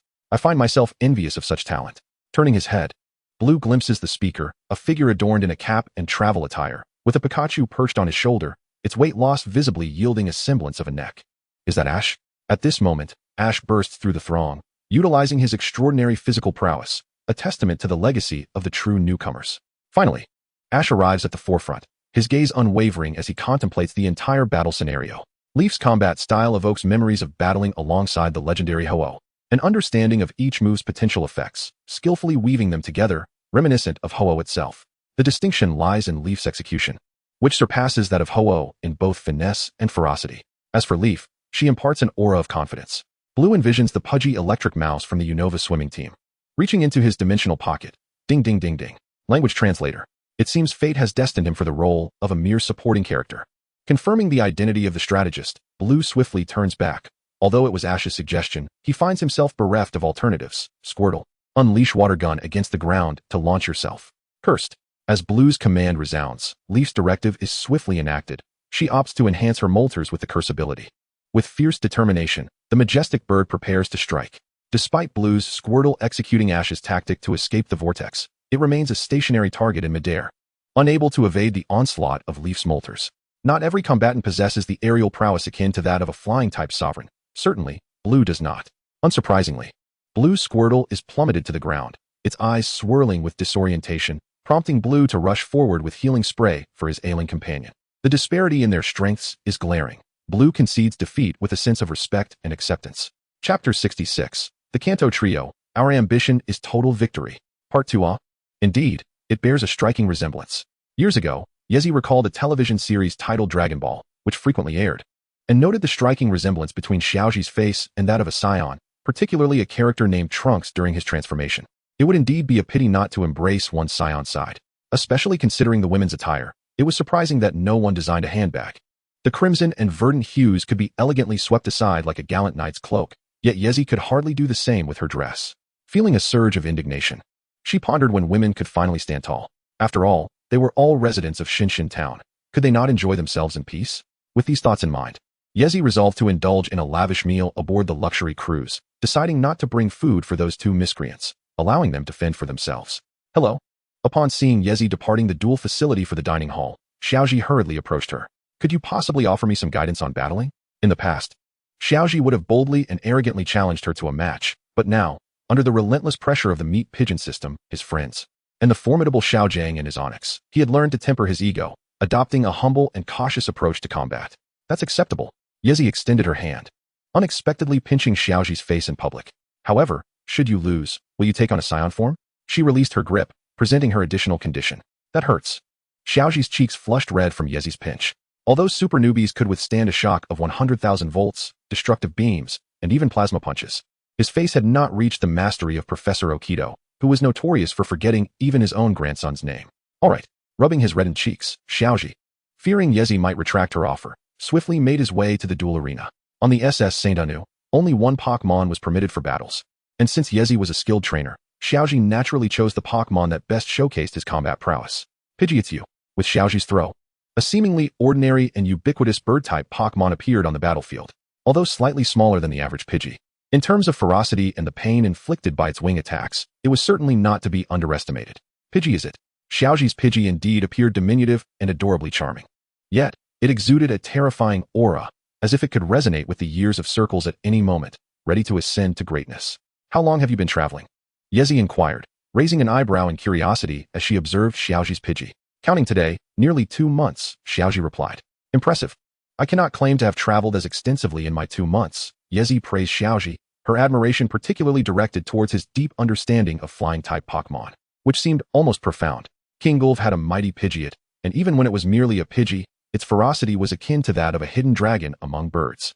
In this moment, the extraordinary bird among birds, the fledgling, has remarkably appeared in the hands of a novice who has yet to travel for 2 months. How many tribulations must one endure in society to cultivate such a foundation?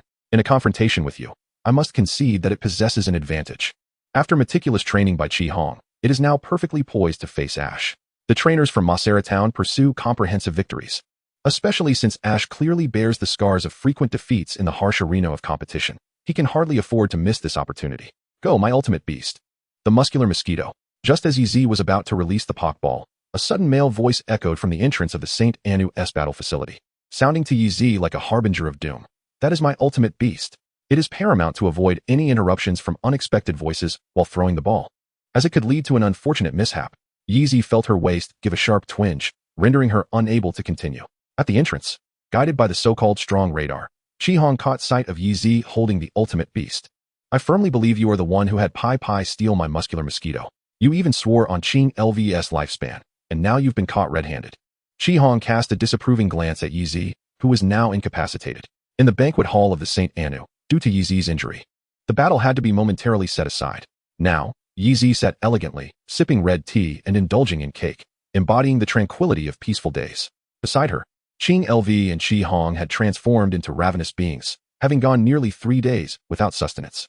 They were engaged in a competitive feast, shoveling food into their mouths without a care for decorum, drawing astonished stares from passers-by, including several elegantly dressed women who whispered and pointed at Chi Hong and Ching LV. Such uncouth individuals. Ching LV found himself at a loss for words. He typically did not behave this way, but after enduring hunger for too long, the presence of the Masera trio inevitably led to a descent into impropriety. So, how do you intend to compensate for my emotional distress? I have a feeling you will make my muscular mosquito learn massage techniques. Chi Hong proclaimed between mouthfuls, expressing his discontent with Yeezy's actions. Yeezy gracefully set down her coffee and stretched lazily. What more could I do? I certainly cannot bow to you. Besides, I previously stated that if I were to take your muscular mosquito, I would have Ching LV lose 10 years of his life. If worst comes to worst, Ching LV could simply perish. Ching LV paused, turning to Yeezy with a disapproving gaze, and after taking another sip of water, he remarked, next time, for sure. Next time indeed. Ching LV lunged at Chi Hong. Observing this trio, Xiao Mao and Xiao Ji, seated across from them, were at a loss as to how to express their current emotions. The camaraderie among these three was truly remarkable. By the way, who exactly are you three? And what about him? The playful bickering of the Masera trio finally subsided, prompting Xiao Mao to curiously inquire, why does he look so much like me? Why? As the verdant green contemplated the intricate circumstances surrounding the three of them, he pondered how best to elucidate their situation. At that moment, Misty approached Ash's side. Ash, how did you end up here? It was evident that Misty had taken a convoluted route, yet upon sighting her, it was Red who expressed the greatest excitement. Misty, it's been ages, Red exclaimed, activating his linguistic translator. Although Leaf was reluctant to assume the role of a translator, her professional instincts kicked in as Red began to speak. Wait, do I know him? Misty inquired, instinctively positioning Ash protectively in front of her, her curiosity piqued. You could say you know him, but Red, you are mistaken.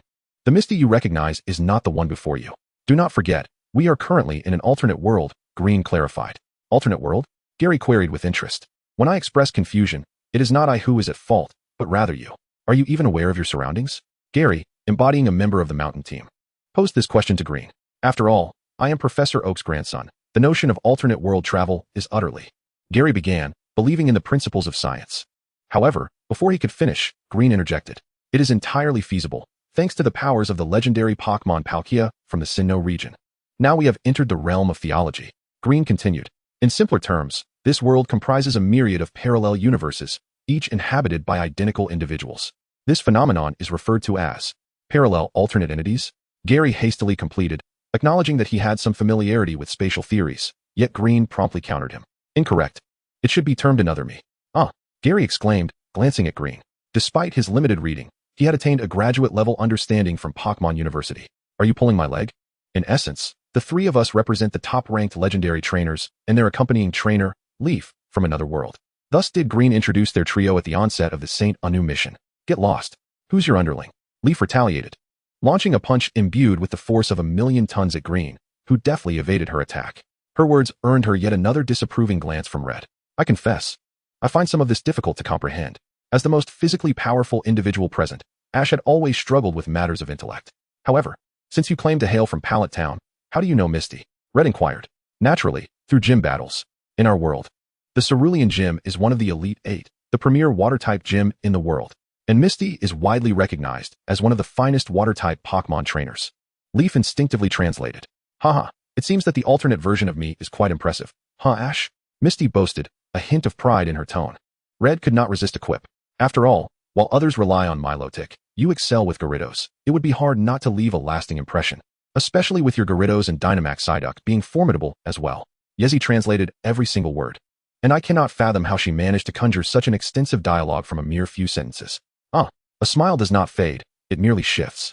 Upon hearing the name Gyarados, Xiaoxia fell silent, replaced by Ash's mischievous grin as he teased the petrified Xiaoxia. You truly are the renowned Gyarados of Hualan. How impressive. What about him? Xiaomao was more intrigued by his own counterpart, Kingolf. In his memory, Kingolf was the most arrogant individual he had ever encountered. And in the same town of Jinshin, there was no need for two characters of identical traits. Thus Xiaomao was exceedingly curious about Kingolf. Me? Kingolf regarded Xiaomao, aware of his concerns, and promptly decided to impart a jolt of awe regarding legendary trainers. I am the most famous champion of the Kanto region. No sooner had he spoken, when Shihong leaned closer to Yezi, whispering loudly about a fact that should have been kept low, the famed 3-minute Kanto champion. It must be hard not to be famous, right? Exactly, precisely. Yezi concurred. His fortune must indeed be noble. As he felt his secrets laid bare by his two close friends, beads of sweat visibly formed on Kingolf's forehead. He continued, I am still the world's acknowledged foremost Pokémon breeder, known as the Breeder of Legends. The title referred to his breeding of EV, which had not achieved maximum affection even after a year, while he managed to evolve his EV into a Sylveon within 2 months. Yezi, you are the true Breeder of Legends. Shihong rarely offered a compliment to Yezi, and I am the youngest Pokémon professor. My grandfather is Professor Okido, and this title is specially conferred. Yezi added, I am a world-renowned legendary trainer. You are recognized as the second, while I am the first. Shihong corrected Kingolf, effectively ending the dispute. In that moment, the atmosphere around them brimmed with joy, as if Kingolf stood before the hotel proprietor, requesting 2 bowls of warm sake and a dish of fennel beans. Indeed, smiles do not disappear, they merely transfer. I understand. Ash nodded, succinctly summarizing that these 3 were visitors from another world, the kind that ought to be captured for research. But why have you come to our world? Ash inquired with curiosity. This is due to Sakaki. In a rare moment, Shihong spoke to Ash without the need for a translator. In our world, there exists a terrifying organization called Team Rocket, led by Sakaki. To seize the majestic deity of Alola, Necrozma, Sakaki once summoned numerous villainous leaders from parallel worlds to form the Rainbow Rocket Team. Shihong reflected on his most daunting adversary. Despite the efforts of many, Sakaki ultimately managed to escape. We 3 harnessed the power of the space deity, Palkia, to pursue him. One must admit, he is a captivating villain, possessing a cold intellect and formidable strength. In pursuit of his whereabouts, the 3 of us infiltrated the S, and only to find that our funds had been wholly depleted by the purchase of a single ticket. The combined wealth of the 3 of us barely sufficed for one passage. Had I foreseen this predicament, Crimson mused, he would have refrained from yielding to the coaxing of Verdant and Leaf to procure that extravagant ensemble from Ivy, merely to uplift his spirits and feign superiority. Hold on. Aren't the tickets for the S, and supposed to be free? Who then sold you the tickets for this illustrious cruise? Little Mao was deeply intrigued by this matter. Could it be that someone genuinely believed embarking on this trainer-exclusive vessel required payment? Surely not. Little Mao's words left Verdant and Crimson exchanging glances, suddenly feeling as if they had been played for fools. Their funds, having been squandered on the tickets to the S, and were entirely consumed by Leaf, who justified her actions with the claim, you 2 grown men should feel ashamed to let a delicate lady suffer from hunger. Consequently, Leaf perched herself upon her moral high ground, pointing accusatorily at Crimson and Verdant. How dare you 2 lowly men expect a weak woman to endure hunger? Verdant and Crimson had already been famished for 3 days and had fallen victim to deception. The world's foremost legend and the second, reduced to such a state of folly. In a moment of resolve, both Crimson and Verdant simultaneously resorted to a technique of instant amnesia. Such a thing could simply be forgotten, and thus it would cease to exist. A most renowned act of self-deception. A man, a woman, and a talking Meowth, at first. I thought it was a unique form of Meowth from another realm. When pressed by Little Mao regarding the identity of the swindlers, Leaf pondered briefly before responding. A man, a woman, and a talking Meowth. It was Team Rocket. Your friend Brock has logged on. After ensuring the proper development of the coconut tree and electrode, Brock entered a state of contemplative wisdom, finally approaching Ash from behind. Now that we've identified the unscrupulous merchant, how shall we track him down? Brock inquired, having grasped the situation, yet feeling curious about what his counterpart from another world might be like. That is quite simple, Ash declared, asserting that locating Team Rocket required a professional touch.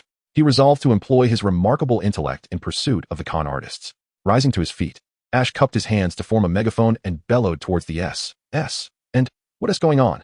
The Team Rocket trio may be late, but they shall not be absent. Since you have earnestly inquired, we shall generously enlighten you. And thus, the solution was at hand. In a certain chamber aboard the S. And Giovanni reclined upon a sofa, facing two of Team Rocket's 4 generals. Lance, responsible for capturing and selling Pokémon, and the master of disguise, Lambda, skilled in intelligence gathering. Lance and Lambda, do you understand why I have summoned you both? The 2 generals of Team Rocket shook their heads in unison, indicating their lack of knowledge. The 4 great generals differ significantly from the 3 beasts of the Rocket team. Aside from Apollo, most of the others do not engage their intellect. In fact, during the time of Sakaki, it was sufficient for him alone to strategize. Sakaki's commands were synonymous with those of the 4 great generals, and his directives delineated the territories they would conquer. However, as the 4 great generals typically operated independently, their sudden summons by Sakaki for a joint operation left Lancer and Lambda somewhat disconcerted. Chapter 68, The Advance of Sakaki, Part 2. Observing the clear-eyed Lambda and Lancer, Sakaki nodded. Indeed, they were still the 4 great generals he recognized. Yet, this naive clarity was precisely what Sakaki feared. Ever since inheriting the Rocket team from his mother, he had transformed it into the most formidable organization in Kanto. It has been previously stated that each gym leader in Kanto wields power akin to that of a city's mayor, with the local municipalities funding the gyms. This is why there is no more lucrative business in Kanto than being a gym leader. For instance, a gym leader like Majishir, who earns a staggering 87 million a month, merely represents a moderate city's income. Similarly, the gyms of Lika and Nashi are situated in major Kanto cities, making their monthly targets exceedingly attainable. Thus, apart from the Elite 4, whoever controls more gyms holds absolute sway in their locality. Currently, the Rocket team is expanding rapidly. In 8 major cities of Kanto, aside from Hualon City, Nibi City, and Yuhong City, which remain unclaimed, the malevolent Nashi of Jinhong City has expressed a desire to collaborate with the Rocket team. Majishir of Kure City and Aju of the Osaka Gym, let us see how many mistakenly refer to him as Aju, are indeed undercover agents for the Rocket team. Although Shaba has defected from the Rocket team, this matters little to Sakaki, especially since he has ceased the production of Mutuo. Moreover, with the Red Lotus Island veering down a treacherous path, their reliance on the Red Lotus Gym's battles is bound to wane. How much disruption can a weakened city truly incite? Amidst this flourishing momentum, even with knowledge of his son's whereabouts, Sakaki harbors a significant concern: the internal issues of the Rocket team. Consequently, during this operation aboard the SS Saint Anu, Sakaki personally led the charge and appointed the often discordant Lambda and Lancer to be his trusted aides.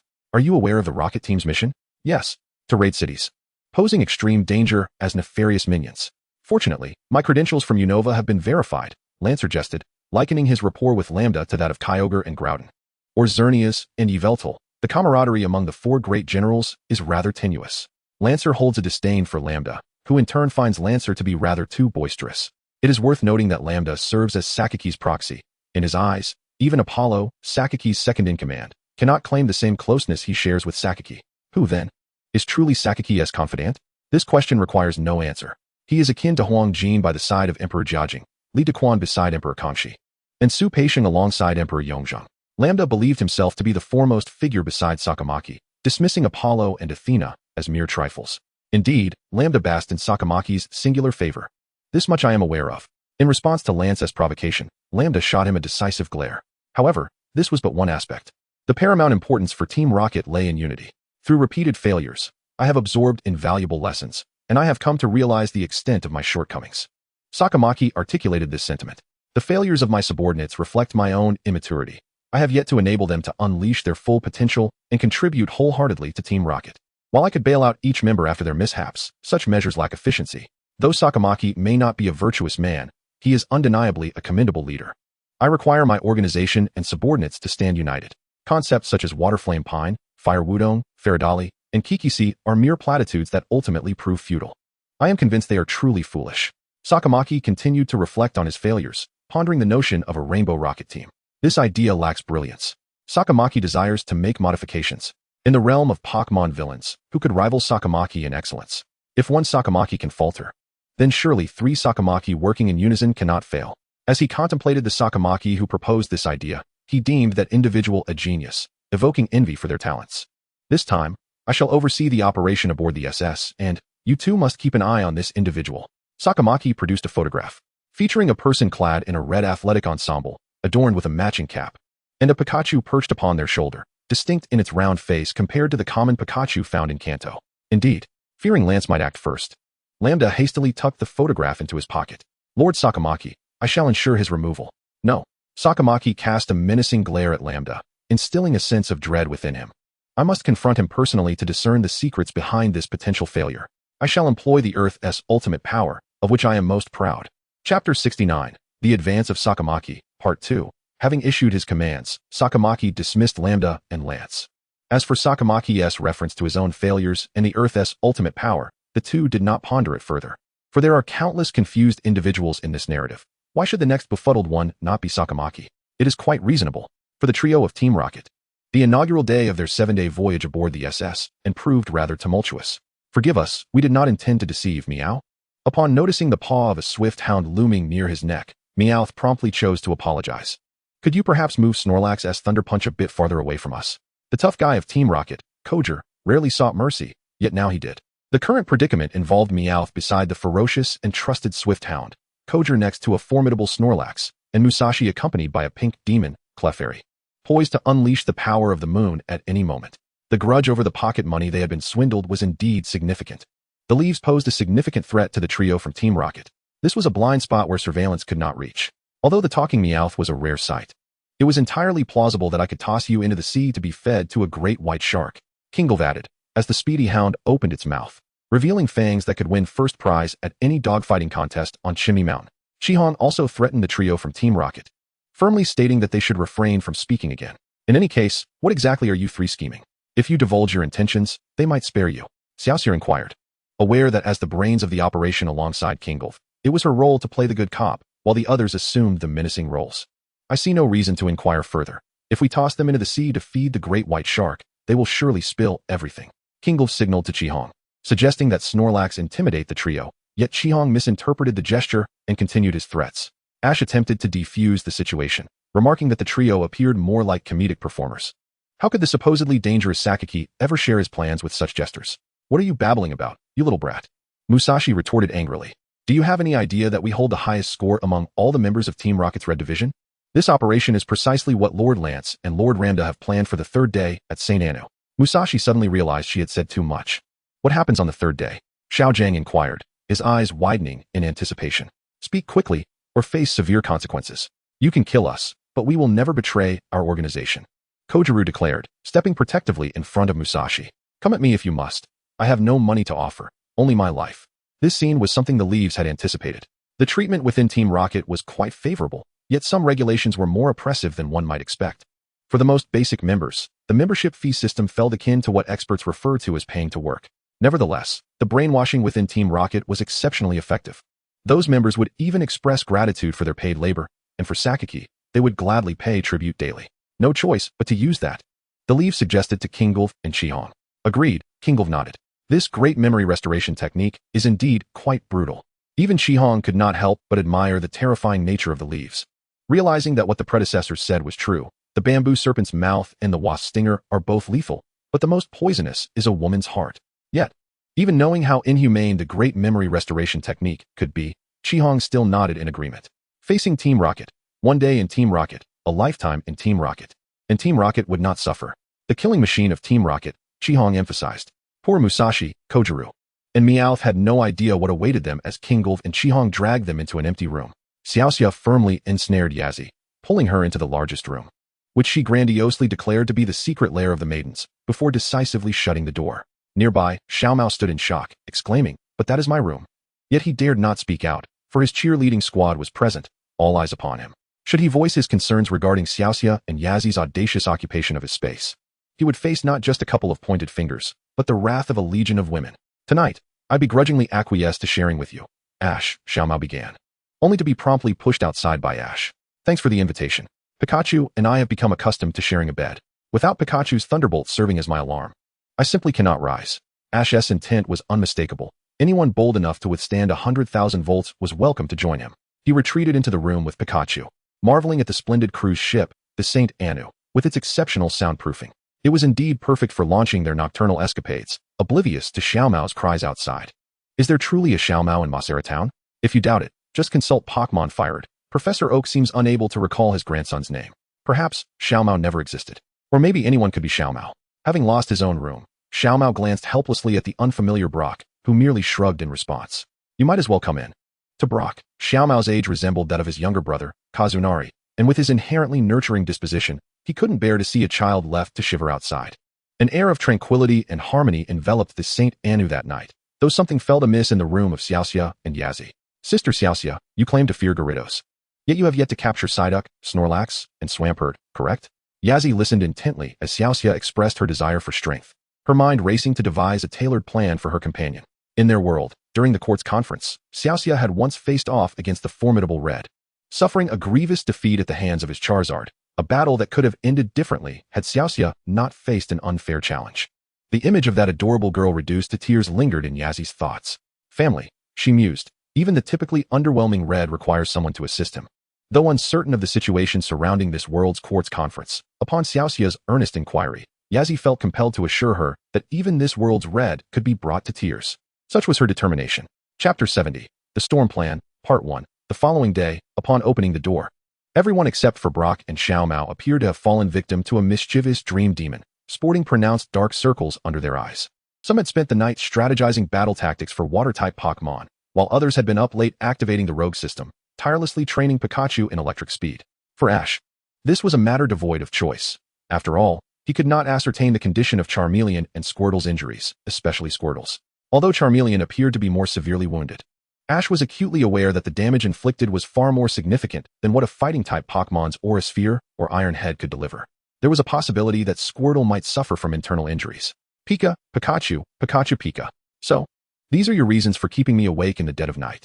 Pikachu cast a disapproving glance at Ash, who had even transformed this morning's alarm of Thunderbolt into the newly acquired thunder from the previous night. Ash, charred from the electric shock, felt somewhat numb, yet acted nonchalantly. For Ash, the roguelike system was not merely a game, but a form of training. Games could be played frequently, but training was a different matter altogether. Had it not been for the imminent battle he might face, Ash had originally planned to conduct a Pokémon roguelike training session before entering Goldenrod City. However, given the current circumstances, he could only impose further hardship on Pikachu. The dark circles under Red and Green's eyes were a testament to the trio's stubborn resistance against Team Rocket. They confessed everything. Green stretched lazily. They even recalled their grandfather's name. Red scoffed at Green's rather ruthless interrogation methods from the previous day. Well, I maintain that under such interrogation pressure, no sane individual could hold out. Leaf nodded, though Ash found himself curious about the interrogation techniques she mentioned. Sister Leaf, what exactly did you do to make those three spill everything? Not only Ash was intrigued, Misty shared his curiosity. The trio, who had stubbornly resisted, had managed to recall even their grandfather's name, a feat she felt warranted further study. Leaf, brimming with pride, yawned. It was nothing too difficult. We merely allowed them to observe the opening ceremony of the Kanto Olympics from 4 years ago. Surely they couldn't have divulged everything so quickly? Brock expressed his confusion. Although that particular event was a bit bizarre, the trio was not to be underestimated. After screening that Olympic ceremony, they even showed the full version of the Kalos Olympics opening ceremony. Now the three of them were practically begging to gouge their eyes out, loudly protesting. I don't want to watch. Green succinctly articulated the essence of the memory restoration technique, his calm remark causing Ash and the others to swallow audibly. Such a cruel method of interrogation was indeed chilling, and it was clear that this individual was no innocent soul. Regardless, we managed to extract the information. 3 days hence, at the banquet, Team Rocket's Lambda and Lance will initiate a plan known as Storm. Until then, we should rest as much as possible to prepare for tomorrow's battle. I shall join Sister Misty at the swimsuit party then, Leaf exclaimed, having caught Misty's attention. The two had enjoyed a delightful conversation the day before, and Leaf had provided her professional insights regarding Misty's current Pokémon battle dilemmas. Although she had not discovered another Crimson entity resembling this world and the vibrant hue of Crimson that required meticulous attention, it was prudent to reinforce the knowledge that Xiaoxia had acquired. If feasible, practical experience would be most beneficial. At the pool party, an array of individuals adorned in swimming trunks and school swimsuits, accompanied by various water-type Pokémon, provided an excellent opportunity for experience enhancement. Xiaomao glanced at Aoki, yearning to seek his guidance. Despite Aoki being a fleeting champion of Kanto, having only held the title for 3 minutes, and his prowess in nurturing Pokémon not matching that of Leaf, he was still a legendary trainer, relying on his grandfather Professor Oak's expertise as a Pokémon researcher. Even their character designs had a striking resemblance. Nevertheless, Xiaomao believed it would not be entirely inappropriate to request Aoki's counsel. Before he could express his thoughts, Aoki swiftly approached Ash. Hey, my young friend, Red mentioned last night that you exude the scent of a remarkably powerful fighting-type Pokémon. I happen to be well-versed in both flying and fighting-type Pokémon. Would you care to exchange insights with me? Aoki, being quite shrewd, instantly recognized that there was no room for two individuals with similar personas in Pallet Town. Instead of forming a team with Xiaomao, it would be more advantageous to engage in conversation with the seemingly naive Ash regarding flying and fighting-type strategies. Aside from Charizard, Blastoise, and Arcanine, Aoki also possessed formidable Pokémon such as Machamp, Pidgeot, and Alakazam. Essentially, Aoki had a commendable level of expertise in nearly every type, except for Fairy. Upon finishing his sentence, Aoki seized Ash's arm with a firm grip, only to realize he was unable to budge him. Ash seemed deeply rooted to the ground. Then I shall broaden my horizons with Aoki and I, Ash declared, reversing the situation by pulling Aoki's arm and taking a few steps forward. Aoki felt as though he was being dragged by a Regigigas, utterly unable to resist, as Ash led him towards the battle facilities aboard the S.N. At this juncture, Xiaomao was left with the choice of either conversing with Red or the wide-eyed Brock. Trembling with frustration, he lamented when he would finally rise to his feet. The battle facilities aboard the S.N. were already bustling with competitors. In the Pokémon world, Pokémon battles were perpetually the most captivating extreme sport. As Ash and Aoki entered, Aoki exerted considerable effort to free himself from Ash's grip. Adjusting his attire, he turned to Ash and said, "All right, today I will guide you on the effective usage of fighting-type Pokémon. Pay close attention and learn diligently. Now, summon your fighting-type Pokémon." Understood, Aoki and I. Ash responded eagerly. Compared to Xiaomao, he held a greater fondness for Aoki. Although Aoki bore Xiaomao's likeness, he exuded a sense of maturity and reliability, coupled with earnest mentorship for his juniors. Conkeldurr shall be your choice. After speaking, Ash released his fiery Cantonian Tauros from the Paldea region. In Ash's hands, this was his sole fighting-type Pokémon. However, upon seeing Tauros, Green couldn't help but furrow his brow. Ash's Tauros had been trained commendably, yet its strength seemed insufficient to trigger Red's formidable radar, suggesting that Ash possessed a powerful fighting-type Pokémon. Could it be that Red was losing his touch, his radar no longer functioning effectively? Green was lost in contemplation. Chapter 71, The Storm Plan, Part 2. Green observed Ash as he resolutely sent forth his Machhoke. The first step to becoming a Pokémon master is to learn to endure punishment before one can learn to walk. Your Tauros is indeed well trained, he noted. At that moment, Green was fully prepared for battle. Thank you for the compliment, Ash replied, having endured a fair share of beatings. Ash now exuded an air of humility and caution. Yet, this very disposition compelled him to constantly assess the opposing Pokémon during battles, as he did now, evaluating Green's Machhoke as capable of taking on 50 of his own Raichus. The first lesson in fighting-type Pokémon. Green gazed at the fresh-faced Ash before him, reminiscent of his own youth, equally humble and cautious, referring to Green's early days of boasting at various gyms. Equally passionate about battle, as trainers who faced the youthful Green would eagerly engage in real combat, and possessing an unbounded love for Pokémon, which was indeed true. Green decided to impart the fighting techniques he had learned from Professor Oak back in Johto to Ash. Fighting-type Pokémon are, in fact, the most suitable companions for novice trainers among all Pokémon. First, the principles, then, the methodologies. Though Green had received his doctorate through Professor Oak's influence, his knowledge could rival that of any Pokémon professor. This led to a teaching style that was more aligned with traditional academia rather than the traveling experience he hailed from. Look, he explained. Grass-type Pokémon primarily focus on disruption, fire types on explosive power, and water types on balanced strength. But can novice trainers truly devise strategies for disruption or deliver explosive damage? It's improbable. However, fighting types emphasize skill and strength. Such straightforward yet adaptable Pokémon can most effectively elevate a trainer's capabilities. At this juncture, Green felt compelled to showcase his insights. For this reason, in the Hoenn, Sinnoh, and Unova regions, the starter Pokémon, Torchic, Chimchar, and Tepig, are the most suitable partners for novice trainers. In Unova, even without Tepig, one can still capture a real Lu at the Sandalwood Ranch. Yet, great power often accompanies inherent risks, does it not? Ash nodded. I understand this concept. If a trainer's skill level is inadequate, high-level or ferocious Pokémon may turn against them, as Tauros had once attacked Ash.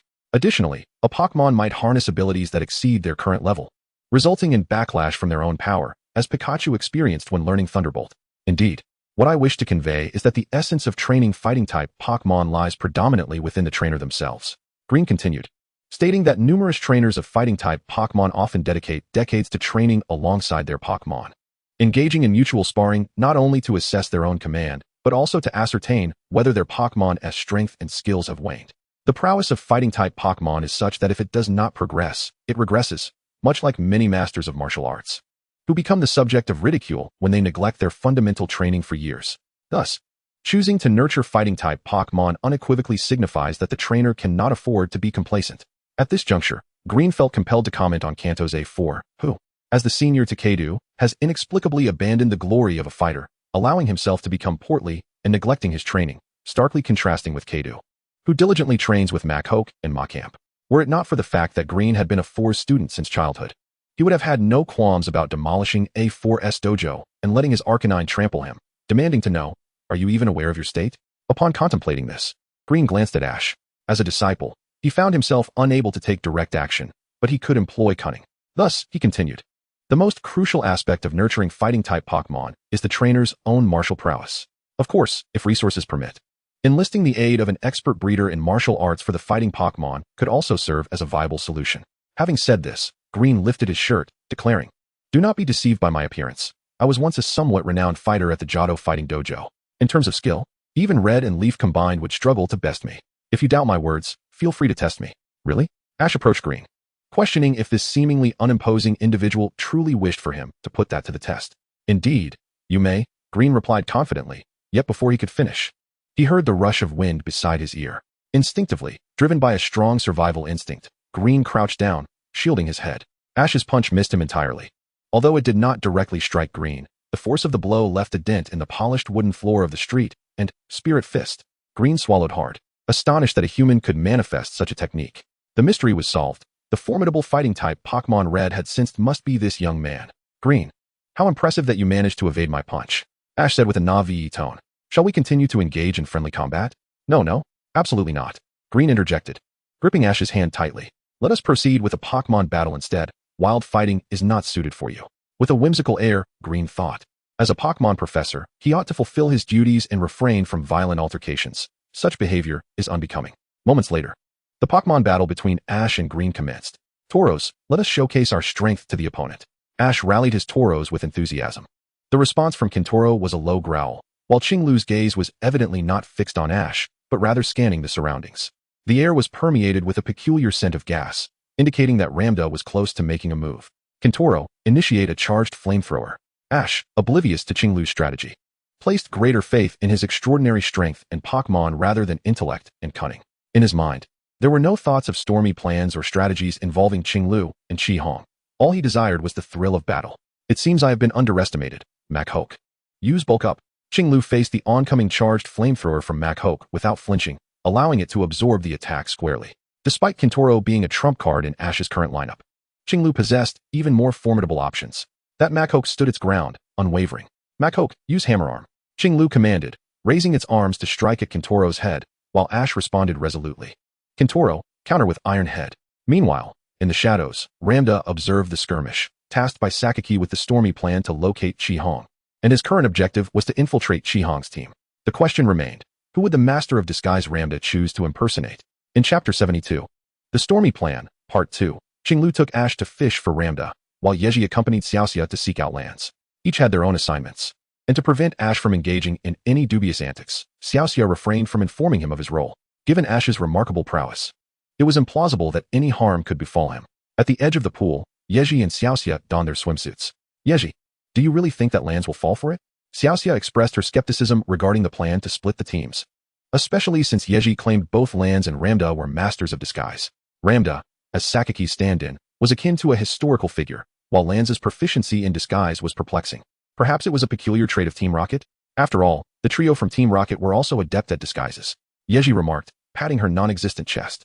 "Actually, there is something I've been meaning to ask. I'm only 10 this year, and you seem older. Why do you call me sister?" Xiaoxia inquired curiously. "Perhaps it's just a habit. In our world, Xiaoxia is somewhat older than I am. How about we each refer to one another as sister? You may call me Yejijia, and I will call you Xiaoxia," Yeji proposed. Then, "Yejijia, does that mean I am a world-renowned mermaid in your world, the kind with substance?" Xiaoxia deliberately lowered her voice.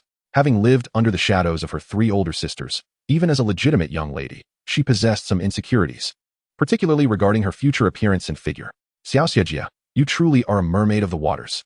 After all, Magikarp is a fish too. But as for your figure, it is quite comparable to mine." Yeji found herself ensnared in hesitation, calmly surveying her figure, which resembled a vast expanse of flat terrain. Xiaoxia lowered her head, fully aware that this inquiry was ill-advised. After a brief silence, She turned her gaze toward the trainers engaged in battle around the swimming pool. She too was eager to join the fray. It would be a pity not to experiment with the water-type Pokémon battling techniques that Yezi had shared with her the previous night. Meanwhile, in the changing room, Team Rocket's Lance furrowed his brow as he scrutinized the women's swimsuit before him. That scoundrel Radom has tricked me. I merely borrowed some toilet paper while he was in the restroom, and he maliciously stole my prepared male disguise, leaving me with nothing but 2 sets of women's swimsuits in small sizes. This is utterly absurd. Although many members of Team Rocket privately speculated that Lance's hat was his true identity, dismissing him as an effeminate old woman, he understood that such remarks stemmed from envy of his striking beauty. So what if he resembled an older lady? Wasn't that a testament to the adage that half of a man is a woman? Yet, this woman's attire, gazing at the swimsuit in his hands, Lance remained silent for a considerable time, ultimately deciding to forsake the last remnants of his masculine dignity. Moon Mirror Power, transform. He relinquished his final shred of male pride while already devising a plan to backstab Radom. The Storm plan involved activating the latest Team Rocket signal transformation blocker during the ball on the 3rd night aboard the S.N. This device was invented by a scientist from Team Rocket who, under Sakiki's guidance, had ceased research on the red Gyarados and Pokémon viruses to create a machine that would prevent Pokémon from emerging from their Pokeballs. Based on the principles of Pokémon signal transformation, one might wonder, if Pokémon cannot escape their Pokeballs, how does Team Rocket manage to seize them? You must understand, the Rocket team, apart from relying on wild battles, they wield guns and rocket launchers. Particularly, Musashi and Kojiro often brandished rocket launchers from their waists. Who would dare refuse to relinquish their Pokeballs in the face of such threats? Moreover, operations must take place on the high seas. As mentioned in Gambling Hero, only the vessel's registered nation can prosecute offenses committed in international waters. Even if Junsha were to capture Team Rocket, Kanto would lack the jurisdiction to prosecute, allowing Sakaki to extricate his team within a week. What is wisdom? Sakaki is a competent businessman who knows how to bend the law. Do not compare him to other villains. They are not on the same level. To cut to the chase, Lance's Moon Mirror Power transformation was finally complete. At that moment, he donned a wig, slipped into the swimsuit, patted his chest, and applied lipstick. Taking out a small mirror, he gazed at his reflection. I look so beautiful. A woman's disguise is both singular and infinite. Now, the once dreaded Lance of Team Rocket began to strut confidently, stepping onto the pool deck with a catwalk flair. His objective this time was straightforward. To prevent the mischievous little spirit named Chi-Hong from sabotaging Team Rocket's plans, he aimed to exploit any weaknesses before the battle commenced. The seemingly delicate Leaf and the ever-competitive Misty were undoubtedly his primary targets. Little did he realize, however, that there lurked a plump figure of deep purple, secretly observing him from the shadows of Lance, even capturing his attire change into women's clothing in the dressing room with Leaf's camera. It was Gengar, the renowned Pokémon of the 2nd dimension, whose mouth is, in fact, another dimension entirely, rumored to be as vast as a basketball court. Although no one has ever confirmed it, Gengar's belly seemed to contain an astonishing multitude of items, from Leaf's garments to her Pokeballs. It harbored a twinge of regret for evolving from Ghastly into Gengar, feeling as though it had become a mere shadow of its former self, akin to a substitute of the same caliber as Raichu from the swim team of Majishur. Now, the rotund Gengar had a new mission. Today, it would operate under the codename Ame Peak. Soon, Leaf would concoct a scheme to provoke Lance into an act of violence. Once he did, the righteous Gengar of Ame Peak would awaken from its concealment. The eternal chill of the snow-capped mountains awaited, for it intended to dazzle with magical brilliance and shadowy orbs to convey to Lance why Ame Peak must fish alone. This was Leaf's meticulously crafted plan, often referred to as a trap or scam. After all, when a vessel set sail into international waters, only the nation of registration held the authority to apprehend and judge, thus rendering Leaf's actions against Lance legally permissible. Leaf was indeed a good girl who knew the law, yet chose to bend it. Chapter 73, The Storm Plan, End. Leaf discreetly observed from the side as Lance, step by step, approached with a devilish gait. Reclining on a sun lounger, she thought, the plan is in motion. However, Leaf would not act hastily. She wanted Lance to reveal his vulnerabilities first. There was no rush. She would toy with him a little longer. Dressed as a woman, Lance approached Leaf, holding a cup of sleep-inducing iced tea. Although this was not a scenario from an adult anime, the use of such a tactic proved to be quite effective. Adopting a high-pitched voice, Lance feigned the role of a female server. Presenting the iced tea with a flourish, esteemed guest, your iced tea is served. Please enjoy. Leaf accepted the iced tea and deliberately touched the cup's side. It's too warm. With that, she casually disposed of the iced tea, demanding, fetch me a cooler one. But this cup, Lance began, ready to chastise Leaf for her provocations, only to be met with her nonchalant display of a boarding pass. I have a ticket. This was a highly coveted ticket, bought with the entirety of Chi-Hong and King Gulf's assets, a testament of status aboard the esteemed Saint Anu. Very well, I shall fetch you a new one. Veins protruded from Lance's forehead, yet he begrudgingly acquiesced to Leaf's demands. The Saint Anu was also property of Team Rocket, and as a cadre of the organization, he could only fulfill his duties as a worker.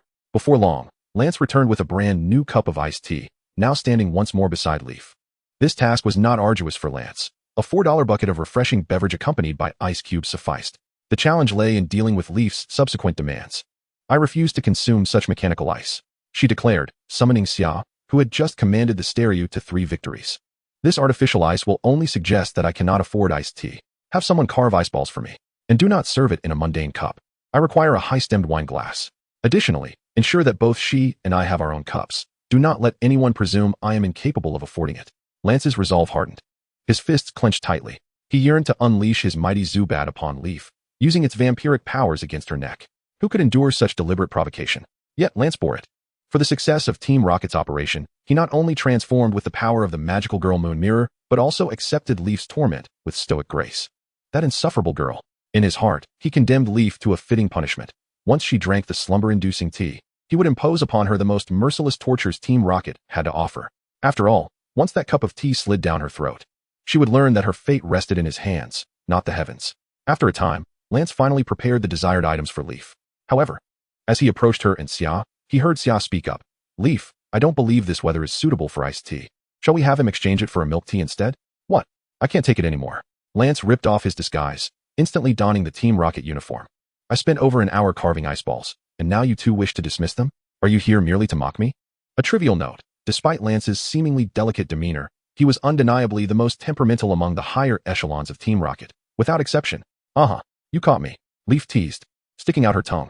Just as Lance's hand reached for a Pokeball, the hidden Ame Peak comrade struck preemptively, just like Kanto's Jengar and Johto's Ampharos. He expertly executed an ice punch. Caught off guard, Lance could hardly fathom Leaf's treachery in that moment. She appeared more the villain while he assumed the role of the challenger. The ice punch struck Lance's lower back, sending chills through him, rendering him immobile and encased in ice. Leaf stepped forward, declaring, "Ladies, you all see before you a member of Team Rocket, a pervert who fancies cross-dressing. In the name of justice, I shall take him down. There's no need for thanks, if you feel inclined. Just send your tokens of gratitude to the Pallet Town Elementary School." With that, Leaf hurled out her Piplup and Jengar, one a rotund purple-black creature, the other a plump pink one. Together, they hoisted Lance's icy form, humorously transporting him toward the very place that had imprisoned Team Rocket the day prior. Let no one claim that this act of capturing a frozen foe violates humanitarian principles. For a day, he is Team Rocket, and for a lifetime, he shall remain so. Team Rocket requires neither tears nor sympathy. The Rocket team's plan to capture Lance was remarkably successful. Yezi had anticipated Lance's youthful exuberance. However, the situation with the green-hued Ramda was far less auspicious. Despite engaging in battle with Xiaoji to gauge Ramda's timing, it seemed that Ramda had no intention of making a move. How could he remain so composed? While Kingolv might have understood if it were Apollo, what qualifications did Ramda possess to discern his plans? A sense of wariness crept into Kingolv's mind, while Ramda, the master of disguise, had just narrowly escaped disaster. A competent master of disguise must not only transform into another person, but also seamlessly blend into their surroundings. Remarkably, Ramda had chosen to disguise himself as the floor. Who could possibly have anticipated that? Ramda felt like a genius. However, this decision almost led him to meet his dearly departed grandmother. He had initially planned to strike when Kingolv and Xiaoji were weakened from battle, unleashing his unparalleled team of 6 Weezing to attack the two, thus allowing him to level up, eliminate Apollo, and ascend to the position of the Rocket team's commander. What an exhilarating thought. Yet, reality proved him overly ambitious. Just moments ago, Xiaoji's aura sphere grazed past Ramda, disguised as the floor, and in an instant, Ramda felt a void in his head and warmth beneath him, as if he were gazing upon his grandmother, beaming at him from the banks adorned with crimson spider lilies. In that moment, Ramda yearned to pen a letter of complaint to the League. "Dear Mr. Damalanki, greetings. I am Ramda, the foremost general of the Rocket team. I wish to formally report that Professor Okido of Pallet Town is conducting illegal experiments on modified beings, and this endeavor has made significant progress. I implore the League to share Professor Okido's research data with us at the Rocket team. Do not be ungrateful. Yours affectionately, Ramda." What kind of Pokémon was this? That kid with the hat and the modified being symbol on his face seemed to have stepped out of a cheap martial arts comic. However, this letter was a matter for another time. At present, Ramda desperately hoped for an electrifying power outage in the dual facility aboard the St. Anu, as he needed time to change his trousers before resuming his disguise. Chapter 74, Kingolv's Ingenious Scheme, Part 1. The battle with Kingolv continued. But Xiaoji's Tauros was already panting heavily. It was truly exhausting. No matter the attack methods employed, it was futile against the defenses of the Machoke. In stark contrast, the Machoke exhibited no fatigue whatsoever. Instead, it seemed invigorated. Under the dazzling lights of the duel facility, its muscular form glistened with a sheen of sweat. Forget it. Kingolv abandoned the plan of waiting for an opportunity. Losing track of a master of disguise like Ramda was a minor setback. Henceforth, he would exercise greater caution to avoid splitting up. The priority now was the Pokémon battle. Although Pokémon contests do not encompass everything about Pokémon, a skilled trainer must strive for victory by all means necessary.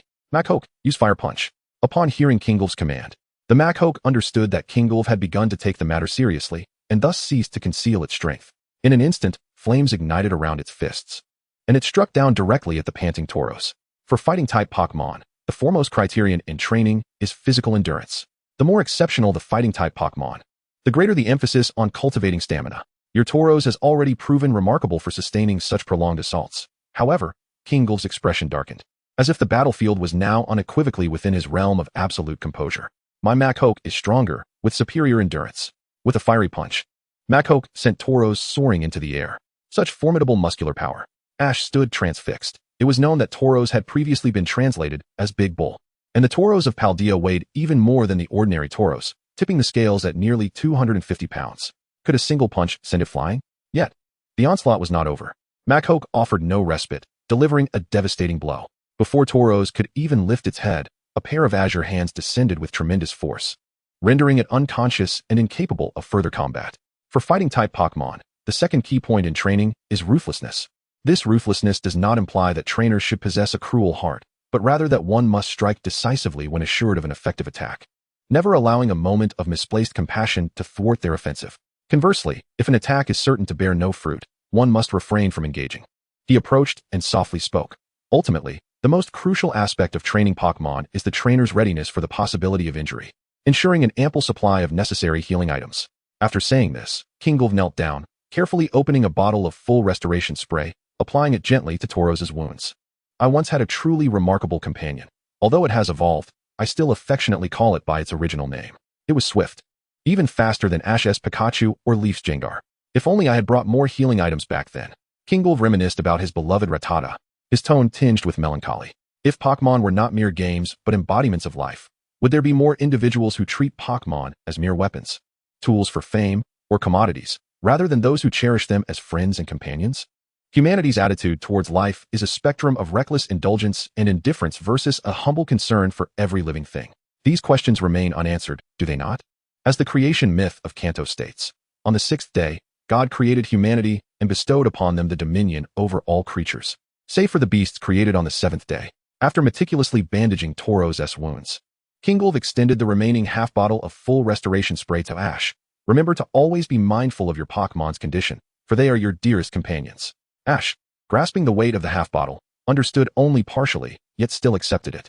The wisdom and lessons of those who came before will surely one day blossom in the next generation. This is how humanity continues to propagate.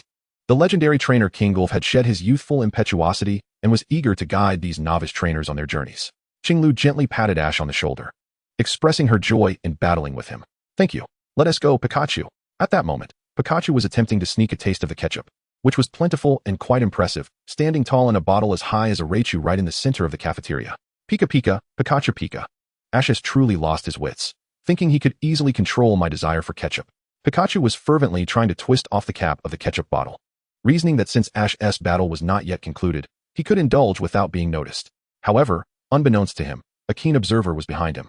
Pikachu, how could you think I've lost my wits? Ash's voice came from behind, sending a chill from Pikachu's head to its toes.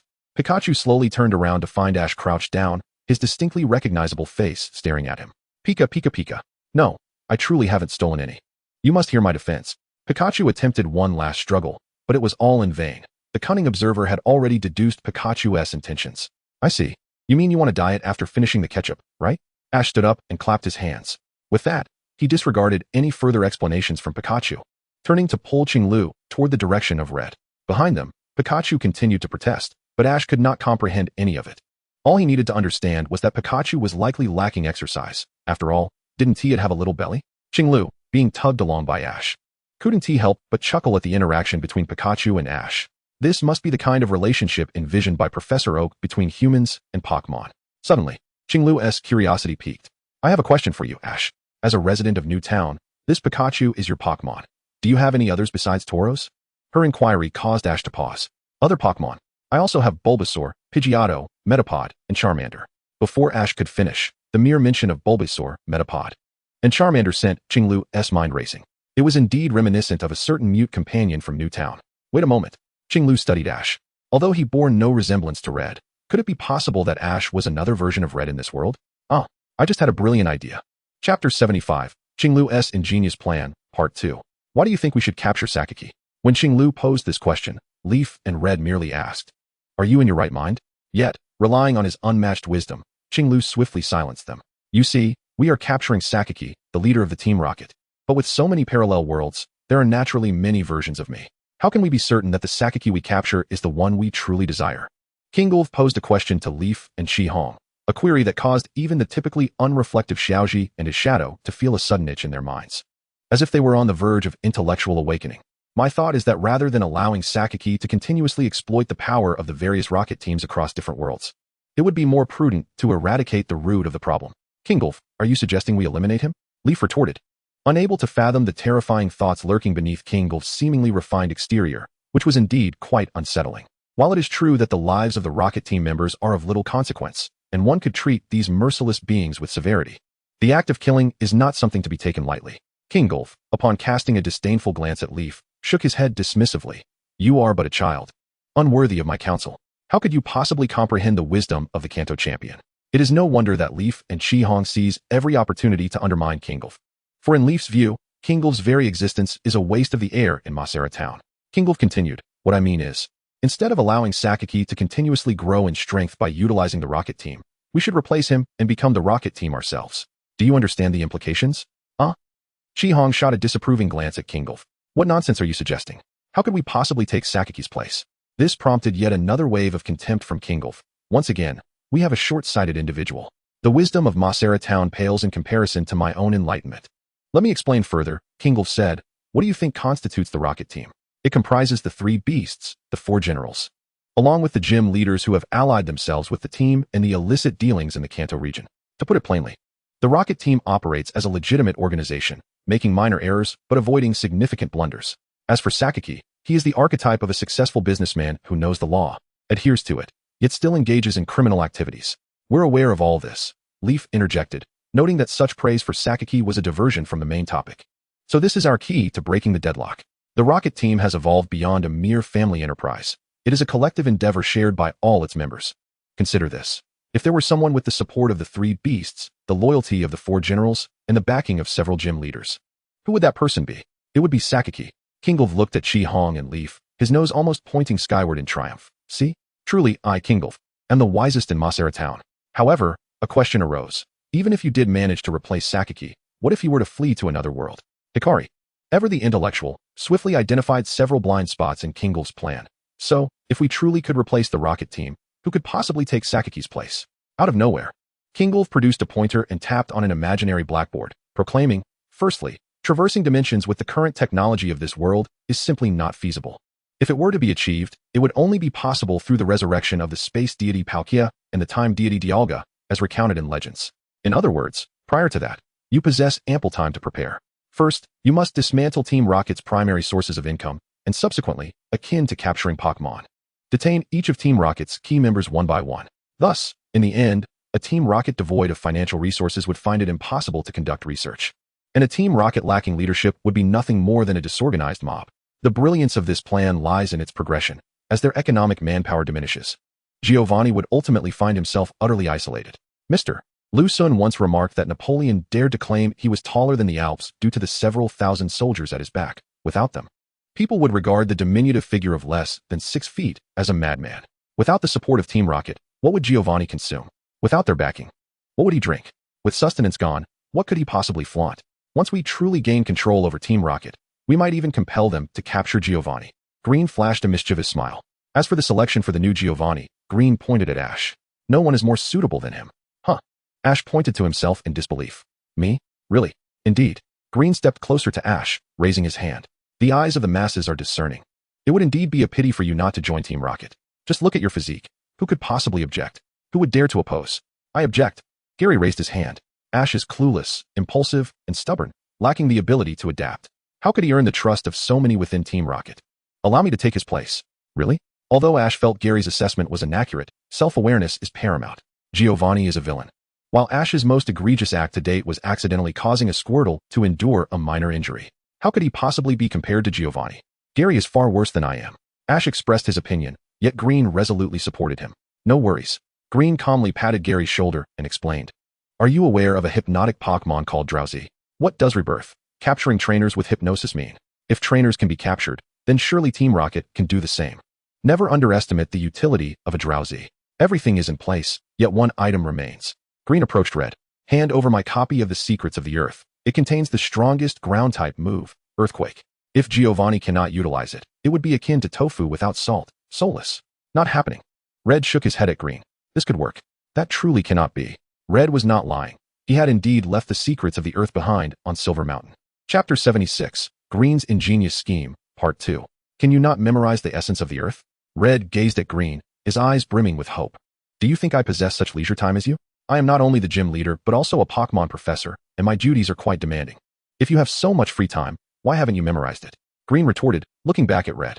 If I had the capacity to memorize, could I still be a traveler? Following Professor Oak to Pokémon school would surely lead to fame faster. Red expressed his skepticism about Green's intelligence while simultaneously conceiving a brilliant idea. Although I do not possess the essence of the Earth, I am certain that it resides with Sakaki in this world. I believe it would be prudent for me to retrieve it. In a moment of inspiration, Red's words were translated by Leaf, who stood beside him. Shigeru, Misty, and Brock were taken aback by his plan. Not only did they intend to steal from Sakaki's Team Rocket, but they also aimed to procure the essence of the Earth from him. It felt as if, in the eyes of Red and his companions, Sakaki was akin to a gleaming treasure chest. Need a legendary Pokémon? Sakaki, this is the Mutuo created by my Team Rocket. Short on pocket money? Sakaki, here are my Team Rocket's funds. Lacking a technical machine? Sakaki, this is Earthquake. A powerful and noble move with perfect accuracy. In need of Pokeballs? Sakaki, this is a Master Ball. With it, you can conquer any solar beast. They hardly regarded Sakaki as a person. The trio from Pallet Town felt like a superhero team, as if they were about to raid a dragon in a game. However, the dilemma remained.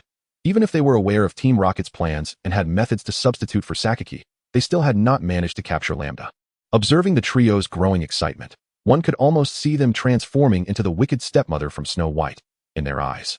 It seemed that Sakaki would soon become a matchstick girl, selling her wares in the biting cold to survive.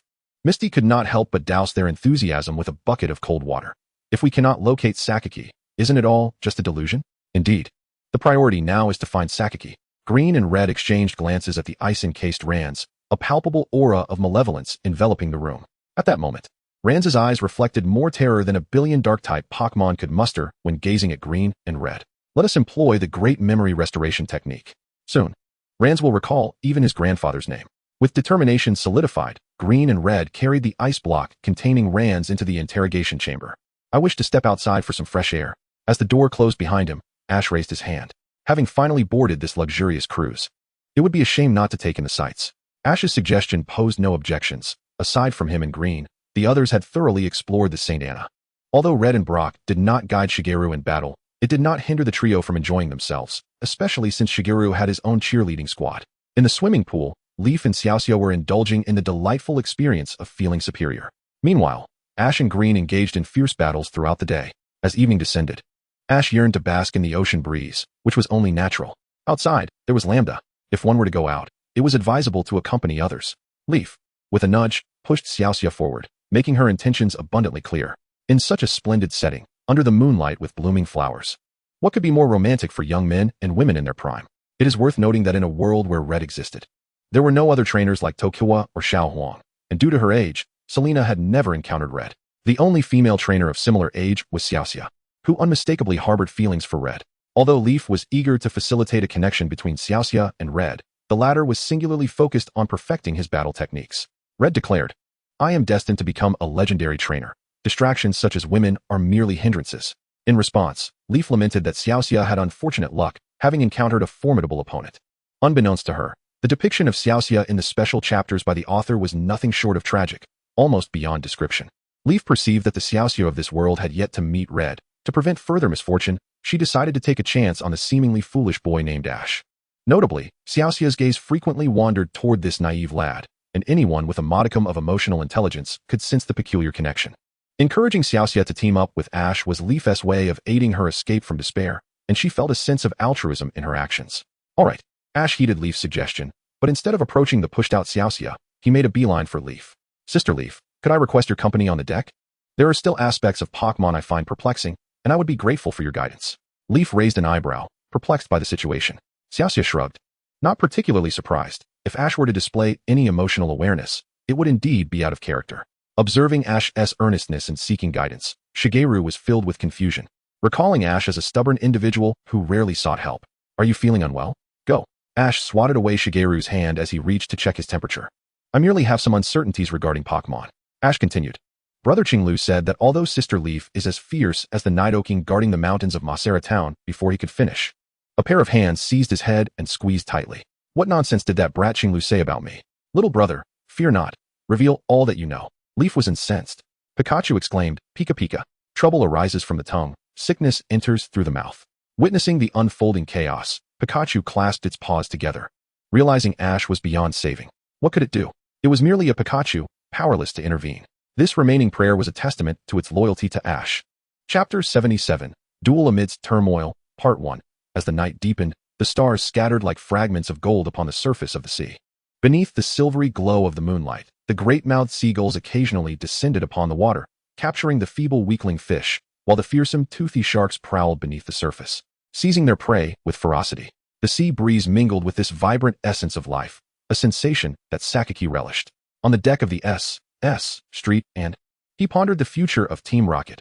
Armed with intelligence from another world, Team Rocket was destined to be one step ahead, flourishing with unbridled potential. Flourish, they certainly could. Yet, before that, Sakaki found himself eagerly anticipating his fated adversary. Inside the Saint Inn, the nocturnal revelry continued unabated. Gentlemen and ladies engaged in what was termed a Pokémon charity gala, exchanging their longtime companions for whimsically peculiar reasons, such as favoring one Pokémon over another based solely on its cuteness. What distinguished them from Sakaki? Amidst the cacophony within the cruise ship, Sakaki murmured to himself. For him, Pokémon represented a business, a resource, one he was more than willing to see exploited.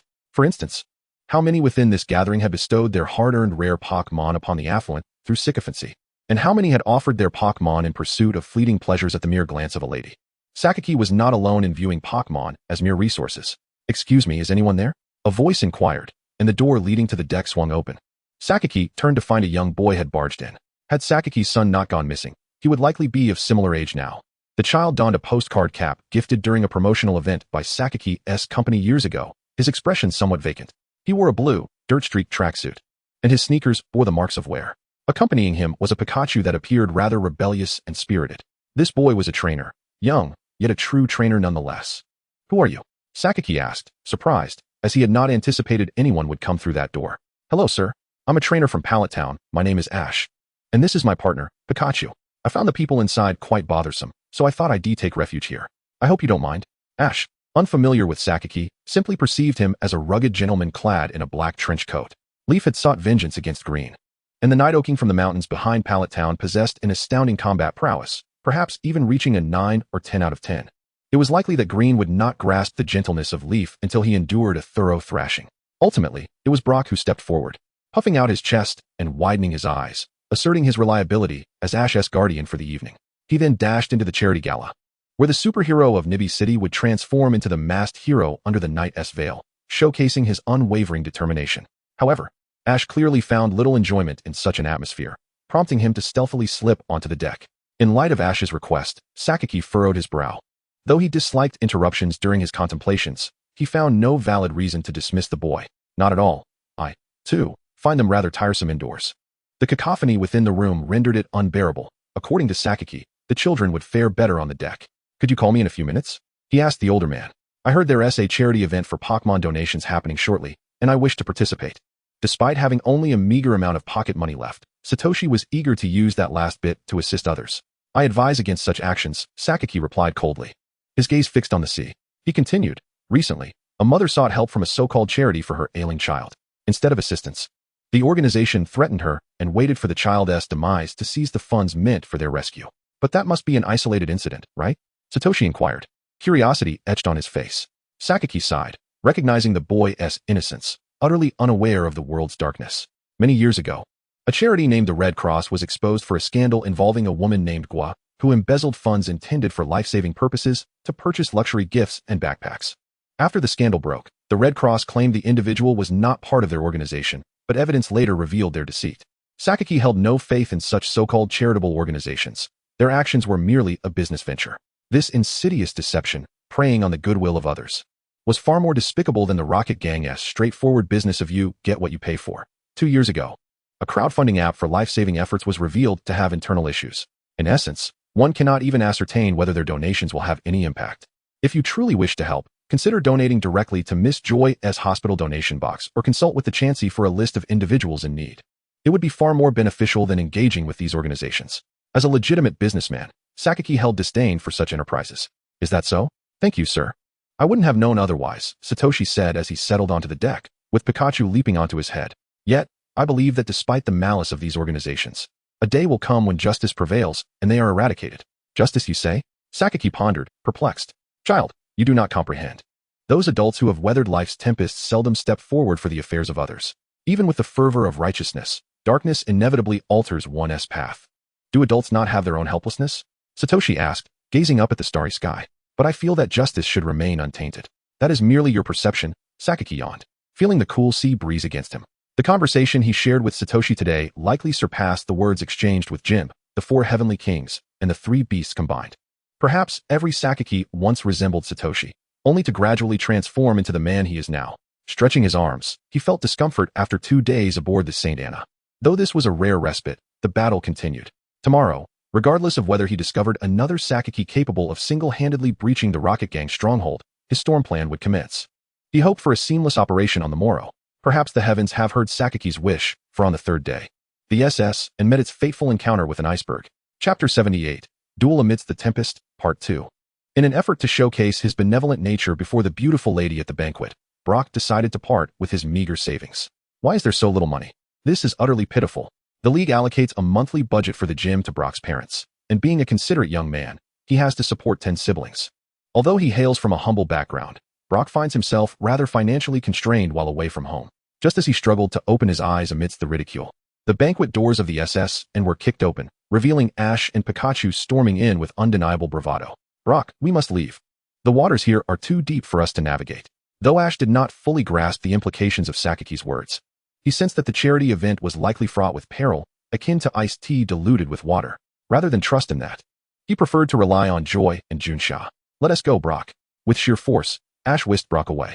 Thus passed the 2nd day, leading into the dawn of the 3rd day. Awakened by Pikachu's thunderbolt alarm, Ash donned his attire and cap early, knowing that breakfast on the SS and would require patience in line.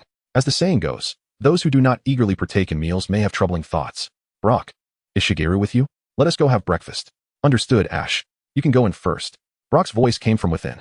Ash gently pushed the door open, revealing a chaotic scene. Shigeru's socks lay scattered, and Brock's bed was not only unmade but also littered with used tissues. Good morning, Ash. You're up quite early. Shigeru stretched and yawned. As the grandson of Professor Okido, Shigeru had lived with his grandfather after losing his parents. Though he appeared unkempt, Ash paid little mind to Shigeru, instead focusing intently on Brock. The intensity of Ash's gaze instilled a sense of dread in Brock. Why are you looking at me like that? Something was undeniably amiss. Ash sensed that something was off about Brock, yet he could not articulate it. He was not the real Brock. Suddenly, a voice echoed in Ash's mind, illuminating a realization. Indeed, Brock is typically fastidious about cleanliness and organization. How could he be so disheveled? Brock, may I ask what my Pikachu enjoys eating? Pikachu? Brock pondered. Generally, Pikachu favors slightly spicy orange berries, so I recommend my special electric-type Pokémon food. As he spoke, Brock retrieved his specially crafted Pokémon food from his backpack. This person is not Brock. While it is true that most Pikachu appreciate slightly spicy orange berries, for Ash's Pikachu, nothing surpasses its love for ketchup. Not every Pikachu shares the same fervor for ketchup as Ash's. For many, it merely serves as a delightful snack, occasionally pilfered but not considered a favorite food. Even a Alolan Pikachu enjoys indulging in ice cream. However, Ash's Pikachu can consume tomato sauce as Pokémon feed for an entire month. This remarkable ability to crave both sweetness and acidity is unrivaled not only among Pikachu, but among all Pokémon. The creature's hands resemble those of a multi-fingered beast, yet they possess only 2 digits. Brock, look over there, Ash exclaimed, swinging his iron fist, which had previously sent Cross flying, leaving the matter unresolved to this day. This is colloquially known as the Sky Punch. With that single blow, Ash stripped Lambda of its disguise, causing its head to crash through the ceiling like a sausage dangling above. Blue gasped in astonishment. Ash's strength has improved. Although Blue had sparred with Ash before, he had not forgotten the day when Ash, at the tender age of 6, knocked out a tadpole with his bare hands in Professor Oak's backyard. Since then, Blue had never considered engaging in a physical confrontation with Ash again. To his surprise, for years had passed, and Ash's strength had ascended to new heights. If the intimidation of the Chief Fist had made Lambda, masquerading as the floor, see its grandmother, now it was as if the King of Hell was nearing the completion of Lambda's name on the death register. Leaf. Leaf. Yes, quickly summon Leaf. Fearing for a life, Blue rushed to knock on Leaf's door. After 4 arduous hours of Leaf's Clefairy diligently employing life water drops and healing wish, Lambda finally emerged from the clutches of peril. Just as Lambda's name was nearly inscribed in the King of Hell's register, Leaf's Clefairy managed to pull Lambda back to safety. Cosmic Superman, open your eyes, I am Shafulin. Observing that Lambda was no longer in danger, the injured Green whispered softly into Lambda's ear. It is said that these are among the most effective phrases to awaken a man, supported by data. Nevertheless, Lambda merely closed its eyes and feigned death. The Team Rocket members, known for their non-violent resistance, had many contenders, with Lambda being a notable example. Why hasn't he awakened yet? Where did he hide Brock? Ash approached Lambda, attempting to rouse it with a slap, but was halted by Misty. Don't use your rustic methods from Pallet Town. Noticing the tremors that had overtaken Lambda when Ash approached, Misty suggested, let us employ a method from Cerulean City instead. Let us directly use the Great Memory Recovery technique. However, she expressed doubt about its efficacy against such stubborn Team Rocket members, recalling that Lance had endured 10 hours of memory recovery, during which he had bled from his eyes, yet uttered not a word. Crimson did not oppose Misty's proposal. He merely acknowledged the stubbornness of these individuals. Lance, a true man, had survived 3 lapses into unconsciousness during his 10-hour memory recovery, proving that the process was far from thorough. So, listen to me. After the Great Memory Recovery technique, let us play Digimon Adventure 02, the initial summoning for him. That should ensure he recalls everything. Misty deliberately patted Lambda, provoking the thought that perhaps being struck dead by a punch would have been a kinder fate. Chapter 79. The Duel Amidst the Storm, Part 2. Over the past few days, Green and Red have become utterly addicted to the Great Memory Restoration technique. One of them clutched Lambda's left foot while the other grasped his right, dragging him into the interrogation room. Truly, one must commend Team Rocket. They require neither sympathy nor tears. It is evident that Lambda is a tough nut to crack. However, it matters little. The more he resists, the stronger some become. Let us not be idle. Rather than relying on Lambda to reveal where he has hidden Brock, it would be prudent for us to split up and search for him ourselves. Leaf proposed. Our world's Brock has been immensely helpful to us as newcomers.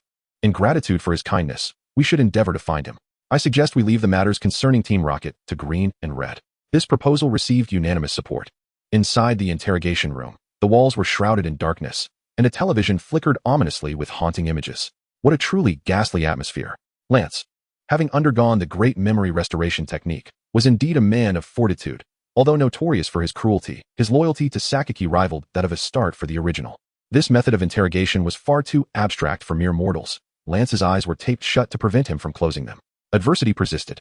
Such is life. At times, it becomes impossible to discern who embodies the messenger of justice and who is the nefarious villain.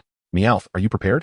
On the other side, although Team Rocket's Kojiro remained dazed, drooling, and muttering, I don't want to look. This was fortuitously a guise. Musashi turned her head to question the stealthy Meowth. It's in progress. It's in progress, Meowth replied. Behold, Meowth was diligently using the sharp edge of Kojiro's bottle cap to cut through the ropes binding him. Under its perseverance, the constraining twine had begun to loosen. Progress is indeed commendable. These little brats, along with the suddenly appearing Broomhead, Green, Mute, Red, and the fierce lass, Leaf. I shall not let these rascals escape my wrath, Musashi vowed fiercely. Are you saying you are unconvinced? Of course, who wouldn't feel that way while bound? Musashi turned her head and saw Broomhead Green, adorned with a band-aid from Leaf's 100,000 horsepower attack, glaring at her with a demonic gaze. This is the whisper of the demon from Masera Town. Aye. Musashi stammered, her voice reminiscent of a night in a goblin's lair. Guh, kill me. Do not say such things. Green squatted down, a smile gracing his face. After all, I am a partner of justice, not a demon. How could I call for bloodshed? After uttering these words, Green stood up once more and addressed Red. It seems she might have forgotten some things and needs to restore her memory. Red could only shake his head in response. Everyone in Masera Town knows that Okido Green is rather cunning. Accompanied by the rewinding of the television and the tape securing Lambda's eyes, the sound of agonized screams once again filled the interrogation room. The demon, Green, paid no heed to the chaos around him. He donned his earplugs and produced his Pokémon cards, inviting Red to engage in an exhilarating battle. Green's evil spray against Red's Regidrago. The fixed battleground was well understood by those who played, while the uninitiated were better off remaining oblivious. Yet, it was this very oversight that granted Team Rocket a moment to breathe. Amid the anguished cries of Jesse, James, and Lance, Meowth finally managed to pry open the ropes binding him with a bottle cap. Utilizing his padded paws, Meowth approached the frantic Jessie, extending a claw to her and puncturing her skin. The sharp pain jolted Jessie back to reality. Just as she was about to unleash a tirade, Meowth covered her mouth. "Keep it down, Meow." With that, Meowth moved to free the bloodshot-eyed Lance and James, swiftly cutting their bindings. "You ought to thank us, Meow. We have rescued you," he proclaimed. Now liberated, Lance and James exchanged cautious glances at Red and Green, who were engrossed in their card game. They whispered, "A great debt is not to be mentioned." To Lance and James, Meowth resembled a reborn parent. Lance spoke softly, unwilling to disturb Green and Red, especially not when a formidable newcomer might emerge with a powerful punch. "Team Rocket number? We three have none, Meow." Meowth continued, "It matters not, for we might be your seniors. As members of Team Rocket, there is no need for excessive gratitude." Following this, Meowth approached James to untie him, and his words warmed the hearts of Lance and James. What does professionalism entail? This is what it means, compared to their selfless assistance. Lance and James felt as if they were not true members of Team Rocket, their noble spirit rendering them somewhat ashamed. With everything in place, Team Rocket aimed to stealthily escape the interrogation room, while Red and Green were absorbed in their game. However, such an endeavor was far from simple. Just as Lance was about to open the interrogation room door, the S, and began to shake violently. This sudden turbulence caused Red to lose his balance and tumble to the ground, where he caught sight of Team Rocket. Slamming his cards down, Red startled Green, who quickly removed his earplugs. "Team Rocket?" Upon turning, he saw the trio attempting to flee through the door. Without hesitation, Lance and James kicked the door open. "Run." Recognizing their disadvantage, they embraced the necessity of retreat. "Don't let them escape." Green leaped from the bed, hastily donning his jacket, as he and Red pursued. "Go." With a swift throw, a Pokeball opened before them, revealing Zapdos. It was no exaggeration to say that the original heroes were formidable. Not only were their stats extraordinary, but they could also initiate action with 0 frames. Could Green truly disregard a newcomer in such a manner? Thus, the battle commenced. Musashi gazed at the sudden appearance of the Zapdos before her, sensing its formidable presence. She sprang into action, delivering a powerful kick. As a member of Team Rocket, this is the moment for you to sacrifice yourself for the organization. With that, Ramda and Lance were unceremoniously sent flying by Musashi's strike, confronting the Zapdos head-on. Meanwhile, Musashi and Kojiro, accompanied by Meowth, swiftly made their escape. A dead comrade does not hinder a living one. This left Ramda and Lance, the formidable generals, utterly bewildered. "So you saved us just to use us now? Return my heartfelt gratitude, you scoundrels." Chapter 80. The duel amidst the tempest, end. The situation was dire. Musashi, Kojiro, and Meowth, unfamiliar with Ramda and Lance, decided to abandon them and seek out Sakaki. However, mid-journey, Kojiro called out to Musashi and Meowth. "Musashi, Meowth, why are we looking for the boss?" "Kojiro, what are you suggesting?" Musashi regarded the serious expression on Kojiro's face whenever he spoke with such gravity. It signaled a particularly challenging endeavor. "Shouldn't we be activating the latest Gyarados aquatic robot? Just look at their impressive Pokémon. If we capture one and present it to the boss, it would reflect our unwavering resolve." The trio voiced their sentiments. "We have chased after Pikachu for countless years, spent a fortune, and constructed numerous mechas. Isn't today the day to put them to use?" Although Akai, Aoi, and Hanako appeared formidable, a certain industrious individual from Jinghai City once proclaimed, "The greater the storm, the more valuable the fish." Kojiro reminded Musashi and Meowth of this. As members of Team Rocket, they were to embody a spirit of audacity, fully aware that their adversary was the champion, wielding an incredibly powerful trump card. Yet this only heightened the worth of their endeavor. Indeed, on that fateful night when Team Rocket found themselves out of power, the boss would lament, "This detestable management is utterly useless. How could there be a blackout now?" It was then that the boss would catch sight of the Zapdos they had delivered. Harnessing the electric energy generated from the friction of Zapdos's feathers, he could resume his work. When fatigue set in, Zapdos would even obligingly offer acupuncture with its electrifying spines. And once rejuvenated, the boss would exclaim, "To have received such an extraordinary Zapdos, Musashi, Kojiro, and Meowth are truly my finest subordinates." Meowth's thoughts drifted to Sakaki. "And then, we will ascend to leadership positions, feeling absolutely splendid." Musashi concluded with a sharp insight, momentarily causing Team Rocket's trio to forget the vast disparity in their strength. Lost in dreams of a promising future.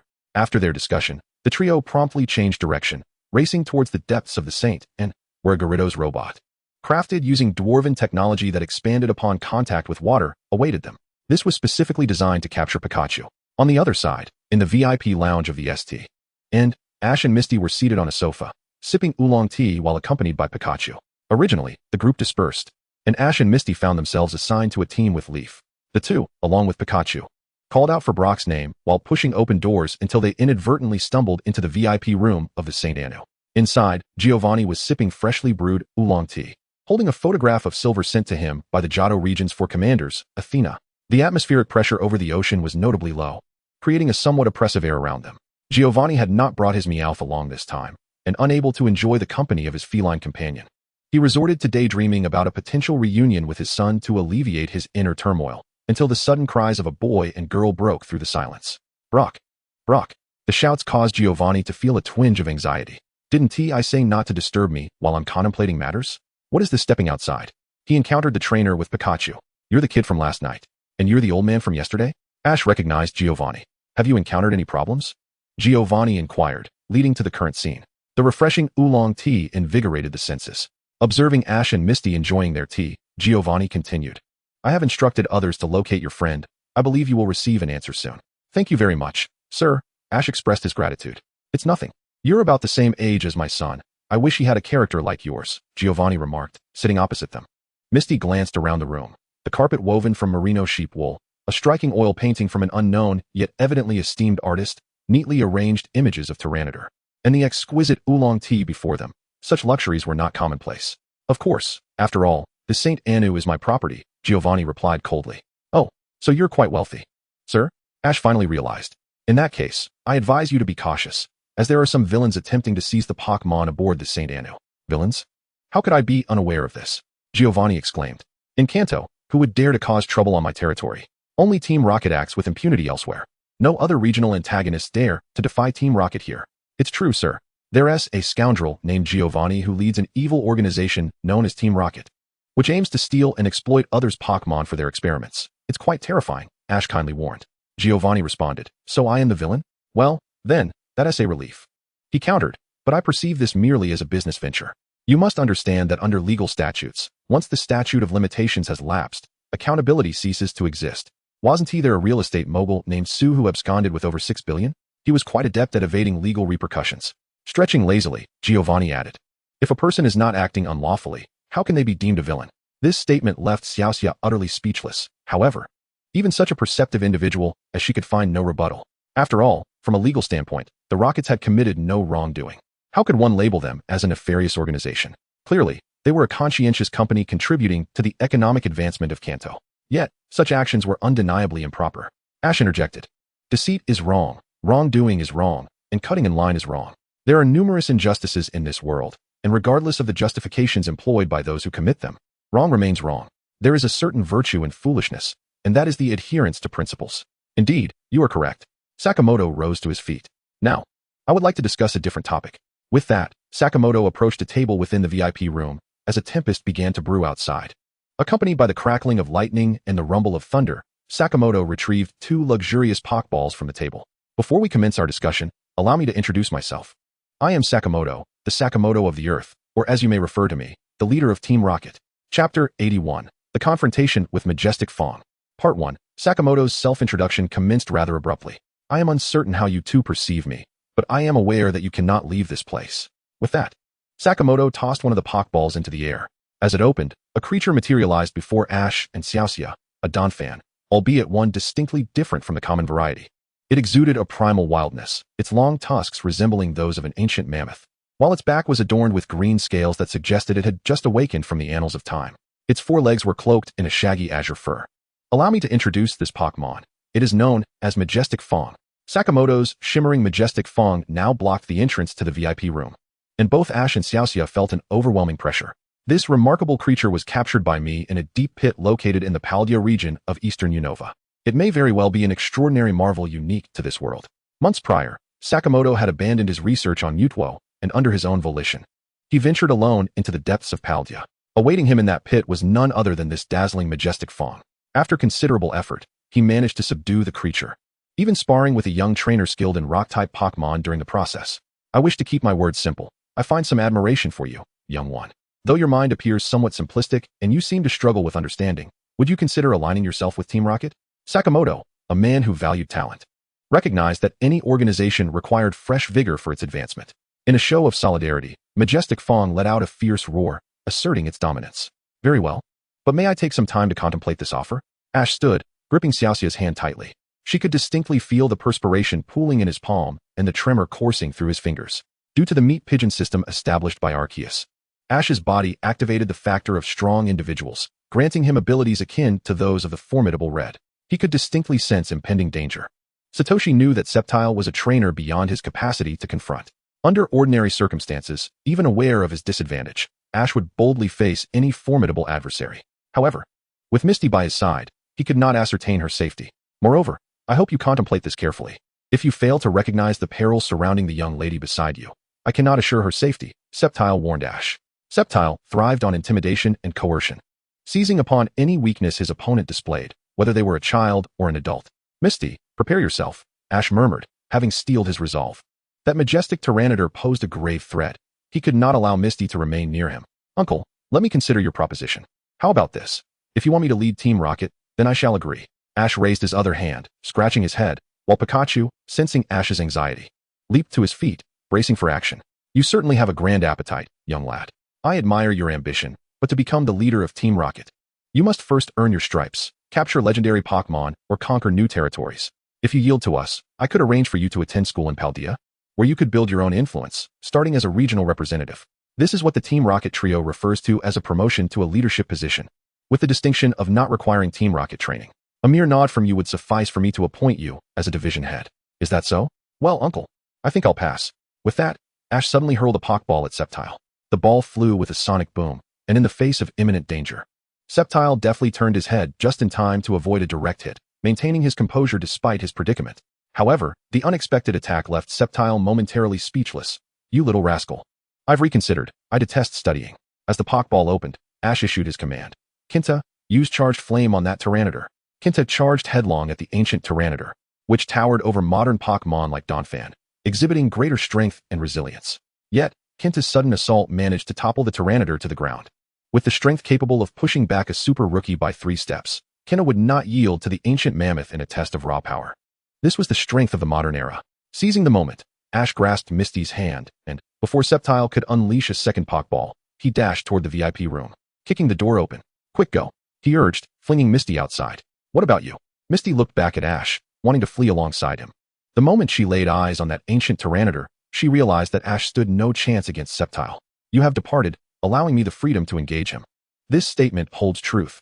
Ash has yet to witness the vistas perceived by genuine power. His previous battle with Leaf was abruptly interrupted, leaving Ash unfulfilled. Now, a formidable ground-type Grandmaster and his unparalleled Pokémon stand before him. Should this encounter conclude in just a few moves, Ash would lament for all eternity. Go. Observing Ash's resolute demeanor, Misty comprehended the futility of further persuasion. She turned away, contemplating seeking out Red and his companions to rescue Ash. With that thought, Misty hurriedly fled. And it was only after her silhouette vanished that Ash turned to face the imposing figure of Sceptile. With the troublesome individual gone. Is this your answer? Allow the young girl to depart while you occupy me? Sceptile regarded Ash, bemused by the boy's stubbornness. Nevertheless, it presented an opportunity to teach this impetuous youth. A duty befitting a gym leader. Use Horn Attack, Sceptile. Tauros, intercept it with Iron Head. Ash commanded Tauros, initiating a confrontation. Sceptile's lengthy horn clashed against Tauros's Iron Head, producing sparks amidst the brutal collision of their corporeal forms. Experienced as he was, Sceptile recognized that while Tauros possessed considerable strength, its lack of combat experience rendered mere brute force insufficient. Use Earthquake. With Sceptile's commanding voice, the essence of the land of Jubilife City was poised to manifest for the first time in battle. Earthquake, a technique akin to both Stomp and Fissure, yet distinctly different. Following Sceptile's command, Sceptile leaped and forcefully stomped its foot onto the deck of the Saint Anne. In an instant, the tumult of the storm combined with the might of the earthquake sent numerous passengers tumbling to the ground, unable to maintain their footing. But that was merely the beginning. As an earthquake, this maneuver could inflict damage through its tremors. The previous stomp could only be deemed as a precursor to the true earthquake that was about to unfold. In Ash's eyes, Sceptile's stomp had concluded, yet the assault had not reached its climax. Centered on Sceptile, visible shockwaves emanated from its feet, expanding outward in a circular pattern. This arc of force rendered Ash, who had firmly planted himself, struggling to maintain his balance. Moreover, the emanating tremors surged toward the entire Saint and, in an instant, the Saint and found itself subjected to a seismic event. The vessel, already swaying from the storm, now appeared on the brink of disintegration. Tauros, Ash exerted himself. Knowing that amidst the quakes, there was but one way to steady himself. He took a deep breath and, with a determined stomp, embedded his feet deep into the deck of the Saint and, anchoring himself while casting a glance at Tauros. It was impossible. Tauros was now down, having been unable to withstand the earthquake's fury that had incapacitated it in an instant. How had this assault transpired? This was not right. Similarly, Pikachu, who was firmly clutching Ash's pants to stabilize himself, had words of his own to share. Initially, Pikachu believed that Tauros would be the most reliable Pokémon among Ash's companions. After all, when Tauros' Anger Point ability was activated, its attack soared by 6, making a mere glance at it a sin and a touch a death sentence. However, today, it astonishingly bypassed the process of triggering Anger Point. The invincible Tauros had fallen? Surely, this Tauros was following the script of Liangshan's Qin Ming. With Tauros leading the charge, Ash had no choice but to call upon Squirtle. After capturing Squirtle, Ash decided it was finally time to unleash its potential. Logically, water-type attacks should prove advantageous. Squirtle, use Water Gun. At Ash's command, Squirtle unleashed a torrent of water towards the formidable Gyarados. However, with a wealth of experience, Giovanni dismissed this trivial tactic as ineffectual. Gyarados, use Hyper Beam. With that command, Gyarados curled into a ball, leaving only its long fangs exposed. It resembled a colossal balloon. As Squirtle's water gun surged forth, the balloon-like Gyarados launched itself back at Squirtle, effortlessly avoiding the water while simultaneously striking Squirtle. Caught off guard, Squirtle's diminutive form could not withstand such an assault and was swiftly incapacitated, akin to having its dreams of grandeur shattered by Kaido's mighty blow. In search of a type advantage, Ash had only Bulbasaur to rely upon, but before that, he needed to exert all his strength to weaken the opponent. Pidgeotto, take to the skies. This time, there were no poetic musings or grand declarations. For as a native Pokémon, Pidgeotto could not hope to contend with the three-bodied Gyarados. Use Whirlwind. At Ash's command, Pidgeotto flapped its wings vigorously, generating a fierce gale that surged toward Gyarados. Although Ash was unclear about Giovanni's seismic prowess, it seemed reasonable that a flying Pokémon would not easily succumb to an earthquake. How Navi? Gyarados used Slam. As a ground-type expert, Giovanni had his own methods to counter flying-type Pokémon. It is well known that the mightiest ground-type Pokémon, Garchomp, cannot fly, after enduring ridicule for its inability to ascend. These terrestrial creatures have become adept at dealing with flying foes. Ground types have a natural advantage over flying types, and thus, Giovanni's command saw Gyarados emerge from its curled form. Gyarados unfurled its body and stood tall on its hind legs, bracing itself against the oncoming whirlwind with unwavering resolve, a testament to its determination for victory, as opportunity favors the brave. As Pidgeotto soared above Gyarados, the latter finally struck, leaping up to deliver a slam that deprived Pidgeotto of its aerial supremacy. Now, for the final blow, Earthquake. As Sakiki's words echoed, Ash was on the verge of losing his third formidable ally. Chapter 83. The Confrontation with the Majestic Fong. Upon hearing Sakiki's command, the Majestic Fong lifted its foot, full power, Earthquake Kick. With that single stomp, the Majestic Fong was certain it could render this audacious Pidgey, who dared to soar before our noble non-flying Pokémon, utterly helpless. You dare to fly before us? Prepare to meet your end. Pikachu, clutching Ash's pant leg to steady itself, instinctively closed its eyes, already predicting the dire fate that awaited Pidgey under such a seismic assault. Sakiki was undeniably powerful. Even as a villain, his strength was commendable. Yet, at that moment, an unexpected turn of events unfolded. What transpired? Ash was the first to struggle to his feet. His hat knocked askew. Peering out of the VIP room window, he was shocked to discover that the SS and had collided with an iceberg. Under such circumstances, continuing the battle was utterly futile. I can still fight, Pidgey, Ash exclaimed, frustrated. I have no intention of losing my mind alongside you. I treat my Pokémon as tools, and precisely because they are tools, I will not allow my cherished companions to fall into peril. At this moment, thoughts of survival aboard the SS and should take precedence over combat. Escaping the doomed vessel was of utmost importance. A trainer who cannot take responsibility for themselves is unlikely to safeguard their Pokémon. This is a wise counsel. Sakiki stowed away 2 luxury balls and turned to leave, but Ash stood resolutely in the doorway, determined to see the battle through. Just then, a voice emerged from the corridor. Sakiki is right. It was Red. Guided by the stronger radar and the direction of Misty, Red had arrived at the scene. The task of pursuing Team Rocket was now entirely in Green's hands. Moments ago, as Red was jolted from his bed, he had discerned that the tremor was not a result of the storm, but rather an earthquake move. Hence, he chose not to follow Green in the pursuit of Team Rocket, instead heading towards the location indicated by the stronger radar. Along the way, he encountered Misty, who was desperately fleeing, leading to this moment. There's no need to impede Sakaki any further. Escaping the SS and is our primary concern. Red urged Ash. Don't block the way, kid, Sakaki added. Now is not the time for childish tantrums. Under the insistence of Red and Sakaki, Ash reluctantly stepped aside. Sakaki approached Red. And with the SS on the brink of sinking, he chose to exchange a few words. You are the one who defeated the version of me from another world? Indeed. Red tightened his cap. I expected you to be someone formidable, yet it seems you were just another kid. It appears that the other version of me is not so impressive after all. So what do you say? Shall we have a go? What?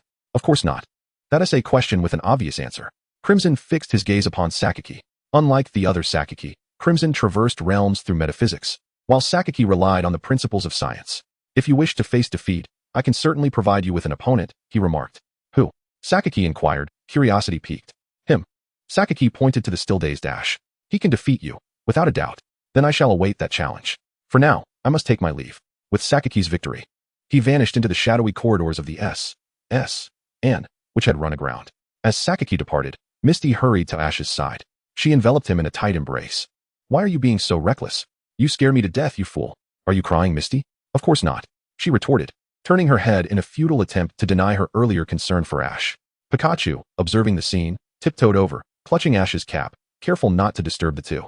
Meanwhile, Crimson watched the fledgling trainers, reminding Ash, who was eager for battle, while it is commendable to charge ahead, one must also pause to consider friends and reflect upon oneself. Many years ago, during his assault on Sylph Company, Crimson too had grappled with self-doubt, having once prioritized victory over the safety of his Pokémon.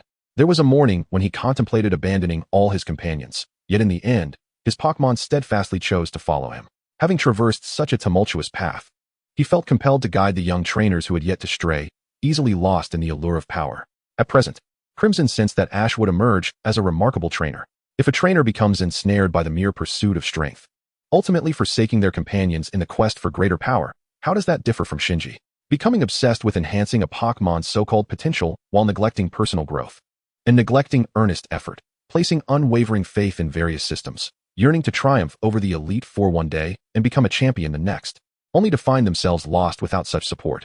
Can these truly be deemed Pokémon masters? Thus, the battle with Sakaki concluded rather anticlimactically. With not a single majestic Gyarados relinquished by Sakaki, strictly speaking, Ash had indeed lost. Although his strength had surged remarkably, almost elevating him to the status of an elite trainer within a mere 3 months, Ash still had a journey ahead of him. Meanwhile, aboard the and, despite Lance and Lambda being rebounded by Green, a multitude of Team Rocket members were still in motion, and the storm plan was underway. Commanding this troop of Team Rocket members was not Sakaki, nor any high-ranking Team Rocket officer, but a colossal robotic Gyarados alongside the infamous trio from Team Rocket, who claimed that this trio piloting the mecha was merely a group of trainees. Observing the might of their mecha, the other Team Rocket members found the trio's command utterly sensible, embodying the principles of Team Rocket. Chapter 84, The Vanishing of the and, with a gleeful laugh. Ha ha ha, what a bountiful harvest, Meowth exclaimed. As Yezi entered, she was greeted by the sight of the infamous Team Rocket trio systematically confiscating other trainers' Pokémon. It was a pity that the one with the Zapdos was absent. Had he been present, they could have captured the legendary bird and restored his memories as well. Jessie's rose was once again perched between her lips, epitomizing the image of a wayward nobleman. Indeed, and you lot should get back to work. At that moment, Yezi stood at the entrance of the banquet hall aboard the and, observing the chaos within, she shrugged, contemplating that perhaps she had entered incorrectly. With determination, she stepped back and reopened the door. No mistake, the comedic characters have turned the tide. It was utterly absurd. Could that mechanical Gundam truly be a product of their world? Surely, it was far superior to any Pokémon. Yezi was bewildered. Yet the antics of Team Rocket left her in awe. While others were busy utilizing Pokémon for battling and earning pocket money, often setting their sights on legendary creatures, the comical trio had chosen an entirely different path. Times had indeed changed. What did it mean to be invincible from the outset, with the Gundam at the forefront? These 3 humorous figures were the true embodiments of invincibility. Can you even play without a disadvantage? A brute? Musashi and her crew soon spotted Yezi, which filled her with foreboding. Had this been earlier, she would have showcased her prowess from Pallet Town, but now, confronted with Musashi piloting a Gyarados robot and the hundreds of Team Rocket grunts closing in on her, Yezi decisively commanded, Little Gung, activate escape mode. Upon receiving the order, the purple, plump Jengar that had been lurking in Yezi's shadow emerged, raising her high above its head. It is known that in the anime, Jengar's ability is assumed to be levitation. How could a human fly so swiftly? Don't even think about escaping. We want that Jengar and the Pokémon you carry. Musashi, having suffered the most memory losses, harbored immense resentment towards the Pallet Town trio. Understood. Capture net, activate. Kojiro pressed the capture button on the Gyarados robot. But he underestimated the resilient Gengar, who effortlessly leaped out of the net's path. Not to worry, we can handle her together. Meowth thought Kojiro and Musashi were being overly dramatic. Typically, Team Rocket members could manage such situations. Following Meowth's orders, all Team Rocket members readied their rocket launchers, aiming at the Gengar carrying Yezi. Don't let her escape. With a command issued, nets began raining down upon Yezi, creating a terrifying scenario. After all, this was the net of the capture god. It had the power to transform Suicune into a mere water dog. Just as the capture god was about to ensnare Yezi, two voices rang out. Articuno, use Whirlwind. Zapdos, use Heatwave. It was the green and red duo. They had finally resolved their prior matters and arrived at the battlefield just in time. At this moment, two distinct colored divine birds spread their wings, awaiting their master's next command. Is everything all right? Red and green rushed to Leaf's side, who was touched. As her childhood friends, she often seemed overly strict and lacked gentleness towards red and green. Little did she expect that, in times of trouble, it would be these two who would come to her aid. You're not in any trouble, are you, Gengar? Green did not notice Leaf's heartfelt emotion as he playfully patted Gengar on the head. That means Leaf is quite heavy. Red chimed in, agreeing with Green. Compared to Leaf, the Nidoking of Viridian City, it was Gengar, who felt the pressure from Leaf, that truly needed the care. You too.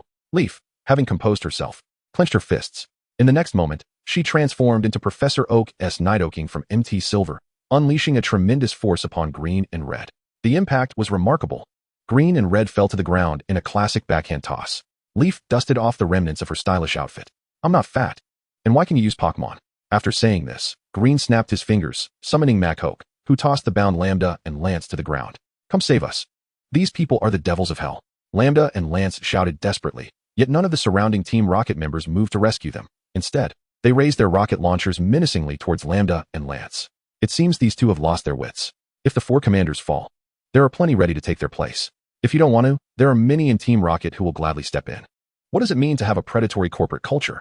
Moreover, at this moment, the trio of Team Rocket piloting the Gyarados robot resembled the true leaders of Team Rocket far more than the four commanders. We are not familiar with the four commanders.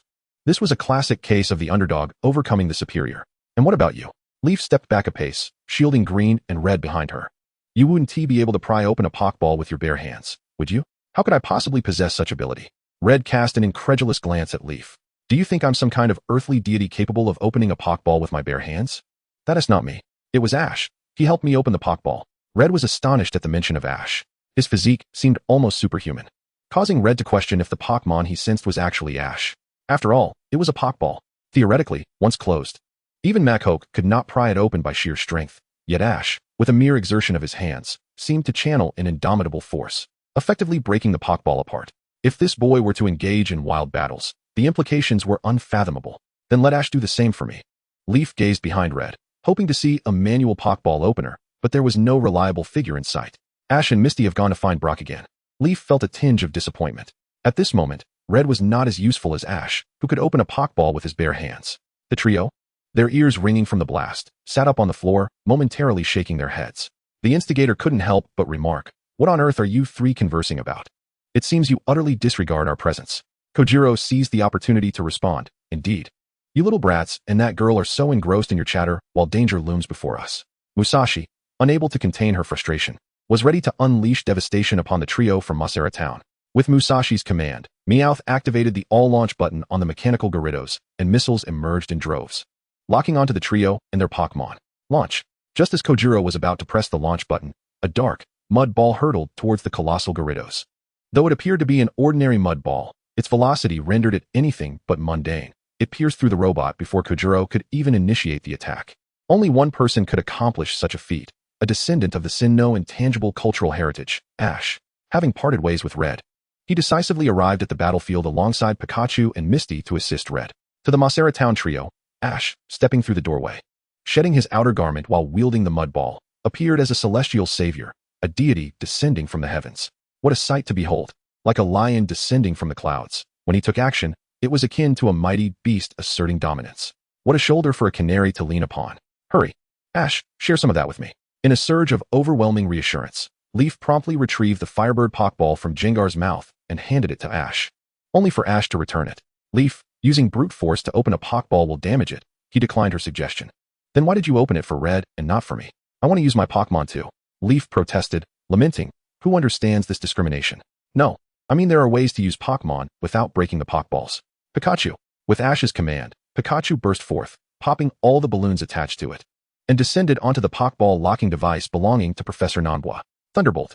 A powerful jolt surged through the locking mechanism, rendering it inoperative due to the overload. I misjudged you, Ash. You truly are a genius. Leaf quickly apologized for her earlier impression of Ash as a fool. Your intellect must surely be above 150. Ash bashfully scratched his head. This was my idea. From behind Ash, Misty interjected, with Ash's intellect. He could only devise a plan to defeat Team Rocket using mudballs. There's no way he could have come up with the idea to dismantle the machine first. Misty, I'm so glad to see you're all right. Leaf exclaimed as she embraced Misty, celebrating the bond of female friendship. Just as Pikachu completely dismantled the locking device, the tide of battle finally shifted.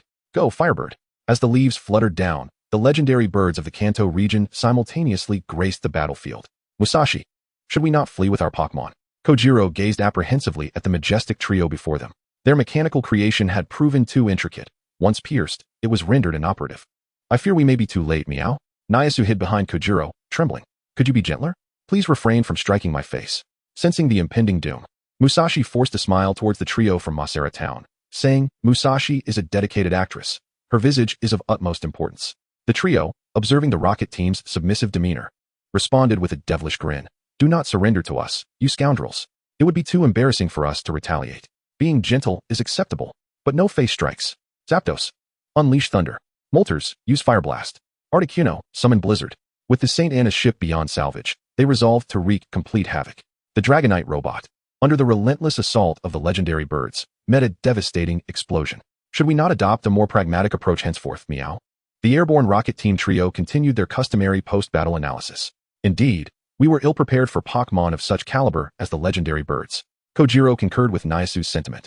This machine was merely designed to capture Pikachu. We never anticipated pursuing the legendary birds. And it's all your fault. Had you not suggested capturing them, we would not have been flung away. Musashi pointed an accusatory finger at Kojiro. In any case, I shall take command of the next plan. With a collective sense of annoyance, it was yet another day of aerial acrobatics for the rocket team trio, seasoned performers in their own right. The St. Anna incident finally reached a resolution, with countless passengers boarding rescue boats, while the arriving Miss Junsha apprehended the remaining members of the rocket team, including Lambda and Lance. Although Sakaki might intervene, during the interrogation, the Junsha employed memory restoration techniques that seemed not to contravene any laws. Despite the voyage being fraught with peril and the threat of the rocket team, the passengers unanimously felt that their journey had been worthwhile. Meanwhile, on the Crimson Lapras, the Pallet Town trio and Articuno bid a final farewell to Ash and his companions, including Gary, although he received no direct guidance. Gary's journey bore fruit as he obtained feathers from the legendary birds, a splendid subject for his Pokémon research. When you next visit, I shall showcase my culinary skills. Green remarked, affectionately tousling Gary's hair. The reluctant hostage, Brock, expressed immense gratitude to the Pallet Town trio for their timely rescue, as he had been perilously close to meeting his grandfather at the Nibby Gym. Had it not been for his lecherous tendencies, he would never have fallen into Lambda's clutches. Henceforth, he vowed to abstain. Misty, Leaf called out to her, you've strived hard not only in battles, but in other matters as well. Upon uttering this statement, Xiaoxia's face visibly flushed, a blush unmistakable, though the surrounding crowd failed to comprehend the exchange. Yet, for those involved, understanding was sufficient. Almost everyone was bidding farewell, save for Ash. At this moment, Ash, accompanied by Pikachu, gazed at the forlorn St. Anne, as if it had siphoned away the last vestiges of his youthful obsession with battling. Following this incident, he must contemplate how to embrace combat while ensuring the utmost protection for his Pokémon, rather than engaging in reckless endeavors. Life is a tapestry woven with peaks and valleys, necessitating growth along the journey. As a radiant rainbow emerged in the aftermath of the storm, Ash and his companion's adventure was far from over. Chapter 85, The Shadow-Dwelling Marshadao, Part 1. Having departed from the St. Anne, Ash and his companions found themselves yet again adrift in their journey. Brock, is there really a gym around here? Ash inquired, now reclining on the grass, staring skyward. Theoretically, they should be within the confines of the illustrious Goldenrod City in Kanto. Yet, for reasons unknown, they remained lost. Brock scrutinized the map, blissfully unaware that he had inadvertently flipped it upside down. It seems we are lost again. By the way, there are some questions I wish to pose to you, Xiaoxia remarked, settling beside Ash. Didn't T. Shigeru invite you to the power plant to capture Zapdos? Why are you in such a rush to challenge a gym instead? When boarding the vessel with Shigeru's ticket, he had proclaimed that Ash should witness his prowess in capturing Zapdos. However, After parting ways with the trio from the alternate world of Pallet Town, Ash had declined Shigeru's invitation, opting instead to continue his own journey. Shigeru has his own missions, and I have mine. Right now, my sole desire is to challenge the psychic gym in Goldenrod City, Ash asserted.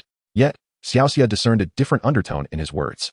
It's evident that Xiaoxia understands Ash even better than he understands himself at times. Having her thoughts laid bare, Ash fell silent. His mind preoccupied with the formidable earthquake move. How did that seismic assault function? If only a Pokémon capable of earthquake could unleash it upon him once more, perhaps clarity would emerge. The more he pondered, the itchier his head felt, as if knowledge were sprouting. However, Brock was on the verge of despair. What a bewildering map. I can't make sense of it. After his frustration peaked, he stowed the map and rummaged through his backpack for provisions. Since we are lost again, we might as well have a meal, Brock proclaimed, and after a flurry of activity, a delightful array of Kanto delicacies emerged before them. Ash gazed at the spread, his hunger palpable. However, just as he reached for the food, the melodic cries of Pokémon caught his attention. Brock, Xiaoxia, shall we investigate? With that, Ash set aside his meal and backpack, dashing toward the source of the sounds. All right, Brock and Xiaoxia followed closely behind, while Ash possessed remarkable stamina. It did not imply that they were lacking in their own. Brock and Xiaoxia utilized quick attack. In recent months, the trials have not enabled the Super Hualon and Super Nibby individuals to transcend their species and evolve in the manner of Ash, who has chosen to forsake human form. However, Brock and Misty have gradually begun to master Pokémon skills. Is this not a form of evolution in itself? After approximately 3 minutes, the trio finally arrived at the source of the sound. Before them lay a river, its crystalline waters revealing the aquatic plants below. Nearby, the water was home to mosquito tadpoles and the elusive Wooper, both of which have stringent water quality requirements. Yet, the sound emanated from another Pokémon. A light blue creature was attempting to free itself from a fishing net by emitting cries. This Pokémon seemed to be in quite a predicament. What a beautiful Pokémon. Despite its embarrassing plight, Misty, an aficionado of water-type Pokémon, felt a connection to this creature. Could it be Suicune? Brock exclaimed, his eyes widening. Over the past few months, he had experienced a dreamlike existence, encountering legendary Pokémon such as Entei, the legendary birds, and now Suicune, all of which were the stuff of dreams. Yet, this was hardly a cause for celebration, especially for the Suicune ensnared in the fishing net. On that radiant morning, with the sun shining brightly, Suicune, the most obedient of the legendary Pokémon, had discovered that it had transformed into a shimmering blue form. Overjoyed, it sprinted forward. But in its exuberance, it failed to notice the path ahead and became ensnared in a fishing net. The net taunted, spring slumber, unaware of dawn. Where do you think you can run? Captured by the net, Suicune, feeling despondent, cried out for help. Save me, save me. With its skill set including Bite and Ice Fang, Suicune knew that with a little effort, it could tear through the net. If all else failed, it could employ its strength to escape. However, as the messenger of the west wind, the situation was dire. In a moment of desperation, Suicune wisely called upon the abilities forbidden by Entei and Raikou, emitting a most embarrassing plea for assistance. Suicune may be a legendary Pokémon, but stop pondering. Misty stood up, tossing her Pokeball. Staryu used Tackle. Following her command, Staryu dashed forth, spinning towards Suicune, and sliced through the entangling net. Freed, Suicune regained its footing and surveyed its surroundings, bounding towards Ash in a few swift strides. Wait, I saved you. Why don't you thank me instead of running to Ash? Misty gazed at Suicune, perplexed. Perhaps it's because I possess the qualities of a Pokémon master, Ash declared proudly. Before he could finish his thought, Suicune leaped over Ash, lowered its head, and gently sniffed at Ash's shadow, emitting a contented sound. Suicune likes Ash's shadow? What a bizarre turn of events. The trio, consisting of Ash and his companions, found themselves in a state of disbelief. While in the shadow of Ash, Marshadao observed the drool dripping from Suicune's mouth, contemplating whether to launch a thunder punch at the water Pokémon. How could it possibly encounter Suicune here? Go away. Recalling the day Ash met Entei, when he was urged by his friend to seek revenge on Mew, Marshadao had a change of heart midway through its journey. It realized that as a kind and gentle Pokémon, engaging in violence was not its nature. Thus, Marshadao decided to take a break, not out of fear of Mew, certainly not. After resolving to enjoy a respite, Marshadao first sought a comfortable bed, and at that moment, Ash entered its line of sight. Chapter 86, Marshadao Residing in Shadows, Part 2. In the forest, Marshadao initially intended to seek out Entei or other legendary Pokémon to inquire about trainers with formidable physiques. However, that day, Marshadao had been recklessly unleashing its aura outside the forest, yet Entei seemed oblivious to its presence. How could this be? Am I not more significant than a goddess in the bath? Marshadao was curious to discover what Entei was up to. Driven by this curiosity, it ventured into the forest through the shadows, only to find Entei contemplating the use of a grand memory restoration technique on Ash and his party. Naturally, Marcia Dao had no interest in NTI's memory restoration or the feather of Ho-Oh in Ash's possession. Its focus remained solely on the human, Ash. What a delightful sight. Marcia Dao's eyes widened in amazement. It had never encountered such a comfortable bed. As a shadow-dwelling Pokémon, Marcia Dao instinctively nestled within the shadow of powerful fighters, sleeping by day and sparring in dreams with these formidable combatants, utilizing its unique skill, Shadow Thief, to learn their techniques while erasing their memories of the dream. Consequently, for many years, no one had ever discovered Marcia Dao. Even those fighters who were certain they had encountered a strange Pokémon in their dreams dismissed it as a mere nightmare. Though Ash was not yet a fighter, his superhuman physique and the constantly radiating aura surrounding him irresistibly beckoned Marcia Dao, enticing it to come and rest. In Marcia Dao's eyes, Ash represented the most exquisite bed in the world, especially since he held the feather of Ho-Oh. The mystery was solved. This must be the splendid bed that my friend sought for me, recognizing my hard work. After NTI swiftly departed the forest, Marcia Dao comfortably settled in. Trouble with Mew? Apologies. But while Marcia Dao could still recall that task, its current state felt akin to discovering a warm blanket in the depths of winter. Marcia Dao was now sealed within Ash's shadow. As for the task at hand, my dear friend, let us not stay in touch. I fear my bed might misunderstand. Marcia Dao unilaterally occupied Ash's shadow. Yet it did not remain idle. For instance, in dreams, it assisted Ash in honing his Sky Uppercut and Aura Sphere, significantly enhancing his proficiency. Recently, Marcia Dao contemplated bestowing Ash with the skill of Meteor Assault. Additionally, aboard the S, and Marcia Dao utilized telepathy to inform Ash of Lambda's disguise. Marcia Dao, known for its pacifistic nature, exhibited extremities in its temperament. For instance, if anyone were to expose the hidden Marcia Dao, it would retaliate with a thunder punch until the offender found themselves in the neighboring creation village as a digital egg. Yet, what should be done about Suicune at this moment?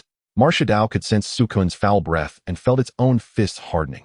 If Suicune dared to approach even slightly closer, Marcia Dao would unleash its fury, disregarding its own disguise, sending Suicune to the creation village as a digital egg. However, just as Marcia Dao prepared to crush Suicune's head, Suicune suddenly halted. It sensed Reiku's voice calling for an urgent assembly. Although Suicune was unaware of Reiku's reasoning, it resolved to follow and investigate. Turning, Suicune nodded gratefully at Misty before vanishing into the river. Witness this extraordinary wisdom. Despite sharing the ability to meld with water like Vaporeon, it was still ensnared by a fishing net. This exemplifies remarkable intellect. Yet, why do I sense that Suicune's wit is lacking? Brock pondered, observing the vanishing Suicune. It must indeed be lacking in brilliance. I rank Suicune as the second least intelligent Pokémon among the top 10 in Kanto. Ash's belief in the ranking dream had provided intensified, feeling surprisingly credible. And which Pokémon holds the top spot? Misty inquired, curiosity piqued, mirrored by Brock's intrigue. Well, that would undoubtedly be Alakazam. Ash replied, exuding an air of certainty. There couldn't possibly be a Pokémon with an IQ of 5,000 that fails to dominate the world. Could there? Such brilliance is unimaginable. Delicious, delicious. This must be nature's bounty. Hey, try this.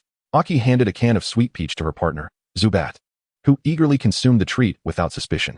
Wait, that's our food. Ash dashed forward, propelled by his formidable physical prowess, instilling a sense of existential threat in Aki. IGA-style ninja art, gold release technique. Upon uttering this, Aki reached to her waist, retrieving 2 thick bundles of money and presenting them in a kneeling gesture to the oncoming Ash. I've got the cash, please don't hit me. Ash exclaimed in surprise. Although Aki was the heir of Aki, she employed her own innovative gold release techniques, embodying the principle that anything solvable with money is not a problem. This was a new generation of ninja art developed after enduring 3 months of rigorous training following her father's irresponsible act of casting her off a cliff. It was evident that she had grasped the essence of ninja techniques. However, if I were to employ this golden ninjutsu, victory would be mine, and I might even gain the loyalty of adversarial ninjas. Is there a more formidable ninjutsu than this? Achan held this belief, yet Akitsu cast a disapproving glance. Chapter 87. Ash's Encounter at the Vermilion Gym, Part 1. Achan's golden ninjutsu could be deemed the most powerful in the Kanto region, if not the entire Pokémon world. At the very least, in Ash's eyes, she appeared non-threatening. Thank you so much. You were kind enough to treat me to a meal without asking for anything in return. After consuming the last piece of Nibi berry, Achan rose alongside her partner, Zubat. I wonder how I might assist you. One of the 6 teachings of ninjas is to repay even the smallest kindness with great gratitude. As an IGA ninja, Achan had been taught traditional values by Akitsu, aside from her own study of the unparalleled golden ninjutsu. Is that so? Could you guide us to the Goldenrod City Gym? Ash inquired of Achan. Goldenrod City, you say? Achan mused. Isn't the path to Goldenrod on the other side? You should be taking a different route. She expressed her confusion. Moreover, I have heard that the gym leader in Goldenrod has gone mad, relentlessly attacking challengers with psychic powers. Are you prepared for that? Natsum is one of the few capable of countering psychic-type Pokémon. It is not due to her exceptional battle skills. Rather, it is a matter of type advantage. Even with extraordinary abilities, Ash would find it difficult to prevail against Natsum. It is estimated that, among all humans in the Pokémon world, only the strongest blonde can face Natsum directly and subdue her. Achan's suggestion made perfect sense. Psychic powers? How could that possibly aid in battles? Ash queried, clearly unaware of the gravity of the situation. Never mind. Achan stood up. Since you have shown me kindness, why not visit my home? Although it may not be a prestigious gym in a major city, it is an officially recognized top gym in Kanto, and I believe you will gain valuable experience by challenging us there. An officially recognized top gym in Kanto? Misty regarded Achan with curiosity. Isn't that something the Pokémon League awards to every gym? The essence of Pokémon gyms is not merely combat, it is also about social relations.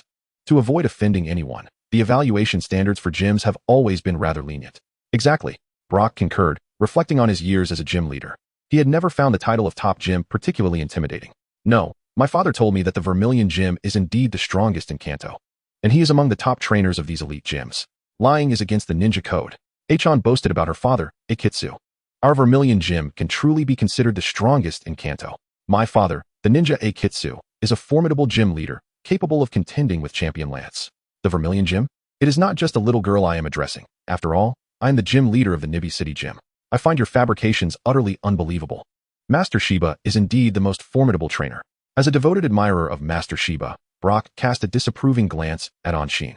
Not only Brock, but also Misty, was aware that the Shallow Red Gym held no esteemed position among the Kanto gyms. Shouldn't a gym's prowess be measured by its prominence in the bustling cities of Kanto? This Shallow Red Gym feels akin to a nondescript establishment in a forgotten town, audaciously claiming to rival Master Shiba. How exaggerated is this boast? Regardless, I have time to spare. Why not witness for myself the so-called expert who can contend with Master Shiba? Ash had made up his mind. Although he too doubted the capabilities of a gym leader from an obscure gym to match the Elite Four, he decided to go, especially upon seeing Anshin's indignant expression. Little did Ash and his companions realize that Anshin was a child of sincerity, and that Aju indeed possessed the strength to rival the Elite Four, albeit with a remarkable humility. At that moment in the Shallow Red Gym, Aju listened as his sister, Lingzi, reported on the activities of Team Rocket. Upon hearing that the SS had collided with an iceberg, Aju felt a surge of pride for his foresight. The original plan for the SS in operation was to be overseen by the gym leader, Ma Jishir, and himself. However, it was evident that Ma Jishir lacked social experience. Insufficiently grasping the significance of leadership directives and failing to thoroughly comprehend Team Rocket's ideology, unlike Aju. Aju took the initiative and voiced his perspective on the SS in operation. Though I am a pragmatic ninja gym trainer with abundant hands-on experience and a keen intellect, the crux of the SS and operation lies in identifying the core issues, and resolving these issues hinges on our ability to recognize them. We must firmly grasp the central tenets of Lord Sakiki's meeting, guiding our actions and regulations with Team Rocket's philosophy, ensuring that our operations are systematic, transparent, technological, and modernized. We must prioritize Sakiki's ideology, striving to excel in every aspect of Team Rocket's endeavors. This is the art of IGA ninjutsu, rhetoric that rolls like a wheel. Regardless of what leadership desires, as subordinates, we must elevate our slogans, our standards, and engage in action. Thunderous proclamations with minimal execution. Only in this way can we make a significant impression before our superiors with minimal effort, all while avoiding additional tasks. As Aju anticipated, upon hearing such fervent rhetoric, Sakiki declared that Ma Jishir would be in charge of the SS and operation, and the meeting was adjourned. This represented a new era, a progressive evolution of ninjutsu. Clearly, Aju possessed foresight. The SS and operation faced setbacks, and although those committing offenses on the high seas would be swiftly retrieved by Sakiki, the company's reputation would undoubtedly suffer. Lingzi, do you think I should refuse if Sakiki sends me another order? Aju pondered, wishing to decline, for he had a daughter, an inheritance, a sister, and a position as a civil servant. Although the alliance provides only limited funding to the Shallow Red Gym, preventing Aju from enjoying the same lavish lifestyle as Majiji, his existence is indeed enviable. After years of tranquility, Aju willingly becomes a Pokémon Ranger. The defeat of Team Rocket is not merely the result of the Alliance's might, but rather stems from this serene way of life. Chapter 88. Ash's Confrontation at the Shallow Red Gym, Part 2. The gate mechanism has been activated. As a ninja, Aju grips the Pokeball in his hand, fully prepared for battle, whether facing the imminent threat of Team Rocket or the Elite Four Esadu and his Dragonite. Aju is confident that he can escape with his sister. The IGA-style technique of soaring far and high, commonly known as run. Aju's family has never adhered to the tradition of entering through the front door. They can only navigate a life marked by relative failures. In the next moment, just as Aju is about to release his stinky mud and crowbat pockballs, a familiar voice interrupts his actions. Father, Aunt, my 3 months of rigorous training has concluded. It is Ah-ing. Upon hearing his daughter's voice, Aju, despite his stern demeanor, gently places the pockball down and instead retrieves the gift he had prepared for her. Ah-ing, although you have once again passed the ninja training, do take care not to overexert yourself. Aju had intended to commend Ah-ing for her progress in ninjutsu before presenting her gift. Though the gift is merely a pockball, one must never skimp on what is given to one's daughter. This dream ball, crafted by the esteemed pockball artisan Mr. Steele from Johto, had been commissioned by Aju 3 months prior, during Ah-ing's perilous ninja training. Pokémon captured in this dream ball will have their abilities transformed into hidden traits, marking it as a revolutionary creation by Mr. Steele. However, before Aju could complete his sentence or present this precious gift, a heart-wrenching cry pierced the air. It's too tight. A voice belonging to a troublesome boy echoed within the shallow red gym. Just hold on. Use some strength. I cannot move like this. This was the voice of Aju, the father of the little cotton-padded jacket. Can't you move on your own? Must I exert myself? The man's voice resounded once more, and Aju could no longer remain passive. He dashed to the entrance, one hand retrieving the IGA clan's secret poison, one day to death powder, while the other pointed forward. Release that girl. Father. Upon witnessing her father's uncharacteristic outburst, Ah-ing, for the first time, saw her usually composed and mature father in such disarray. Wherever there is water, there will be a net disaster. Tragedy ensued as Ah-ing forgot to mention that their home was riddled with traps. The invisible glass barriers that obstructed the path were manageable, yet when Ash chose to push through Ma Gigi's electric gate with his body, he rendered himself unable to visit any gym in Kanto ever again. Was it not merely a challenge to test the trainer's mettle against the shadow wall? Watch as I break through. Ash chose a rather brisk path, not wishing to engage in the unscrupulous tactics of the Crimson Gym, which resorted to ambushes. Although Ash reacted swiftly and evaded the fishing net, Misty and Brock were not so fortunate. This led to the peculiar exchange that had just transpired. He retrieved several shurikens, and, with remarkable flair, severed the net before turning to call out, Aki, tidy up your clothes before you come to see me. His command was more a facade to mask the excitement surging within him. As a ninja, he should not entertain such thoughts. Dreadful. He must have been in class for far too long and was utterly exhausted. Approximately an hour later, Aki had changed her attire and led Ash and the others into the labyrinthine recesses of the Crimson Gym, where Aki and her sister Rinko were seated at the head. Upon glimpsing Rinko, Brock's eyes widened. Despite his vow to renounce his desires, the presence of such a mature woman, with a figure akin to a pomelo, made him reconsider his resolution. He rushed to Rinko's side and grasped her hand. Esteemed Miss Ninja, I am Brock from Pewter City. I find myself here at the Crimson Gym solely due to your exquisite beauty. It must surely be fate's design. At that critical moment, Misty decisively intervened, pinching Brock's ear. Indeed, it is all the whims of fate's Stonegate. I am quite curious why you did not attempt to flirt with Aki earlier. That's because I am steadfast in my loyalty, Brock declared, thumping his chest. I shall always cherish the elder sister. I have no interest in younger girls. Brock remained somewhat resolute in his stance. Nevertheless, these were mere interludes. The true focal point was the interaction between Aki and Ash, who were now locked in a mutual gaze. Aki scrutinized Ash, perceiving that his foundational training was remarkably thorough, to the extent that he often did not resemble a novice. However, he still lacked the time necessary to fully hone the synergy with his Pokémon. Overall, he was commendable in strength. Simultaneously, Ash formed his own assessment of Aki. As the ancients say, harsh mountains and treacherous waters breed cunning folk. Truly, the ancients do not deceive.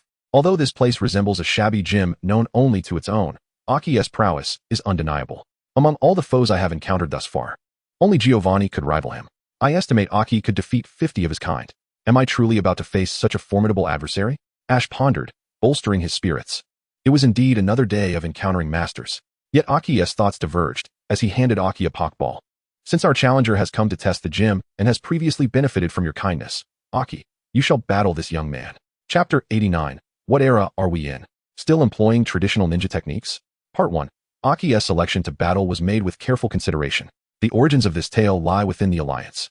Although Aju, a dual agent, does not bear the codename of Pangolin, he certainly navigates the complexities of his role with unparalleled finesse. Not only does he serve as a senior official in Team Rocket, but he is also on the verge of ascending to the esteemed rank of Elite Four within the Alliance. As Dameron aptly puts it, the Alliance requires such exceptional talent. However, the Shallow Red Gym is a legacy that cannot be forsaken. Even though Aju has established the gym just outside Shallow Red City, the reputation of this establishment must remain intact. Thus, upon Aju's promotion to the Elite Four, it is imperative that a successor from the main family be designated to uphold this legacy. Given that Ling Zi, as a branch family member, evidently lacks the lineage to inherit the gym, the only remaining candidate is Xing. This necessity explains why Aju has subjected Xing to a rigorous 3-month training regimen in the art of ninjutsu. Ever since Aju embraced fatherhood, he has cherished his daughter as if she were a fragile treasure, and thus, even this harsh training is monitored by his trusty Zubat. Should funds dwindle, he instructs Zubat to discreetly gather resources along the way. If clothing requires laundering, Zubat is sent to secure replacements, and if a powerful Pokémon is encountered, Zubat is tasked with neutralizing the threat. Should any complications arise, Zubat is prepared to whisk Xing away to safety.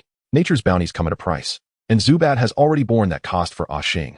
Zubat, the fare at the Shallow Red Gym is truly unpalatable.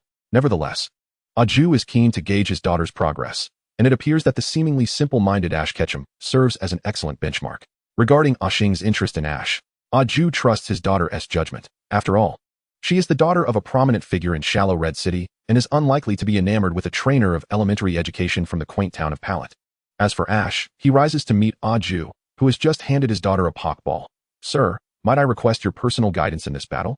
If Xing were to be reduced to tears, it would be quite the hassle to console her. However, the presence of her elite father is far more compelling than that of a seemingly inept trainer. Very well, but only after you and Xing have battled. Aju consents, considering it merely a casual skirmish where a low-level Pokémon could suffice for a friendly exchange. A gym match is hardly a life-and-death affair.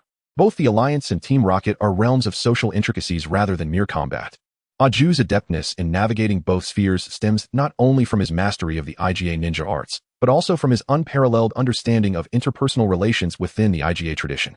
Compared to the outdated techniques of fire and wood release, Aju and Xing's modern approach proves far more pragmatic.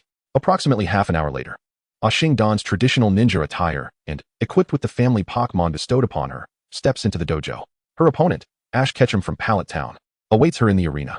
To be frank, this battle is evenly matched. While Xing may lack extensive combat experience, she wields a Pokémon from her family's collection.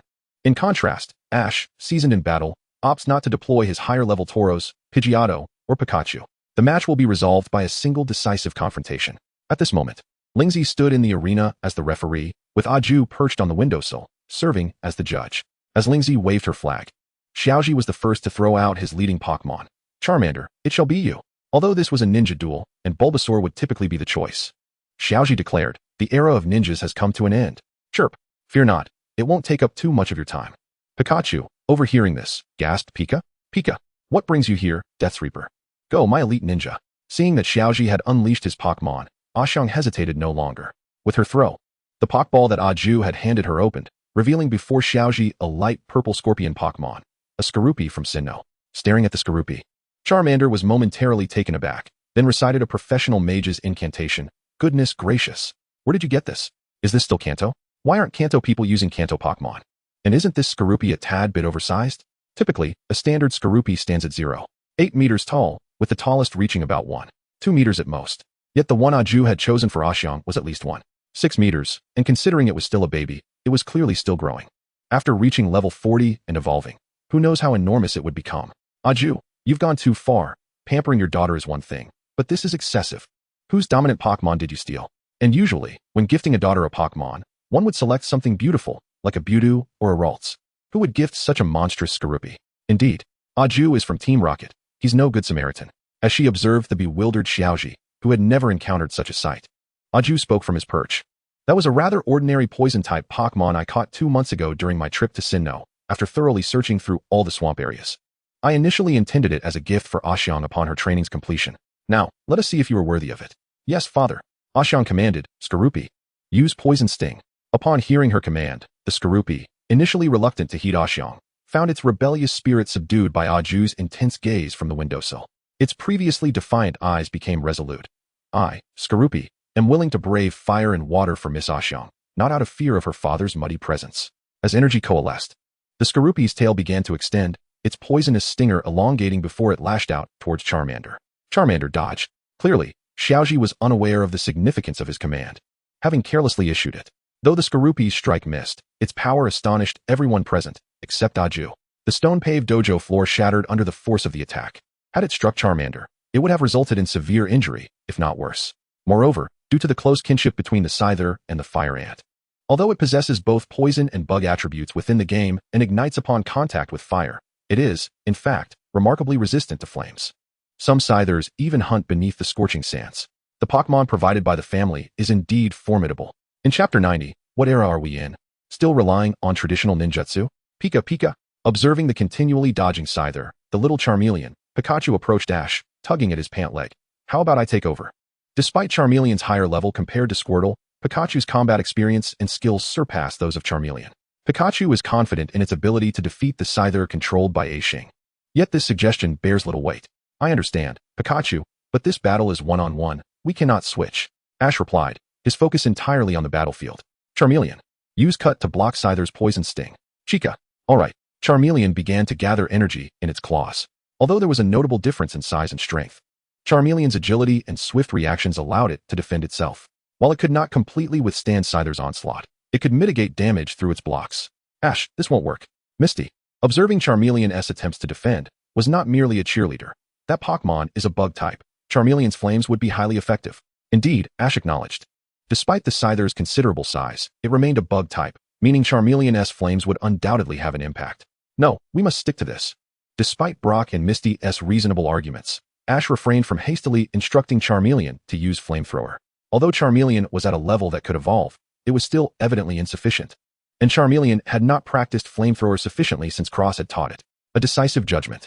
On the windowsill, Aju observed Ash. Nodding thoughtfully, Scyther is a bug-type Pokémon that can withstand high temperatures, especially since this particular Scyther possesses Swords Dance and Dig to counter flames. If Charmeleon uses fire, the result would undoubtedly be Scyther enduring the Flamethrower, retaliating with a poison sting to inject venom. In comparison, Aju glanced at Aishing. Realizing that 3 months of trials had not fostered her growth, he could not fathom how, despite the harshness of ninja training, Aishing had spent 3 months braving the elements outdoors, yet showed little advancement. Was there no method, be it from the League or Team Rocket, that could directly impart combat experience? As the referee, Aju's sister, Lingzi, was aware of her brother's thoughts. Frankly, she found the battle perplexing, for in terms of training, her talent was comparable to Aishing's. However, she could read her brother's expression, noting his discontent. After all, they were family. Should she not show some favoritism towards her niece? She had yet to make a decision, but the battlefield was shifting as Ash suddenly altered Charmeleon's strategy. Charmander continuously blocked with its claws, seeking an opportunity to close the distance. Got it.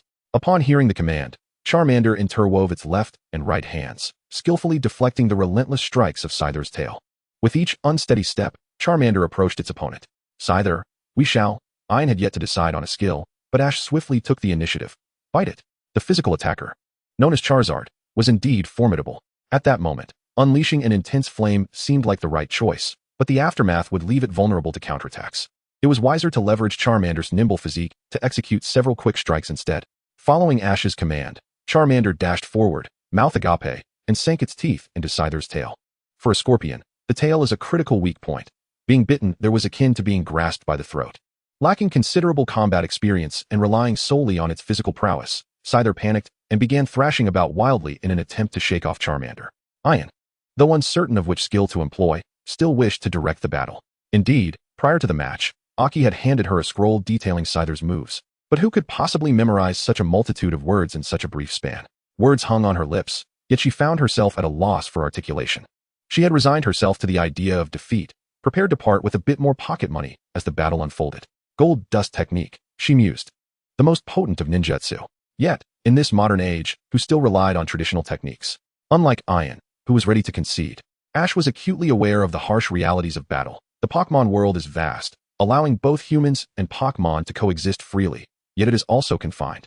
For in the arena of combat, there cannot be two standing Pokémon at once. Seizing the moment, Charmander pressed the attack, grasping Scyther's tail and preparing to unleash Flamethrower. Just as Ash was about to issue the command, Aki's voice rang out from the window. Use Swords Dance. Scyther, as if seizing a lifeline, calmed at Aki's words, spreading its pincers and tail wide, beginning to spin. We can't afford to give it that chance. Ash realized that Aki's command was designed to bolster Scyther's speed, potentially negating Charmander's advantage in close quarters. Furthermore, if Charmander were to unleash Flamethrower, it would have to release its grip, which was not as robust as its biting force. Flamethrower. It was too late to change tactics. Ash could only gamble on whether Scyther's Swords Dance would outpace Flamethrower. As Scyther began its spinning maneuver, the dance initiated, and Charmander's fiery maw opened wide. Flamethrower struck true against Scyther's form. Though Ash emerged victorious in his gamble, it proved of little consequence. Scyther's innate resilience not only allowed it to withstand Charmander's fiery assault, but also positioned it for a counterattack. The dance of the sword commenced as the Scyther, spinning its body, propelled the Charmander away with great force. The centrifugal power generated by the dance extinguished the flames that had been erupting from the Charmander. As the Scyther, now detached from its foe, glared at the flying Charmander with fury, it raised its tail, preparing to strike. Deadly Needle. The weakened Charmander stood no chance of evading this attack. Stop! Just as the tail was about to descend, Aki called out to it. Leaping from the window and stepping onto the battlefield, he took the battle flag from his sister, Rinko. Shallow Red Gym's Aki versus Pallet Town's Ash. The victor is Ash. With the announcement of the battle's outcome, Aki's words resonated through the arena, causing Aki to slump to the ground in tears. However, upon hearing the news of victory, the Charmander, filled with joy, rose once more, radiating a brilliant white light. It was evolving. Chapter 91. The Battle at Shallow Red Gym, Part 1. Ash gazed upon the evolving Charmander, his face lighting up with joy. Despite the fact that Charmander's level was evidently inferior to that of the earlier joined Bulbasaur, it still met the conditions for evolution among the starter Pokémon. The delay in its evolution might have stemmed from lingering emotional turmoil, requiring a victory to dispel the shadows of past failures. I promised I wouldn't waste too much time. Power level 6-punch Scyther. I have far surpassed him. Aki observed the tearful Aki, who had collapsed onto the floor, uncertain of what to say. To outsiders, Aki might appear to be a stoic and formidable ninja trainer. But his sister Rinko knew that he was, in fact, a seasoned negotiator, yet still an inept father when it came to bonding with his daughter. Aki, are you alright? Rinko approached her sister, lowering her head to assist her. It was merely a Pokémon battle. Losing isn't the end of the world. Yes, Aki was about to affirm. But upon meeting the silent gaze of Aki, she could not help but burst into tears once more. Sigh. Aki sighed. Rinko, please take Aki away for now. Aki felt at a loss, for even a figure capable of commanding respect within Team Rocket and the League found himself merely a clumsy father in this moment. Rinko nodded, leading Aki away, and only then did Aki step forward to face Ash. Aki regarded Ash and inquired, of course, after all, you are a rather formidable opponent. So I implore you not to hold back. Aki nodded, adopting an enigmatic demeanor, yet it was clear that Ash was still unversed in the intricacies of human relations. Since you say so, I shall give it my all. With these words, Aki's expression shifted. Listen well, it was you who urged me to go all out. If the League comes after me, do not blame me for my ruthlessness. Offending my daughter and expecting to leave the Shallow Red Gym unscathed? You are quite naive, kid. Individuals adept in the intricacies of human relations are often the exceptional figures hailing from Shu, and although Aju typically maintains a stern demeanor, his capacity to shift from calm to fierce is swifter than turning the pages of a book. Indeed, this is precisely the kind of talent the League requires. With a graceful leap, Aju positioned himself upon the challenge platform of the gym. Youngster, I shall grant you a moment's respite. You may utilize 3 Pokémon, while I shall employ but 1. Once again, it was a scenario of 3 against 1. However, the Pokémon Aju chose to summon was not a formidable Gyarados capable of unleashing seismic tremors, but rather the true emblem of the Shallow Red Gym. Renowned alongside the Zubat, allow me to present the legendary Shadow-level ninja. Go forth, Grimer, accompanied by Aju's toss of a Pokeball, which was ensnared by shurikens. A purple Grimer materialized before Ash, who evidently remained oblivious to the gravity of the situation. In the Shallow Red Gym, Pokémon are classified into ranks of Genin, CH Nin, J Nin, and Shadow. Typically, challengers face off against Genin and CH Nin level Pokémon, while a select few seasoned contenders may encounter the so-called J Nin Pokémon. Yet, it was a first for Aju to directly summon a Pokémon of Shadow level prowess. The fury of a father is perhaps the most terrifying weapon in existence. From Ash's perspective, formidable Pokémon are those that, upon mere contact, exude an overwhelming presence. However, the seemingly pliable Grimer, much like Aju himself, appeared incongruous with the notion of strength.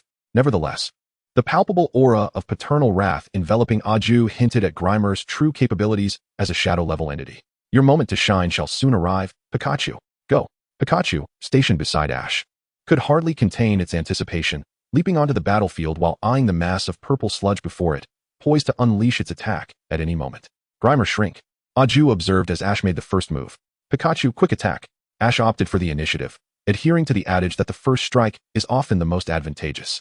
Yet, he underestimated the peculiar characteristics of Grimer. In a manner akin to a puddle of muck, Grimer braced itself, its soft form absorbing Pikachu's quick attack with surprising resilience. Not only did Grimer withstand the impact, but Pikachu, upon colliding, felt as though it had struck something akin to metal. Startled, Pikachu recoiled, cradling its head in bewilderment. What had transpired? How could such a seemingly soft body inflict such discomfort upon Pikachu? Ash, witnessing Pikachu's defensive posture, realized that the narrative was amiss. Aju, observing Ash's confusion, remarked, "It appears your grasp of physics is lacking, young one. This is a non-Newtonian fluid. Grimer, a non-Newtonian fluid Pokémon, may appear soft. Yet when subjected to sufficient physical impact, it becomes remarkably rigid. If the force is not substantial enough, it cannot be harmed." One can only wonder why Grimer's defensive capabilities were not rated above 100 in its species statistics. Truly remarkable. As an observer, Brock was the first to notice something amiss. At this moment, the Grimer had completed its transformation, curling its body into a diminutive form. Truly turning from a massive mound of sludge into a feeble pile of mud. Brock's eyes widened in astonishment. I remember that the shrinking ability can affect Pokémon. Before he could finish his thought, Ash and Pikachu readied themselves anew. Since physical attacks are ineffective, Pikachu unleashed Thunderbolt. Everything unfolded precisely as AJ had anticipated. The shrinking ability was far from useless. The now reduced Grimer nimbly dodged, causing the bolts of lightning emitted by Pikachu to strike the ground. Failing to make contact with the Grimer, bind it with petrification. With this, Pikachu was left with the less reliable Thunder attack. But what use was that? AJ's Pokémon moved like ninjas, expertly disrupting their opponent's actions. Grimer and Zubat were the most formidable shadows of the Vermilion Gym. Now, experience the combat style of the Vermilion Gym ninjas. AJ declared his victory. Grimer, continue to shrink. The shadows of the abyss are within me. I shall become even smaller. Grimer seemed limitless, transforming from a small lump of mud into an even tinier one. This exemplified AJ's prowess. Chapter 92, The Battle at Vermilion Gym, Part 2. Ash gazed at the increasingly diminutive Grimer, feeling a sense of dread. How could such a cunning creature employ both shrinking and petrification? This was utterly outrageous. However, with Grimer specializing in control techniques, how could it possibly be overwhelmed? This was indeed a valid question, and AJ had a clever plan. Release toxic spikes, Grimer. Following his command, the Grimer, now nearly the size of Pikachu, expelled purple, diamond-shaped spikes from its body. These were toxic spikes. As they hit the ground, they vanished from sight, leaving no indication of their presence. Upon hearing the name of this technique, Brock's eyes widened in alarm. He couldn't help but caution Ash. Ash, be careful. The opponent possesses incredible strength. He might be an expert specializing in poison-type Pokémon. With that, Brock and Misty focused intently on the match, pondering whether AJ's claims held any truth. Perhaps he truly was a master capable of rivaling Master Seabolt. Toxic Spikes is a field move that buries offensive spikes in the terrain. While stepping on them does not cause direct harm, it can inflict poison. If Grimer could unleash a powerful attack or use a roar, the next steps would be clear. Unfortunately, such methods were not available to AJ, nor did he require them. He had his own strategies. Pikachu, can you break free from petrification? Ash inquired. Struggling against the psychic hold of the petrification, Pikachu exerted every ounce of its power, channeling electricity in a desperate bid to escape. With a surge of thunder, it finally broke free, but upon landing, it inadvertently stepped on a toxic spike. A purple bubble involuntarily escaped from Pikachu's mouth, an unmistakable sign of poisoning. One might say that Ash's luck had finally run out. Such fortune indeed. After arduous efforts to break free from the petrifying confinement, one inadvertently steps upon a toxic thorn. Pikachu feels an overwhelming fatigue coursing through its limbs. As if it has succumbed to an ailment, its movements becoming increasingly sluggish. Pikachu, unleash a thunderbolt. In close quarters, Pikachu finds itself at a disadvantage against the amorphous body of Grimer, a non-Newtonian fluid, while its long-range thunderbolt remains sealed by the petrification.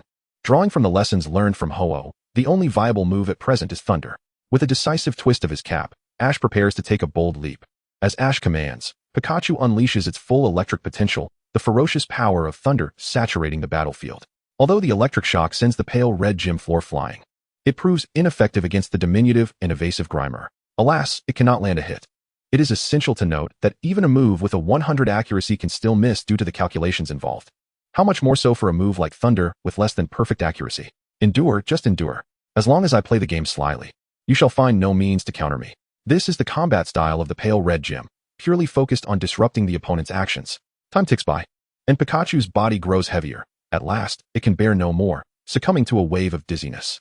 The invincible Pikachu has fallen. Once the poison is dispelled, shall you continue the challenge or postpone until tomorrow? I am prepared for either outcome. What does it mean to possess the talent of a champion? With Ash's tendency to be amiable, even in the face of Team Rocket's lackluster efforts, he endures their antics. Not solely due to his understanding of human relationships, but also because he possesses skill. At the very least, when it comes to cunning, no one in Kanto or Johto can surpass him. In the Pokémon world, despite numerous challenges, everything ultimately converges upon Pokémon battles. Ash, such blind optimism is futile. From the audience, Misty can no longer remain seated. The fact that there exists an adversary that can withstand Pikachu's electric attack signifies that Ash has encountered a formidable challenge. To combat Poison-type Pokémon, one must resort to Psychic, Ground, or Steel-type Pokémon. Clearly, upon uttering these words, Misty realizes their futility, for Ash currently possesses none of these types. While you say that, I do not have a Psychic-type Pokémon. Indeed, upon hearing her suggestion, Ash cannot help but retort, if that were the case, I would have captured a Psychic-type Pokémon by now, even just to counter Grimer's shrinking and petrification abilities.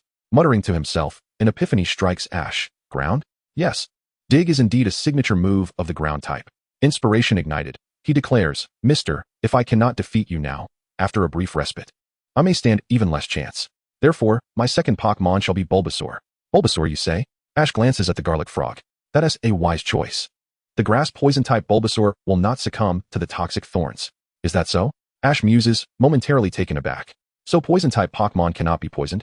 Oh, are you truly unaware of such fundamental knowledge? A Jew gazed at Ash, pondering whether this child not only struggled with physics, but also lacked even the most basic understanding of Pokémon battle conventions. Is this what one would call common sense? Ash possessed a refreshing clarity, untouched by the taint of knowledge. Never mind, he declared, Bulbasaur, use Dig. The ground was exceedingly loose after Pikachu had recently disrupted the surface of the shallow red gym. For Bulbasaur, well versed in the art of digging, it took but an instant to burrow into the earth. A mere trick. As the gym leader of the poison type and a member of Team Rocket, a Jew, well aware of Giovanni's expertise in ground-type moves, could hardly neglect rigorous training against such techniques. Grimer, soften your body and press tightly against the ground to minimize your vibrations. How could one dare to call themselves a Pokémon master without understanding type advantages? Wasn't it merely a matter of ground-type moves? Chapter 93, The Second Challenge at the Shallow Red Gym, Part 2. Why must one crouch and brace themselves during an earthquake? A Jew intended to impart this wisdom to Ash. Grimer lowered its body, keenly sensing the tremors beneath the surface. With seasoned expertise, it easily deduced where Bulbasaur would emerge. The fundamental principles of ground-type moves are quite simple. I hadn't considered that, Ash admitted, pondering this newfound clarity. Understanding this concept simplified the countermeasures against ground-type moves. During an earthquake, one must lower their center of gravity to mitigate the impact of seismic waves, while moves like Dig allow one to discern an opponent's trajectory by feeling the vibrations through the earth. Indeed, the moment Bulbasaur burst forth from the ground, Grimer was poised and ready. A Jew commanded, now Grimer, unleash Mud Bomb. Though Grimer, as a shadow-level ninja, possessed only this singular offensive move, most of its abilities being functional, it sufficed. Bulbasaur, caught off guard while attempting to execute Seed Bomb, was swiftly met by Grimer's attack. A massive blob of purple mud was hurled directly at Bulbasaur's face. Overwhelmed, Bulbasaur found itself blinded by the muck, and Grimer seized the opportunity, grasping the creature and forcefully slamming it into the ground. Bulbasaur felt as though it could barely withstand the onslaught. This was a novel experience for it. Under the laws of classical Newtonian mechanics, even a non-move attack from Grimer inflicted excruciating pain. As a champion, a Jew utilized every aspect of physics, both classical and non-classical, in this battle against Ash, the novice. Though the four secret weapons, Toxic, Substitute, Protect, and Acid, remained unutilized, they were more than sufficient for Ash at this moment. Youngster, do not be overly impetuous, a Jew advised Ash earnestly. Indeed, Ash replied, adjusting his cap once more. However, if I do that, I won't be able to challenge a master like you. Bulbasaur, hold on. This marked Ash's second command of the day, the first having been issued earlier in the encounter with Charmander. Upon hearing Ash's command, Bulbasaur struggled to rise. For the notion of being unable to overcome a 3-to-1 disadvantage was utterly unacceptable to a solitary wanderer like him. Even though the opponent appeared formidable, Bulbasaur contemplated its situation. Despite the inevitability of defeat, it yearned to make a final contribution. Seat. Bulbasaur summoned all its strength, wagering the dignity of the abandoned Pokémon in the village to create the most conducive environment for its teammates' offensive maneuvers. Bulbasaur initiated its move. Ash intended to weaken Grimer's stamina with Leech Seed, but he noticed Bulbasaur's small bud beginning to radiate light. Seat. I can no longer hold on, but I can create an advantageous environment for my teammates. Bulbasaur murmured. Ash lowered his hat, comprehending Bulbasaur's intent. In that case, let us proceed as you wish, he affirmed, honoring Bulbasaur's decision. Grimer, continue to shrink. Aji observed the unfolding scenario. Solar Beam? That Bulbasaur appears to be of a very high level, capable of learning Solar Beam. But that alone is insufficient. As long as my Grimer continues to shrink, your ranged attacks will be rendered ineffective. I understand that, Ash replied, fixing his gaze upon Aji. Therefore, I do not intend to assault your Grimer. Bulbasaur, you may go. With Ash's command issued, Bulbasaur re-entered the ground, unleashing solar beam. The formidable force caused the shallow red gym floor to tremble, with dirt cascading down like rain. In this deluge of soil, the toxic spikes laid by Aji were concealed. Seed. Accept this, for it is my final wave. After executing this, Bulbasaur was on the brink of collapse, as Grimer's amassed mud bomb descended upon it once more.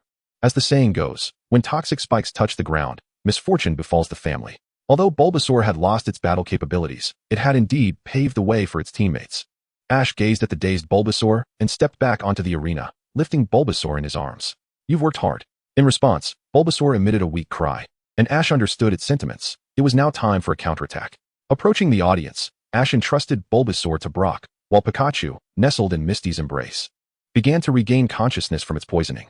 Ash nodded to Brock and Misty, expressing gratitude for their care, before returning to the gym battlefield.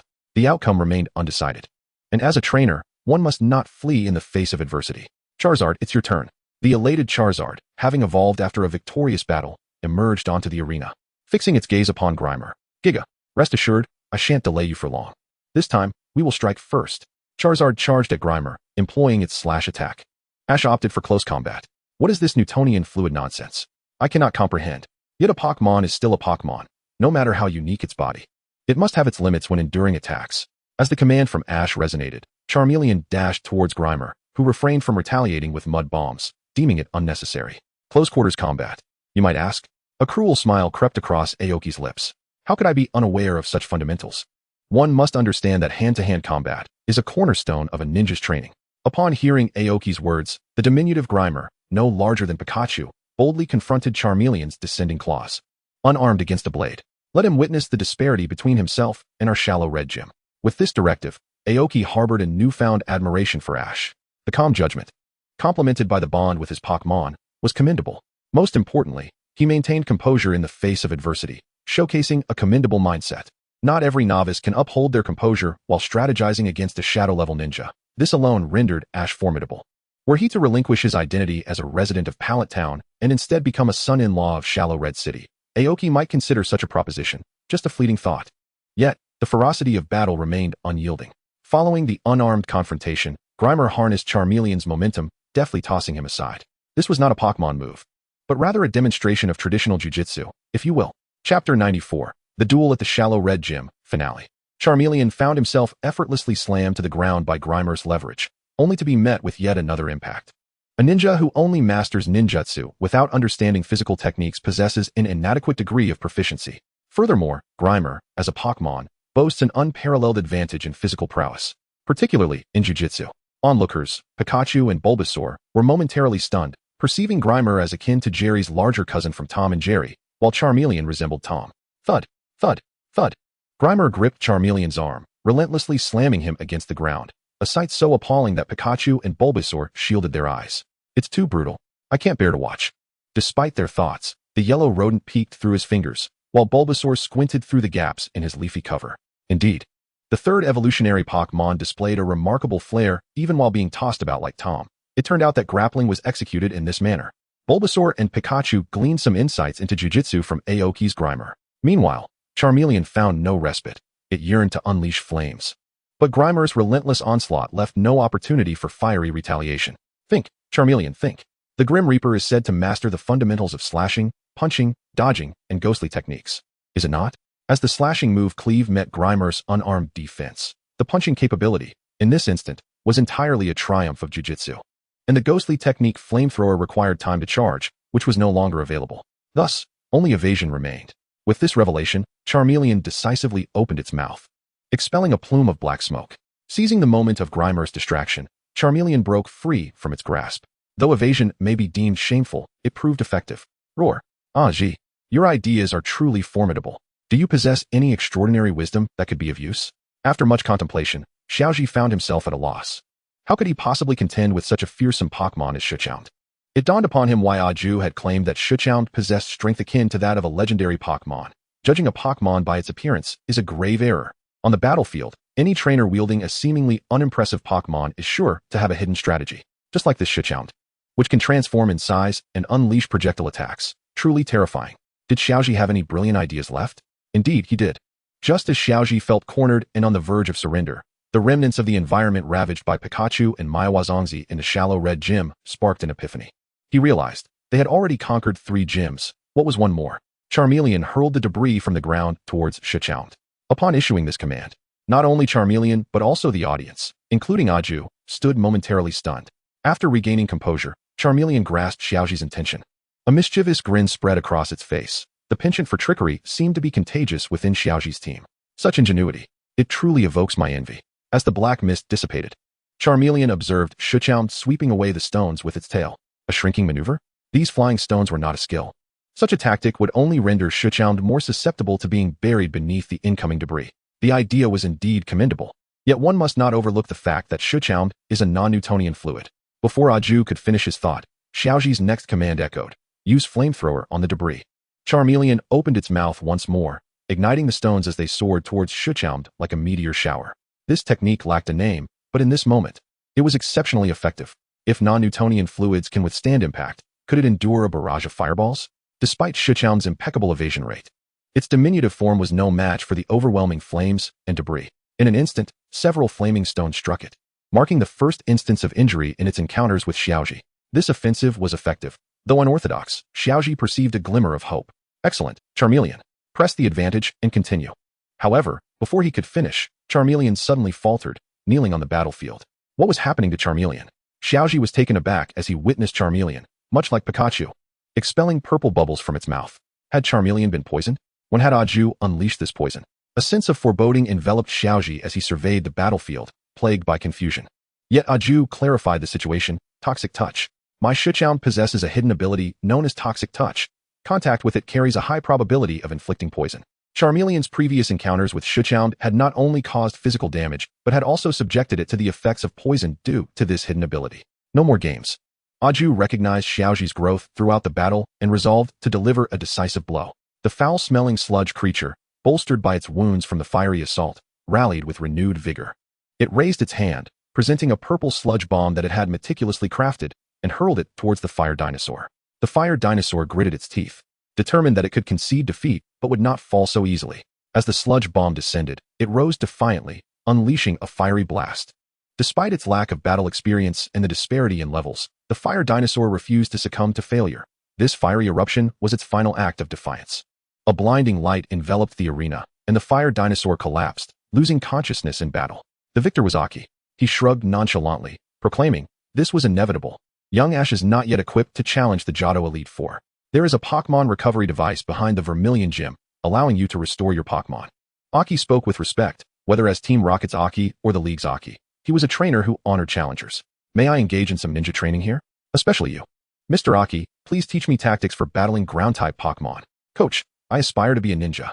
Aki regarded Ash, initially nodding before shaking his head. "Young brother, you are different from the others. Do not squander time on mere learning. You must find your own path to strength. Of course, when you challenge me for the 3rd time, you may stay at the Vermilion Gym. As for strategies against ground types, I will bestow upon you scrolls detailing my insights when you are ready to depart." With that, Aki turned and ventured deeper into the Vermilion Gym. While Aki appreciated Ash's battling spirit, he recognized that he could not teach Ash the intricacies of combat. Ash was not a theoretical learner. His path to strength lay solely in battle. To conquer the Vermilion Gym, Ash had but one answer. Pokémon Pigeon, activate. Chapter 95, Squirtle's New Skin, Part 1. As night descended, bringing a chill to the Vermilion Gym, Ash sat alone by the entrance. Beside him, Pikachu and Bulbasaur practiced grappling techniques, while Charmander pondered how to execute more impactful attacks. Ash contemplated what team composition he should employ in his next encounter with Aki and that foul sludge creature. It was not merely about strength and battle experience. Luck also played a vital role. Reflecting on the morning's battle, Ash realized he had much to learn. For instance, the elusive nature of luck. Even if the sludge creature's size reduction maximized its evasion, with sufficient fortune, Pikachu's Thunderbolt could still succeed. If Pikachu landed in a safe spot devoid of spikes, it could continue to wear down the sludge creature. However, the poison-type Pokémon had merely failed to step on the spikes to alleviate its predicament.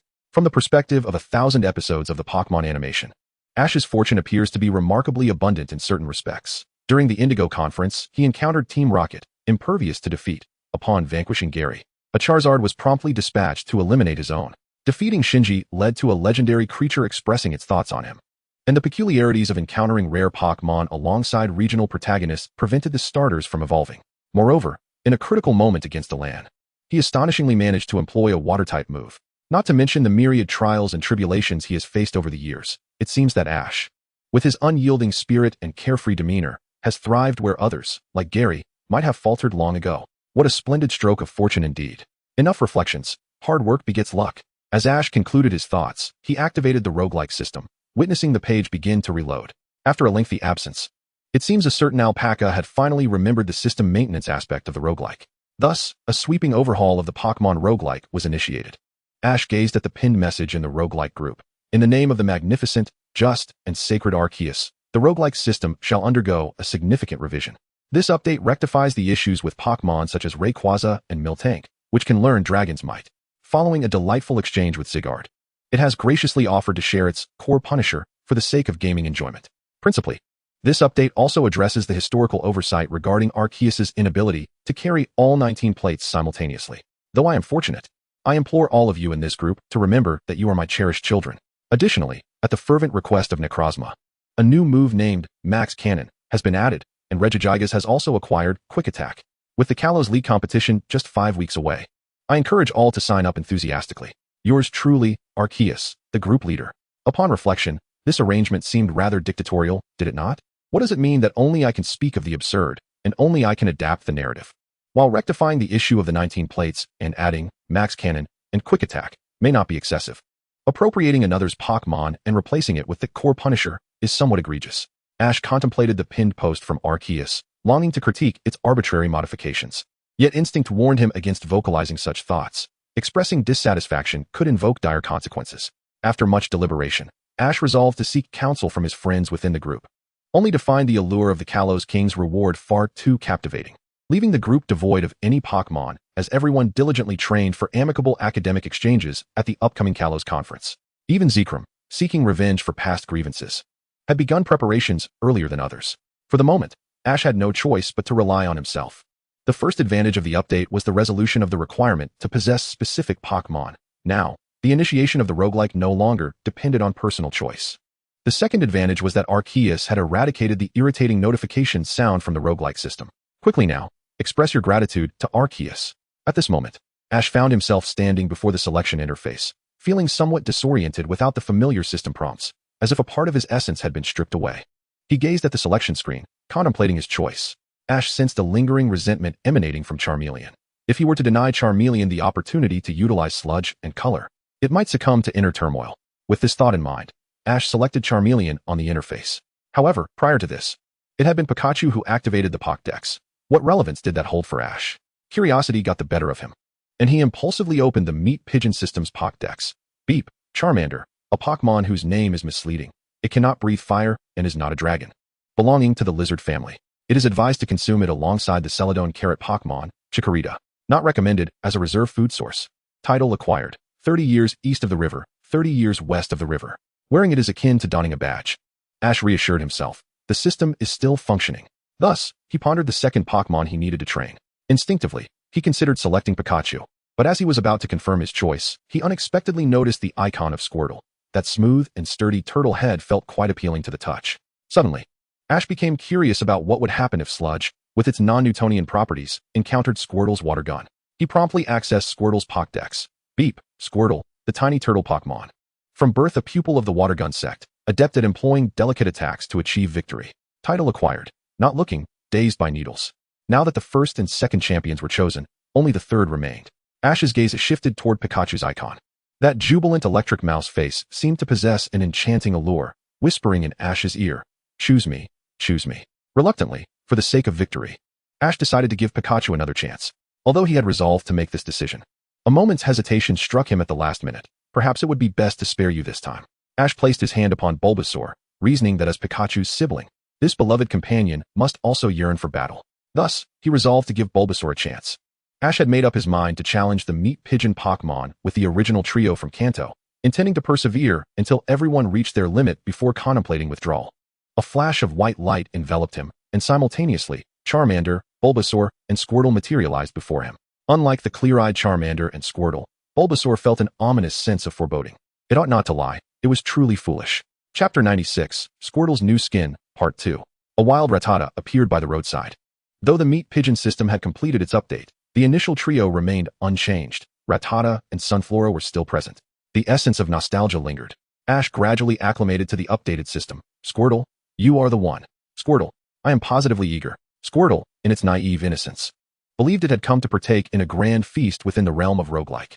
Just as it was about to don its black glasses and prepare to embrace the persona of an urbanite, Bulbasaur leapt forward with alacrity, exclaiming, Seed, seed.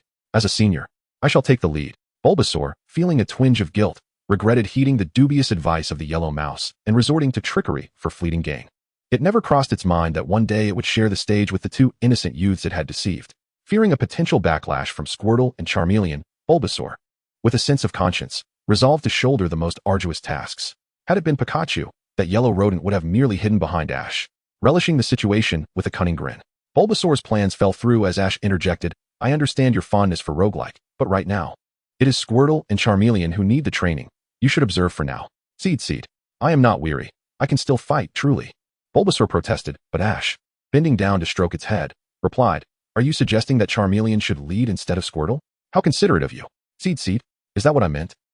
Yet Charmeleon, possessing only the form of a little fire lizard, had recently evolved into a fire dragon, a fact Bulbasaur witnessed firsthand. If it were to face Charmeleon's wrath, it would surely endure great suffering.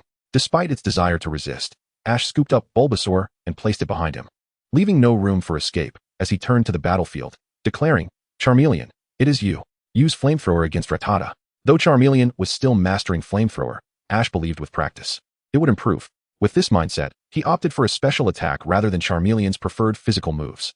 As Charmeleon's Flamethrower shot forth, the suddenly materializing purple Rattata transformed into a black rodent. One challenge after another was overcome, and Bulbasaur, once timid, now wished to bury its head in the ground. For Squirtle had begun to sense something amiss. The lavish worms promised by Pidgey were nowhere to be found. The ketchup-laden land that Pikachu had spoken of was non-existent. The large root vegetables that Bulbasaur had confidently claimed were still absent. The roguelike system was far from a land flowing with milk and honey. Instead, it was a relentless arena of combat. In the 7th challenge, after defeating a Sunflora, Charmeleon too realized something was amiss. Chirp. After all our trust, Bulbasaur. You deceived Pokémon. Even Squirtle, unable to contain itself, donned its glasses and crossed its arms, exclaiming, Squirtle. Indeed, as a grass-type Pokémon, your ability to spin tails is truly remarkable. Charmeleon and Squirtle had already begun devising a plan to confront Bulbasaur.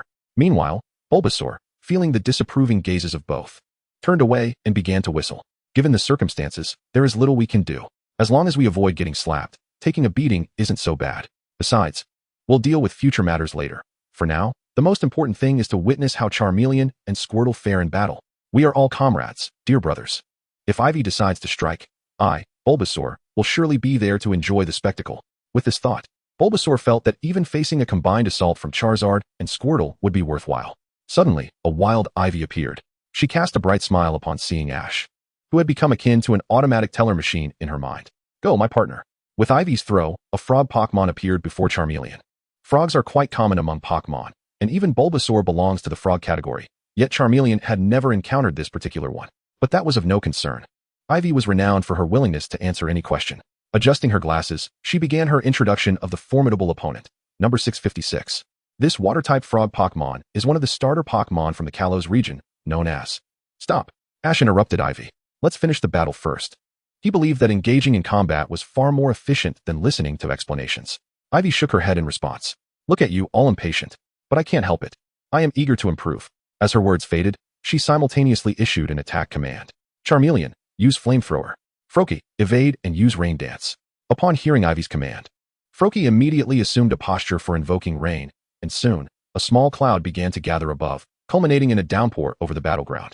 Your Charmeleon's Flamethrower has too wide a range. Just by observing its head movements, one could easily predict how to dodge, Ivy advised Ash. Moreover, it's not practiced enough. The charging time is too lengthy. Perhaps Charmeleon should attack, while building power up close. Thank you, Ash replied, recognizing that Ivy's strategy was undoubtedly sound. Yet the battle was at hand. Charmeleon, charge while rushing in and use Slash. At that moment, Charmeleon charged forward through the falling rain, while Ivy calmly stated, Water Shuriken. Ash, having not fully absorbed Ivy's introduction, would surely regret it later. Typically, a Greninja employs a strategy centered around special attacks and speed. However, Ivy had trained her Greninja with an innovative approach, utilizing its ability Protean along with moves like Water Shuriken, Mud Shot, Gunk Shot, and toxic spikes.